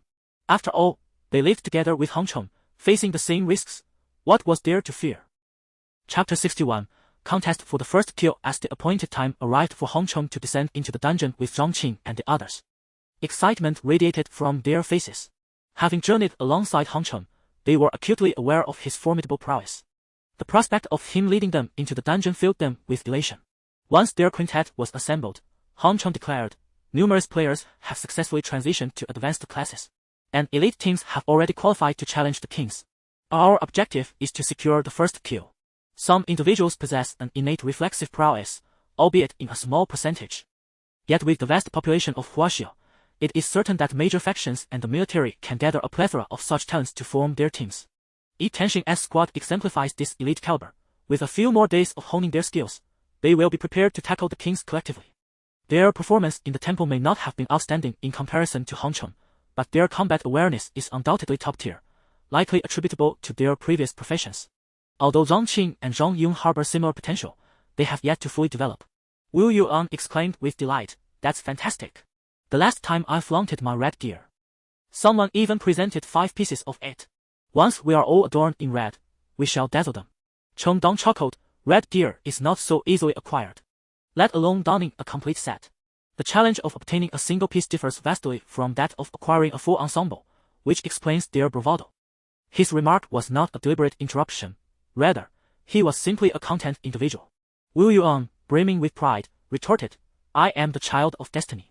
If I claim I can don a full set of red gear, then I shall indeed do so."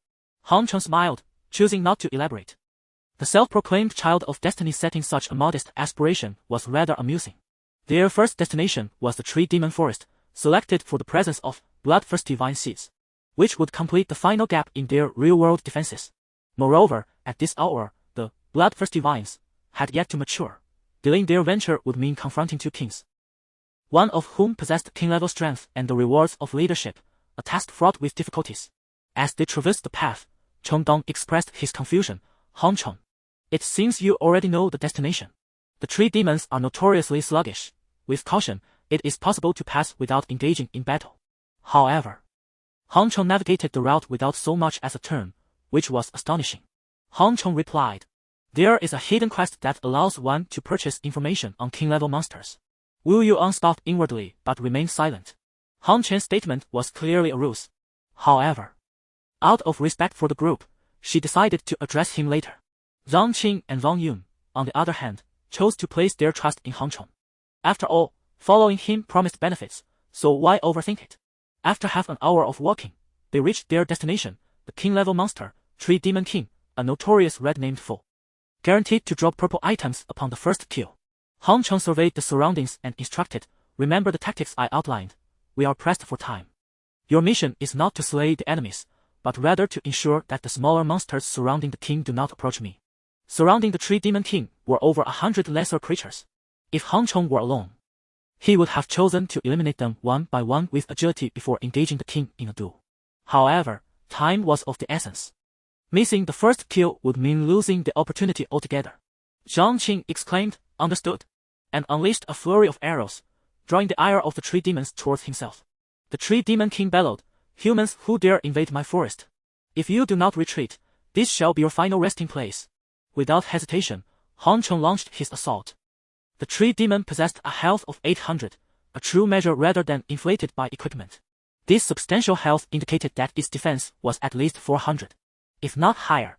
With Han Chen's 300 points of attack power, he could not breach its defenses without utilizing skills, rendering his lifesteal effect nearly negligible.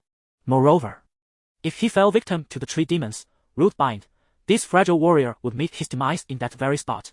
Yet, the creature bore a critical weakness, its slow movements. Thus, the only feasible strategy for a successful duel was to achieve absolute evasion. Han Chong unleashed Sacrificial Strike and Steel, sparing no effort from the outset, yet only inflicted a mere -35 damage upon the tree demon.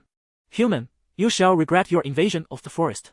The tree demon retaliated with Root Bind, extending its long tendrils to ensnare Han Chong. He narrowly dodged the attack and, while evading, awaited the cooldown of his skills. After 10 seconds, the demon naturally regained 10 health points, only to suffer another 35 damage from Han Chen's assault. Following this pattern, it would take fewer than 30 strikes to vanquish the Tree Demon King, but defeating a boss-level monster was hardly a straightforward task. On Han Chen's 10th strike, he delayed his Steel by a second, prompting a shrill cry from the tree demon as its health surged unexpectedly. From a mere 450, it climbed back to 650. I initiated Steel simultaneously as it invoked Nature's Blessing. It should not have regained so much health.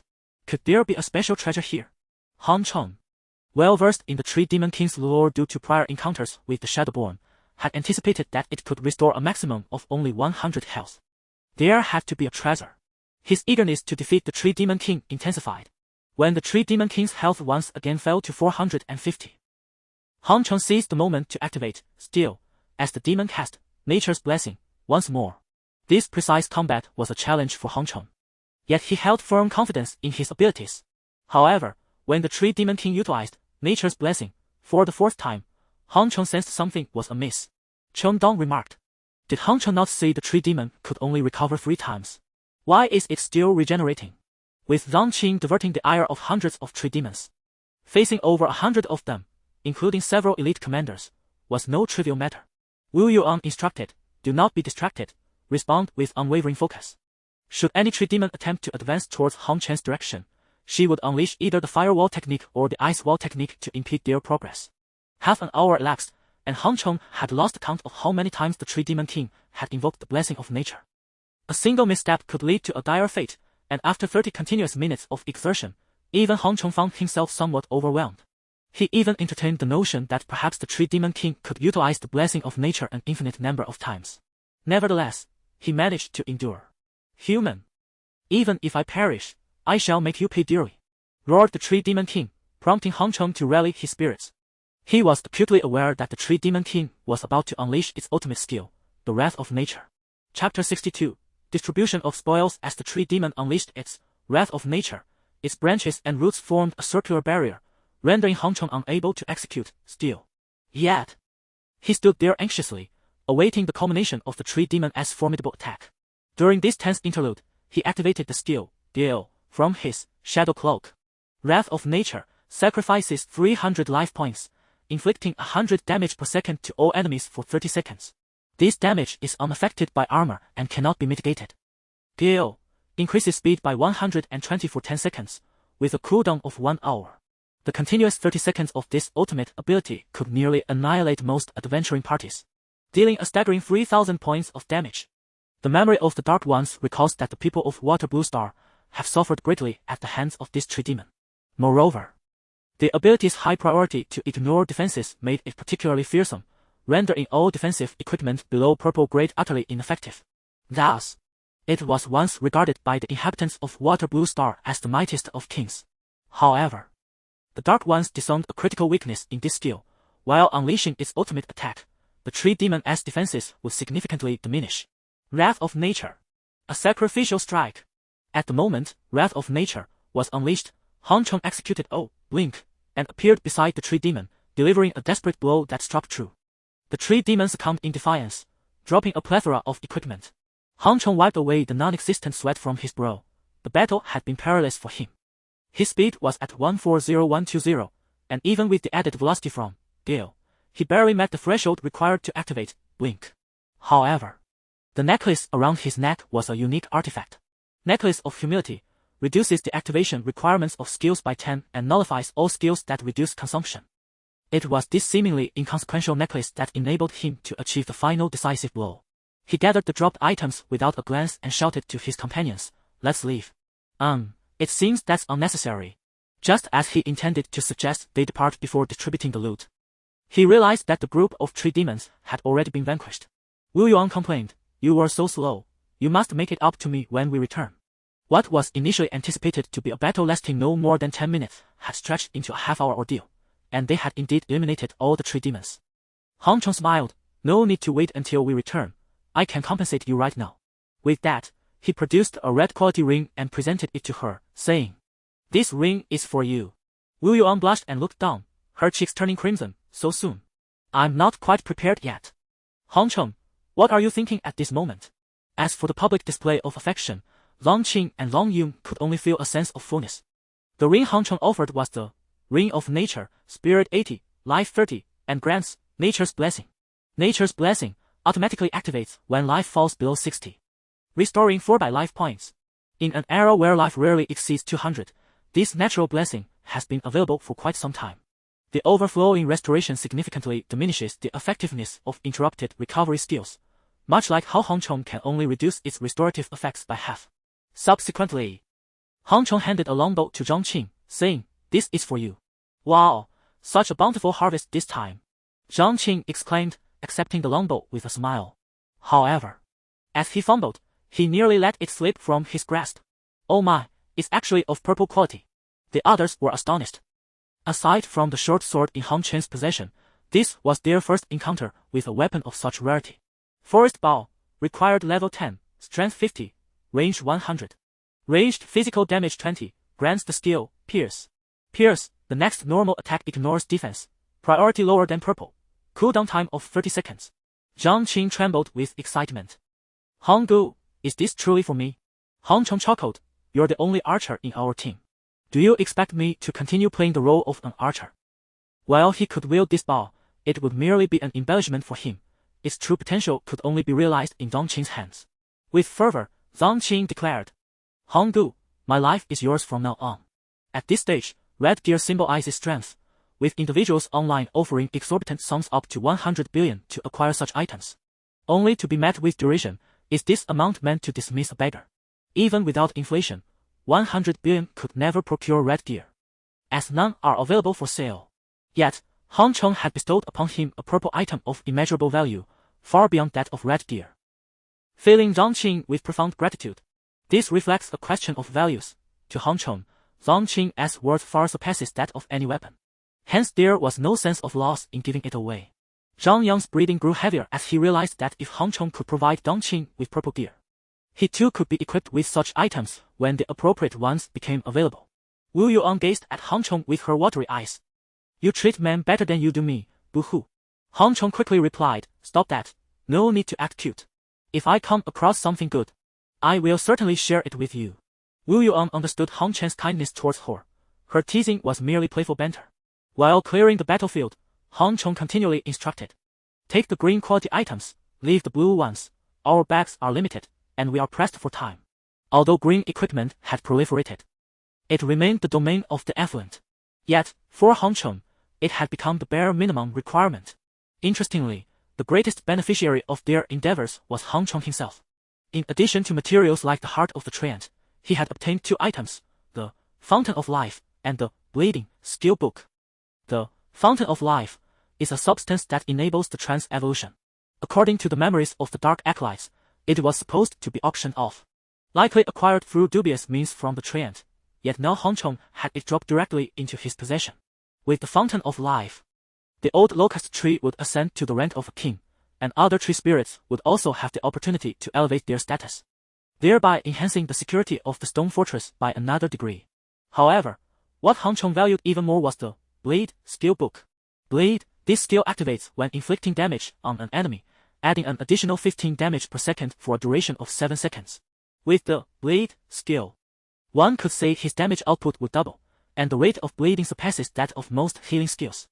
Even if the opponent employs a skill like Blessing of Life to restore their health fully, the damage would persist. To Han Chong, this skill was far more significant than merely acquiring a piece of purple equipment. The skill book was also available for sale at the trading guild for 30 purple crystal coins, a sum he currently could not afford. After organizing his games, Han Chong, brimming with enthusiasm, proclaimed, "Next, we shall venture to the monsoon plains and seize as many first kills as possible before others hunt the king-level beasts, striving for each of us to obtain a piece of purple gear." With spirits high, the group commenced their quest for purple equipment. However, they were unexpectedly greeted by familiar faces as soon as they entered the monsoon plains.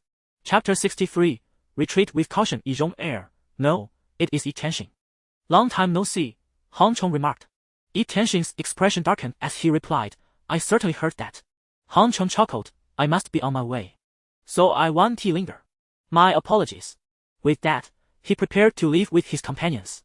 A brief greeting is a matter of courtesy, but engaging in idle chatter would merely waste time. Moreover, Yi Tianxing's presence served as a reminder, Earthlings, benefiting from the superior functions of the Divine Domain Watch, possess a swifter pace than those from Water Blue Star. If he did not hasten, the first kill could very well be snatched away by others. There are only so many level 15 king-tier monsters. Each first kill claim diminishes the pool. As Yi Tianxing and his team were headed towards their objective, suddenly, one of the team members' expressions shifted. It seems their direction aligns with that of the Divine Wind Guild. What? The Divine Wind Guild? This is bad. Yi Tianxing immediately pulled out his Divine Domain Watch and dialed Han Chen's number. Beep, beep, beep. Half a minute passed with no response. The priestess lamented. "It's normal to turn off communications while farming monsters. Let us send a message instead. I hope he sees it in time." Another team member added. The Divine Wind Guild is currently engaging in their first kill of a king-tier monster. Their arrival will certainly lead to misunderstandings. Yi Tianxing remained silent for 2 seconds before stating, "Follow them. If a conflict arises, I can buy Han Chong some time." At that moment, a newly joined member spoke up, "Captain, previously green gear was bound and could not drop, but from today, green gear can indeed be lost. In the Divine Domain, death typically meant the loss of items and gear below green level, protecting new players. However, upon a reckless death today, one player discovered that their green gear had vanished. And this news rapidly spread across the network. People began to realize that the protections for newcomers in the Divine Domain were gradually diminishing." Yi Tianxing looked into the eyes of the new player and said, "Since you are newly joined, I do not hold it against you. However, Han Chong has saved our lives in reality, so I must go. If anyone is unwilling, they may return now." He then surveyed his teammates. "The same applies to you. Anyone wishing to return may do so." The new player's eyes reflected contemplation, which suddenly transformed into resolve. "The captain's benefactor is my benefactor. I will follow the captain." Several team members chuckled in agreement. "If even the newcomer is going, we would be ridiculed for not joining. Indeed, we shall follow as well. The captain's decision is our decision. From now on, you are my brothers," Yi Tianxing expressed, moved by their camaraderie. "Was it that you previously did not consider us brothers? Captain, enough with the sentimentality. If we do not leave now, Han Chong may not survive." With that, the 7 of them set off toward Han Chen's direction. Though each harbored their own thoughts, they had yet to forsake their humanity. It was astonishing that someone dared to challenge a king-tier monster so swiftly. It seemed the caliber of Earthlings far surpassed that of Water Blue Star. As Han Chong observed the distant figures, he nodded in satisfaction. Although the theft of his first kill left him somewhat displeased, the rapid growth of Earth far surpassed that of Blue Star, which bolstered Han Chen's confidence in Earth's ascendance. It was imperative to seize the opportunity to claim the next first kill elsewhere. Time is of the essence. "Will you pouted?" Her mood slightly dimmed. Just as they were about to depart, someone detected their presence and barked, "What are you doing here?" Han Chong replied, "We seem to have taken a wrong turn. We shall be on our way." His response was not born from fear, but rather from an understanding that stealing kills was inherently wrong. And his brief experiences thus far had not yet shattered his moral boundaries. At that moment, a voice interjected, "Then hurry and leave wait." "Are you the one-day plan?" Han Cheng acknowledged readily, "Indeed, that is I." Before he could finish, an arrow shot towards him, which he deftly evaded. "Brothers, let the kingly monsters respawn later. First, let us eliminate this thief." At this juncture, a dozen individuals surged toward Han Cheng. Wu Yuan's anger flared. "They are not here to prevent kill stealing. They intend to eliminate us." Initially, they aimed to drive Han Cheng away. But upon recognizing him as the one-day plan, they immediately sought to take his life, clearly targeting him. Han Cheng glanced at the progress bar on his Divine Realm wristwatch and coldly commanded, "Retreat 300 meters. Should they follow, eliminate them." Though Wu Yuan and the others did not comprehend the necessity of the 300-meter retreat, they complied.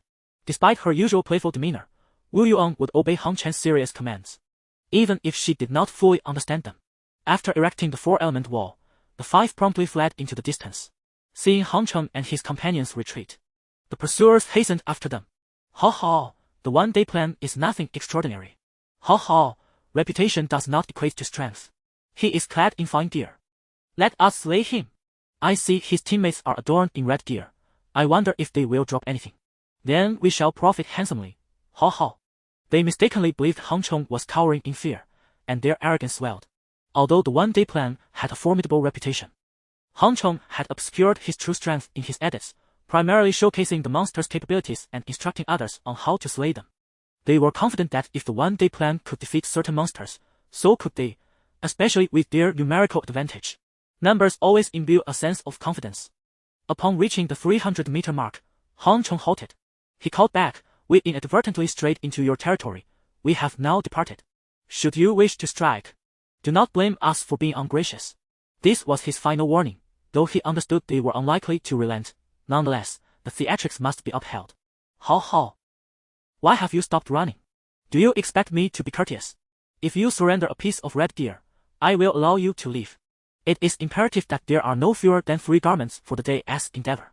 As 13 individuals confronted Han Cheng, 5 of them halted, encircling him while shouting, all the while awaiting their teammates, who were luring monsters, to free themselves and join the fray. Observing their grotesque visages, Han Chen's initial good spirits swiftly evaporated. "Wu Yuan, deploy a barrier," Han Cheng commanded. Wu Yuan complied, conjuring 4 elemental walls, each extending 5 meters, effectively partitioning the assailants. Following this, a torrent of spells surged forth towards one of the compartments. Is the ice wall capable of such utility? Who conceived of this? A sense of dread washed over him. They intended to dismantle their opponents one by one. Meanwhile, Zhang Qing and Zhang Yun, having awaited their moment, wasted no time in launching their assault. Arrows and fireballs merging with ice blades to rain upon one compartment. In contrast, Cheng Dong and Han Cheng, both adept in close combat, advanced towards separate compartments. However, while Han Cheng sought a solitary kill, Cheng Dong aimed to restrain. Chapter 64. We arrived too late, heartbroken and bleeding. Having resolved to act, Han Cheng certainly did not hold back, unleashing his skills with unbridled ferocity. The evasive maneuvers and blocks attempted by the 3 adversaries proved utterly futile. In the face of Han Chen's swiftness, they were left with no opportunity for resistance, unable even to evade the fatal blows.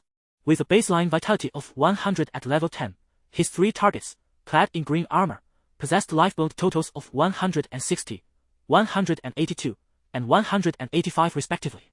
However, in a single strike from Han Cheng, their life points plummeted by 125, 130, and 100, followed by the activation of bleeding effects, inflicting damage of 15 per second. It was inconceivable. No one could inflict such immense damage. "Ah! I'm bleeding!"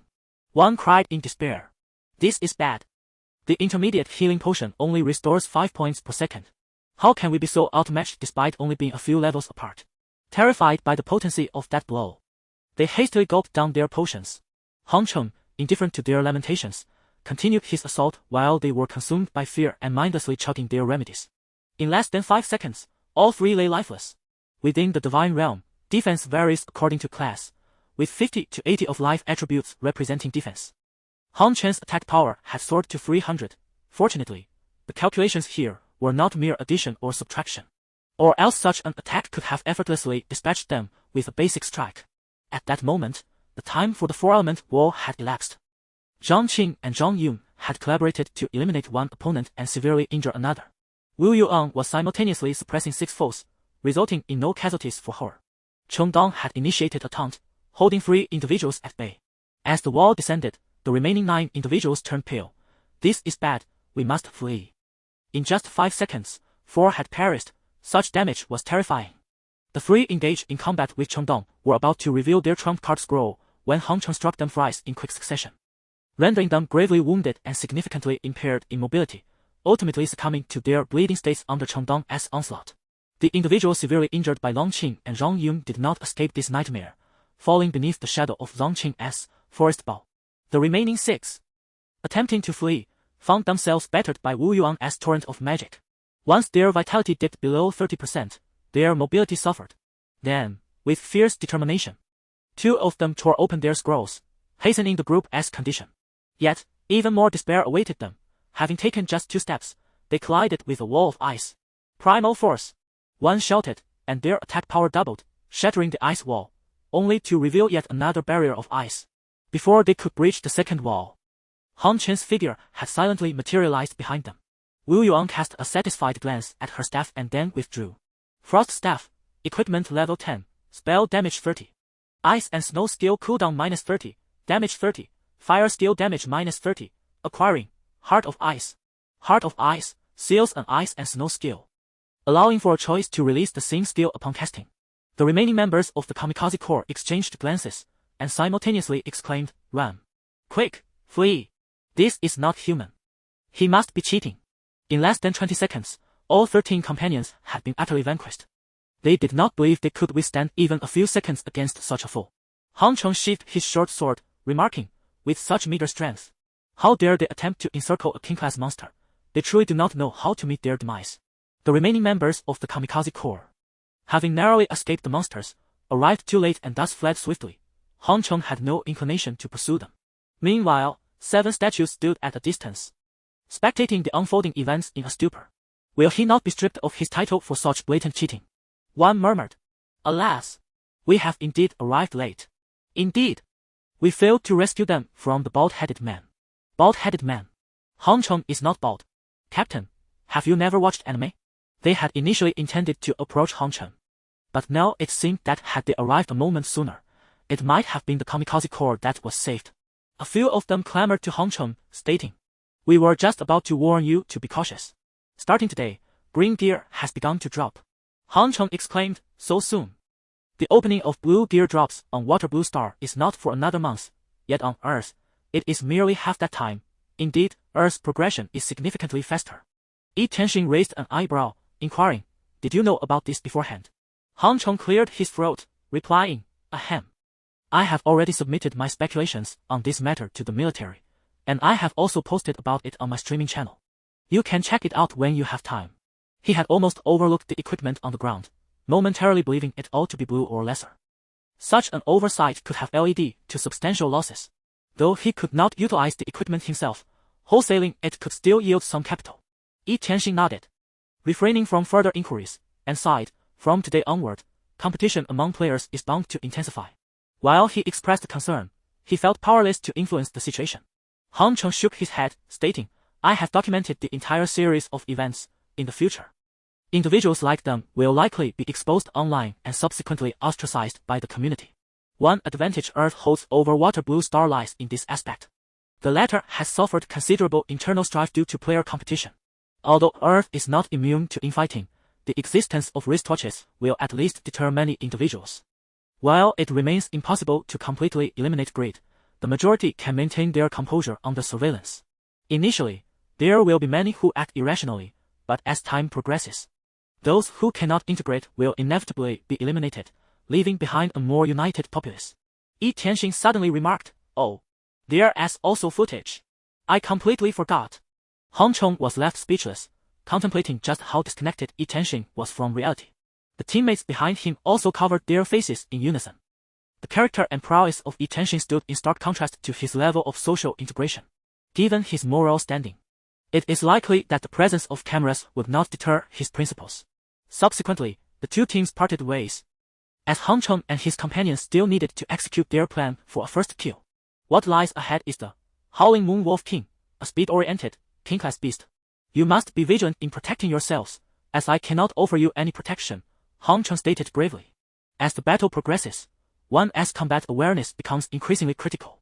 A truly elite team does not require the protection of others, even for fragile mages and priests. While they may lack the ability to eliminate foes, they must possess the capability for self-preservation independent of their teammates. This is the wisdom of the Dark Ones. As the enemy's combat awareness increases, it becomes impossible to serve as a mere turret or healer without personal defense. In squad battles, these fragile members must learn to safeguard themselves. Wu Yuan nodded, a glint of insight flashing in her eyes. Thus, it seems you have already perused the strategy guide, haven't you?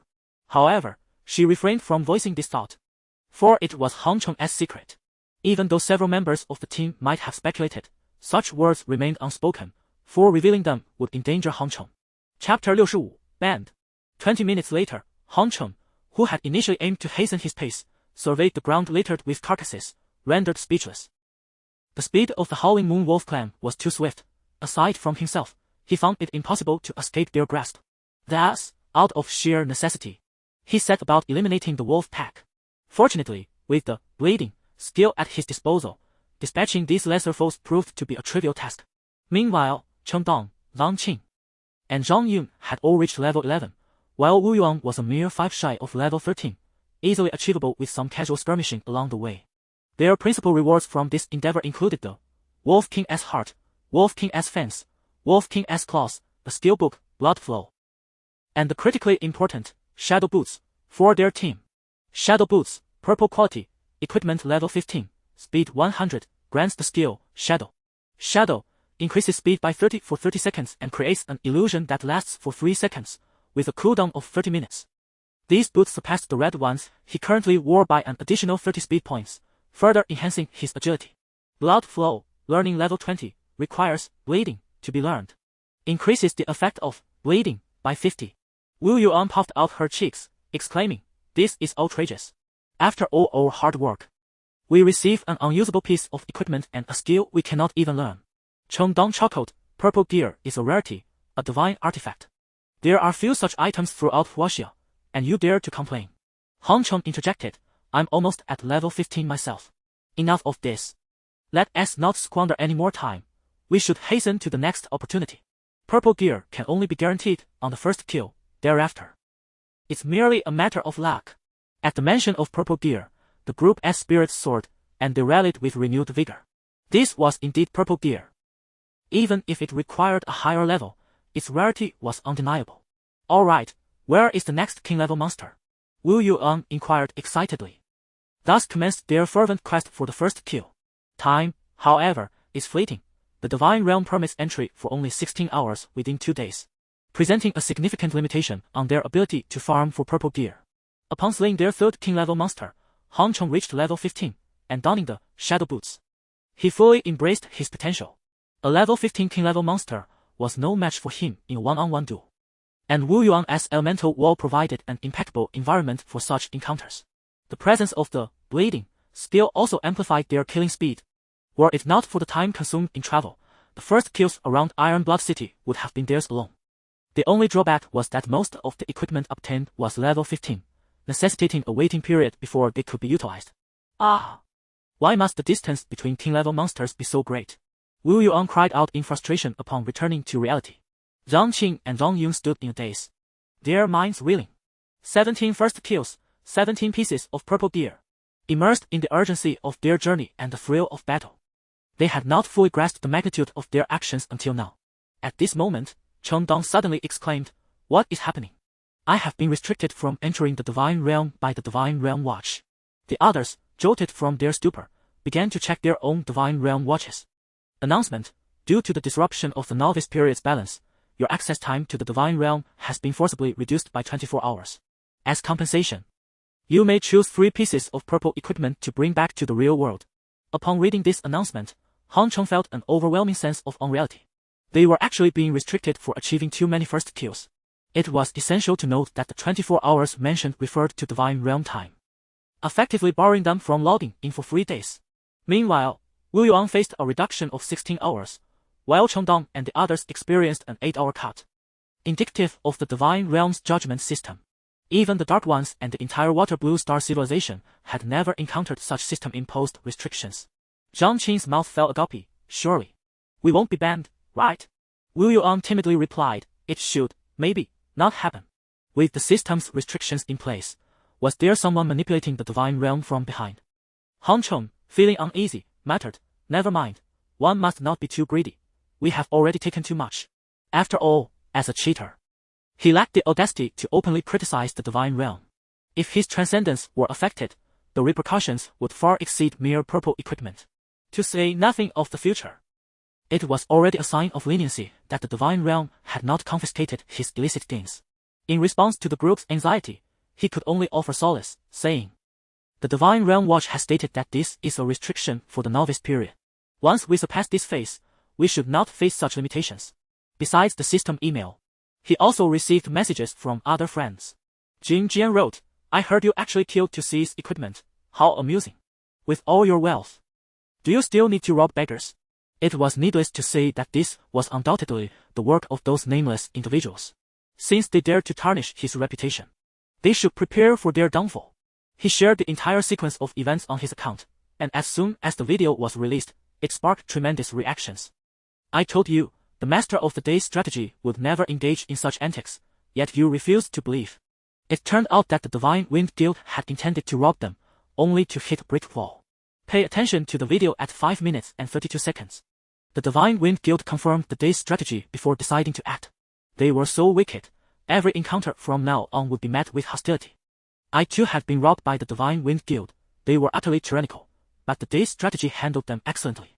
I regret not joining the mortal realm. Many who had previously declined to join out of fear of the Stone Fortress's dangers now deeply regretted their decision. If they could have followed such a prominent figure, perhaps they too could have become part of that team. With the day's strategy present, how could there be any danger? However, the Mortal Realm mercenary group had ceased recruitment, and they now had no opportunity to apply. After clearing the day's strategy's name, more netizens were left in awe of its power. The Divine Wind Guild consisted of advanced class experts, yet they were nothing but fodder in the presence of the day's strategy. The day's strategy was incredibly impressive.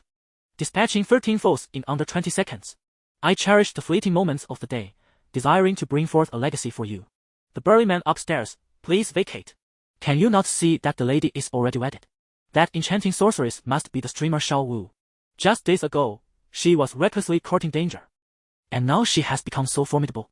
Ignoring the multitude of comments, Han Cheng deactivated his account and began to peruse various news articles. Astonishing, the Sunfire Mercenary Corps announces a collective endeavor for the first kill of a king-level monster tomorrow.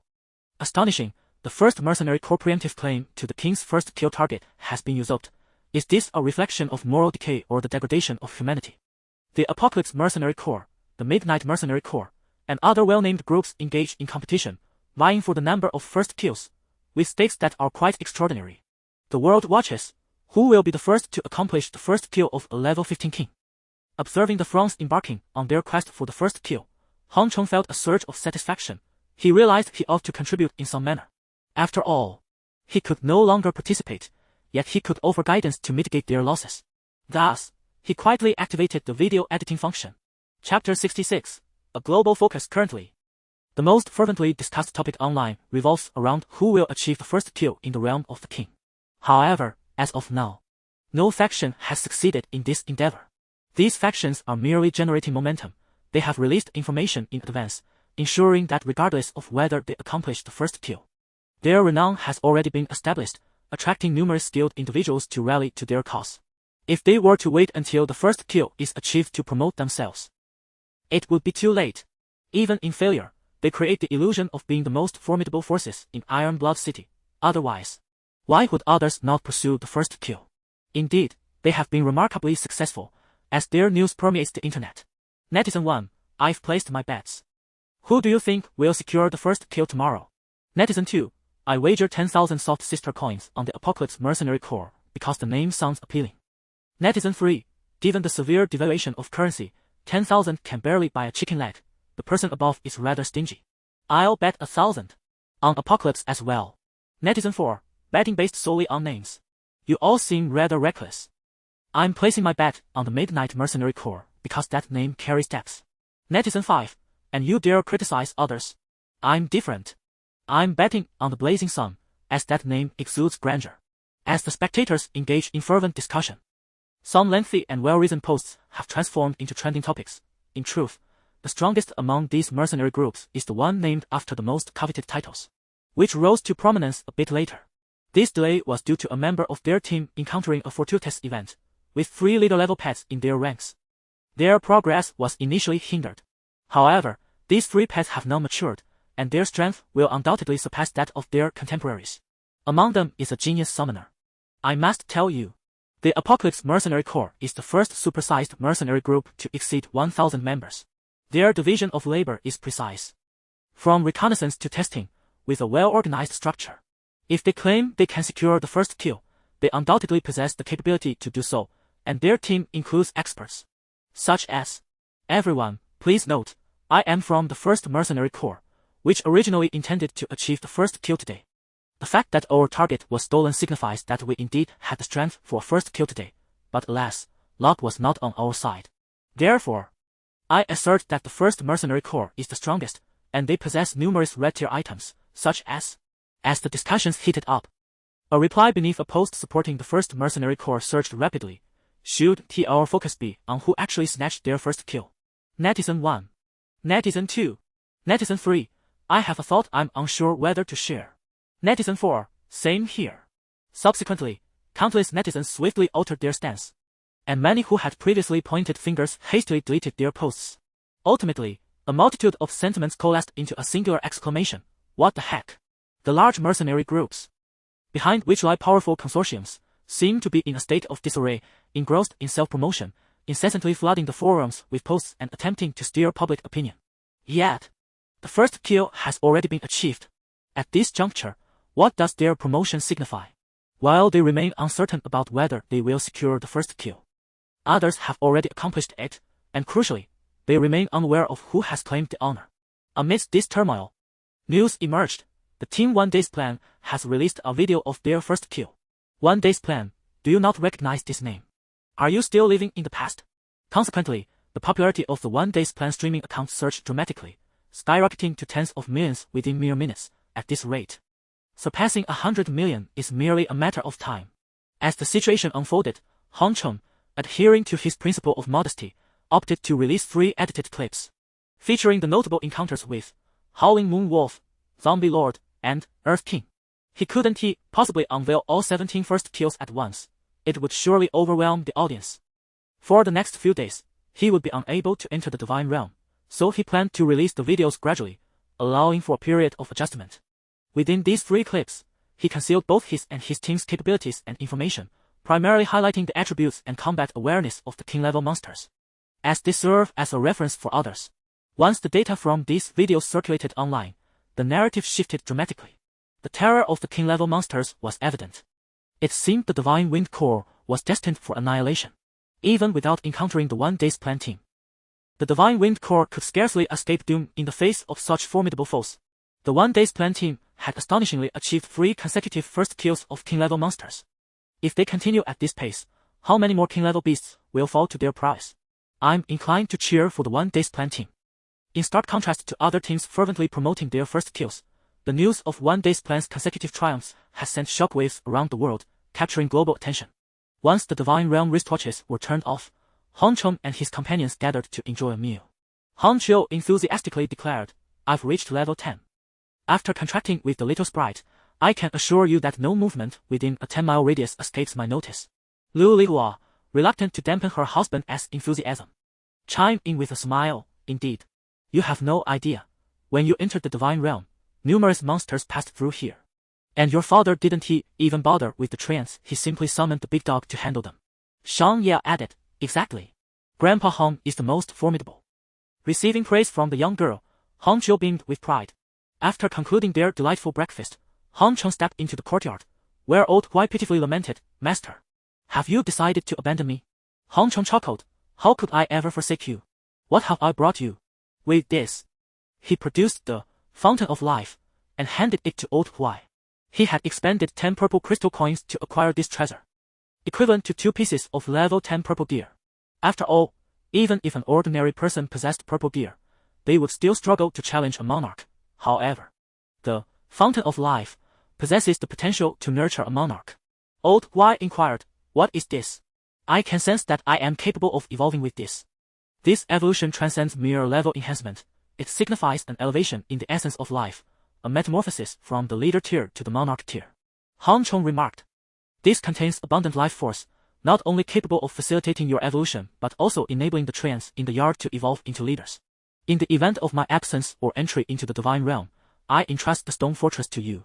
Old Y assured, "Rest assured, master. The stone fortress will be under Old Y's care." Han Chong nodded. As others fretted over a monarch-level creature, he had already commenced safeguarding his abode with a monarch's presence. Chapter 67, a heart-wrenching encounter after elevating his physical prowess in the real world to level 16, synchronized with the divine realm. Han Chong commenced the process of organizing his memories and contemplating his subsequent course of action. The divine realm had imposed a 3-day restriction upon him. However, he could seize this opportunity to accomplish numerous tasks in reality. At this juncture, the scrap dealer, Zhong Jian, unexpectedly paid him a visit. "Boss, you are truly remarkable 3 first kills. You could be considered the foremost among humanity." As soon as Zhong Jian entered, a flurry of flattery ensued. Han Chong quickly interjected, hold on, you didn't come here just to flatter me, did you?" Zhong Jian chuckled, "Boss, come now, who are we to each other?" Han Chong replied, "I believe we should maintain our sordid monetary transactions. Now, what brings you here?" Realizing that his attempts at camaraderie had failed, Zhong Jian resignedly stated, "I am here to procure goods from you. Your divine prowess has led you to vanquish so many formidable monsters. You must possess an abundance of excellent equipment. To say nothing of the fact that you have decimated half of the divine wind guild. Had the remaining half not fled swiftly, they would have met the same fate." While Han Chong regarded the strength of the divine wind guild with disdain, it was still perceived as formidable by others. Presently, assembling a level 10 team represented a significant power. Although green gear was no longer a symbol of opulence, it was still the domain of the affluent. However, to Han Chong, it was merely a mass-produced commodity. Jing Jian was unwilling to cede this lucrative opportunity to anyone else. After a few moments of contemplation, Han Chong remarked, "The items I wish to sell are of no use to you. Please assist me in contacting those who are seeking first kills in Iron Blood City. I have goods to offer them." Jing Jian, brimming with confidence, replied, "Boss, I am exceptionally strong. I can handle any equipment." Han Chong scoffed, "You can handle red gear as well?" Although they primarily employed decapitation tactics, they had still managed to eliminate numerous minions, yielding a number of red items predominantly level 12. Jing Jian felt a momentary constriction in his breath. "Red gear? You are selling red gear? What kind of joke is this?" "This is red gear. There has yet to be a precedent for selling red gear online, while others fight tooth and nail for a single piece. Are you telling me that your surplus of red gear is so vast that it is of no concern to you?" After forcing himself to regain composure, Zhong Jian grit his teeth and said, "As for red gear, I am not incapable of acquiring it. My only limitation is the scarcity of purple crystal coins. However, I can offset the cost with potions and materials. The strength of a team is measured by 2 standards, the prowess of its elite members and the quantity of red gear. Healthy Pharmaceuticals, as the premier consortium in Jiangqing, possessed only 3 pieces of red gear. Each additional piece would attract more allies." Han Chong responded, "Excellent. I have 11 pieces. How much can you offer?" Jing Jian could no longer contain himself and collapsed onto the ground. Observing Zhong Jian's lack of composure, Han Chong shook his head. Would he ever reveal that he possessed 18 pieces of purple gear? The mere mention of 11 pieces of red gear had left Zhong Jian in such shock. His experience was woefully limited.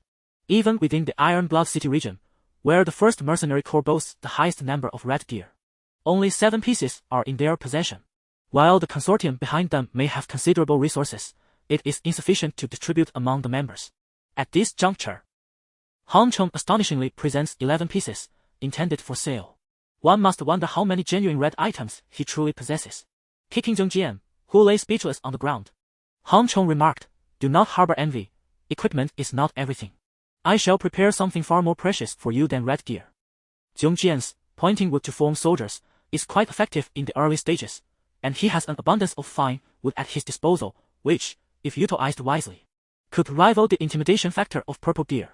Suddenly, emulating Wang Zilin's previous antics, Jing Jian clung to Han Chen's thigh and exclaimed, "Boss, I am your loyal fan. Please accept me. This fellow not only copied the gesture but also the lines. Han Chen's face twitched momentarily before he tactfully responded, that's not possible. While he could forge a close cooperative relationship with Song Jian, accepting him into the team was out of the question. Jin Jian retorted, boss. Although my strength may not match yours, I consider myself quite skilled. Han Cheng nodded, indeed, a rare talent. Jin Jian pressed on, then why won't you accept me? Boss. Han Cheng shook his head, what I meant was, talents like you can be found by the millions in Huaxia. This struck a chord with Song Jian, who felt his fragile spirit wounded. Nevertheless, being a businessman, he prioritized profit above all else, and this minor episode did not hinder their collaboration. Top-tier teams are either backed by a consortium or a consortium themselves, and Song Jian was well-versed in the elite forces. Swiftly contacting the consortium behind the Sun Mercenary Corps. Jin, do you have good equipment again? The person on the other end seemed quite familiar with Song Jian. Indeed. Wang. I have some excellent goods. You were the first to come to mind. Jin Jian responded. Wang remarked, unfortunately, what I lack now is not equipment, but something to urgently enhance my strength, such as group amplification scrolls. Having boasted about claiming the first kill of a king, failing to deliver would be embarrassing. Jin Jian inquired, you don't want red gear? Wang's response was bold. Correct, not even red gear, wait, red gear. Wang felt his breath quicken. Jin Jian smugly declared, precisely, red gear, and not just one piece. As long as you can afford it, I can provide the equipment. After all, he certainly could not purchase 11 pieces. Even if he could, Han Cheng had plenty of gear to spare. If Wang could afford a premium, Han Cheng would not mind parting with a few more pieces, as red gear could always be procured again, but the currency was perpetually scarce. Wang suddenly scoffed. Are you joking? Is there truly such an abundance of red gear? Jin Jian replied, those selling red gear are merely short-term players. Suddenly, a crash echoed from the other end of the phone. You say those selling red gear are just short-term players. Jin Jian, indeed. The location is at the stone fortress of One Day S Plan, and you are well aware of its position. If you arrive late, it may be gone. For the desire for splendid attire extends beyond your household alone. With that, he unceremoniously terminated the call. Having a powerful backing certainly instills confidence. No matter how impressive one may be, upon hearing of the splendid attire, they still come crawling. President Zeng, I shall set off immediately, responded President Wang, while bellowing inside. Hurry and gather your belongings. Secretary, consolidate the funds, and summon everyone available from the scorching sun to the stone fortress of One Day S Plan. If anyone in this world possesses an excess of splendid attire, it undoubtedly belongs to One Day S Plan. 3 king-level kills in a single day. The extent of his gains remains a mystery to all. Perhaps One Day S Plan is not the wealthiest, but certainly possesses the most top-tier equipment. Han Cheng, on the other hand, touched his nose, realizing how renowned he had become. Moreover, he merely cleared out the excess splendid attire after ensuring he had enough for his needs. Was such an exaggerated reaction truly warranted? Chapter 68, Capitalizing on Opportunities. Subsequently, Jin Jian reached out to the First Daylight Dark Knight Mercenary Corps. Their reaction mirrored that of the Sunlight Mercenary Corps. Upon hearing rumors of someone selling red gear, they initially assumed Jin Jian was jesting. It was only when they learned that it was a limited time offer that their tone shifted. As for those mercenary groups that had exhausted all appealing names, they relied solely on their own strength, lacking any financial backing from a consortium. Instead, they had established their own forces, much like Han Cheng, which rendered their economic capabilities insufficient. Accompanying several mercenary groups were reporters from a television station. Upon realizing that it was the same reporter from the previous encounter, Han Cheng felt a wave of anxiety wash over him. The last time, he had been besieged by that captivating reporter for 2 hours, nearly exhausting him. Battling monsters had not been this taxing. Fortunately, Wu Yuan volunteered, saying, you can rest assured to conduct your business. I will handle the television crew. Given Wu Yuan's extensive experience as a broadcaster, Han Cheng felt reassured that she could manage the situation adeptly. Seeing the representatives from the other mercenary groups, General Wang remarked to Song Jian, so it's an auction. I didn't realize that the younger generation of health pharmaceuticals was so adept at business. The expressions of the other factions grew somewhat grim. If it were an auction, the premium would likely exceed the original price. Han Cheng, maintaining a polite smile, assured them. Rest easy. As long as your funds are sufficient, the gear should be adequate. Securing you the first kill will not pose a problem. It was time to exploit the opportunity. One must always be courteous when dealing with a lucrative target. Li, the clandestine owner of the Daylight Core, could not restrain himself from inquiring, just how much red gear do you possess? After all, Han Chong had not disclosed the rewards for the first kill, leaving everyone in the dark regarding the quantity of top-tier equipment he held.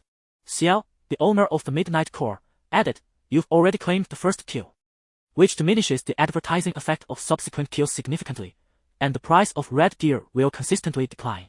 He was belittling the value of red gear to better negotiate a lower price. Unfazed, Han Chong replied, what if I include intelligence on the yet-to-be-slain king-tier monsters? I acquired this information from an NPC for 10 purple crystal coins. Consider it a bonus for our transaction. Additionally, I have some minor gifts that exploit the respective weaknesses of these king-tier monsters, as he would be unable to log in for 3 days by the time he returned. The first kill would likely be concluded. It would be more prudent to sell the information now, as it would fetch a high price today, while in 3 days, it would be worthless. The leader of the first-day mercenary corps abruptly stood, exclaiming, impossible. How could you possess such information? Why are we unable to obtain it? The expressions of the others fluctuated between hope and despair. Han Chen's proposition was so enticing that they felt utterly uncertain about making a bid. Han Chen stated, the means by which I acquired this information will be revealed later. However, should you miss the first kill, it will indeed be a missed opportunity. Moreover, I shall offer you a complimentary piece of information. The first kill can yield purple gear. The information from the Divine Realm Watch was exceedingly advanced. This news could very well become outdated by afternoon. Hence, he was inclined to feign generosity. Several leaders and captains could hardly contain their excitement, mentally appraising the value of the situation. Suddenly, General Wang said, let us proceed as follows. If we fail to secure the first kill, we shall compensate you at 15 times the real-world value of the red gear. However, should we acquire purple gear, we will reimburse you at 35 times the price, totaling 50 times. General Lin nodded in agreement, stating, my terms are identical. The others echoed their consent, recognizing that the finer details could be negotiated. But the overall framework had been established.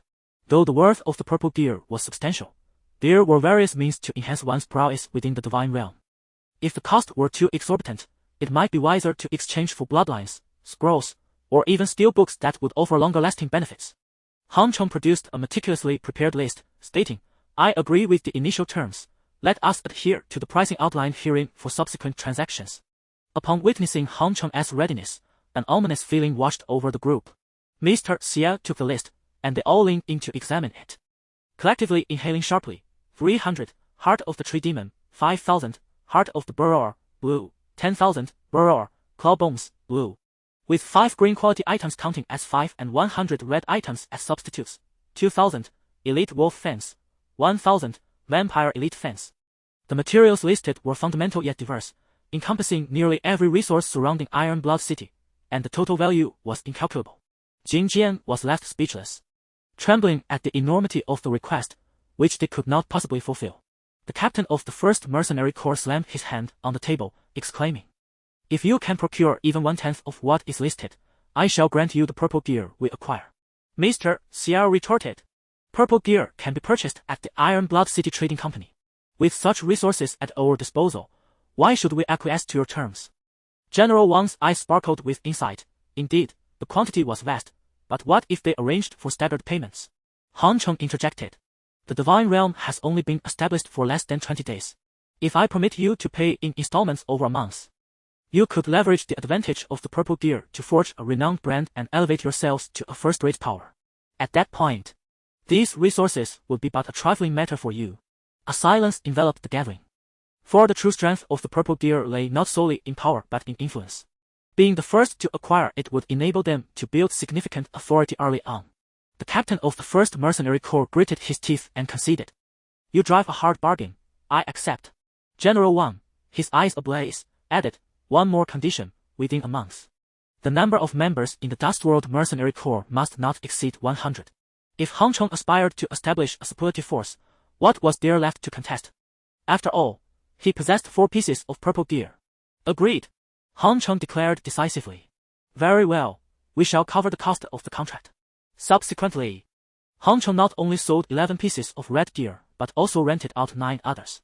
After everyone had departed, The weakened Zhong Jian spoke with a tremor in his voice.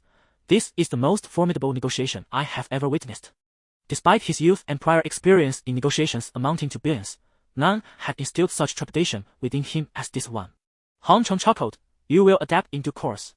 Jing Jian replied. However, I still sense something amiss. Is the price to elevate them to a first-rate power truly so meager? Are you not concerned about incurring losses? Upon regaining his composure, he realized that although Hong Chen's price was indeed high, it paled in comparison to the stakes involved in the division of Iron Blood City. Hong Chong retorted, are they not already the preeminent force in Iron Blood City? Jing Jian was taken aback, then exclaimed, wow, that is rather cunning of you. It became evident why they had left with gritted teeth. Hong Chen's real stipulation was not to elevate them to the top tier, but rather to ensure they would not extend this opportunity to others, thereby stripping them of their existing status. Master, are you not afraid of facing dire consequences for such actions? Jing Jian asked timidly. Hong Chong dismissed his concerns nonchalantly. What is there to fear? Their landing point is Iron Blood City. Chapter 69. A grand procurement. Observing Hong Chen's nonchalant demeanor, Jing Jian felt a wave of unease. It was evident to him that Hong Chong was not issuing a threat. Rather, he genuinely seemed unconcerned about the matter at hand. Indeed, Hong Chong was hardly worried within the confines of the game. No one could challenge him, and in reality, that was even more improbable. Lao Huai had ascended to the rank of a king, and for their team to slay a king in the game would undoubtedly require countless lives. But to expect someone to sacrifice their life in reality, could they afford such a cost? Once the bloodthirsty vine matured, they would possess 2 kings and a legion of commanders. To mount an assault on the stone fortress would demand the sacrifice of hundreds of lives, in addition to the loss of the support of humanity. Furthermore, while the price of red gear may decline, the value of purple gear would remain steadfast. They would come to realize this in due time. This transaction was, in fact, mutually beneficial, as Hong Chong would be unable to access the divine domain for the next 3 days. If he did not sell these items, they would be rendered obsolete after 3 days. Thus, from a profit perspective, he could be said to be pulling off a clever ruse. Most of the red equipment was level 12, which his own people could not utilize. By the time the majority of his faction reached level 12, he had no inkling of how much red gear he would acquire. However, those large factions lacked level 12 experts, making this a pressing need for them. Ultimately, Jing Jian departed, clutching a few pieces of green gear, his spirit deflated. Before leaving, he muttered to himself, I feel as though I'm merely a scrap collector. Although green gear was still quite valuable, the benefits of obtaining it paled in comparison to the substantial trade. Hong Chong patted him on the shoulder, offering reassurance. You're overthinking it. When did you develop the illusion that you were merely collecting scraps? Nevertheless, Hong Chong ultimately bestowed upon him 3 pieces of red quality wood, which would enable Zhong Jian to summon a wooden warrior rivaling a king in durability. If utilized effectively, the benefits would far exceed the trivial value of a few materials. After bidding farewell to Zhong Jian, Hong Chong was curious to see how Wu Yuan was faring against the reporters. It had been less than an hour. Given that reporters' tenacity, it should still be early. As Hong Chong contemplated whether to assist Wu Yuan, a commotion erupted from the direction of the living room. Ms. Wu. I mean, Sister Wu, I truly have other commitments. Today's interview is concluded. Don't be hasty. There is still time. Let us continue the interview for a while longer. Wu Yuan appeared to be relishing the moment. The beautiful reporter unleashed her formidable strength, desperately breaking free and dashing into her car, urgently calling to the driver, drive quickly. Watching the vehicle retreat, Wu Yuan waved her hand, saying, pretty sister, do come again next time. Hong Chong could only sigh. Indeed, every creature has its match. The reporter, who had previously endured 2 hours of interviewing him, now found herself unable to withstand even an hour in Wu Yuan's presence before fleeing. Wu Yuan wore a look of disappointment, lamenting, what a pity. I still had so much more to say. Hong Chong curiously inquired, what exactly have you done to her? Wu Yuan turned her head away, blushing as she replied, it's a secret. An ominous premonition suddenly seized Hong Chong. Master, I have awakened a special ability. Came the voice of old Huai through their bond once everyone had departed. Hong Chong asked, what ability? If it were a combat-related skill, old Huai would not need to articulate it. Old Huai exclaimed, I can create a doppelganger that lasts for 3 days. Although its combat prowess is limited, its reconnaissance abilities are on par with my own, capable of spouting within a kilometer radius. While old Huai's combat effectiveness is weak without rooting hinders mobility. rendering it somewhat impractical in battle but ideal for guarding. Han Cheng had previously brought it along primarily for its scouting capabilities rather than its combat strength. Now that old Huai could create a doppelganger, Han Cheng could freely embark on adventures in reality. Excellent. This means I can confidently take Yuan out with me, Han Cheng remarked, feeling a surge of excitement upon receiving this news. Wu Yuan's eyes brightened as she asked, "Are you really taking me out?" Due to her relatively lower speed, Han Cheng had always been hesitant to let her venture into the outside world. Had he finally changed his mind? Han Cheng solemnly cautioned. In the divine realm, those monsters have fixed boundaries, and they can resurrect upon death. However, in the real world, while these creatures are also confined, no one knows when their restrictions might be lifted, so you must listen to me. Wu Yuan nodded, realizing the seriousness in Han Chen's tone. It was evident that caution was indeed necessary. Though she often acted playfully, she would not take important matters lightly. Subsequently, Han Cheng, with his parents' assistance, entered the Divine Realm Trading Association to purchase several skill books, spending a total of 40 purple crystal coins. In the past, such an expense would have been beyond his means, but after recently securing over 100 purple crystal coins through trade, he found himself financially comfortable. His own skill books included Throat Cut, Fatal Strike, and Wind Step, the first two enhancing damage by targeting weaknesses, costing less than 5 purple crystal coins, most of which were allocated for Wu Yuan. The mage profession is notoriously costly, and a mage like Wu Yuan, with her exceptionally high mental prowess, is even more so, requiring her to learn skills several times over compared to others. While battling the king-level monsters, Wu Yuan had also acquired several skills, such as the area attack Frost Storm and Meteor Fire Rain, along with the defensive Frost Armor and the acceleration skill Wind Walk, an enhanced version of Gentle Breeze Acceleration. Now, Han Cheng had also purchased Wind Sweep, Earth Guardian, Earth Sentinel, Explosive Fireball, Frost Spear, Wind Binding, and a separately sold skill, Blessing, for 20 purple crystal coins. Blessing consumes 20 points of mental energy, rendering the user immune to negative status effects for 10 seconds. For every negative status effect eliminated, the duration is reduced by 1 second, with a cooldown of 1 second. This can be considered a divine skill that allows one to avoid negative status effects at the expense of mental energy. Upon witnessing such an array of skills, Wu Yuan felt somewhat dizzy. The wealth amassed here could easily exchange for several pieces of exquisite purple equipment. Han Cheng remarked, "If you aspire to be an ordinary mage, then the spells you previously learned suffice. However, should you wish to ascend to the pinnacle of magehood, acquiring all of these is imperative." Wu Yuan replied, "Very well. I shall learn them all." Her ambition to become the most formidable mage was not driven by a mere thirst for power but stemmed from the belief that Han Cheng would undoubtedly emerge as the strongest among humanity. Thus, she could not afford to lag behind. Unbeknownst to her, Han Chen's efforts were also a preparation for her eventual inheritance of the Elven royal bloodline. Chapter 70. Your aura is lacking. Hongshui County, once a bustling town, has transformed into a ghost town following the arrival of the divine beings from the realm. With 3 secondary danger zones emerging nearby, the inhabitants of the county became increasingly anxious, prompting many to relocate to Jiang City. However, a number of intrepid souls, well adapted to the changing times, ventured here in search of adventure, treating the perilous zones as if they were actual game levels. Today, a gathering of such individuals had convened. A motorcycle came to a halt, and a man and a woman dismounted.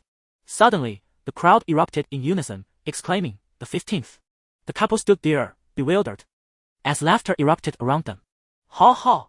Today marks the 15th individual attempting to emulate the appearance of the renowned one-day plan. There are simply too many of us dressed alike. But how could one not imitate the greatest master of Jiang City? Nonsense! My husband is undoubtedly the finest master in Huaxiao. No, in the entire world. Rumor has it that someone even impersonated the one-day plan to borrow equipment and deceived a young girl out of a green garment. Ha ha! There are too many fools. Only the one-day plan lends equipment. Why would he borrow? It's truly astonishing how easy it is to fool people." At that moment, the man impersonating the one-day plan glanced around and was taken aback to find several others clad in identical clothes, all wearing expressions of shame. It seemed he too felt embarrassed by his juvenile antics, quietly retreating to the side. In an effort to alleviate the newcomer's discomfort, a figure draped in a cloak approached, offering a cigarette. "Hey there, are you also a fan of the one-day plan?" "Yes, indeed." The newcomer accepted the cigarette, while the woman beside him stifled a laugh. With a pained expression, the man lamented, "I spent 2 million customizing a cloak akin to the one-day plan, only to discover that it's mass-produced. They're everywhere. Alas, my friend. Your cloak seems to be more stylish than ours. Surely it can't be the same cheap imitation. Indeed, this cloak is quite expensive, the newcomer nodded. The man scrutinized Hong Chong, remarking, You do resemble him. At first glance, one might mistake you for the genuine article. Alas, you still have one glaring flaw. Curious.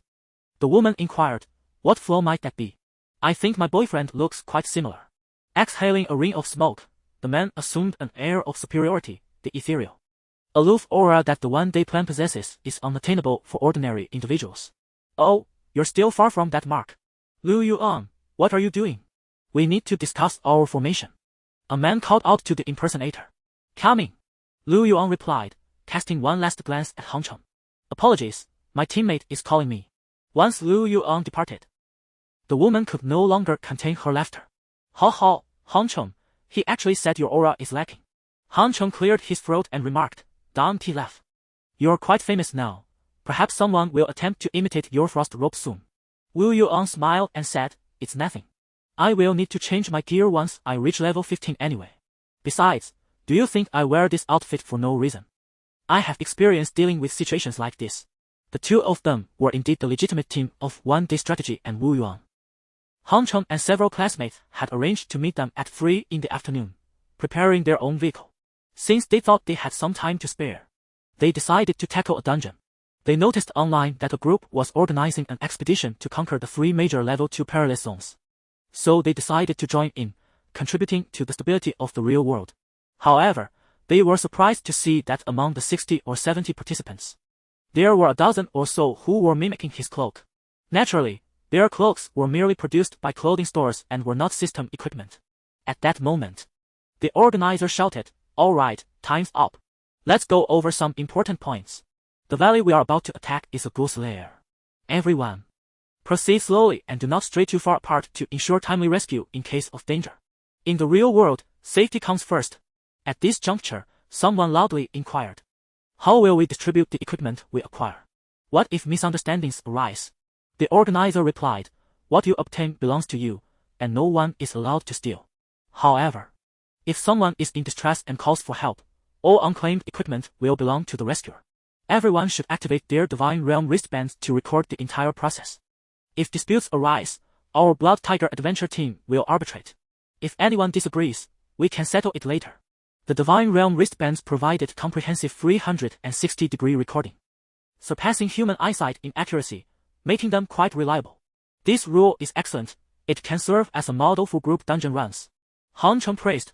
There had been numerous incidents on Water Blue Star where conflicts over equipment had led to fatal altercations. With the recording function of the Divine Realm wristbands on Earth, it was evident that disputes would diminish significantly. Thus, even if Earth's progress outpaced that of Water Blue Star, the hope for transcendence seemed greater. Subsequently, the crowd divided into small teams, each maintaining a distance from one another as they entered the valley. Ha, I just got a blue dagger right off the bat. My luck is quite good today. One exclaimed. A skill book. I actually found a skill book. Another cried. Ha! Why haven't I received any drops after killing 3? I didn't even gain experience. Make way up ahead, let us pass first. Someone shouted. Why should we let you go first?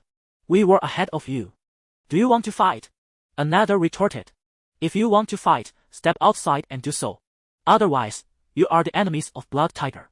If this escalates, we will have our reasons. Although the rules were well established, those who benefited sought even greater rewards, and envy arose among those who had no spoils. Thus, tensions emerged. We won't compete with these commoners for their drops. Let's take a detour and find the boss inside, Hong Chong suggested to Wu Yuan. Wu Yuan nodded and quietly followed Hong Chong as they made their way outside the main group. Just then, a small team spotted the two approaching and nervously exclaimed. What are you two up to? This direction is ours, you need to leave quickly. Hong Chong smiled and said, Rest assured, we shall not compete with you. After all, as a public figure, how could one engage in such petty thievery? Observing the departing figures of Hong Chong and his companion, the members of the team displayed an inexplicable glimmer in their eyes. They had indeed separated from the main group, suggesting they possessed some knowledge. Perhaps they had a map indicating the location of the treasure. Some began to entertain wild thoughts. Let us follow them and see if there is an opportunity to seize the treasure. Isn't that a bit unethical, Captain? What's wrong with that? Whoever gets to it first claims it. If there are truly rare items or even higher grade equipment, we can simply retreat over the mountains if need be. Very well. Let us stealthily pursue them. Chapter 71. Insatiable greed. The decapitation tactic is inherently perilous. Without formidable reconnaissance and survival capabilities, it is best to refrain from employing it. For one can never ascertain what one may face when ensnared. Han Chong guided Wu Yuan along their journey, pointing out, for instance, that the team trailing behind us is likely hoping to capitalize on our efforts. Yet, should they encounter a monster endowed with restrictive abilities, they would find themselves ensnared in an unrelenting horde of creatures. Even in the absence of Old Huai's assistance, he discerned that the small squad behind was not overly formidable. However, one must learn from hardship, so he allowed them to follow. Wu Yuan, fully aware of the gravity of experiences concerning her life, diligently took note. Along the way, they encountered several ghouls that lamented as they lunged at them, all of which Wu Yuan effortlessly dispensed with. After traversing a considerable distance, Han Cheng summoned a manifestation of Old Huai and instructed, "Assist me in locating the strongest monster among our adversaries." Old Huai's range for reconnaissance was limited, thus yielding only a general direction earlier. "Master, over there." Old Huai indicated towards a specific location, revealing the presence of a formidable entity accompanied by several lesser creatures, albeit inferior in comparison to the master. Simultaneously, he did not neglect to flatter. The adventurer team trailing them observed their actions with concealed delight. Indeed, they possess a method for locating treasures. "We have chosen the right path. Be vigilant. If we can seize the prize before them, we shall have the upper hand. It is best to avoid confrontation." The captain whispered his command. However, they remained oblivious to the lurking monsters concealed behind them.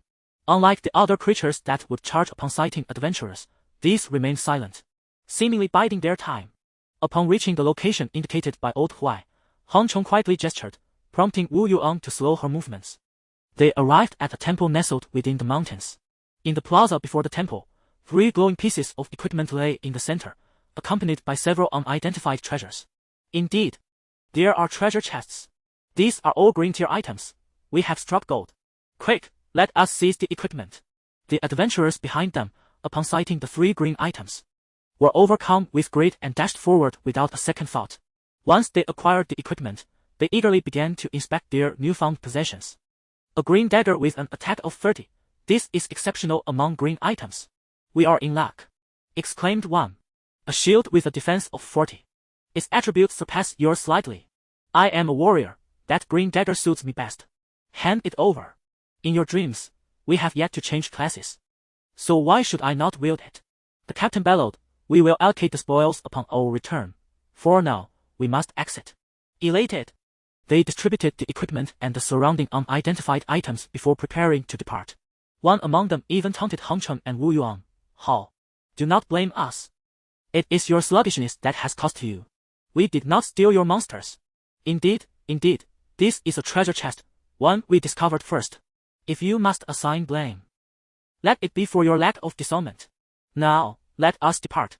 There is no need to converse with those afflicted by adolescent delusions. Yes. Just because one dons an aesthetically pleasing cloak does not elevate them to the status of a master strategist. We shall not engage with such novice enthusiasts. Their guilty consciences compel them to fervently defend themselves before Han Chong can utter a word, simultaneously belittling him. As if such mental gymnastics could justify their greed for the spoils. Wu Yuan's cheeks flushed with indignation.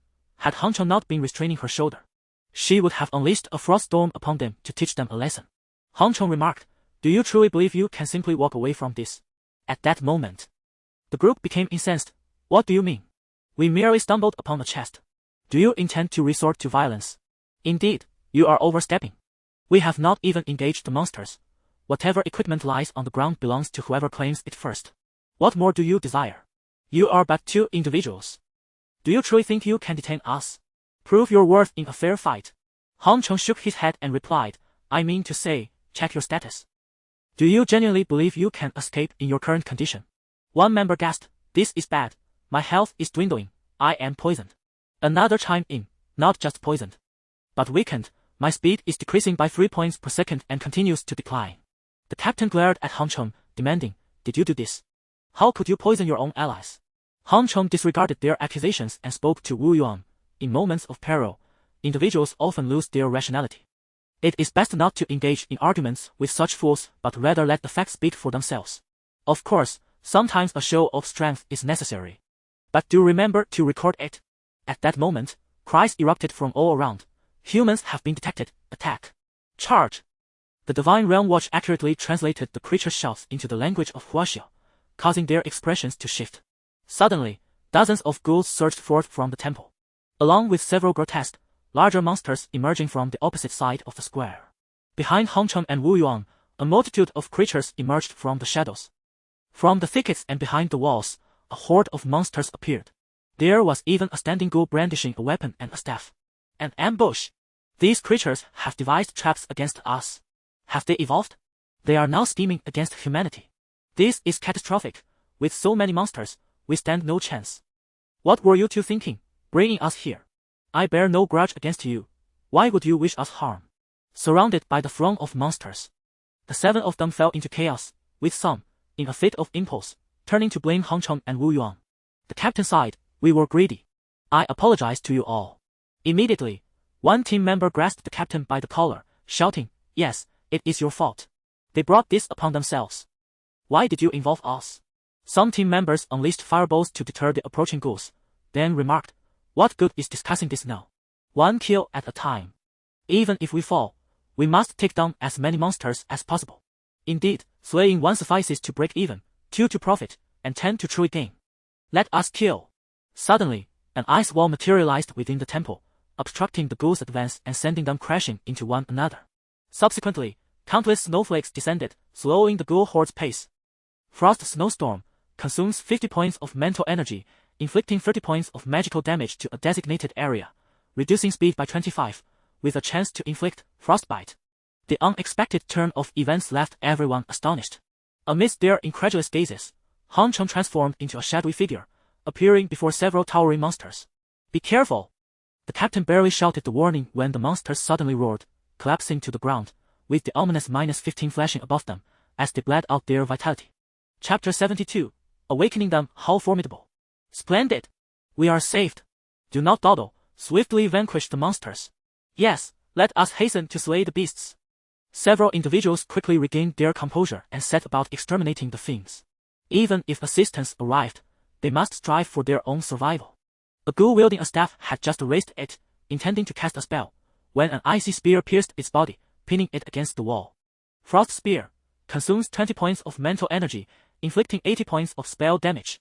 With the augmentation of the Frost Staff and the Crimson Amulet, coupled with Wu Yuan's formidable mental power enhancing the spell's potency, the damage escalated to a staggering 180.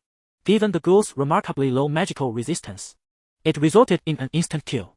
This was, of course, attributed to the ghoul clan's inherent weakness in magical defense. Subsequently, the remaining ghouls, equipped with various armaments, exchanged glances before turning to flee. These creatures were actually running away. Wu Yuan stood agape. In her recollection, monsters were always tenacious. How could they ever entertain thoughts of retreat? Han Cheng appeared beside a few of the fleeing monsters, wielding his sword with precision and under the effects of bloodshed.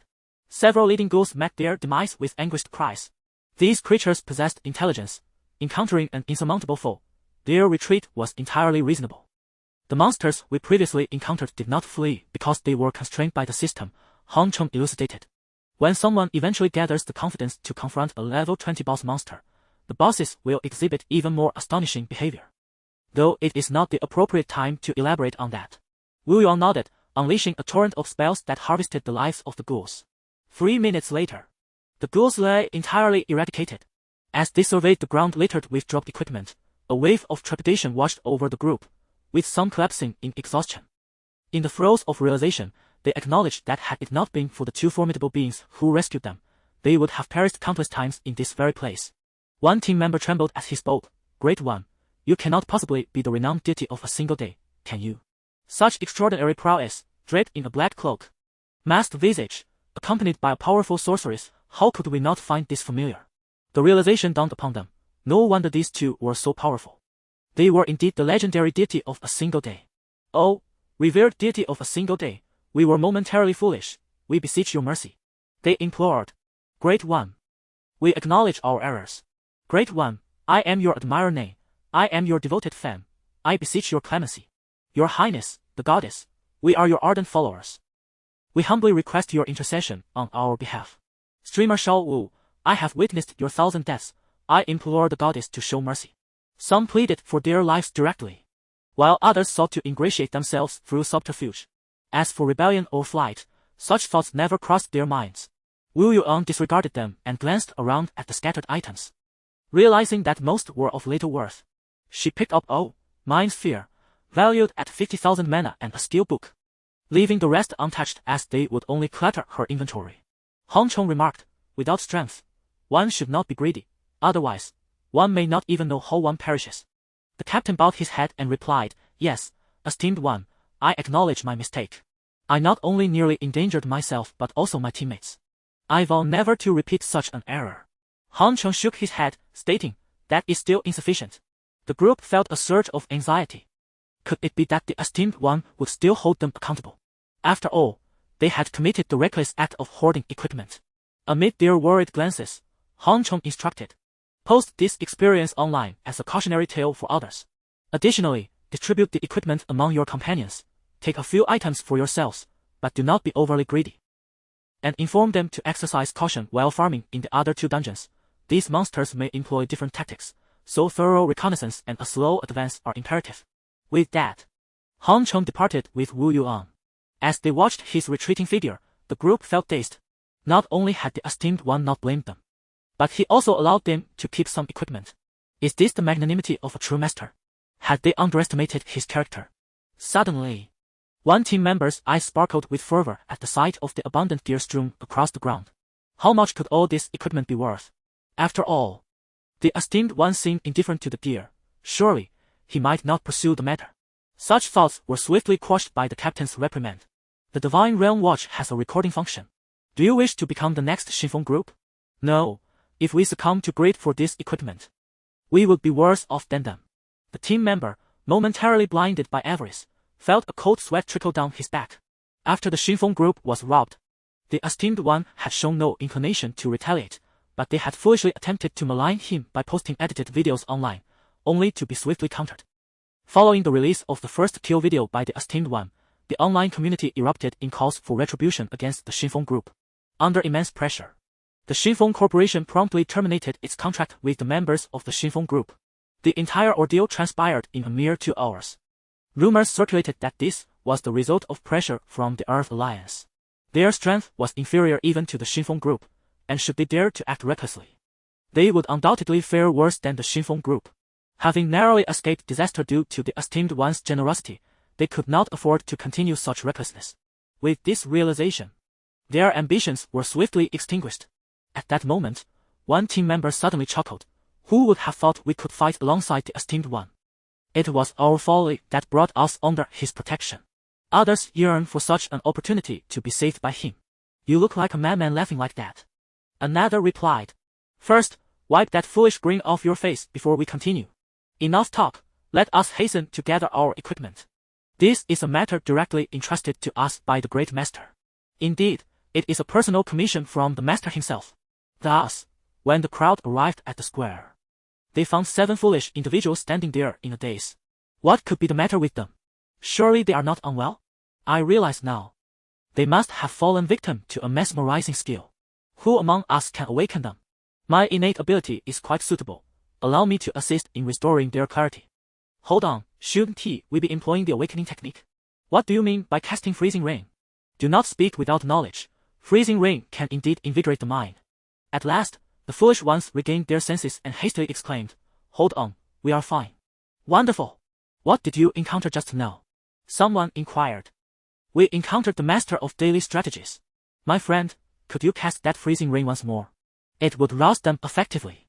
Chapter 73, Pursuit and Encirclement. Hong Chong. Are we not going to the other 2 perilous locations? On the journey to Jiangqing, Wu Yuan inquired, a hint of curiosity in her voice.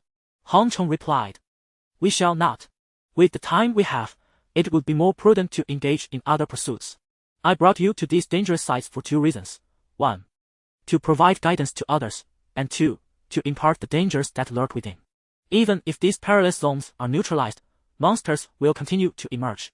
It is far wiser to disseminate information regarding their dangers and strategies, thereby enabling more individuals to learn how to navigate these threats, consequently reducing unnecessary casualties. It is better to teach a man to fish than to merely give him a fish. Wu Yuan pouted, but those places aren't dangerous at all. They actually saved us a lot of time. The thrill of sweeping through the area was rather enjoyable, eliminating the need to hunt for monsters one by one. Han Chong countered, given our capabilities, we should be exploring level 3 perilous locations. If we were to venture into such areas, do you think it would be this effortless? Not to mention, even level 2 perilous sites have become increasingly treacherous with humanity's advancement. Wu Yuan fell silent. Realizing that level 3 perilous zones are akin to forbidden territories for humanity, and the monsters within undoubtedly possess intelligence, likely surpassing that of these ghouls. Even in a level 2 perilous zone, if the monsters were to double their strength, it would undoubtedly pose significant risks. Their ability to clear level 2 sites with ease stemmed from their prowess far exceeding the average human strength. Otherwise, even seasoned professionals could easily fall victim to traps. Now that we are aware of the dangers inherent in these perilous zones, more individuals will be informed. Should they continue to act recklessly, they will have no one to blame but themselves, Han Cheng stated. Indeed, this incident garnered considerable attention. Within 30 minutes, Wu Yuan spotted related news trending online. Caution, the monsters of the divine realm possess intelligence comparable to humans.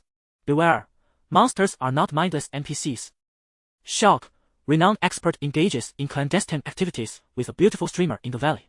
Among the most prominent headlines was, "My beautiful encounter with the goddess of a day's strategy." Upon clicking, it revealed the connection between the expert and the goddess. The comment section was rife with scorn. What the hell, I thought the expert had transformed into a crossdresser. I nearly believed we men had a chance. The mindset of the above commenter is quite alarming. Oh. Why has my husband been taken by another woman? I must be magnanimous. Even if I become the second wife, I shall not relent. You are belittling yourself. I shall be the third wife. Get lost, you burly man. I shall be the fourth wife. As Wu Yuan chuckled while showing the news to Han Cheng, he nearly succumbed to the impulse to confront those individuals. Nevertheless, despite the jest, this incident attracted significant attention. The most notable shift was that half of the teams originally planning to collectively tackle real-world dungeons announced their dissolution, while the majority of the remaining teams opted to postpone their endeavors. The powerful factions have begun to offer generous salaries to recruit individuals with investigative abilities, while summoners prioritize pets endowed with such skills. Upon arriving in Jiangcheng, Han Cheng discovered that the roads had been sealed off by the military, necessitating identity checks for entry. Nowadays, identity verification no longer relies on facial recognition or identification cards. Instead, it has shifted to the domain watch, which is registered under real names and cannot be forged. Notably, those who had been controlled by the Blood Clan and subsequently lost their domain watches found them returned after 3 days, retaining their identity information, though their levels and equipment were reset to 0, necessitating a fresh start in their training. As Han Cheng and Wu Yuan prepared for inspection, the examiners erupted in laughter. How? The 250-TH1. This is the 250th person wearing the same cloak as in One Day Strategy. One of them remarked, this beauty looks somewhat familiar. Why can't I recall her name? Wait, isn't she that streamer who performed 1,000 Ways to Die? Could it be that she is with Han Cheng? From One Day Strategy. The girl conducting the chat blurted out, her eyes sparkling, only to suddenly realize her slip and hastily cover her mouth. However, it was too late. One Day Strategy, is that the real deal? Ah. Husband, may I have your autograph? Who are you calling husband? He is my husband. Don't step on me. Let me up. You knocked me over, and unless you give me 100 million, I won't get up. The identity confirmation through the domain watch here cannot be faked.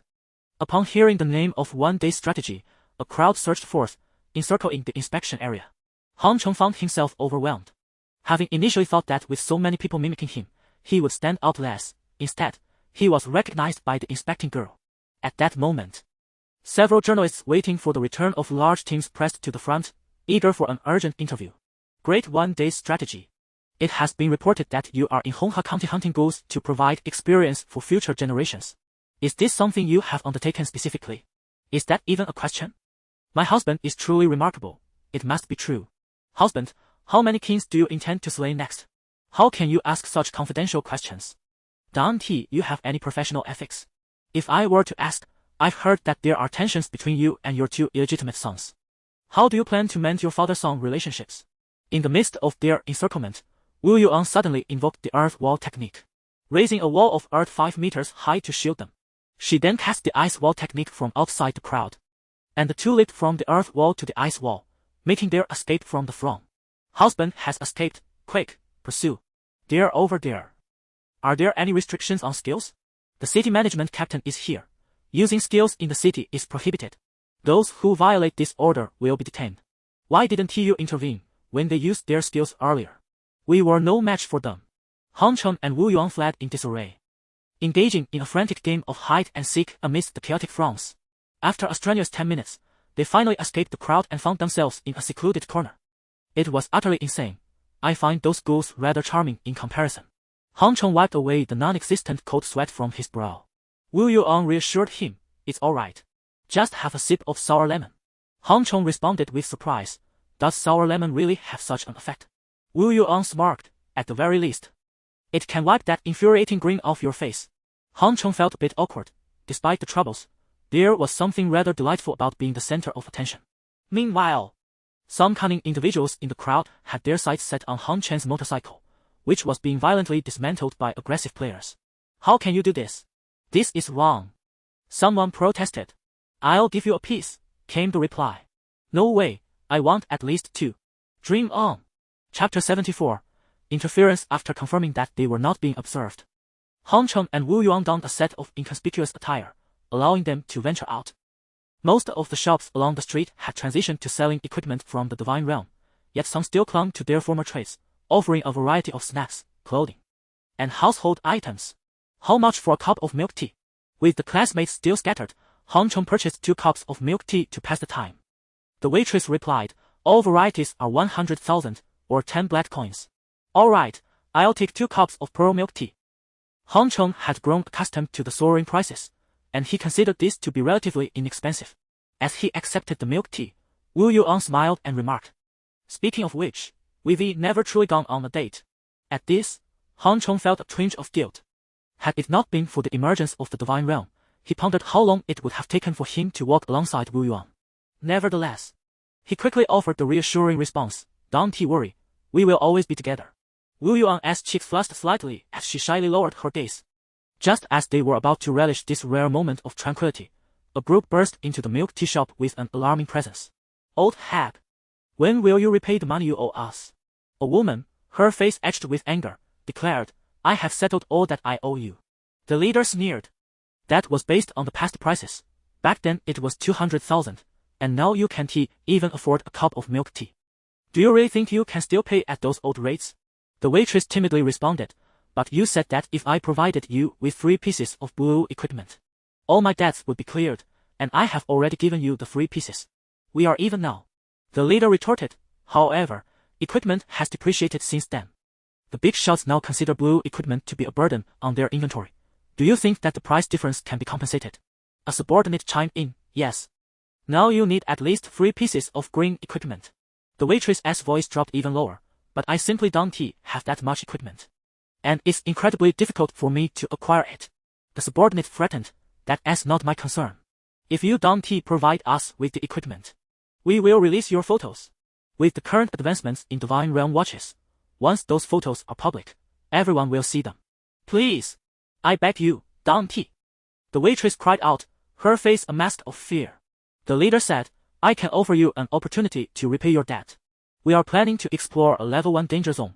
If you are willing to team up with us and perform well, we might let you off the hook. However, it was evident from their demeanor that they intended to use her in a way that served their own purposes. The waitress's eyes brimmed with tears, and she was on the verge of crying. Yet, with their hold on her photographs, she felt utterly helpless, unsure of how to proceed.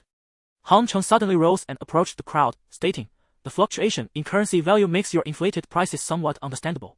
However, since she has settled her payment, continuing to use photographs as a means of intimidation is utterly excessive. The leader retorted angrily, young man, mind your own business. Han Cheng turned to the waitress and inquired, are you a celebrity? Or do you have many acquaintances? The waitress shook her head. Han Cheng continued, since you are neither a celebrity nor well known, why do you fear them? If they dare to release your photographs, it is they who should face the consequences. Young man, do not meddle. The leader suddenly swung a fist at Han Cheng, who deftly sidestepped and caught the leader's fist with one hand, coldly remarking, "Surely. My retaliation at this moment qualifies as self-defense." During their confrontation, the Divine Realm wristwatch automatically displayed Han Chen's basic information, level 16, health 260. Level 16. The leader's legs weakened, and he collapsed to the ground, pleading for mercy. "My lord, I was wrong. I will delete her photos immediately." Level 10 transmuters are typically used by various minor factions for promotional purposes, whereas level 16 is a status they can scarcely aspire to. Thus far, they had only heard of one such individual. "Oh great one, we were mistaken. Had we known you were here, we would never have dared to act in such a manner." The subordinates all knelt in submission. Han Cheng, feeling exasperated, replied, "Get lost." The crowd immediately scrambled away in a frantic retreat. The waitress timidly approached Han Cheng, seemingly having mastered great resolve. "Yan Yan, let us depart." However, Han Cheng disregarded her and directly took Wu Yanyan's hand, leading her away. A hero saving a damsel in distress. If you sweet-talk her a bit, given her nature, she would likely be easily won over. Wu Yanyan teased. Han Cheng chuckled. "I have no interest in such women." His earlier actions had been merely instinctive. He had no time to engage with a timid woman, nor was he interested in her past. Those unable to adapt to the new era would inevitably be discarded. Wu Yanyan adopted a nonchalant demeanor, recognizing that Han Cheng was genuinely indifferent. After the two had left, the girl's left eye suddenly turned red, and she began communicating with a thought in her mind. "What should we do? Your plan has been thwarted. Mind your own business. I will eventually eliminate him. However, I have heard he is quite formidable. I have only just arrived. Once I regain my powers, he will merely be an ant in my eyes." Gradually, the red in the girl's eye faded, returning to her usual timid appearance. Han Cheng and Wu Yanyan's pleasant mood was disrupted, and they arrived early at the designated meeting point where their classmates had gathered. Everyone, including Wang Zilin and their families, was present except for Panda. "Han Cheng, why did you arrive so early? The esteemed leader has arrived. Everyone, quickly seek his support. How could you behave in such a manner? You did not even leave me a place." A few classmates, upon seeing Han Chen's arrival, were filled with excitement. Initially, they struggled to make progress, but thanks to Han Cheng providing them with superior equipment, they were able to reach level 10 in no time. Therefore, they were profoundly grateful to him. Even though Han Chen's stone fortress is situated in a less than favorable location, they would stand by him through thick and thin. They had initially hesitated about whether to bring their families along, but since their loved ones were eager to be with them, they decided to come together. "By the way, why is Panda so slow?" Han Cheng inquired. Wang Ku, who had been leveling up alongside Panda, replied. "Panda seems to have had some disagreements with his family. Panda is his real name. Prior to becoming well acquainted with Han Cheng, he had preferred the more accurate pronunciation." Just as Han Cheng was about to ask further, a round figure came bounding into the gathering point, exclaiming loudly, "Han Cheng, trouble is brewing. Your stone fortress is under attack." Chapter 75, Prelude to the Invasion. Han Cheng observed the anxious demeanor of Panda and chuckled. "My stone fortress has been besieged before, so this is hardly a novelty." Panda, in a state of urgency, retorted.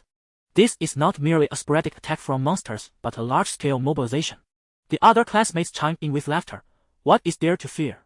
Han, the Great, is the foremost in the world. A mere handful of creatures are hardly worthy of his concern." Wu Yuan, however, astutely seized upon a crucial point. "Are you suggesting that our fortress is to be attacked?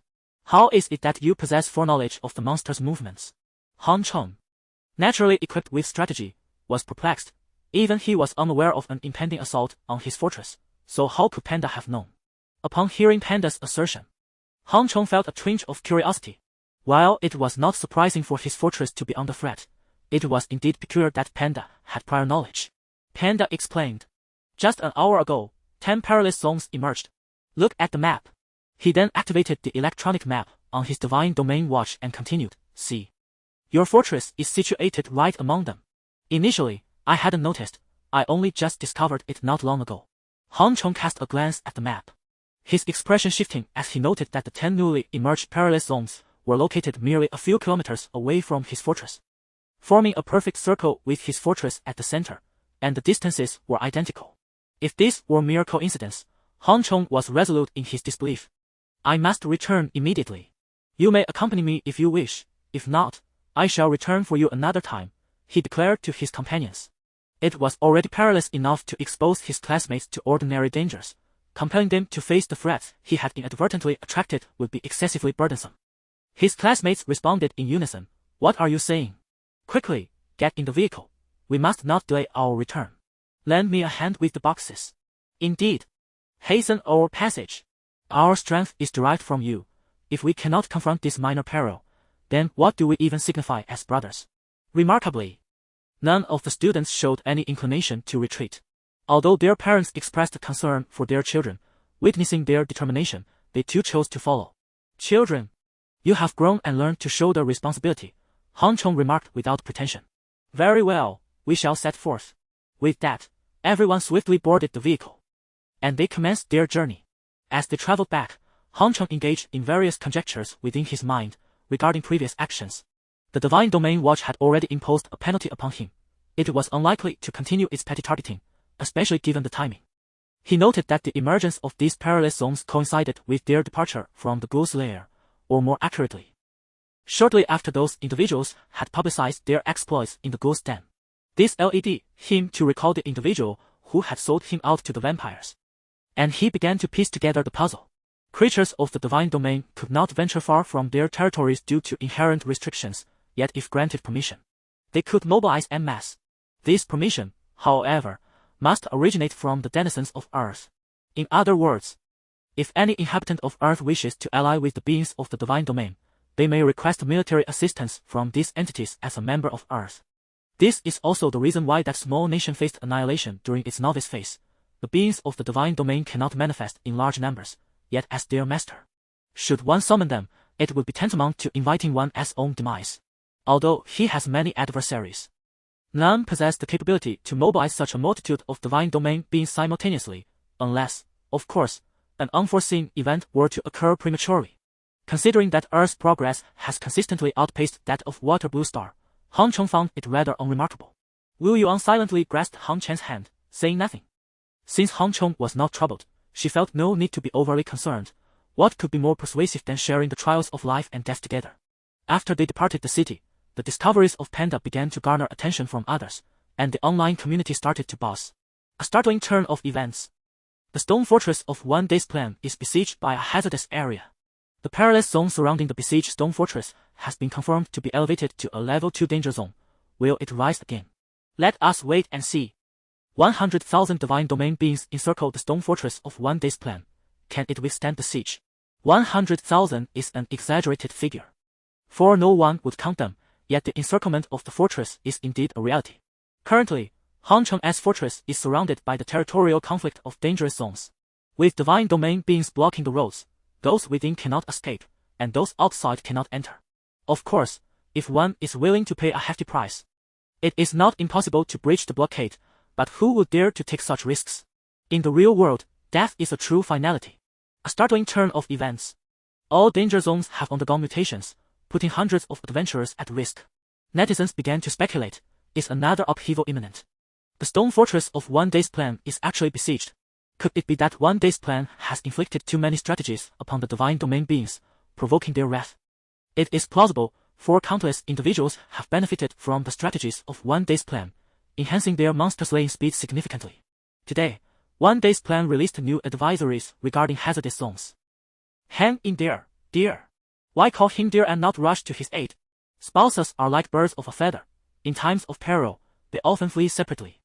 Amidst the flurry of online discussions, a news article was abruptly pinned to the top. The reason behind the siege of the stone fortress of One Day's Plan. Upon its release, this article garnered immense readership. We can now confirm that the beings of the Divine Domain invading reality are organized, disciplined, and intelligent, rivaling humanity.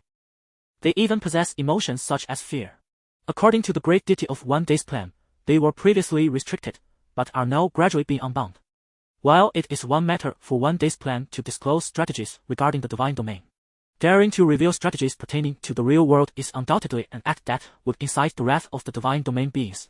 As the saying goes, the bird that sticks its head out gets shot. Everyone should refrain from recklessly disclosing information about the entities invading our reality, lest you become the next target. The emergence of this news has sparked a wave of criticism, without the reminders and strategies from our daily briefing. Who knows how many would have fallen prey to these monsters due to their negligence. Moreover, the tone of this news is utterly disheartening, as it seems to compel humanity to bow down to the creatures breaching our realm. Such an attitude is utterly detestable. At this moment, a letter from my parents arrived. Don't listen to the nonsense online. Everything is fine here. Stay in the city and enjoy a few more days with Yuan Yuan. They truly cannot even manage a proper lie. Han Cheng felt a hint of moisture welling in his eyes. He then logged into his account and issued a statement. When beings from the divine realm invade our reality, there is no longer any room for compromise with Earth. Please do not harbor any illusions of safety. After a moment's thought, he added, in truth, dealing with the beings from the divine realm is quite simple. Chapter 76. True feelings revealed in adversity. Han Cheng had initially intended to refrain from excessive discourse, for he believed that mere words held little value compared to tangible actions. Once the crisis of siege was averted, the rumors would inevitably be rendered laughable. However, the announcement regarding the reason behind the siege of the stone fortress on that fateful day ignited his ire. He was acutely aware that not everyone harbored gratitude towards him. In fact, many wished for his demise. Yet, this proclamation directly repudiated the act of crafting strategies, which he deemed a breach of principle. In the early stages, the Water Blue Star suffered grievously due to a lack of unity, as individuals fought their own battles during the large-scale incursions of the divine realm, resulting in numerous tragedies. His disclosure of strategies was not merely to facilitate their assaults but to instill confidence among them. The divine realm would not launch widespread devastation against new civilizations during their infancy. However, it would eliminate those devoid of the will to fight. Without the courage to engage in battle, even the mightiest power becomes inconsequential. Should many succumb to belief in this announcement, the morale of the entire earth would plummet, causing even those with a desire to fight to waver. Han Chen's post elicited significant reactions. True to the essence of a day's determination, it exuded an air of defiance, dismissing the monsters as inconsequential. What is to be feared is not the monsters, but the individual's intent on undermining morale. He was keen to observe how many would choose to retreat into their shells. Some perceived the day's determination as mere bravado. The day's determination is doomed, they proclaimed, citing previous intelligence on the secondary danger zones. If the creatures of the divine realm wished for his demise, they would surely pursue it relentlessly. As one nears death, they may utter grandiose statements. Should I face imminent demise, I too would declare my valor as a hero 18 years hence. In the face of mortality, one's words may tend toward the ostentatious. The day's determination, a lamentation in itself. Online discussions began to delineate various factions. Some rallied in support of the day's determination, while others argued for a more discreet approach, asserting that it was wise to remain low-key, lest one attract unwanted attention. After half an hour of deliberation, the military issued further announcements. The 10 perilous locations surrounding the siege of the day's determination stone fortress have surpassed the average threshold of secondary danger zones and are now suspected to be at the level of tertiary danger zones. Whether this will escalate further remains uncertain. Emergency notice: the danger levels of perilous locations around the globe are rising. All adventurers in the field are urged to return immediately to their respective gathering places and seek refuge under military organization. A monumental upheaval, a grand invasion by the creatures of the divine realm is imminent. As these notifications proliferated, the populace of Earth came to the stark realization that a storm was brewing. Initially, some, such as Song Jian, had contemplated organizing a group to assist Han Cheng, viewing it as a worthy investment. However, the unfolding chaos rendered them unable to act, compelling them to abandon such notions. No investment, no matter how promising, could yield returns if one did not survive. Consequently, Han Chen's stone fortress found itself in a state of isolation, for to save others, one must first possess the means to safeguard oneself. The winds of public opinion have once again shifted. Even those who once supported Han Cheng now harbor doubts about him. While their admiration persists, he has become a tragic hero in their eyes. Inside the fortress, Han Cheng's face was etched with anxiety. What should we do? Han Cheng has ultimately decided to return. He rarely resorts to deception, so a poorly crafted letter was swiftly exposed. Lu Liwa was on the verge of tears. It's one thing for us to be in trouble, but Han Cheng cannot face any peril. Yet, with so many monsters outside the fortress, escape seems impossible. Wang Po was equally frantic. Their own plight was bearable, but her granddaughter, Xianxia, was still so young. She found herself hoping for Han Chen's return, not expecting him to save many, but merely to escort her granddaughter to safety. On the bus, Hu Zhihui sent a message. The military has too many individuals to protect and cannot spare much force to rescue your family. However, if you can create a breach in the encirclement, we can dispatch a unit to assist you. With millions to safeguard, sending even one rescue team is already a stretch. Hang Chong responded, no need. If my sole aim were to save lives, I could manage that on my own. Hu Zhihui was taken aback by the reply. Was Hang Chong not merely intent on rescuing others? What exactly did he aspire to achieve? Did he intend to remain and defend that place? He quickly urged him, I recognize your strength, but please do not act recklessly. Hang Chong replied, I am well aware of my capabilities. The communication then ceased. Hu Zhihui shook his head. It was already a considerable feat to mobilize a unit under the banner of a civilian hero. Yet, Hang Chong was unwilling to relinquish his stronghold in the fortress. His stubbornness left Hu Zhihui feeling helpless. It was a pity for such a selfless hero to meet a tragic end. Yi Tianxing also sent a message, conveying similar sentiments. As part of the Earth Alliance's internal team station at the front lines, he was engaged in direct confrontation with the forces of the Divine Domain and could not extricate himself. However, if Hang Chong were to lead a breakout, he could provide some support. His team had accumulated resources that could be allocated to Hang Chong as a gesture of solidarity. Hang Chong declined his assistance, recognizing that Yi Tianxing's position was already perilous.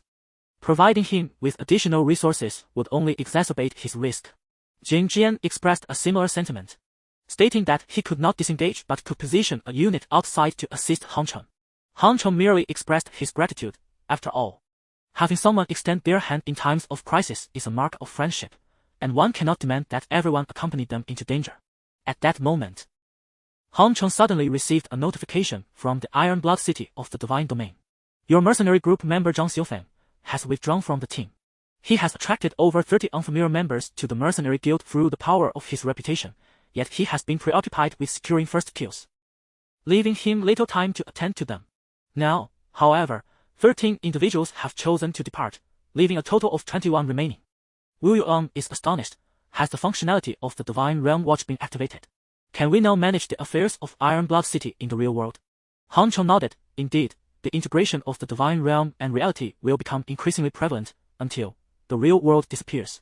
At that moment, another email arrived. Later, we have assembled at the outskirts of Stone Fortress, eagerly awaiting your arrival to charge in and rescue the others. At the bottom of the email, the coordinates of the mercenary gathering point are provided. Hang Chong is deeply moved, despite having had little interaction with them. They have spontaneously formed a team to come and rescue. These individuals will undoubtedly become the cornerstone of his future endeavors, and they will reap lifelong benefits from this pivotal choice. Chapter 77. The arrival of reinforcements among the 21 strangers who remained in the group. 14 had arrived, 9 men and 5 women, while the remaining 7 seemed to be observing from a distance. After the gathering, Hang Chong expressed his heartfelt gratitude. I sincerely thank you for your assistance. From this moment on, you shall be my brothers. The organizer, named Dan Qing, represented the group in response. We are all beneficiaries of your strategies. Without them, we would not have reached this point. Our presence here is to ensure that you, esteemed leader, continue to share your invaluable insights. The others echoed in agreement. Indeed, I once faced an ambush from a troop of cave dwellers. Had it not been for your strategies, my family would have perished. Likewise, my dwelling was besieged by a multitude of beast cages. Without your strategies and the strength they conferred, I would have become prey. Now, I have turned peril into opportunity, earning the title of the premier summoner in this Crimson Land. You have aided us immensely. Indeed, your strategies are far more precious than any equipment. The admiration in the eyes of several young women was palpable as they gazed at Hang Chong. Unlike those insipid individuals online who frivolously call you husband, we support you through our actions. Yes, we aspire to become strategists like you, aiding others. These fervent admirers, with their intense gazes, made Hang Chong feel somewhat uneasy. Meanwhile, Wu Yuan playfully pinched Hang Chen's waist and turned her head away, feigning ignorance. After all, they had come to his aid in times of peril. He could hardly send them away. At that moment, the self-proclaimed premier summoner of the Crimson Land interjected. A few individuals attempted to masquerade as your subordinates to infiltrate our ranks. However, thanks to my keen discernment, I discovered they were not from our realm and have apprehended them for your judgment. As he spoke, he dragged out 3 individuals bound by vine-like restraints. Han Chong was curious to see who would dare to impersonate his name, but upon sighting him, the captives exclaimed, "Big brother, it's us. Jin Gang." Han Chong was taken aback. The captor was equally astonished. "They truly are your people." Jin Gang lamented, "We haven't reached level 10, so we cannot join the realm. Upon hearing of your troubles and the departure of 2 brothers, only 2 remained with me. How foolish of me to consider them brothers when they wouldn't even come to your aid." He had once commanded a band of 20 to 30. But word of the new leader's dangers had caused them to scatter, leaving only 2 loyal companions by his side. Han Chong reassured him, "Their absence is their loss. Since they are here now, they are my brothers." Jin Gang was deeply moved. To be recognized as a brother in a single day was an honor that many would envy. With everyone gathered, it was now time for Han Chong's pre-battle address. Han Chong surveyed his surroundings and remarked, "If the sole objective were to rescue the individuals, it would indeed be a straightforward task. Presently, the beings from the divine realm cannot act freely. With our strength, we could carve a bloody path to safety. However, that is not my aspiration." Dan Qing's eyes brightened with realization. Could it be that our esteemed leader intends to hold our ground? Can we truly withstand the forces of 10 perilous domains with merely our own might? They perceived Han Chen's confidence. His assertion suggested a genuine assurance in their capabilities. Hence, their loftier ambition transcended mere escape, aspiring instead for a direct confrontation. Upon hearing Dan Qing's words, a fan suddenly grasped the situation. "I understand now. If we were to flee, the creatures from those perilous domains would undoubtedly wreak havoc upon Jiang City. Thus, our leader aims to delay the advance of these 10 domains, buying crucial time for the city's defense." Indeed, this encapsulated the essence of their leader's character. Initially, they believed him to be remarkable. Yet he proved to be even greater than they had imagined. "We shall forever support our leader. By his side, we too shall emerge as heroes. Will our names be inscribed upon stone tablets in the future?" One of the smaller admirers exclaimed, covering the lower half of her face with her fists. "I comprehend now. We will resolutely back our leader, even to the point of death, ensuring that the beings from the divine realm never threaten Jiang City." Han Chong gazed in astonishment at these fervent supporters, pondering what they were thinking. Were they not concerned that their exaltation of him might lead to an untenable fall? To single-handedly delay the advance of 10 perilous domains and prevent them from endangering Jiang City, had his stature truly risen to such heights? Nevertheless, in a certain sense, his intentions aligned with their speculations. These divine beings would not have the opportunity to attack Jiang City. 10 strongholds, and all right at his doorstep. If he did not cherish this opportunity, it would be a gross misallocation of resources. These were 10 stable resource points. For others, these perilous domains posed a threat. Yet for him, they represented immense potential. 2 large buses made their way toward the stone fortress. Although some oblivious creatures emerged to obstruct their path, they posed no real danger. At last, they arrived at the blockade. The divine beings were stationed every 3 meters, their heights varying, yet forming an unbroken line. Bound by the constraints of their realm, they could not launch a large-scale assault. However, their presence alone was a deterrent. Should anyone approach, it would be perceived as an act of aggression, allowing them to retaliate. The buses halted, and Han Chong, along with Wu Yuan and several experts, disembarked. Dan Qing and the others had mentally prepared themselves for fierce battle. Yet, Han Chong stepped forward confidently, addressing the leader of the blockade. "Your primary objective is me. Now that I have arrived, will you engage me here, or will you allow me to enter your encirclement?" "Captain, is negotiating with these creatures effective?" Although they placed their trust in Han Chong, doubts lingered regarding his approach. However, to their astonishment, the creatures of the divine realm parted ways. The once impenetrable barricade now yielded a gap, allowing them passage. Han Chong returned to the vehicle and commanded, "Drive, let us return home." Pang Da rubbed his eyes and remarked, "Am I dreaming?" With just a word from Brother Chong, the monsters willingly made way. No one mocked Pang Da. After all, had they not witnessed it with their own eyes, they too would have found it hard to believe. Han Chong elucidated, "We are not fleeing, rather, we are consciously stepping into their encirclement, coincidentally aligning with their desires. Had we sought to exit, they would not have permitted us to pass. These creatures are indeed living beings, their intelligence gradually unshackled, and they possess a fundamental sense of judgment."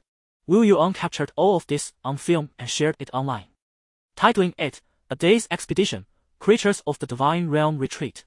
Chapter 78, 2 Monarchs. The post immediately sparked a tremendous reaction. Is one day's plan truly that formidable?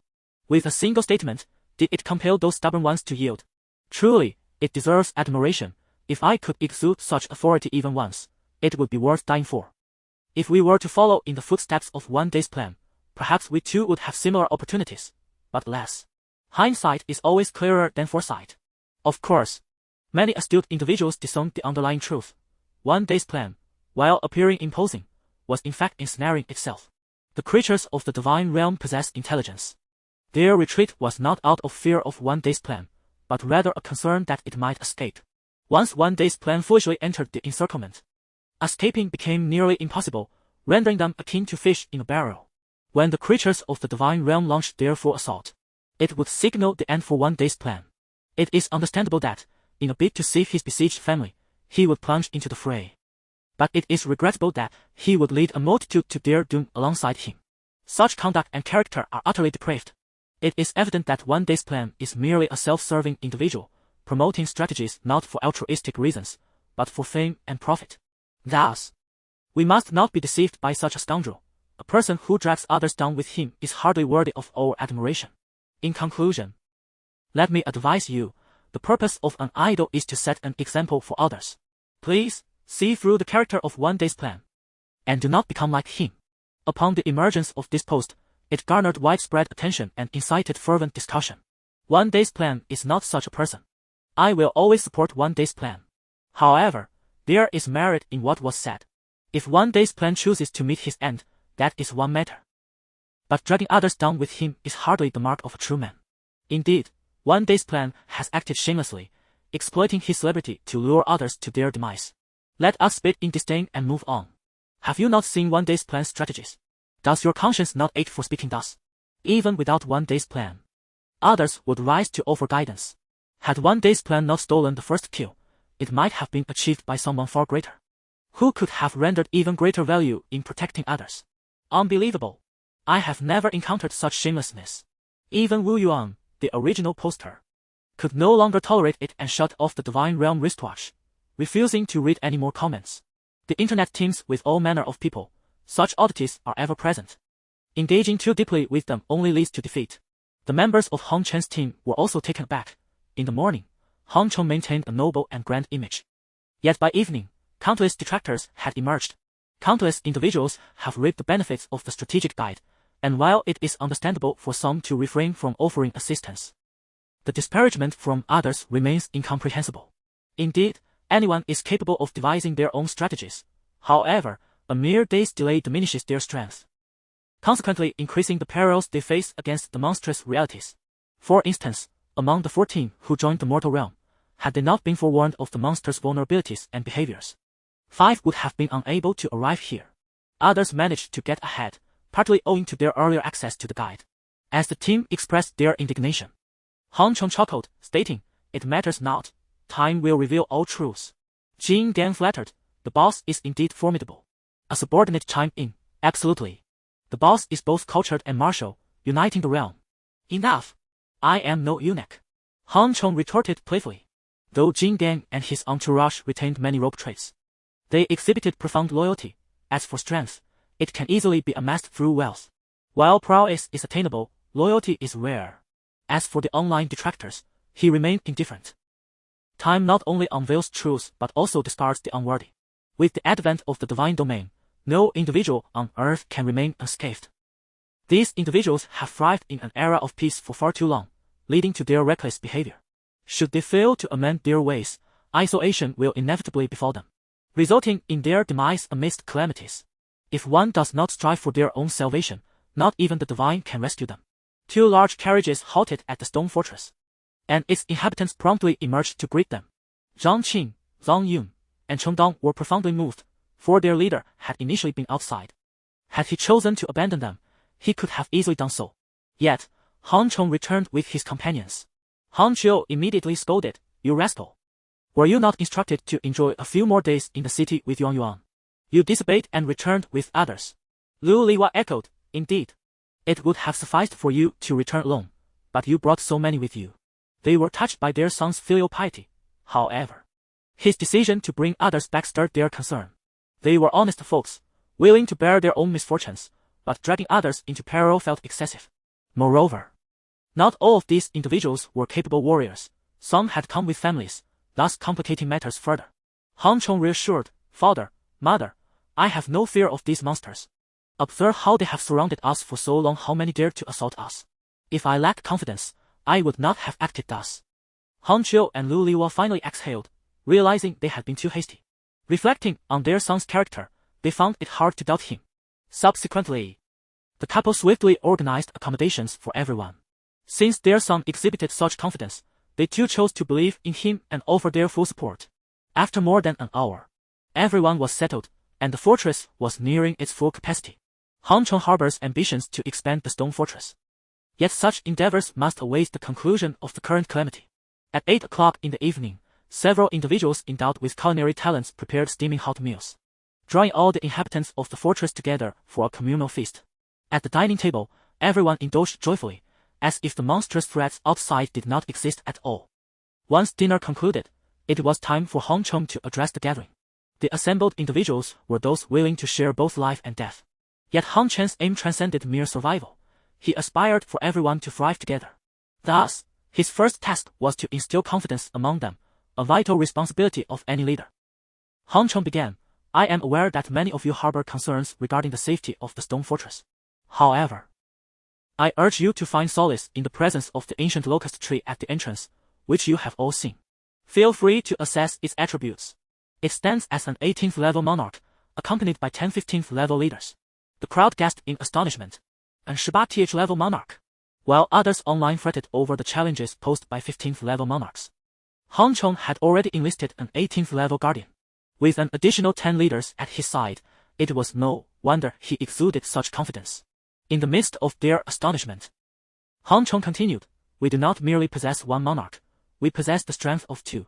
Chapter 79, War Conference 2 Kings. Is this for real? My dear child, while I understand your intentions to uplift everyone's spirits, we must also speak the truth.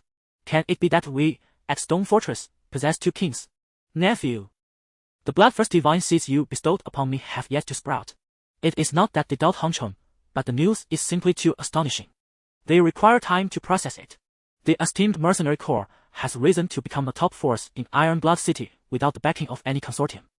Relying solely on their own perseverance to compete against the likes of Apocalypse and Dark Knight, primarily due to their possession of free commanding pets.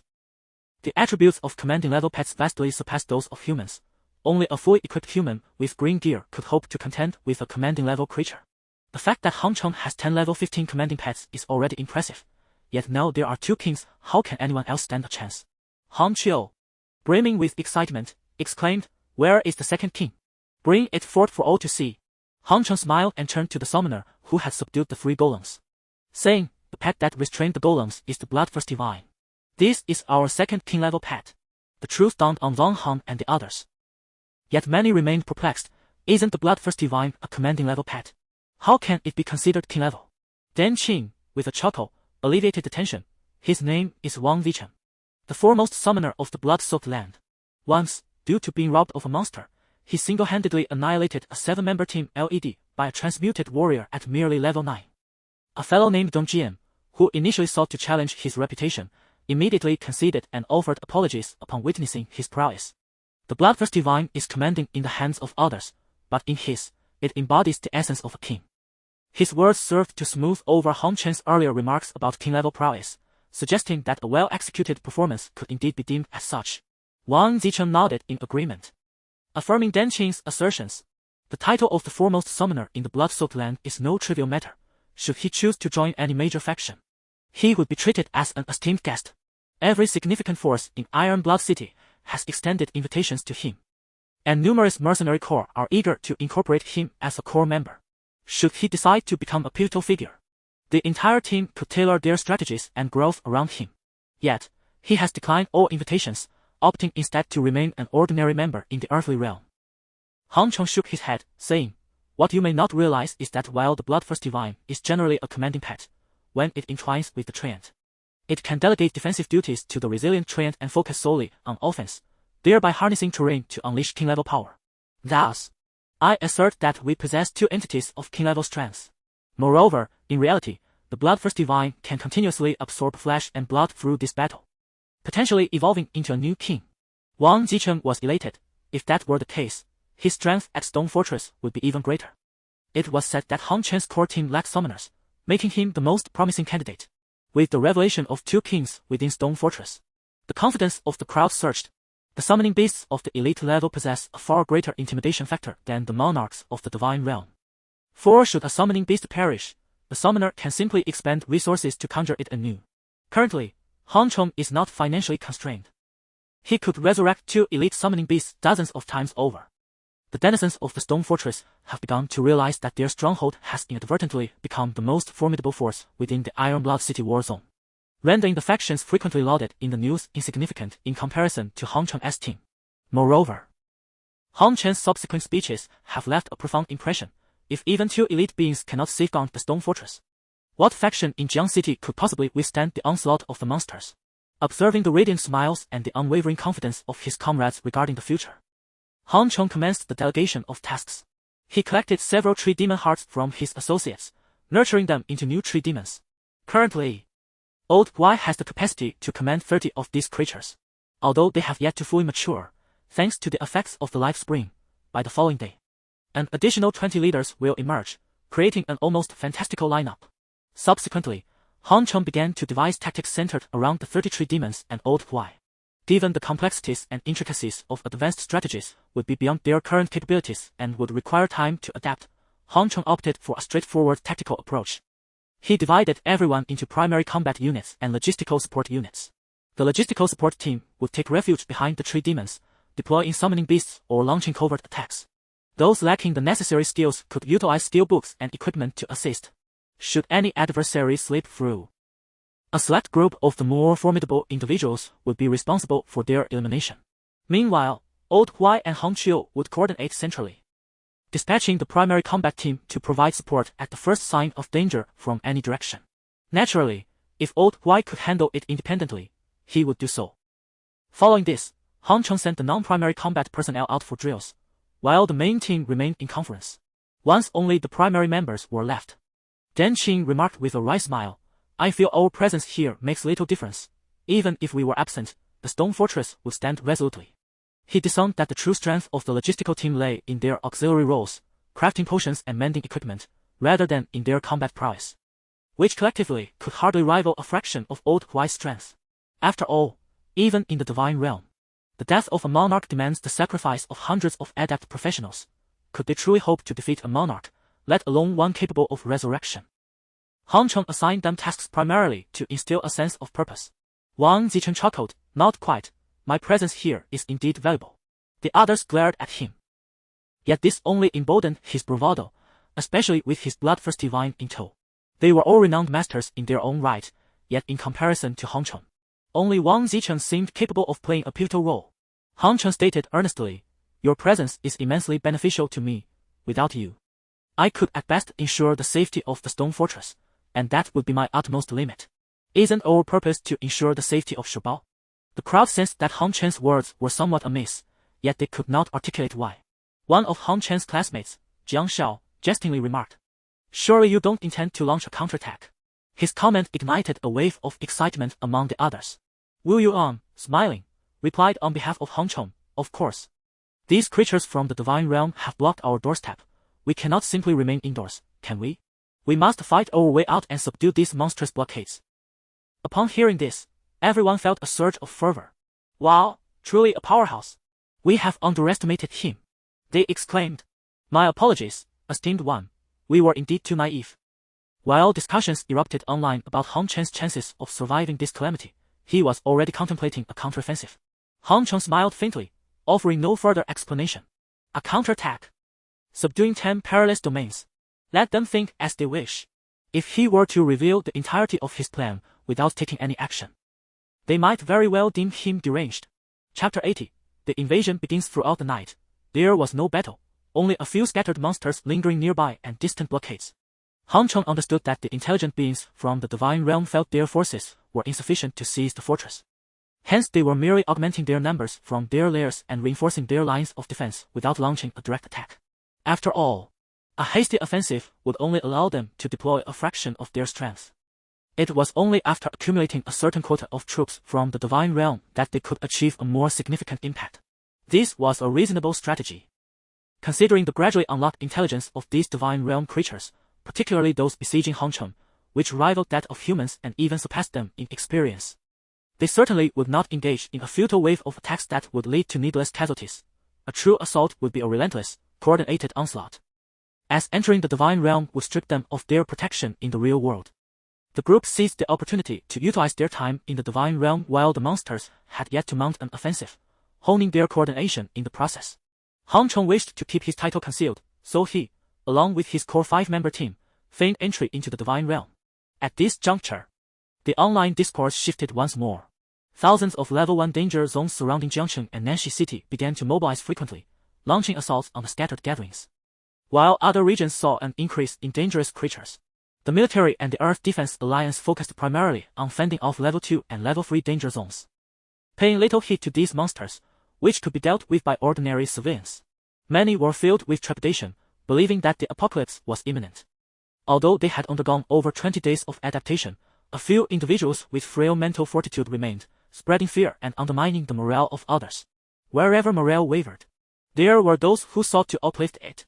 Breaking news: the Sun Mercenary Corps, after 6 hours of arduous battle, successfully secured the first kill of the King Monster, Purple-Eyed Bloodbeard Lion, earning the Purple Gear, Lion King's Shield.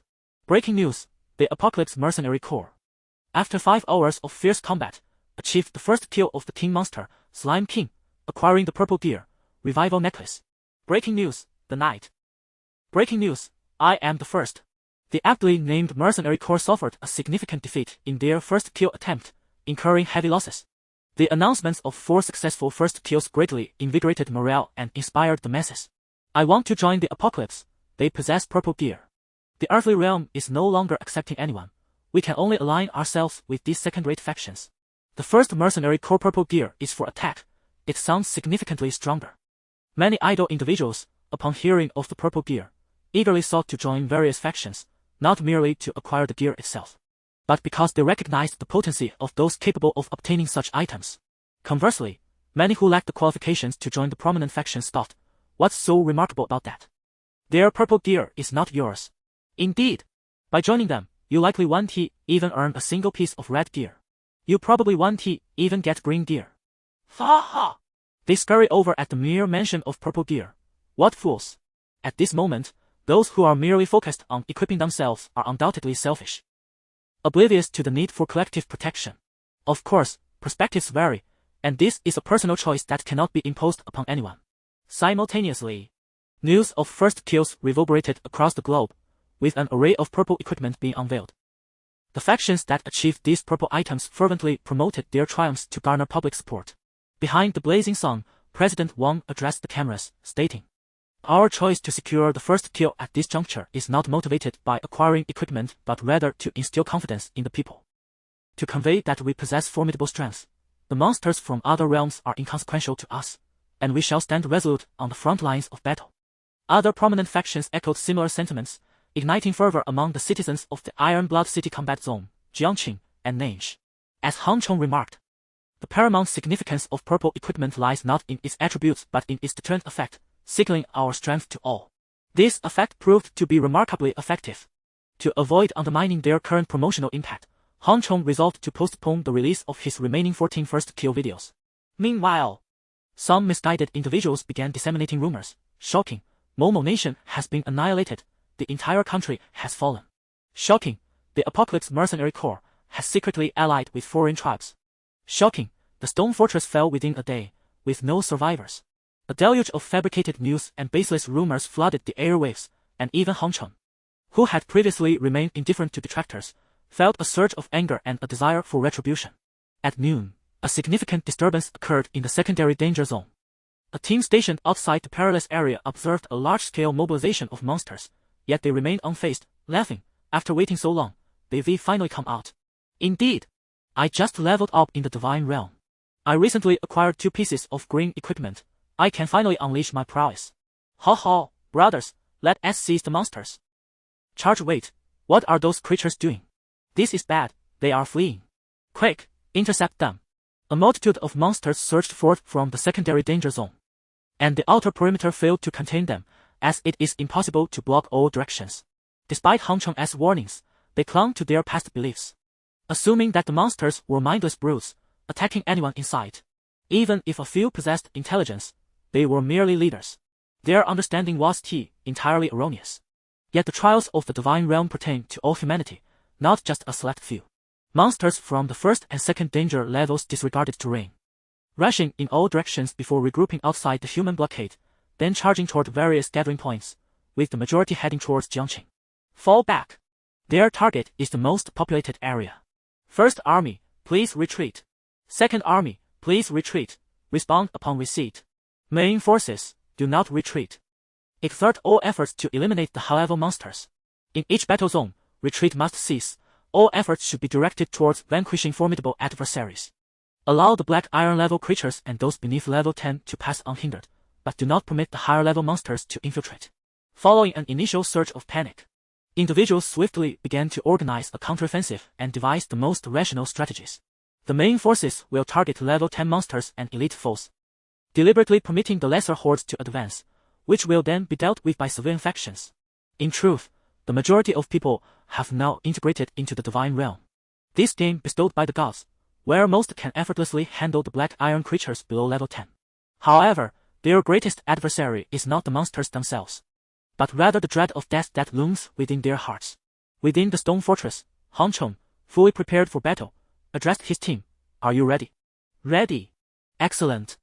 Our objective is to pacify the first level 3 danger zone within 3 hours. Chapter 81. Let us not face unemployment. Han Chen's squad comprised 20 individuals, consisting of 5 teams and an additional 14 newcomers, though his classmates did not join them.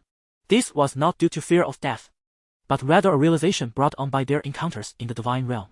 During their practice in coordination, they believed themselves to be on par with the newcomers. However, the true confrontations revealed a stark disparity. In terms of attributes and equipment, they were not lacking, yet in actual combat, any trio among the newcomers could easily overpower their group of 8, leaving them questioning their own abilities and feeling ashamed to approach again. It is no surprise, given that their strength stemmed from Han Chen's assistance, and they had not faced the trials of competing for monsters due to the protective presence of Han Chen's team. In contrast, these newcomers were genuine prodigies, having fought their way through numerous challenges. It was akin to engaging in a 5v5 battle game where one had only battled AI opponents, unaware of the true skill disparities until facing seasoned players. The same attributes would result in overwhelming defeat. After Han Chen's team departed, Pandu offered words of comfort. There is no need for despair. At least we have all presents to bolster the ranks. Su Wenyuan, a classmate of Han Chong, replied, I am not disheartened. I merely feel I have brought shame upon Han Chong. He has invested so much in us, and I had hoped to assist him. Yet he has gathered such a multitude of talents around him. How did these individuals come to be? Due to Han Chong, they had inadvertently formed a small collective, believing themselves to be his confidants, only to discover that these 14 were all exceptional beings, a remarkable convergence of talent. Classmate L. Changqing remarked, to join Han Chen's team, one must not rely on the support of other factions. They have forged their own paths as formidable individuals. Another classmate, Ko Zhenhong, added, we cannot continually depend on Han Chong. We must also hone our own skills. Lao Huai can monitor a radius of 1 kilometer. We can each tackle monsters within that range. Although danger lurks, it remains within acceptable limits. I refuse to bring shame upon Han Chong. Agreed. I would rather perish than be a disgrace. Agreed. Inspired by the newcomers, the 8 classmates, excluding Pandu, embarked on their individual paths of training. Han Chong did not reproach them. However, they were aware of their own pride.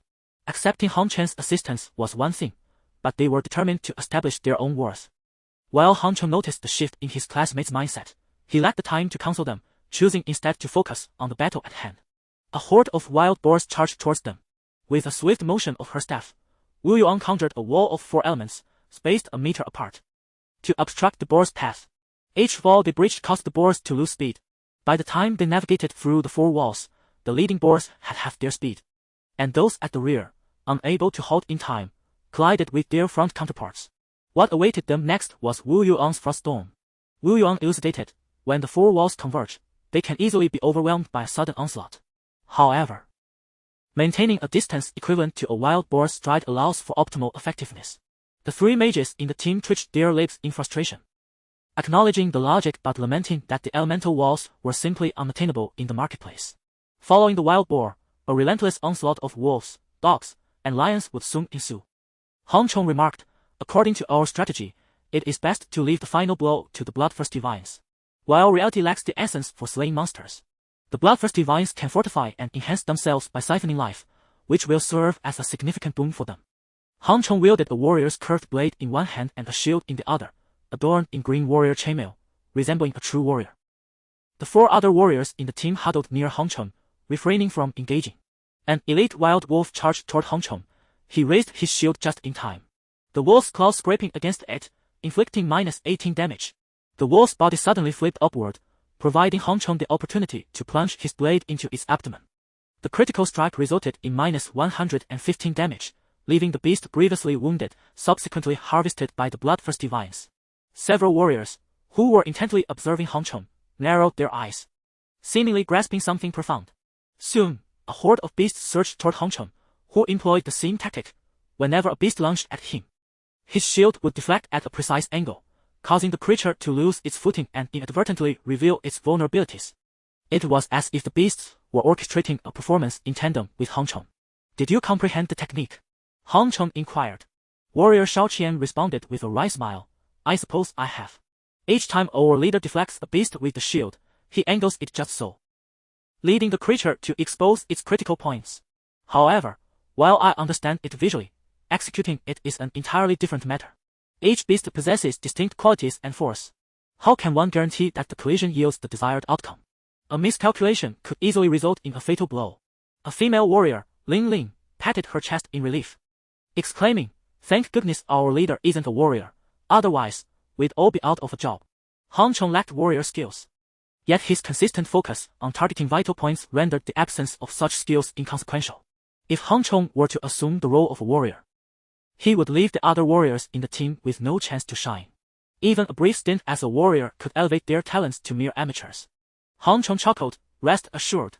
I have reviewed your combat videos.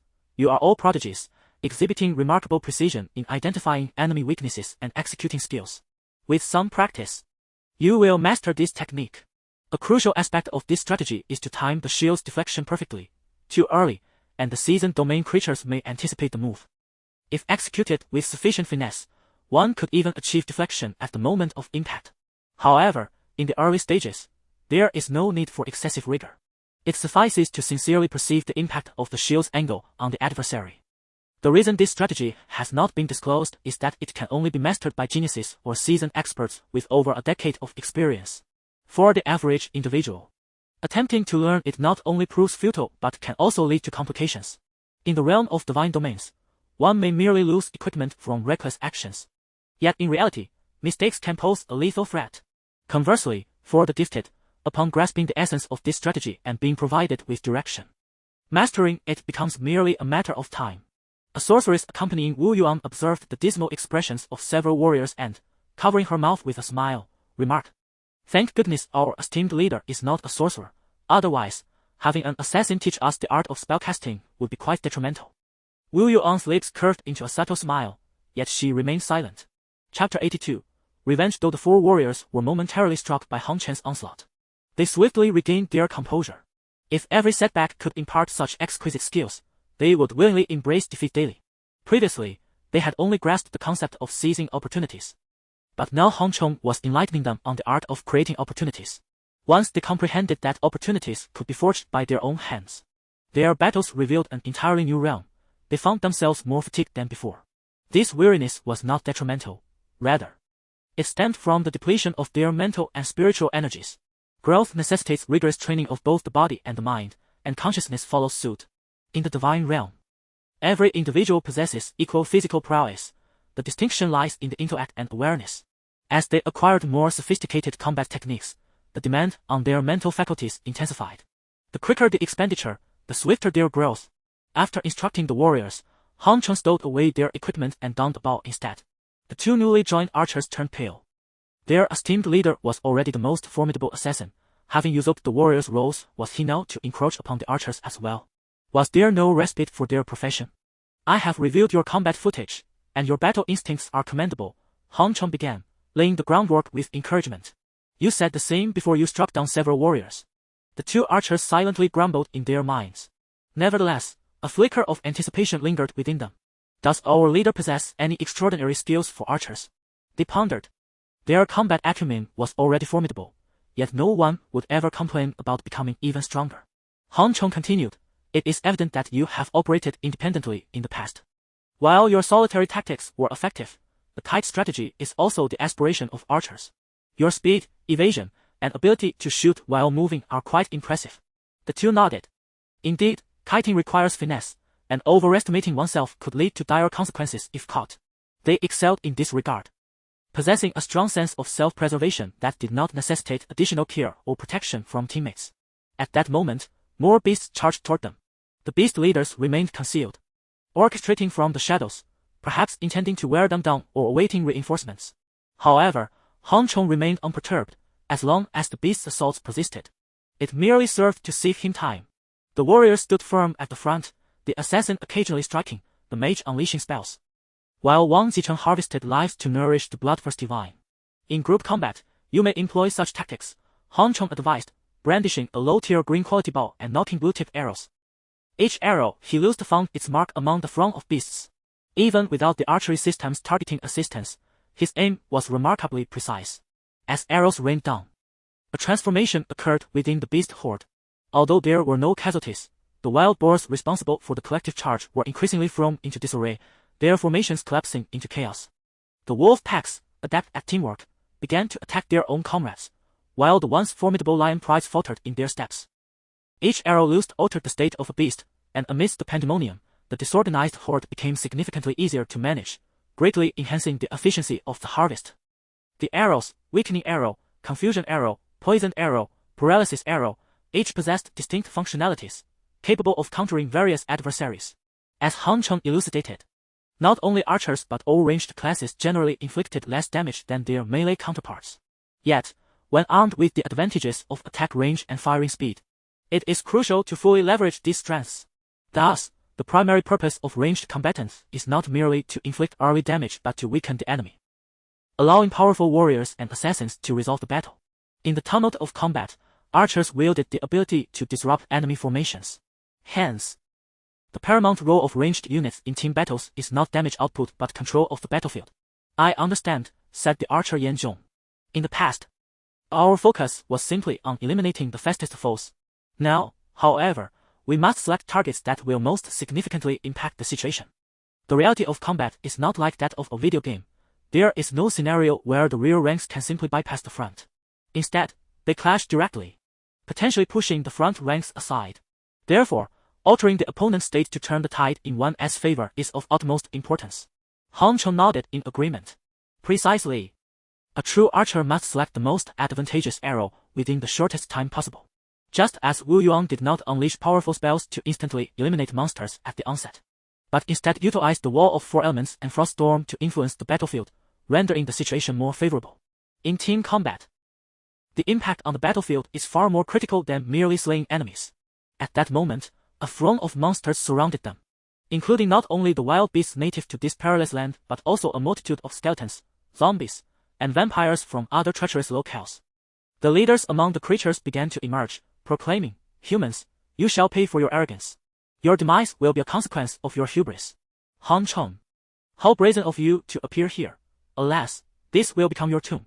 Amidst the taunts of the leader-level monsters, humans appeared as well. The kamikaze group. It is indeed you, Han Cheng remarked, taken aback. Previously, this group had attempted to seize his equipment, and to avoid misunderstanding, he had retreated 300 meters. Yet, they persisted, leading him to retaliate, and unexpectedly, they had turned to ally with the beings of the divine domain for this reason. Zhang Qing, equally astonished, scowled in anger. As humans, how could you betray your own kind? Treachery against your kin is a grave sin. I never anticipated you would stoop to such depths. Ha! Who would have thought you would find yourself in this predicament? The leader of the kamikaze group glared with bloodshot eyes, exclaiming, Han Cheng, you hypocritical charlatan. Initially, we could overlook your theft of our equipment, but your audacity to coerce the kamikaze group into dismissing us is utterly despicable. The members beside him shared a look of fury, asserting, indeed, our gear has been lost.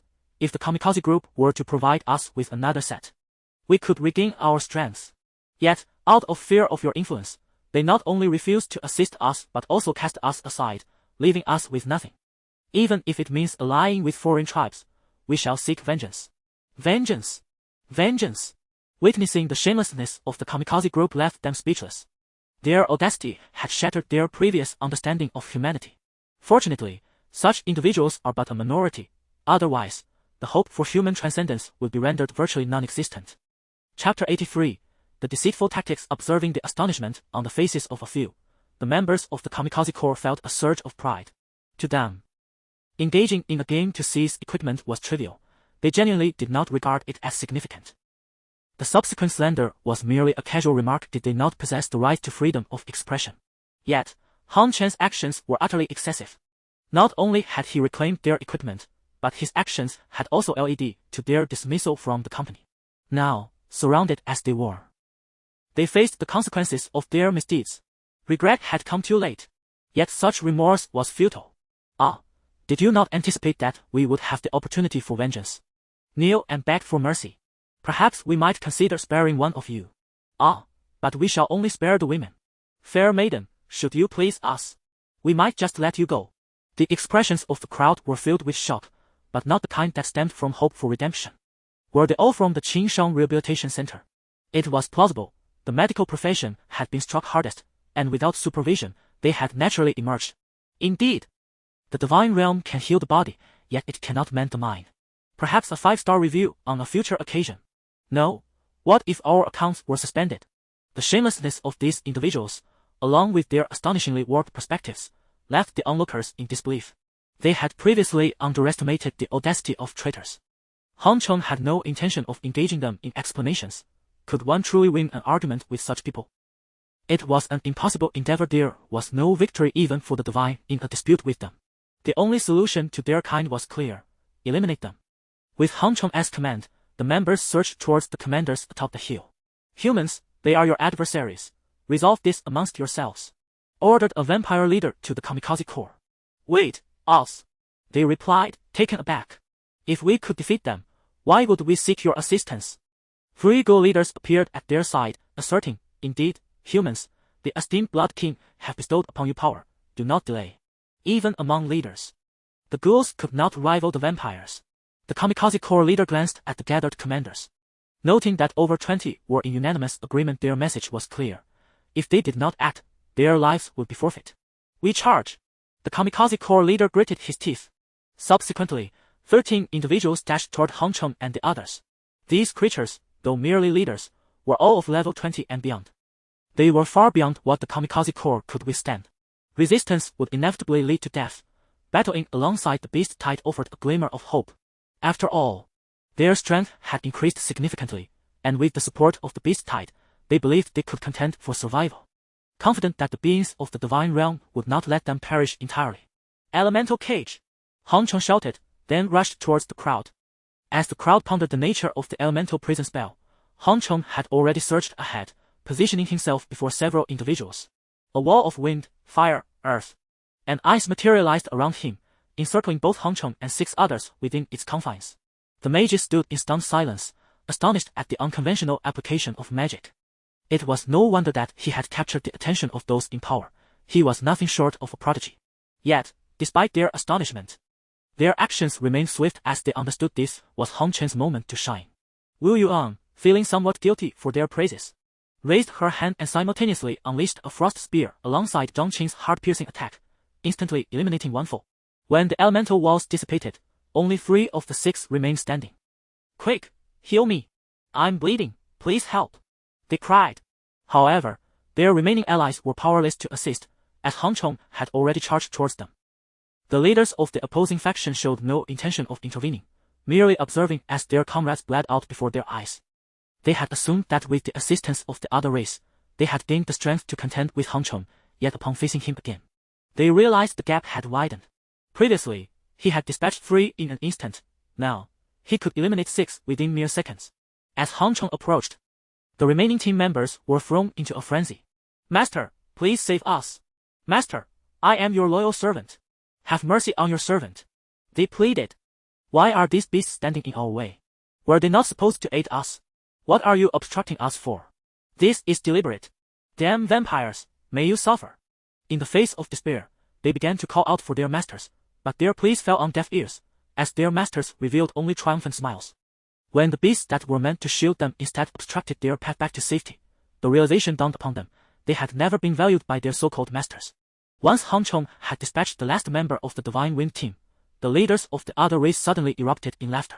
We merely came to observe. Yet you have slain our subordinates. Such an act cannot go unpunished. They declared. You vile human, you have killed my underling. I shall exact vengeance for them.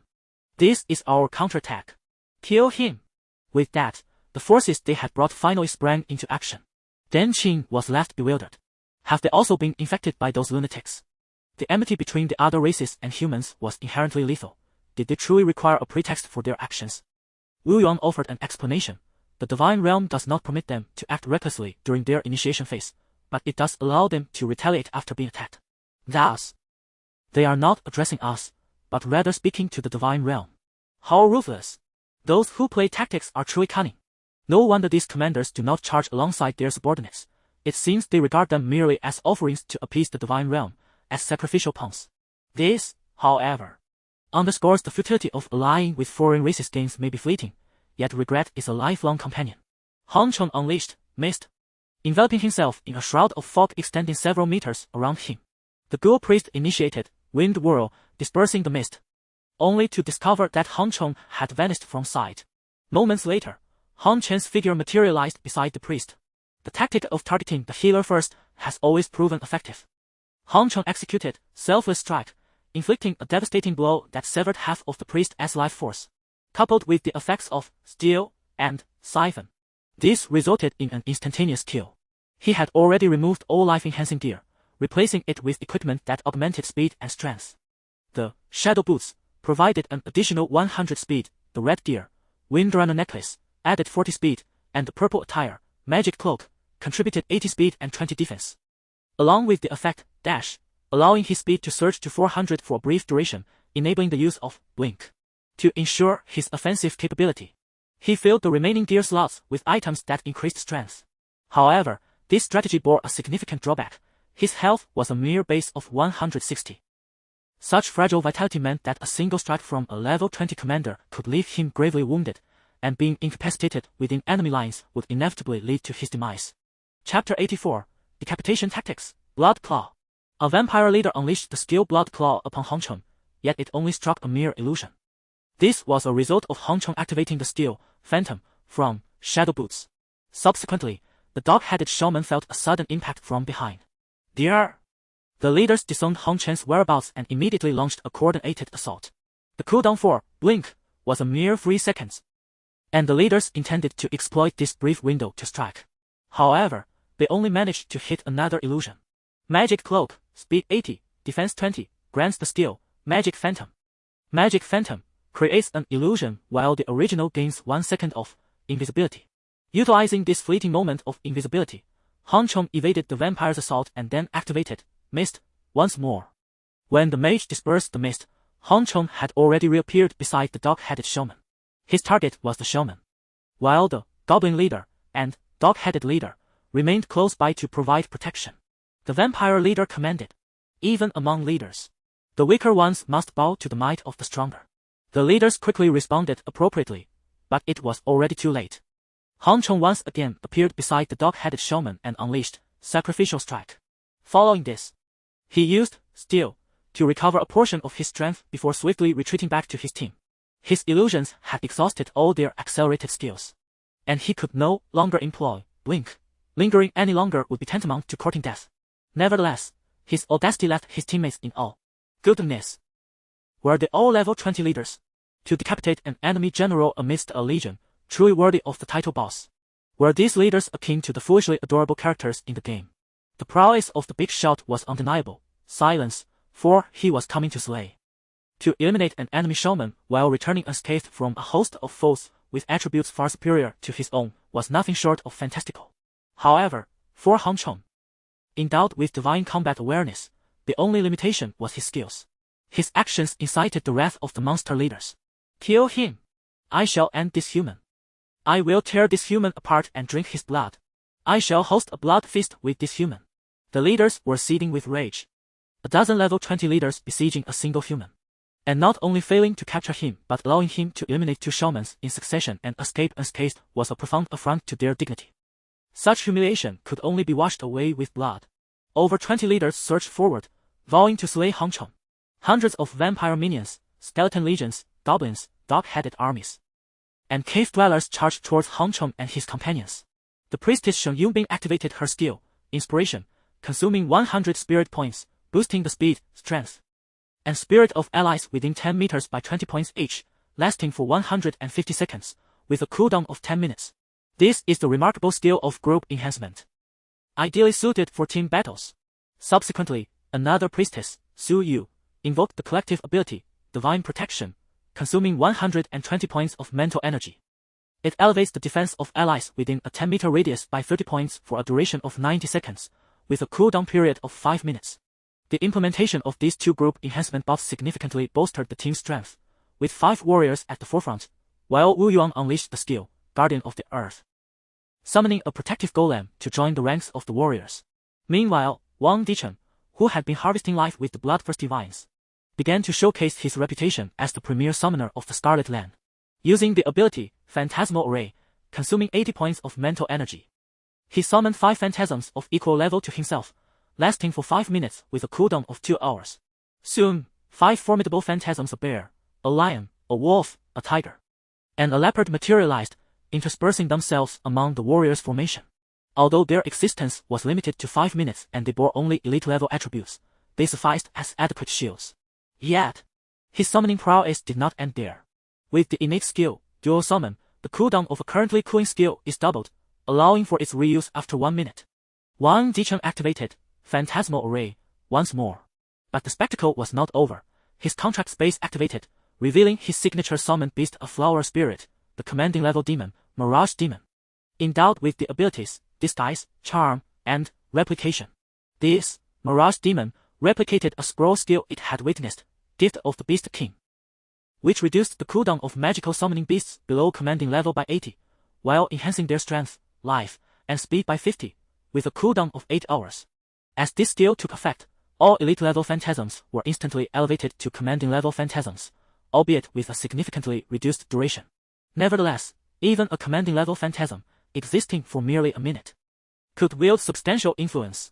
Hong Cheng did not expect these commanding-level beings, of levels 13 and 20, to withstand direct confrontation. Instead, he aimed to utilize their power to fend off the minions, occasionally allowing them to serve as cannon fodder. After all, with their limited existence of merely 1 minute, it would be a waste not to use them as expendable forces. There was no cause for concern regarding the battle's outcome. All were prodigies equipped with top-tier gear. With the presence of group buffs, their capabilities surged, making it easier to combat elite monsters exceeding their levels than for ordinary transmuters to face black iron beasts. Despite the enemy's numerical advantage, their engagement area was confined, and with Wu Yuan's interference through the 4 elemental walls, any slight advantage held by the foes was swiftly obstructed, granting the team respite and time to recover.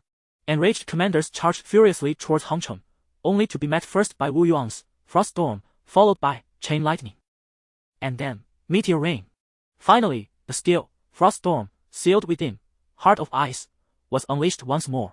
As for the expenditure of mental energy, Wu Yuan had never been concerned, especially with the previously prepared mental energy sphere, which transformed her into a formidable magical artillery.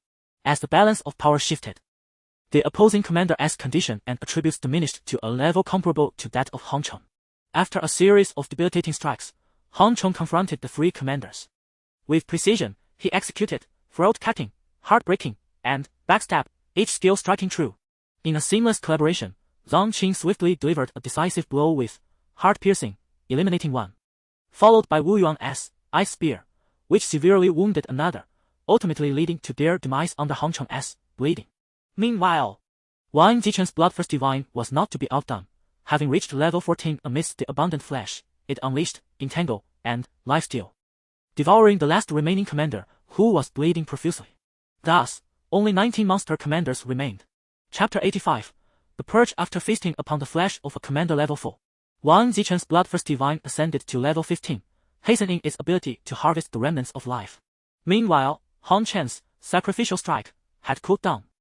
allowing him to unleash the deadly combination of sacrificial strike and steal once more, claiming yet another commander's life, albeit at the cost of plunging into a state of semi-weakness.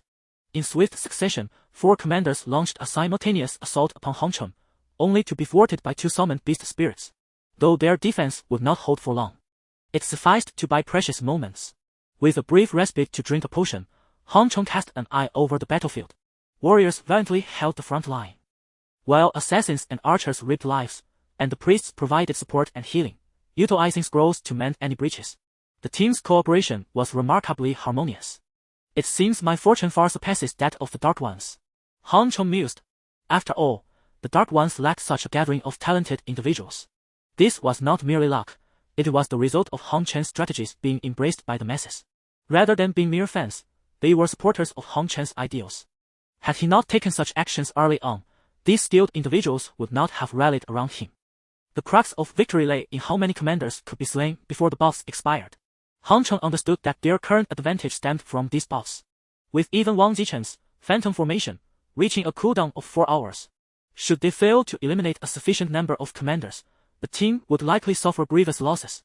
Hongcheng continued to weave through the commanders, harvesting their lives. He had obliterated 3 of the beast spirits summoned by the phantom formation, and every 10 seconds, he unleashed sacrificial strike, coupled with his relentless mobility. Just before the formation's conclusion, he managed to slay 7 more commanders. Thus far, 13 commanders had fallen to Hongcheng, leaving only a handful still standing. This is bad, we may very well lose. Should we retreat? The monstrous commanders began to entertain thoughts of withdrawal. The vampire commander retorted. Do you think retreating will ensure our survival? A heavy silence enveloped them. How could they possibly retreat? The divine realm had permitted them to besiege Hongcheng's stronghold through such underhanded means, leaving no room for retreat. Desperation set in. They could only hope that Blood Emperor would exact vengeance on their behalf. Yet, they need not rely on the Blood Emperor, if this human is proud enough. Tomorrow the stronghold shall become his tomb. The commanders recognized retreat was not an option in this battle, and thus they grew increasingly ruthless, wielding their authority to command their subordinates toward certain death. As Hongcheng's team's buffs gradually faded, the monstrous side suffered heavy losses, leaving only 11 commanders. Shortly thereafter, Hongcheng struck down another, further intensifying the peril. At this juncture, the contest hinged on their respective wills. Fortunately, Hongcheng's team was abundant in resolve. After a grueling half-hour battle, the last of the monsters perished at their hands, and the vampire leader fell to Hongcheng's self-sacrificial strike, marking the conclusion of the conflict. With the primary threats eliminated, the remaining task was one of thorough sweeping. For the next hour, Hongcheng meticulously cleared the entire level 3 danger zone, gathering the spoils before returning to the capital. At this juncture, the initial wave of monster attacks from the outside world had also subsided. Questions arose regarding the breach of the blockade. Whose fault is it? Who will be accountable for the deceased refugees? How much longer can humanity endure? An article targeting Hongcheng emerged, titled The Culprit Behind This Catastrophe, One-Day Strategy. And another, The Fall of One-Day Strategy, Is This Retribution or Divine Punishment? It advised a more modest approach to life, suggesting that the downfall of One-Day Strategy was to blame for the chaos unleashed by the monsters due to the reckless dissemination of their tactics, inciting the wrath of divine beings. The news of the stone fortress's fall felt almost tangible, as if witnessed firsthand. The report was logically sound, easily deceiving the masses. Although devoid of evidence, was there truly a needful proof in the realm of slander? Fabricating a narrative sufficed. With the members of the kamikaze corps obliterated, Hongcheng found it perplexing that so many continued to disparage him. What had he done to deserve such ire? Wu Yuan scoffed, remarking that the damage must have been minimal. Had the losses been substantial, they would not have the luxury of idleness. Upon reviewing the battle report, Hongcheng noted the casualty figures had already reached several tens of thousands, a staggering number that continued to rise. Yet, the sorrows of humanity seldom resonate with one another. Many fortunate survivors quickly reverted to their gluttonous natures. Although Hongcheng felt a tinge of melancholy, he was not overwhelmed by sorrow. Having experienced the annihilation of Water Blue Star through the memories of the Dark Ones, he recognized that Earth had fared remarkably well in comparison thus far. At the headquarters of the Apocalypse Mercenary Corps, uncertainty loomed regarding the fate of One-Day Strategy. No word had emerged thus far, yet perhaps it was for the best. If he were dead, their debts would vanish. Though the repayment was staggered over a month, the total amount remained daunting. Still, a part of him wished for his survival, as it would signify an additional glimmer of hope for humanity. Meanwhile, at the Dark Knight Mercenary Corps headquarters, there were fervent wishes for Hong Chen's demise. Yes, that cunning and hypocritical scoundrel should meet his end. The members of the Sun Mercenary Corps and I, as the foremost mercenary group, shared a common desire for the downfall of those indebted to us, hoping for unfortunate accidents to befall our creditors, thus allowing us to escape our obligations. Furthermore, if the havoc wrought thus far stemmed only from level 1 and 2 danger zones, the casualties were already immense. How could Hong Chong possibly survive an assault from a level 3 danger zone? Online sentiment regarding his survival was decidedly grim, and the most slanderous anonymous post about Hong Chong had spawned related threats, such as lessons from one-day strategy, never again published tactics. The content remains as perplexing as ever, accompanied by several video links. We have all witnessed the terrifying presence of monsters, and many can relate deeply to this experience. However, I must inform you that the military has eradicated the majority of these creatures, while the Earth Protection Alliance is tasked with eliminating the remaining stragglers. The monsters encountered by ordinary civilians are not even worthy of being called stragglers. They are merely expendable entities, akin to cannon fodder. This is a video of the military bravely fighting on the front lines. The reckless behavior of one individual has brought calamity upon him and his family. Even if he survives now, he will inevitably succumb to the forthcoming waves of assault. Please, for the sake of your loved ones, reflect upon the lessons learned from this individual as folly. It is prudent to live modestly.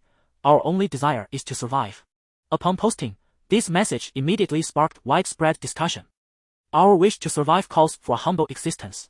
I hold a deep admiration for this individual, yet I do not wish to emulate his fate. This is the battle I have experienced. If revealing information about the monsters invites retribution from divine entities, then let them come for me. I yearn to know, is this individual still alive? He has released another video. Everyone, come and see. Does he still aspire to make an impact before his demise? My goodness, has he lost his mind? What is happening? Many, driven by curiosity, opened the streaming account of this individual and were met with images and videos he had posted. Boldly titled, Facing Challenges, a review of the process and gains from eradicating level 3 hazard zones. Chapter 86, Is This an Illusion? The illustrated post from One Day Strategy has ignited fervor across the internet. As they united to withstand the onslaught of first and second tier peril, and speculated on how long One Day Strategy could endure the siege of third tier danger, the post was made. It was not a missive on how to defend the stone fortress, but rather, a counteroffensive post. One Day Strategy dared to launch a counterattack against third tier peril. Fake, ha ha ha, this is all ruse, it cannot be true, do not drop me. I am not mad. If the one upstairs is taken by the Qing Mountain Mental Rehabilitation Center, remember to take me as well. I thought our ailments had been cured. Could this merely be an illusion? It is possible. The initial reaction of netizens was disbelief, after the main forces were vanquished by the military and the Earth Protection Alliance. The remnants suffered tens of thousands of casualties, and the statistics were bound to rise, yet One Day Strategy had actually counterattacked. As they opened the illustrated post with skepticism, they were astounded by what lay before them. A level 20 commander. Had such a formidable opponent ever been encountered elsewhere? With an average of 500 health points. This was an insurmountable adversary, possessing less than 200 in power, with skill damage likely in single digits. However, their priest was quite weak, which could be considered a vulnerability. Weakness is relative. Can you employ a decapitation strategy? One Day Strategy is nothing short of insane. Even with purple gear, achieving such speed necessitates sacrificing other equipment slots. I am certain that One Day Strategy has not enhanced health gear. Although Hong Chong did not disclose his statistics, one could roughly deduce his attributes through the enemy's data. At that moment, they were astonished to realize, if Hong Chong were hit by the commander's skill during a decapitation, it would at least result in severe injury. What follows severe injury within the Earth formation is easily inferred. Thus, should One Day Strategy make even a single mistake, they would not witness this video. However, whether through the decapitation strategy or in the ensuing fierce battle, they could not make better choices while immersed in the experience. Even in the subsequent combat, most of the monsters fell at Hong Chen's hands. There was no alternative. Only the damage from sacrificial strike and the defense-ignoring effect of heart-piercing could yield effective damage. Beyond Hong Chong, his team also garnered public attention. Have you noticed? The members of One Day Strategy are all exceptional talents, surrounded by thousands of monsters. with elite foes generally at level 15, yet they held their ground. The spells cast by that beautiful sorceress were nothing short of art. The four-element wall obstructed, ensnared, and divided the enemies was she an art student. Indeed, we initially believed one day's strategy was too few in number. That the most formidable team would still be the 4 mercenaries who secured the first kill, for they were numerous, yet could they withstand so many elite monsters? I am acquainted with them Wang Xichen, Dan Qing, and Ling Lingling, all renowned figures within the Iron Blood City battle zone. It is astonishing that they have joined the faction known as One Day Strategy. The power of the Stone Fortress not only astounds ordinary individuals but also instills fear in the top echelons of Iron Blood City. They all aspire to become the most formidable force in the region, yet in the presence of One Day Strategy, they find themselves utterly powerless. The 4 principal forces are equally alarmed and thus proactively reach out to Hong Chong. "Oh, Mr. Hong." One, who believed himself to be a significant player wielding considerable influence, felt his composure falter upon the call's connection, struggling to articulate his thoughts. Hong Chong, discerning their intentions, responded with a reassuring smile. "Fear not, I shall honor my commitments. The number of mercenaries in the dust world will not exceed 100 within a month, and thereafter, it shall remain manageable." Their paramount concern was Hong Chen's potential encroachment upon their status as the premier force, should he choose to assert his dominance. They would find themselves devoid of any means of resistance. The mere call of Hong Chong would inspire countless followers, not only within Iron Blood City but across the entirety of Huaxia. To illustrate, among the 14 who follow Hong Chong, 6 are not originally from the Iron Blood City battle zone, having journeyed from various locales to Jiangcheng, with one having traversed over 1,000 miles. The rapid assembly orchestrated by Dan Qing was due to their prior convergence. Upon hearing of Hong Chen's predicament, they set forth without delay. Rather than mere admirers of Hong Chong, they are united by a shared ideology. Wang, relieved to know that Hong Chong would not vie for their recruits, felt reassured that their alliance among the 4 top forces would maintain their prominence in Iron Blood City. "Indeed, we have procured several strategic items on our ledger, ready for delivery to the Dust World base. Please send someone to receive them." This advance repayment was a gesture of goodwill, welcomed by Hong Chong, who would find utility in the resources to come. "Very considerate of you." Subsequently, the other 3 mercenary groups mirrored this sentiment, returning what they could in advance.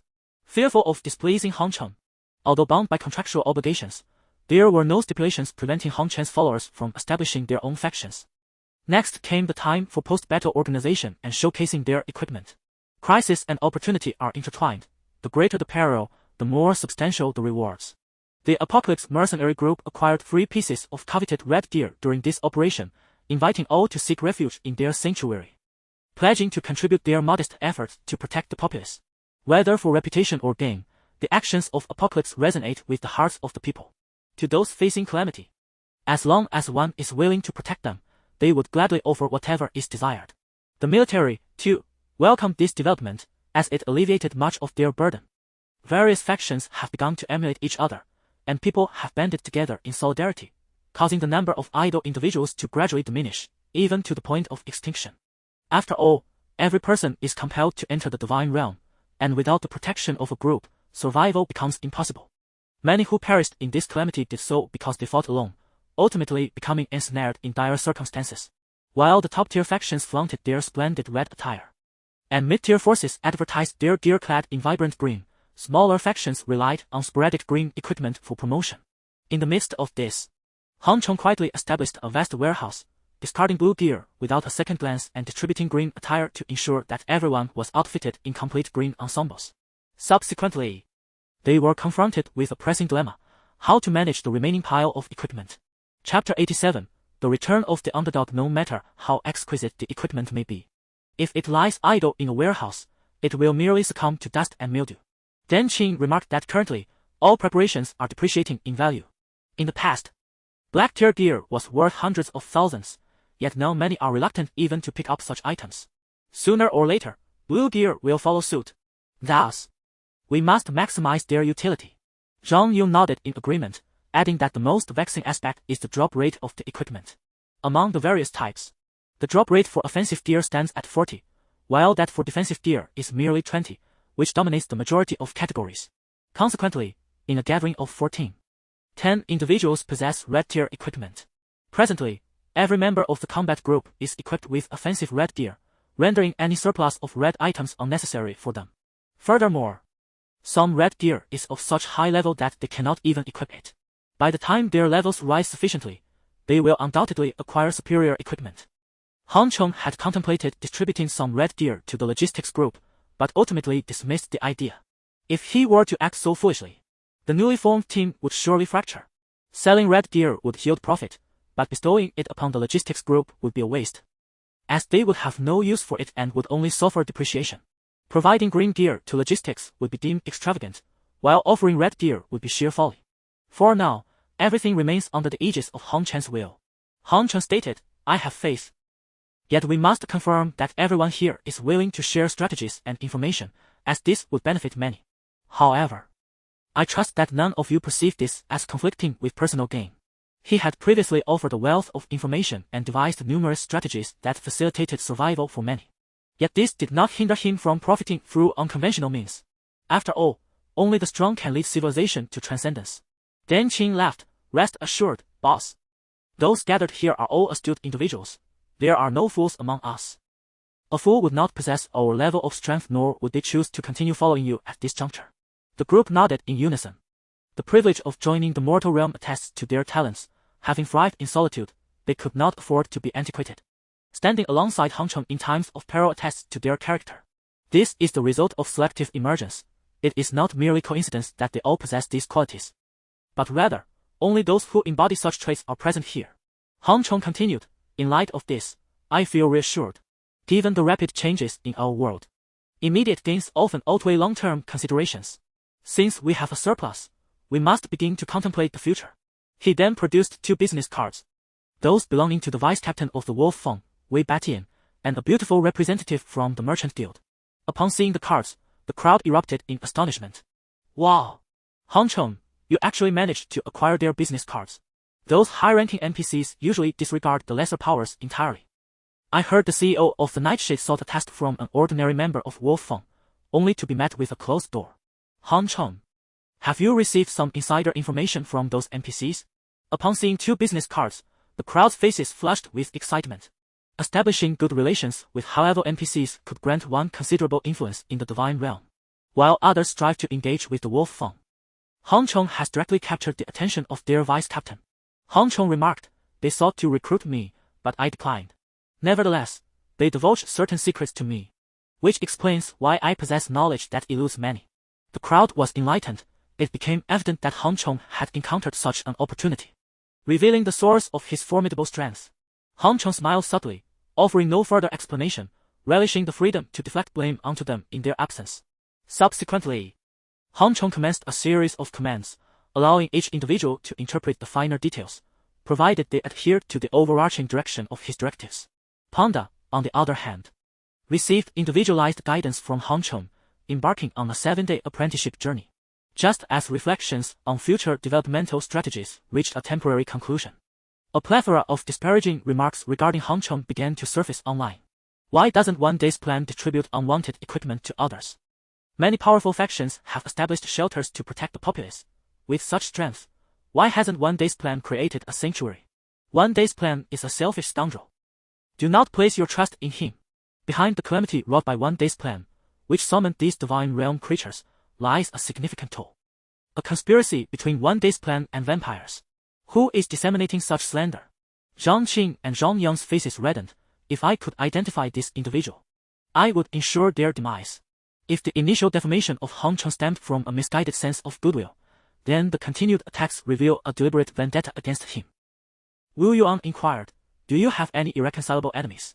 Han Cheng, perplexed, responded, "My adversaries were just vanquished by us. The kamikaze group has been sacrificed as a tribute, and their decision to sever ties indicates their neutrality, not hostility towards Han Cheng." Cheng Dong expressed concern. "Shall we simply allow them to tarnish our reputation? You are now a public figure. If it were solely Han Cheng at stake, he would remain unconcerned.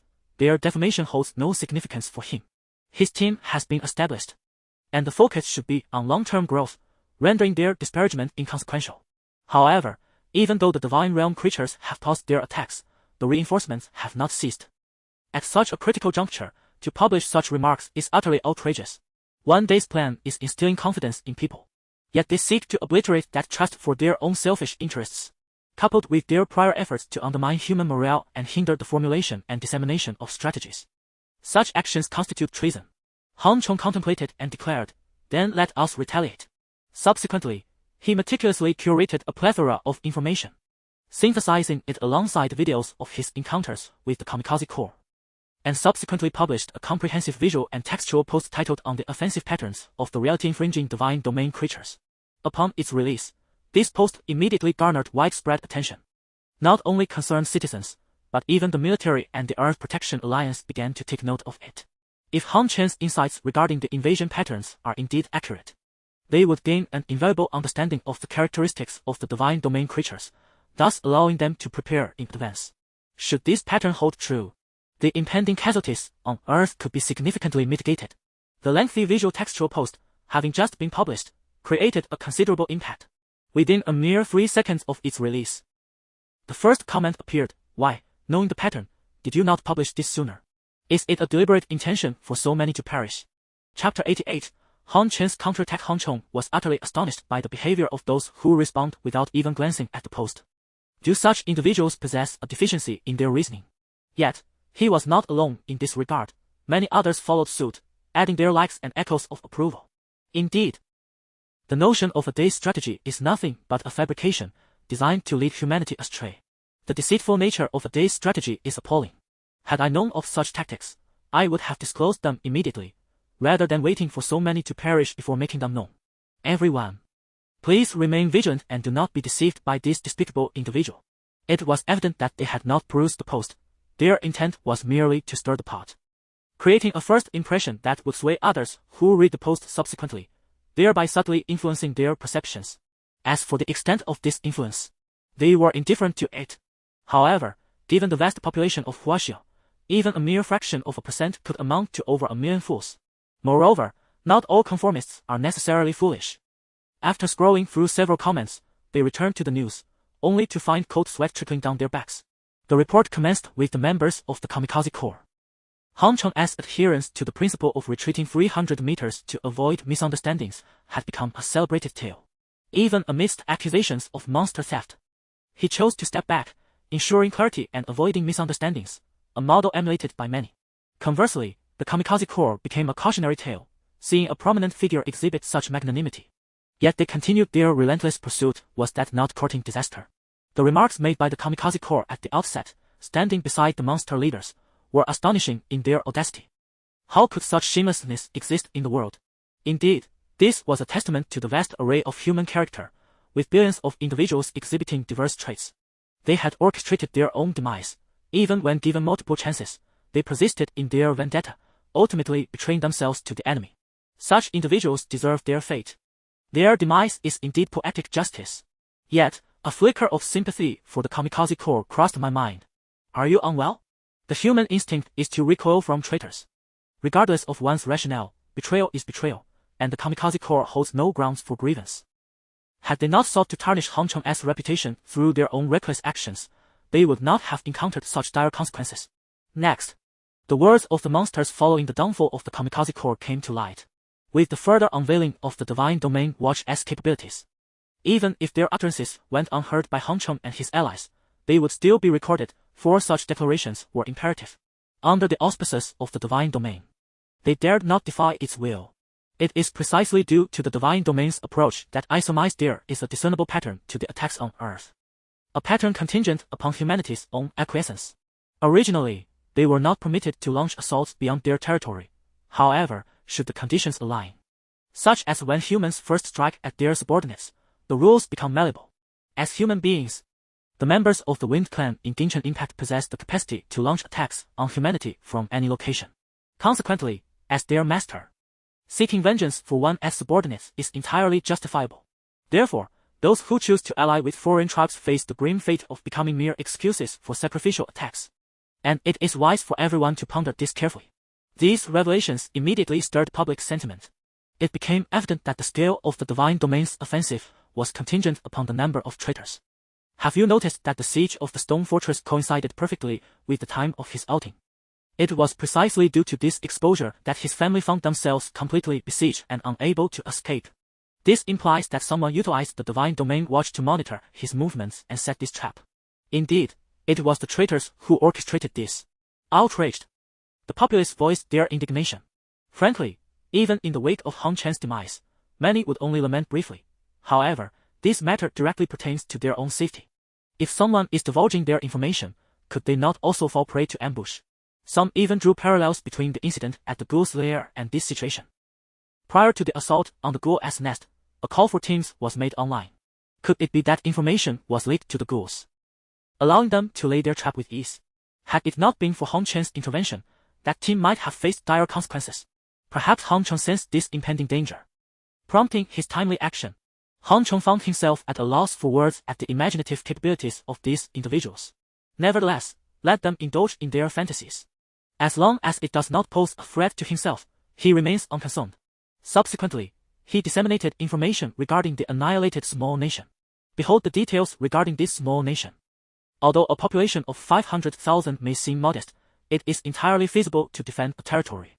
However, they faced an overwhelmingly powerful adversary, bolstered by countless defectors.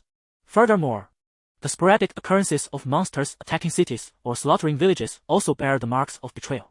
According to the distress signals released by the slain before their demise, a significant number of their citizens had allied with foreign tribes, with some even attempting to persuade the entire nation to betray their own, seeking to leverage the power of the beings from the divine domain for personal gain. I posit that the reason the foreign tribes could mobilize such a formidable force is likely tied to their own actions. To put it succinctly, Earth belongs to us. Every individual possesses a portion of authority, allowing them to invite beings from the divine domain as guests. The strength exhibited by these beings correlates directly to the number invited through the exercise of that authority. Once the post was published, Han Chen stretched leisurely and observed the unfolding events. The truths he articulated would eventually be surmised by many, even if he had chosen not to speak them. By issuing this post in advance, he aimed to dispel any peculiar thoughts and intimidate those contemplating treachery. Perhaps his motives were not purely altruistic, yet he, too, is a member of humanity. If he does not harm others, why should he feel shame in promoting the welfare of humanity for personal interests? He does not subscribe to such narrow-mindedness. As long as one remains true to their own conscience, that is sufficient. The online realm has indeed been set ablaze as a result. So it was, all of this orchestrated by traitors. Eradicate the betrayers. If these traitors can be monitored through the Divine Realm wristwatch, can it not also be possible to influence human morale by steering public opinion? Indeed, what motives lie behind those who dissuade others from sharing strategies? They must have secretly aligned themselves with foreign entities. Identify them, and eliminate them. Furthermore, what is the purpose of the provocative comments below? Are they also traitors? In this moment, many wished to retract their comments, only to discover that the comment section within the Divine Realm wristwatch does not permit retractions. At this moment, panic ensued among the crowd. Chapter 89. A heartening resolution. The functionality of the Divine Realm watch has undergone continuous improvement. Initially, it was limited to capturing images solely within the Divine Realm, but eventually, it unexpectedly enabled photography in the real world. However, these enhancements do not always align with the desires of the populace. For instance, the recent feature that allows for the retraction of comments. Han Chen's posts have garnered significant attention, including from the military. Despite the myriad of factions in civil society that seem to be bustling with activity, the military remains the most formidable force, consistently leading in various domains, albeit dedicating substantial resources to safeguard ordinary citizens, preferring to remain discreet. Han Chen's posts have acted as a clarion call, awakening the military to pressing concerns. Reports indicate that numerous large-scale assaults by creatures from the Divine Realm have been infiltrated by the shadows of human traitors. Extensive intelligence has been gathered from areas overrun by these beings, revealing a complete alignment with Han Chen's assertions. It has become evident that prior to any major offensive by alien forces, human traitors are dispatched as vanguards, with the full-scale attack only commencing after these traitors suffer casualties.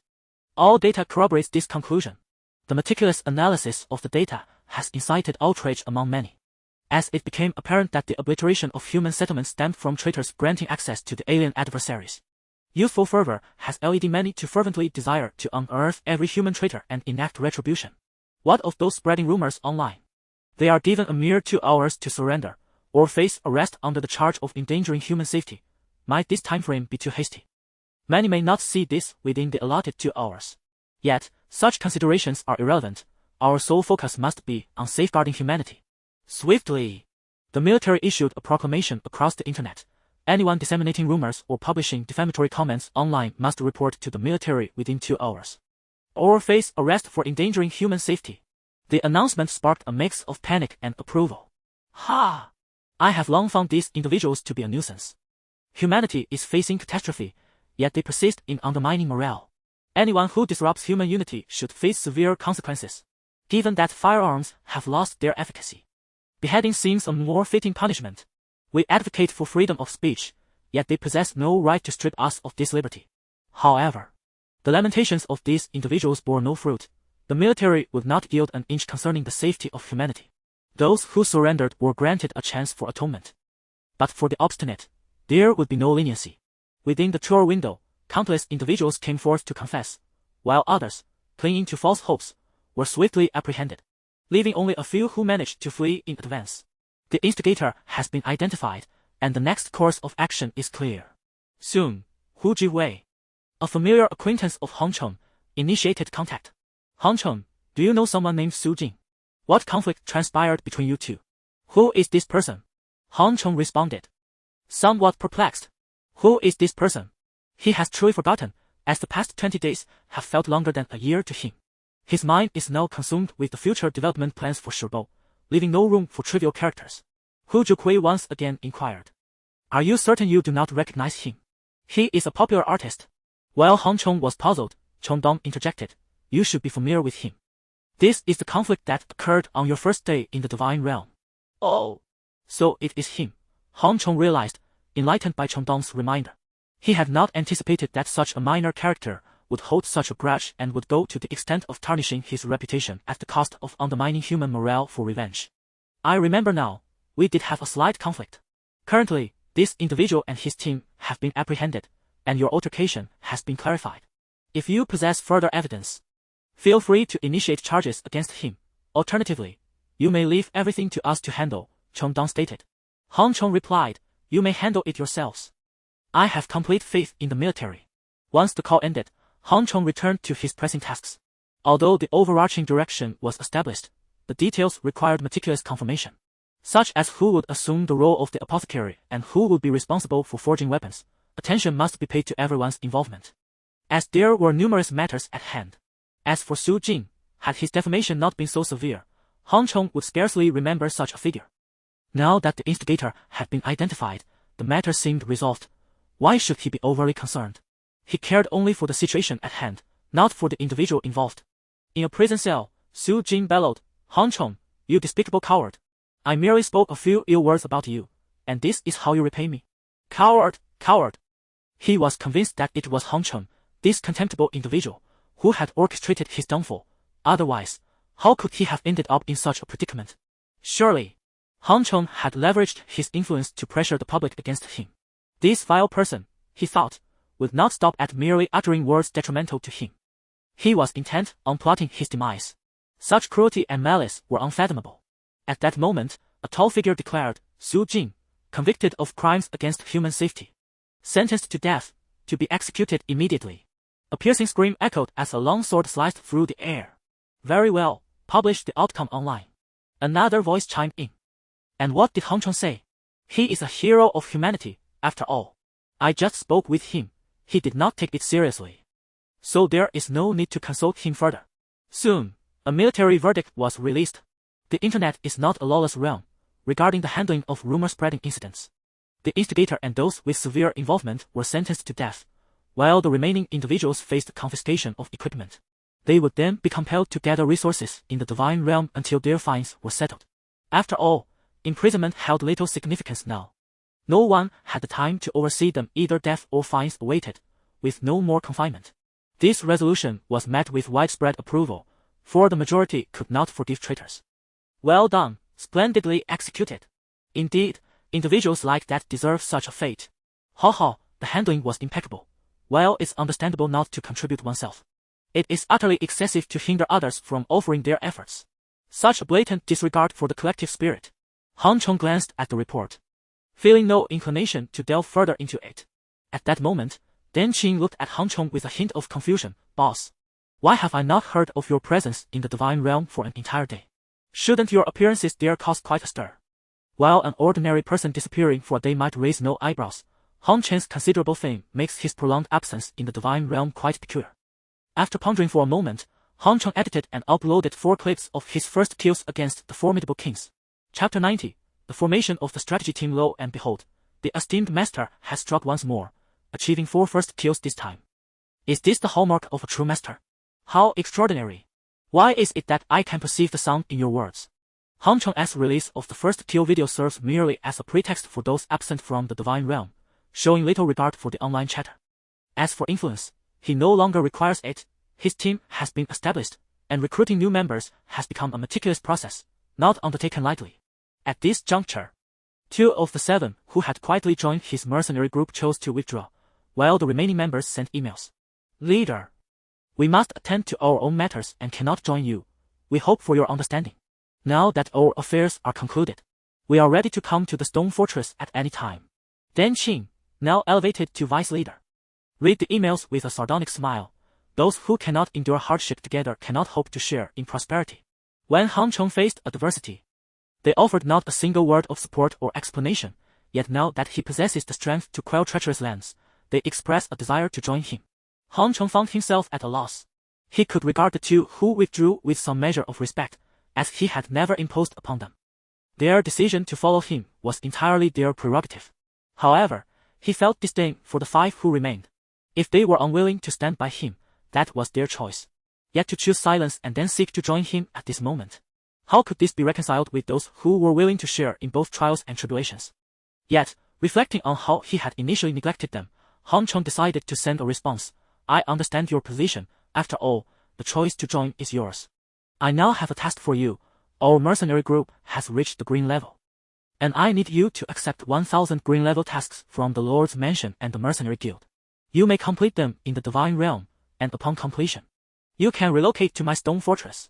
In truth, many tasks do not impede leveling up, as completing them often entails encounters with various monsters.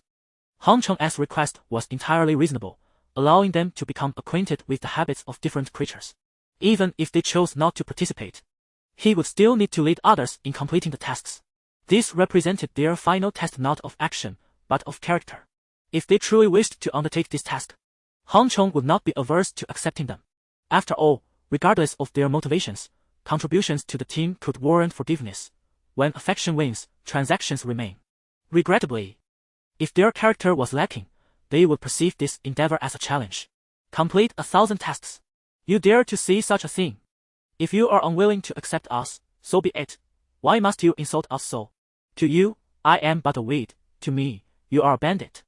Feeling undervalued in this place, while elsewhere I am fervently sought after, I cannot help but think that one day you shall regret your indifference towards me. Following this, a notice of withdrawal from the group is forthcoming. Hong Chen chuckled bitterly, shaking his head. Did they believe that joining another mercenary group would absolve them of the necessity to undertake missions? It would be the same everywhere. They could not share in adversity nor in progress. Their desire to follow me was merely for their own gain. Thus, why should I bestow my advantages upon them? It is far better to support those who would stand by me in times of peril. In the ensuing days, reports of monstrous upheavals emerged from various locales. However, due to prior preparations, the losses were minimal. Many sought to attach themselves to the powerful, forming alliances for warmth, yet inevitably, some individuals unable to adapt to the new era faced elimination. Hong Chen felt powerless in this regard. He had done all he could, and this was beyond his control. He certainly could not provide psychological counseling to each and every individual. During dinner, Wu Yuan excitedly inquired, Hong Chen, when shall we assault the next perilous location? The mere mention of this sent ripples of enthusiasm through the group. The benefits accrued from pacifying the third-tier danger zones were immeasurable. Had it not been for future developments, selling these benefits could have equipped each member of the combat team with a full set of red gear. After all, the Merchant Guild of Iron Blood City even offered purple gear for sale, albeit at exorbitant prices that few could afford. Hong Chen responded with a smile. The blockade to the outside world has been lifted. It is the monsters who should be anxious now, not us. Dan Qing interjected, but with the king reigning over us, will they dare to approach? Hong Chen replied, if they do not come, we shall treat this place as a dungeon. It saves me the trouble of seeking dungeons elsewhere. I recall having to travel 2 hours to grind in a high-level dungeon. What he refrained from stating was that since the Divine Realm allowed its entities to besiege him in such a brazen manner, it would leave them no retreat, thus, they would inevitably launch an assault. At this juncture, someone forcibly drew Hong Cheng into a forum. Xiao Feifei greeted, "Welcome, esteemed strategist of the day." Simon James remarked, "I have heard of your renown in Huaxia. If given the chance, we would truly like to meet you." The Guardian interjected, "All right, let us get straight to the matter." As Hong Cheng pondered the situation, the individual who had brought him in, Tianxiu Wang, elucidated, "We are aware of your selfless contributions to strategy. However, despite your significant efforts, there are still many others in the world engaged in similar endeavors. Our gathering consists of such individuals." Hong Cheng acknowledged, "I understand, the power of one is insignificant. But the strength of unity is invaluable." He recognized that while he may have contributed the most, the expertise in intelligence still came from the adept individuals across various regions. The individual known as the King of All underlined the establishment of an elite organization formed by the military forces of various nations and the Earth Protection Alliance. This assembly comprises exceptional talents from diverse regions, all valiant warriors on the front lines, safeguarding ordinary individuals and embodying the essence of heroism. As the elite among humanity, we are naturally entrusted with the profound mission of transcending our limitations. The greater our abilities, the heavier our responsibilities. Hong Cheng expressed his agreement, stating, "I am truly honored to join this esteemed group and fight alongside all of you.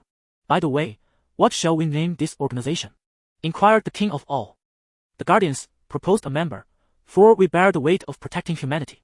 "That sounds rather idealistic," interjected Round and Rotund. "I believe we should be called the pioneers. Those who dare to lead the way." Brown suggested, "We are the saviors. Perhaps we should be named the Savior Alliance." The King of All turned to the strategist. "What is your opinion, Master of Planning?" "I am merely an explorer of the unknown, offering strategies. The conquest of territories must rely on all of you." "I do not seek accolades," replied the Master of Planning. Unexpectedly, his casual remark ignited a tremendous response. "Strategies. Conquest. The beauty of the Chinese language is remarkable." Someone exclaimed. "Very well, for now, we shall provide strategies, and in the future, conquer territories. Henceforth, let us be known as the Strategy Group." Indeed, the Master of Planning was a person of grand aspirations. "We shall endeavor to conquer the Divine Realm in due course." Ultimately, the initiator, the King of All, decisively proclaimed, "Excellent. The Master of Planning possesses a magnificent spirit. We shall all be known as strategists, and our organization shall be titled the Strategy Group, dedicated to the exploration of perilous unknowns, paving the way for future conquests." From that moment forth, the Strategy Group, destined to leave a significant impact on the Divine Realm, was officially established. Chapter 91.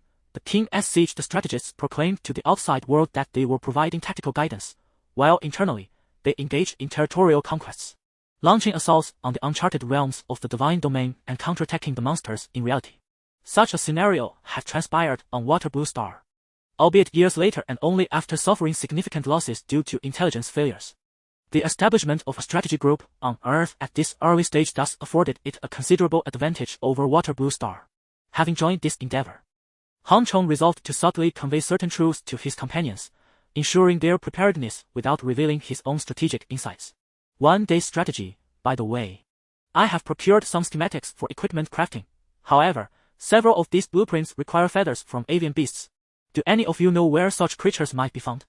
He was indeed aware of their locations, yet he utilized this inquiry to remind everyone of a fact easily overlooked. Thus far, the divine domain creatures had no aerial forces. Tianxiu Wang remarked, "Come to think of it, I have yet to encounter any avian beasts." The Guardian added, "I, too, have not come across such creatures." The madman interjected, "I have heard tales of a valley where a bird beast resides, but its level is too high. I have never ventured there." Xiao Fang noted, interestingly, "No avian beasts have appeared among the monsters launching attacks from various regions." Tianxiu Wang concurred, "Indeed, the deterrent power of aerial forces has always been paramount. Should any flying monsters be among the attackers, our losses would undoubtedly exceed what we have already faced." At this moment, a sudden realization dawned upon them. While they had seemingly repelled the onslaught of the divine domain creatures with ease, the true horror of these beings had yet to manifest. Although there were no airborne monsters, numerous subterranean ones lurked beneath. Generally, underground creatures were weaker and fewer in number compared to their surface counterparts, yet the damage they inflicted was disproportionately greater.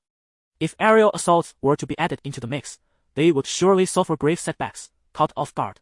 Grateful for one day's strategy as a reminder, they promptly set about preparing for aerial defense. The strategy group comprised elite individuals from various regions, renowned figures whose concerns echoed the sentiments of the populace. Consequently, the forum of the strategy group issued a notice to prepare for aerial defense, leading to a significant enhancement in the status and recognition of archers for an extended period. Upon exiting the forum, Han Cheng informed the combat team members within the stone fortress about the developments of the strategy group. Wu Yuan expressed some confusion. Is the establishment of this strategy group truly meaningful? After all, we are now globally interconnected. Then Qin replied, previously, there was a lack of urgency, which allowed people to focus on news from other regions. Now, with monsters surrounding us, even a simple outing requires checking maps to avoid monster nests. Who would have the leisure to pay attention to the affairs of other areas? Han Cheng nodded, recognizing that the high-ranking officials of Water Blue Star had failed to grasp this reality, leading to their downfall. In contrast, Earth's inhabitants, particularly those of Huaxia, had been influenced by the wisdom of their predecessors, often approaching issues with a longer perspective than those on Water Blue Star. In the forthcoming period, the emergence of monsters across various regions has become increasingly frequent. However, drawing from the experiences of Jiangqing and Nanxi City, the losses remain within manageable limits. Nevertheless, Han Cheng understands that this assault is not a large-scale offensive but rather a process of elimination, targeting those who cannot adapt to the new era. The stone fortresses have also endured relentless disturbances for 24 hours, but with the presence of Old Huai, there is no cause for concern. Han Cheng has noticed that several of his classmates are at the forefront, eager to seize this opportunity for self-improvement. He comprehends their intentions but refrains from intervening, recognizing the benefits of their actions. The following day, most of the old structures were discarded, and people's residences transformed into various stone fortresses. After all, past architectures are incapable of defending against subterranean attacks, while stone fortresses, even when besieged from below, afford a moment of respite. Those with ambition and courage, or influential factions, began to establish their fortresses beyond the city limits. The more powerful individuals distanced themselves from densely populated areas. Naturally, there are a few who fail to recognize their own limitations despite their inadequate strength. They consistently seek to venture outward. Such individuals seldom thrive in adversity. The majority are doomed to be eliminated. As Han Cheng briefly surveyed the situation outside, he quickly turned his attention away. For the stone fortress was about to face a large-scale assault. Retreat quickly, a beast tide is approaching. A group of individuals, positioned several hundred meters from the fortress and honing their combat instincts, heard the warning from the little sprite, and immediately fled towards the fortress. A mighty roar echoed, causing their pace to falter. Quick, use holy light. There's no time. Use the scrolls. They summoned several black iron-level monsters as a rear guard, seizing the opportunity to continue their escape. Yet, some were still caught in the chaos. At that moment, several elemental walls suddenly obstructed the beast tide, followed by wall of holy light, and a horde of miscellaneous summoned creatures. This was the result of Wu Yuan and the logistics team intervening. Subsequently, other members of the combat team also responded, arriving outside the stone fortress. As the beast tide surged, Han Cheng, through Old Huai's heightened senses, discerned numerous divine creatures advancing from various directions. However, those from the dark faction remained distinctly different from other camps. Kang Dian remarked, these monsters dare to mount an offensive. They are truly courting death. The two subordinates echoed, indeed, with a king-level monster overseeing, Brother's fortress stands as firm as a mountain. Just watch how quickly he dispatches these creatures. Had Han Cheng not initiated an assault the previous day, the monster siege would have posed little threat, remaining within controllable parameters. However, he had actively eradicated a perilous location the day before, thus expanding the monster's operational latitude. This was a deliberate strategy on his part. Greater danger begets greater rewards. It was with the arrival of these reinforcements that Han Cheng felt emboldened to take such risks. He initially intended to leverage his agility to methodically clear the area. But with so many capable individuals now present, guerrilla tactics seemed unnecessary. With reckless abandon, one could simply charge forth, otherwise, the rewards would be insufficiently shared. Nian, a colossal beast, towering 5 meters and engulfed in flames, approached the stone fortress with deliberate strides, causing the ground to tremble with each step. An overwhelming aura of dread enveloped the air, instilling an unshakable sense of invincibility in the hearts of all within the fortress. A level 20 kingly creature, the lava beast. While its formidable power is noteworthy, it is also the nemesis of the tree spirits. As another level 20 kingly creature, Old Y would undoubtedly stand no chance. Subsequently, Old Y received another message in his mind. There was yet another king beneath the ground, the ruler of the Ant Clan. Chapter 92. The Battle of Kings. The kingly monster looms ominously. Can we truly emerge victorious? Even though we are aware that we possess a kingly creature of our own. A sense of trepidation permeates the hearts of those within the stone fortress. The aura of the lava beast is utterly terrifying. In the realm of the divine, as long as one can conquer their inner fears, the oppressive presence of these creatures becomes rather insignificant. Even in reality, having battled various monsters in the divine realm, the impact is minimal, save for those who are inherently timid. Otherwise, few are affected by such dread. Yet, when the kingly monster manifests, an instinctual fear grips everyone. Hong Chiu dropped the cigarette from his hand, trembling as he asked, "Can we truly win?" This concern echoed in the minds of all present. Although they knew Lao Huai was a kingly creature, could a single tree truly stand against this formidable beast? Han Chong rallied the group, exclaiming, "Fear not. This monster cannot defeat us. The only adversary we face is the fear that resides deep within us. As long as we remain unafraid and fight valiantly, no matter how powerful the monster, we can subdue it. Moreover, we have two kings on our side." He refrained from mentioning that the enemy also had two kings, as that would severely dampen morale. "Indeed, we possess two kings. Let us confront these monsters head-on." Han Cheng's words reignited the spirits of the crowd. Even if their own kingly creature were somewhat weaker, could two kings not best a single adversary?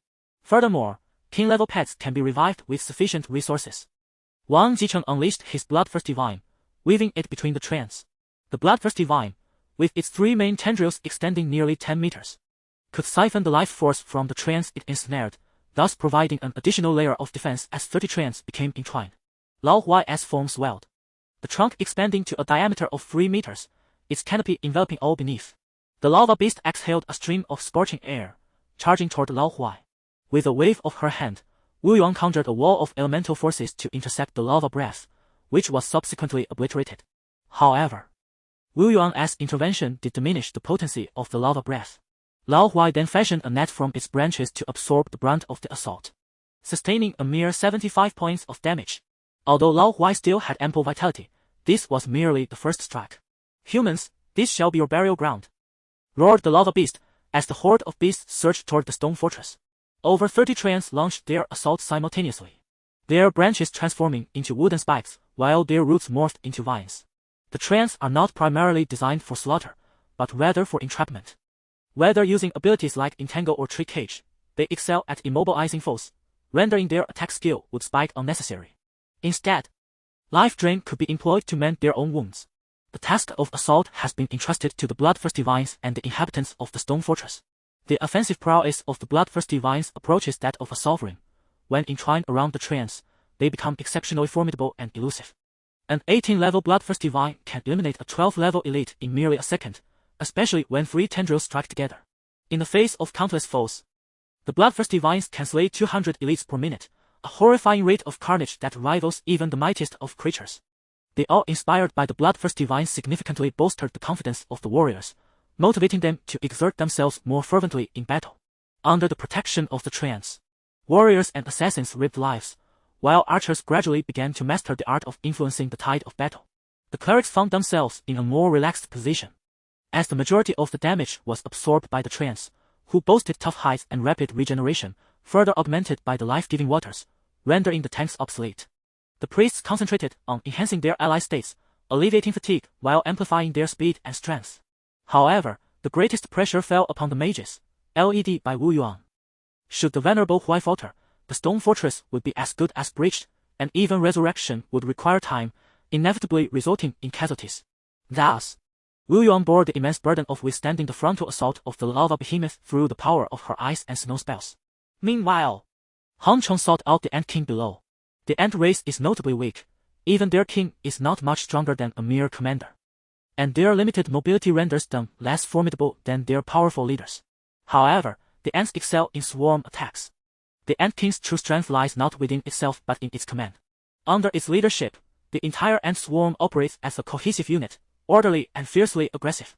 What makes them particularly daunting is their ability to launch assaults from underground. The lava behemoth's attack serves merely as bait. Even if it were to break through with brute force, it would take considerable time. In contrast, if the Ant King were to tunnel through, they could breach from within. In such a scenario, the defenses of the stone fortress would collapse under the combined onslaught. Guided by Huai's reconnaissance, Han Cheng swiftly located the Ant King's position. Human.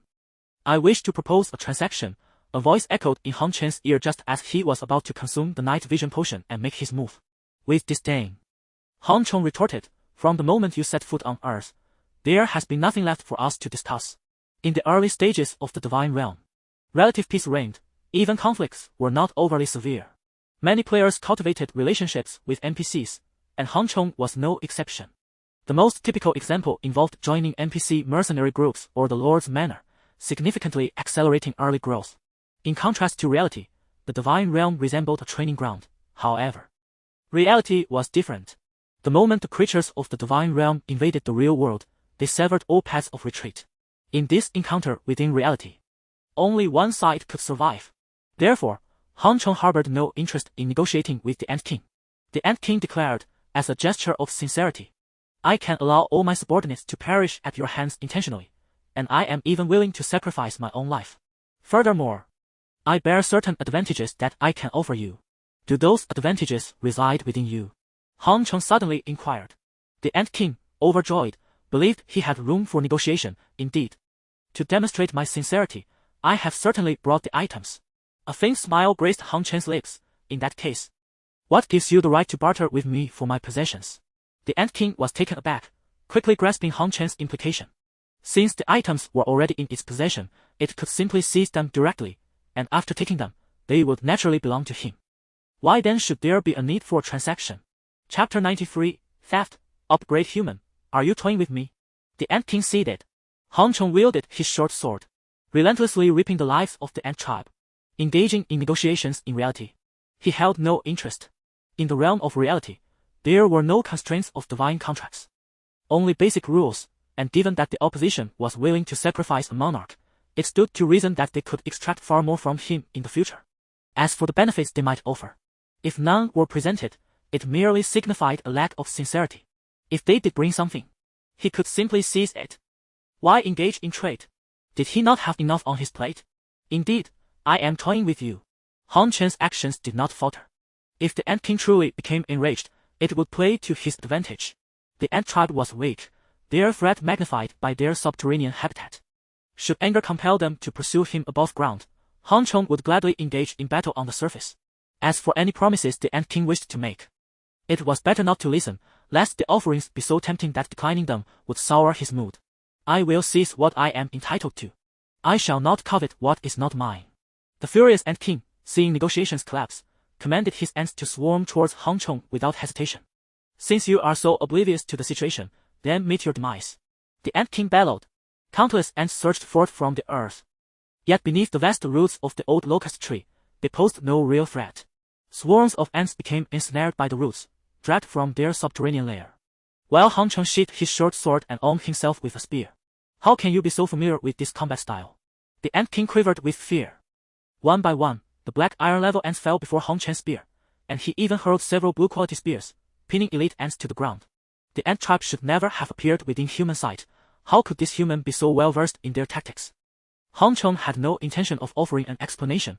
As a monarch, do you not possess elite guards by your side? Despicable human! Even without guards, I can still slay you.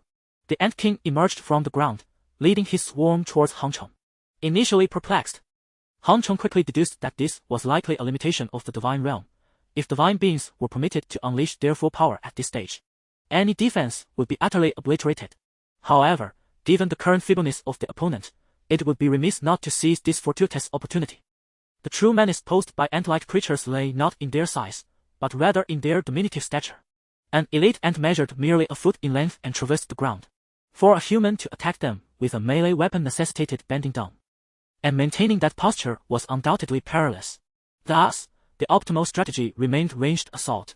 The assassin possessed the skill of throwing specialization, yet against a tide of thousands of ants, even an abundance of throwing knives would prove insufficient to quell their numbers. Thus, The most effective approach is to abandon intricate skills and directly employ a spear to vanquish foes. As long as one's vision is keen and strikes are precise, the ants pose no threat. Once their vulnerabilities are understood, the menace of the ant king becomes comparable to that of a mere subordinate. Han Cheng charged unceremoniously toward the ant king, executing the commonly employed decapitation tactic. With a simultaneous activation of the skills Sacrificial Strike, Steal, and Bleed, he swiftly depleted a significant portion of the Ant King's vitality, leading to its demise through blood loss. Human, you too shall perish. All of you shall meet your end, the Ant King roared in agony, gradually succumbing to death. Han Cheng paid little heed to the Ant King's final words, having slain numerous creatures without witnessing any ghostly retribution. Just as he intended to collect the spoils from the Ant King, an unexpected voice echoed, Human, your soul shall be claimed by me. Suddenly, a sharp pain shot through Han Chen's head as a thought invaded his consciousness. Ha ha ha, foolish human. Even at level 30, you shall comply within my awe. What is this? The voice, once brimming with arrogance, now trembled in panic. Ah! I was mistaken, please spare me. No, I possess knowledge of many treasure locations in the divine realm, as well as some secrets. Please don't. Moments later, tranquility returned. Your misfortune is palpable.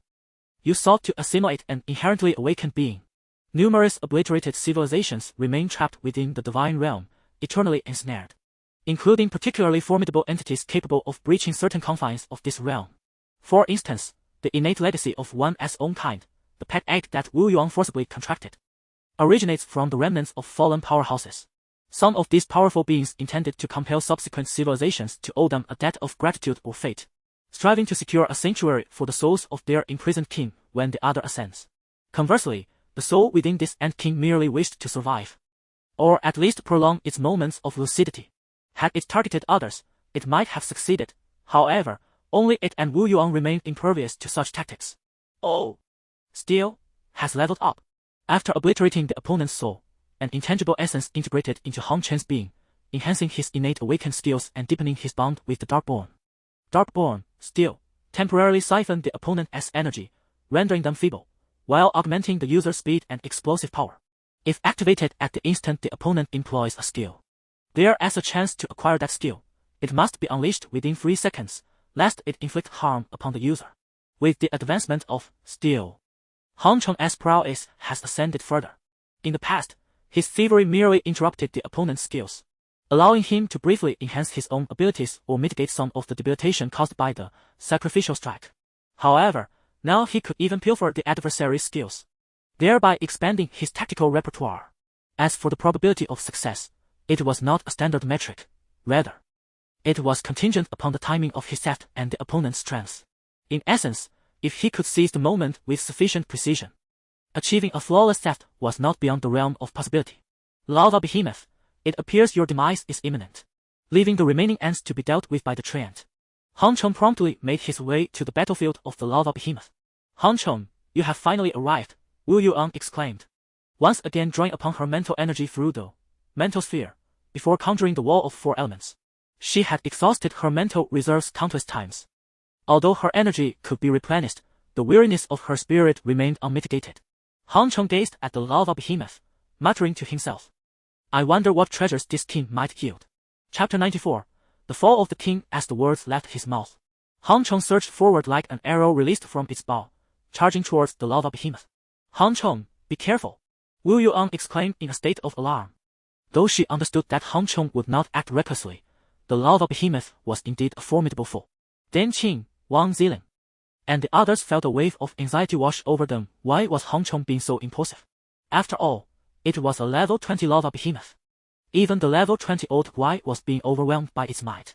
The only reason they had managed to hold their ground thus far was due to Old Huai's immense vitality. However, without the life spring water, Old Huai would have already been contemplating resurrection. Moreover, Wang Zichen's bloodthirsty vine had also sustained severe damage and was relying on the life spring water for recovery.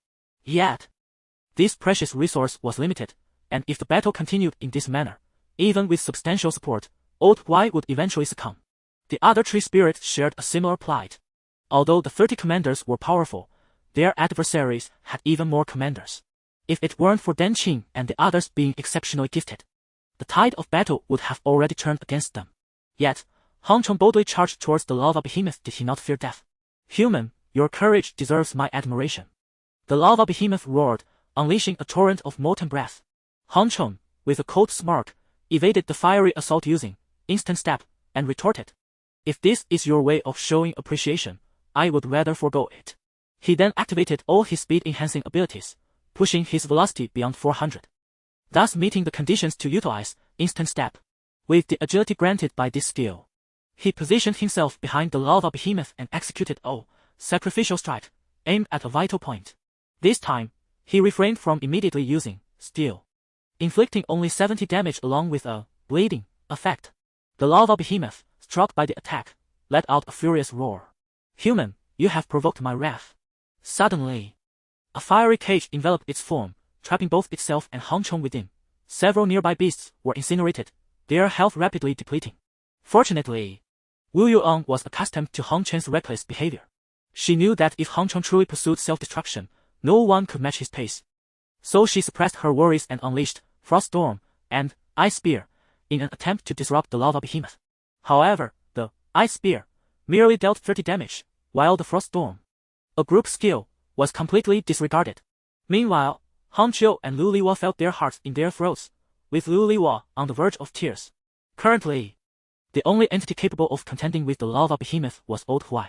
How could a mere assassin like Han Chong hope to battle such a colossal foe? Now that the lava behemoth had unleashed its cage, Han Chen's room for evasion would significantly diminish. The lava behemoth's body began to crack, molten rock spilling forth, yet Han Chen's gaze remained calm, devoid of any panic. His greatest advantages over others were not merely experience and awareness, but also the invaluable intelligence at his disposal. Subsequently, the magma surging from the lava behemoth began to bubble and boil, only to suddenly subside. This was the behemoth's most formidable skill.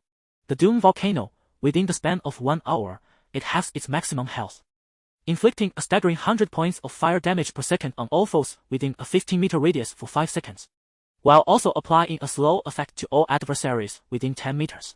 Given the skill's preparatory sequence, it is relatively easy to evade if anticipated, which is why the lava behemoth often initiates with Flame Cage, ensnaring its enemies within. Following the activation of this area attack, Han Chong found himself rendered helpless.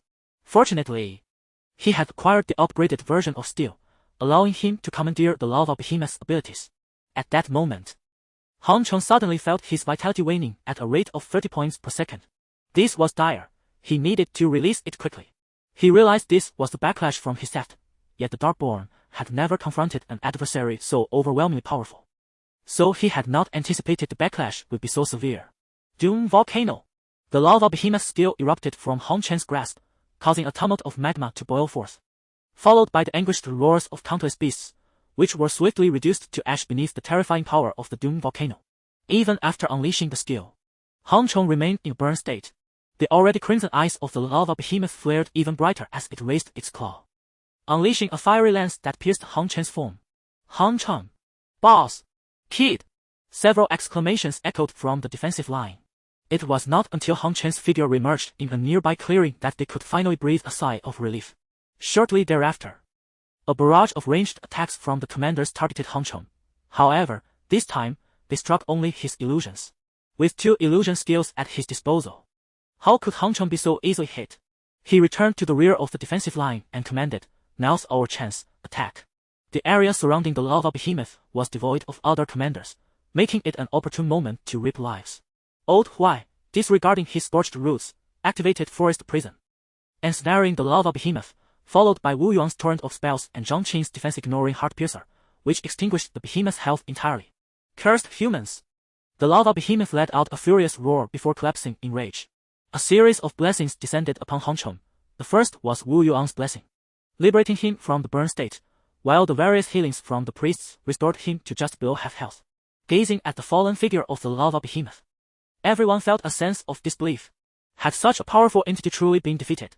Was this truly a king-tier monster? Why are you all just standing there? Quickly! Slay the monsters! Han Chong urged as he noticed their dazed expressions. Instantly, they snapped back to reality and began to valiantly engage the enemies. Yet, each of them felt a twinge of grievance. How could he blame us for being stunned? Did he not realize how perilously close he had come to defeat with such a hair-raising maneuver? This was a king-tier beast, after all. They battled for over 10 minutes against a formidable foe, one that showed no signs of yielding. The damage they inflicted paled in comparison to the creature's natural regenerative abilities. And yet, you resolved the situation so effortlessly. Could it be that this beast was merely acting in concert with your performance? With the threat of the monster eliminated, everyone's pace in dispatching foes quickened. And within half an hour, the battlefield was thoroughly cleared. After the battle, all eyes turned towards Hong Chong, gazing at him as if he were a creature of legend. Embarrassed, he rubbed his nose and asked, "Why are you staring at me? Shouldn't we be counting our spoils? And shouldn't we be celebrating our victory?" Suddenly, he added, "Wait. Put me down. Stop squeezing. This is human skin, genuine human skin." Chapter 95. Hong Chen's schemes regarding the secrets surrounding Hong Chong. No one pressed for further inquiries. However, it was common knowledge among them that Hong Chong possessed an innate skill of theft, which he attributed to his previous lack of strength, preventing him from fully harnessing the potential of this ability. As long as a plausible excuse was provided, skepticism was minimal. Of course, through their interactions with Hong Chong, they recognized that even a commendable skill requires formidable operational awareness to execute such breathtaking decisive strikes. Had they possessed Hong Chen's abilities, they would have met a grim fate against the lava behemoth. Even Hong Chong himself felt a chill, acknowledging that a shadowy figure would not recklessly court such danger in a perilous situation. Nevertheless, what was past was past. Today, the legion that besieged them had yielded a mere 13 pieces of red gear, much to the discontent of the group, who felt that their arduous efforts merited far greater rewards. If their grievances were to spread, countless mercenary groups would surely envy their plight. Fortunately, the lava behemoth did drop a purple item, the Raging Flame Robe, which rightfully should be prioritized for Wu Yuan. The only drawback was that it required her to reach level 18 before she could don it. However, Hong Chong was far more preoccupied with the plethora of materials scattered across the ground. In Hong Chong's strategy, every non-core combatant was required to master a secondary skill. They were responsible for crafting equipment, cultivating herbs, concocting potions, nurturing beasts, and even producing scrolls. Those with particular expertise in these areas would be nurtured, while those lacking proficiency would be tasked with oversight, guarding, or acquiring materials through hunting in the divine realm. Moreover, the shops in the mortal realm also required supervision, a duty assigned to the logistics team. Such a distribution of responsibilities was resource-intensive in the early stages, but Hong Chong deemed it entirely worthwhile. After all, the benefits they currently reaped were substantial, and with an abundance of resources to digest, it was imperative to consider the long term. The core team would always be at the forefront, honing their skills and engaging in battles. King Kong and his two subordinates, still at a relatively low level, primarily focused on leveling up. "Boss, what is our next phase of the mission? Should we pacify all the level 3 hazardous areas?" Dan Qing inquired. At this mention, excitement surged among all combat team members.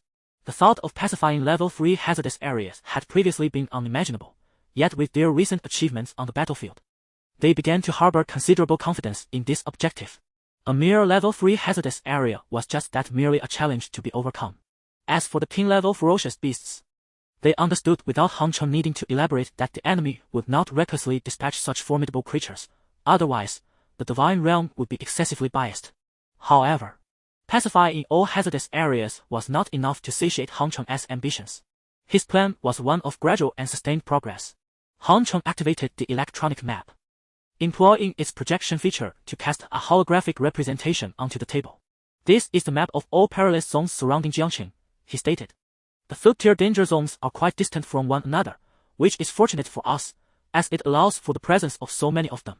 We must seize this opportunity. However, if we flatten all the third-tier danger zones, we would only reap a single harvest." The atmosphere in the room suddenly grew tense. "Only one harvest? Do you wish for more?" They pondered. A realization dawned upon them. Hong Chong continued. "If we can eradicate over 90% of the monsters within the danger zones, those zones will cease to exist. Even if they were to reappear, they would no longer be the same nests, but rather entirely new ones that happen to manifest here." At that moment, the group began to grasp Hong Chen's intentions. Wu Yuan exclaimed excitedly, "So, we can harvest half at once, wait for them to regenerate naturally, and then harvest again. If this is the case, we would have an endless supply of resources." The prospect was indeed enticing.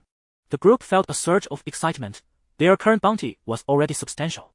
and selling it to the merchants of Iron Blood City could even afford them several pieces of purple gear. Yet, the allure of sustainable profit outweighed immediate gains, as they were no longer in need of fleeting rewards. Hong Cheng added, moreover, while 4th-tier danger zones have yet to manifest, we are certain they will emerge within the confines of the 3rd-tier safety zones. If these danger zones are sufficiently concentrated, we might even control the locations of the 4th-tier perilous zones. Danger zones served as monster nests, while safety zones provided refuge for humanity. The area surrounding the city constituted the first safety zone, with increasing danger as one ventured outward. The reason many had abandoned Hong Chen's stone fortress was its proximity to perilous zones. Wu Yuan voiced her concern. Aren't you afraid of overstepping your bounds? The recent encounter with the lava behemoth had left her apprehensive. Had it not been for Hong Chen's timely intervention, he could have met with disaster. Dan Qing remarked. We are living in an era of transformation.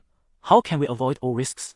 Wang Zicheng concurred. Indeed, upon our initial entry into the divine realm, we learned of countless civilizations that had perished, and innumerable souls forever trapped within. Now that we possess hope, we must certainly pursue transcendence. Exactly. We endeavor to transcend with our civilization. The group affirmed in unison. Wu Yuan then realized that they all shared Hong Chen's vision. I understand now, she softly nodded. Although her yearning for transcendence was not as fervent, she resolved to follow Hong Cheng in whatever path he chose. Hong Cheng proceeded. I am pleased that you all harbor such thoughts. Next, I wish to elaborate on the reasons I have steadfastly refused to abandon this place. I have published numerous strategies online. However, merely perusing these guides is insufficient. We can invite others to join us in this adventure, providing supplies at the stone fortress, as the resources crafted in the real world are far more economical than those in the realm of deities. I believe many would be intrigued by the prospect of exploring perilous terrains alongside us. Dan Qing felt overwhelmed. Could it be that the leader intends to transform the level 3 perilous zones into experiential areas? Is he suggesting that experts from various regions should confront the dangers of level 3 perilous zones? This seems utterly absurd. Are we to treat these hazardous locales as mere playgrounds? To exploit them while inviting others for a sightseeing excursion, when they are indeed treacherous territories, not tourist attractions? The creatures of the divine realm possess intelligence. Does he not fear provoking them into retaliatory strikes? Yet, upon further reflection, Hong Cheng not only remained unperturbed but was also filled with anticipation. The more divine beings that launch assaults, the richer their rewards will be. As for the dangers, provided their advancement is sufficiently rapid, what do trivial threats signify? Hong Cheng nodded and remarked, not only that, if humans find themselves at a disadvantage in battles against divine beings, we shall serve as the first line of defense. Conversely, if we hold the upper hand against the monsters and seek to counterattack, we will be at the forefront of the advancing base. Regardless of the circumstances, we will always find ourselves in the most fruitful position for harvest. Chapter 96 Invitation of a Day's Plan. Hong Chen's words left the Stone Fortress combat team in a state of bewilderment. Was it not sufficient to regard the level 3 perilous lands as a backyard? Must they also dance upon the edge of a blade? The most bountiful harvest lies in the most perilous places, and not only did Hong Cheng wish to tread in these treacherous territories, he sought to stoke the flames of danger himself. Yet, those present found themselves at a loss for rebuttal, because they too were enticed. Is there truly a safe haven in this world? Many believe that populous areas provide security. However, where do the most devastating casualties occur? Not at the front lines, nor at the Earth Alliance's second line of defense, but in the most densely populated cities, Xianxia and Nanha. Is it because they face formidable monsters? No.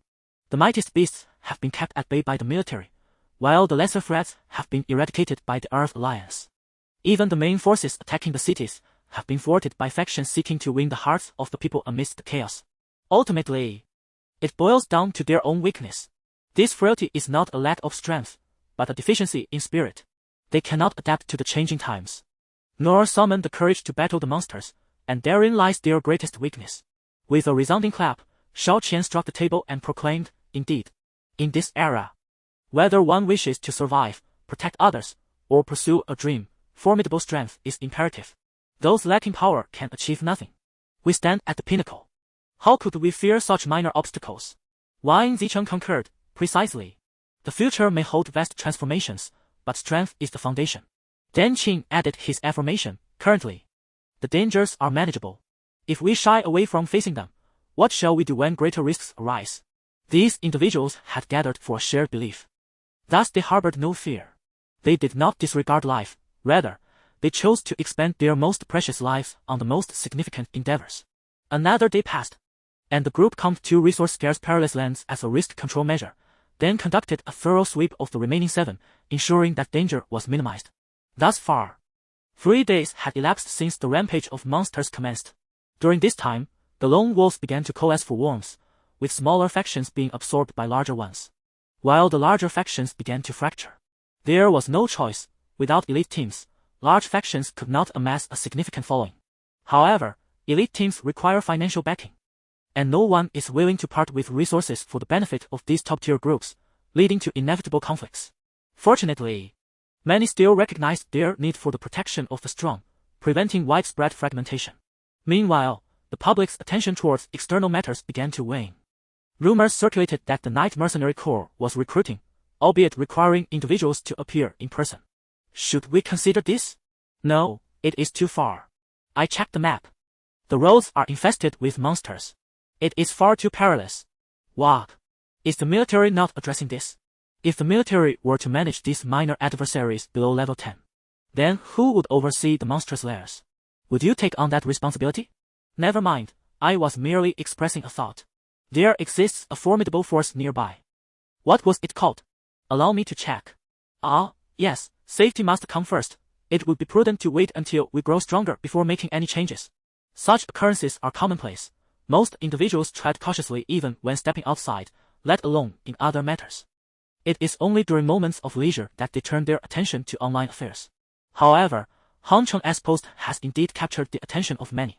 One Day as Planning invites you to jointly explore level 3 perilous lands. Upon witnessing this title, the online community erupted in astonishment. Goodness! I had thought that One Day as Planning could quell the level 3 perilous lands independently. Has One Day as Planning finally reached its limit? This was to be expected. Although One Day as Planning is powerful, its numbers are few. The last display of might must have exhausted all their scrolls. Indeed, their manpower has finally been depleted. My word! Meanwhile, those elite forces could not help but smile. Has One Day as Planning finally sought external assistance? How poetic to term it a plea for aid. Just as our situation has stabilized, it seems our debts may be alleviated somewhat. Let us first see what One Day as Planning has to say. Quite impressive. They actually... Goodness! When they disowned the contents of the post, they were once again astonished by Hong Cheng. Not only had they subdued 3 perilous lands within a day, but they also opened the perilous lands, treating them as a personal garden. This was simply outrageous. To promote their cause, Hong Cheng even shared the data from the King's siege, omitting only the part detailing how he defeated the lava behemoth. Is this the prowess of a level 20 king?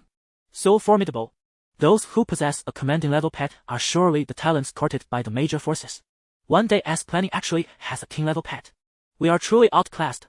The Treant is among the more powerful beings in the realm of kings. The Treant king within the Treant forest has yet to be conquered by anyone, yet even he is being overwhelmed by the lava behemoth, unable to retaliate. Is that the streamer Xiao Wu? Has she truly been the sole individual assisting the Treant king in battle? One Day as Planning, are you not ashamed? Letting a delicate beauty face the lava behemoth alone. Is Xiao Wu presenting a Rochambeau? This is remarkable. I aspire to be a goddess's holy warrior. Just you? Can you withstand even a single breath from the lava behemoth? Look, the protagonist has arrived. One Day as Planning has made its entrance, and now it departs. What in the world? How has the lava behemoth been subdued? Release those 2 hours of footage. Do I lack for your mere viewership? The formidable attributes and damage of a level 20 king are truly astounding. Even a red defensive class transmuter would suffer grievous injury from a single blow. And if not addressed swiftly, it could lead to burning, death. If the old Huai tree were absent, then indeed, Shurbao would have succumbed to desolation. During Hong Cheng's endeavor to vanquish the Ant King, it was only Wu Yuan who stood by the old Huai in battle. The skills of others, no matter how advanced, paled in comparison to the formidable challenge presented. Hong Cheng erased his combat techniques, as no one could replicate them, rendering any disclosure futile and only serving to enhance the understanding of the traitors. Thus, he opted to reveal only the data on the lava behemoth. However, even with such limited intelligence regarding the foe, it stirred excitement among many. The significance of information cannot be overstated. Had Hong Cheng not been forewarned, he would have struggled against the Tree Demon King, let alone the lava behemoth. This foresight is precisely why his strategies garnered a multitude of admirers and genuine devotees. With the knowledge of the enemy's capabilities, facing the lava behemoth in future encounters would undoubtedly become considerably easier. What Han Cheng did not anticipate was that Wu Yuan's valiant efforts captured the hearts of many, with numerous individuals proclaiming their desire to become the saintly warriors of the goddess. Yet, Han Cheng merely smiled at this. Chapter 97. The arrival of affection. Next comes the negotiations with those eminent forces. In the realm of reality, death is irrevocably final, which deters many from venturing into perilous territories. Furthermore, these powerful factions place paramount importance on the safety of their teams, as many mercenary groups are heavily funded by conglomerates that cannot afford to let their investments take reckless risks. Yet, the absence of risk equates to diminished returns, leading to inevitable decline, creating a profound contradiction. Han Chen's invitation provides them with a unique opportunity. The military has once again dispatched Hu Zhuhui as their representative. Han Cheng, are you truly willing to permit us all to experience these tier-3 perilous zones, and we get to keep the rewards? If Han Cheng were at a disadvantage, he would need to offer compensation for entry. However, now that these treacherous zones have become Han Chen's private garden, any intrusions must be sanctioned by him. It is akin to inviting others to harvest fruits from his orchard or hunt in his preserve, with all spoils exclusively claimed by himself. Han Cheng replied, firstly, these tier-3 perilous zones are not in their complete form. Were they fully realized, they would undoubtedly present greater dangers. You must be prepared for this and refrain from assessing these zones by the standards you currently perceive. Secondly, if you do not heed our commands, you bear the consequences. As long as you adhere to these two stipulations, there should be no issue. If one enters without permission, the repercussions are theirs to face. Should I charge an entry fee or commission, I would then assume responsibility. However, if no fee is collected, accountability becomes indefinable. I am unafraid of challenges, yet I detest complications. Hu Zhuhui responded, that is certainly understood, but how do you intend to profit from this arrangement? Han Cheng explained, our stronghold serves as a safe haven. You may rest here or sell your equipment and materials on site, for transactions in the real world tend to be more favorable. Items obtained in reality that are brought into the divine realm require monetary exchange to trade again, hence goods acquired in the real world are typically traded there. This is Han Chen's method of profit. In the bygone era, numerous online stores existed, yet what proved most lucrative? It was the platform itself. Thus, establishing a trading market here is where the true profit lies. In comparison, minor gains are insignificant. I understand. I will provide you with our list of participants and their availability. Very well, let us enjoy fruitful collaboration. After hanging up, the next step involved negotiations with other major forces. Those who wield control over top-tier factions are astute individuals, though their wisdom manifests in diverse manners. The military embodies sagacity, reflected in their broader vision, while those emerging from commercial backgrounds prioritize profit both immediate and long-term, ensuring their scope cannot rival that of the military. Consequently, engaging with them proves more arduous than with others. Indeed, following our directives will enhance your chances of survival, though it is not obligatory. The consequences remain your own. I have stated that I shall not accept any alterations to the terms. If you agree, join us. If not, refrain from participation.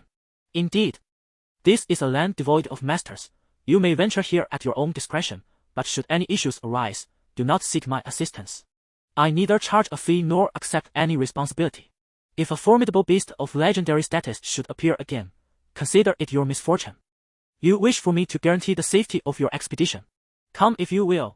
I offer no assurances. After an hour of relentless discussion, Han Cheng finally concluded all dialogues. Engaging with them was exceedingly taxing, as each individual sought to haggle and demanded assurances of their safety. What folly is this? Is it not sufficient for them to experience the perils of a level 3 danger zone under the protection of others? What more do they desire? A guarantee of safety for others? How absurd! In this age, are there truly any safe havens? Even the stone fortress nearly succumbed to the iron hooves of a sovereign beast, and yet they speak of safety with me. Come if you wish. Nevertheless, this world is not devoid of astute individuals. Regardless of how stringent Han Cheng's conditions may be, those with true insight will still send representatives. For with Han Cheng's team orchestrating affairs and the stone fortress serving as a refuge, to forego the opportunity to hone their skills in a level 3 danger zone would be to sever their ties with it forever. Some wish to emulate Han Cheng, but alas, they lack his renown and intimidation, as well as the strength of his team. Rather than establishing such a platform, They might as well form their own teams to cleanse level 1 danger zones.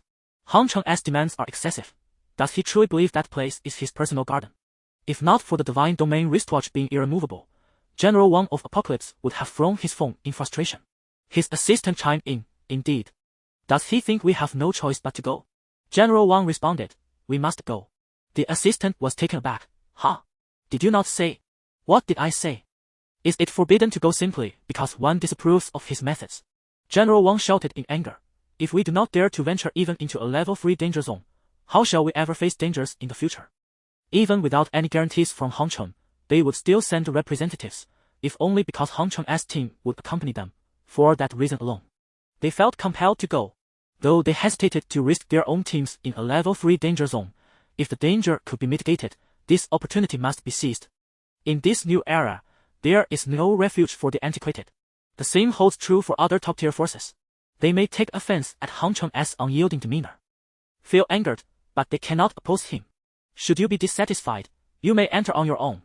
As long as you are unafraid of the dangers within. Take as much as you can, but can you truly claim it with your life intact?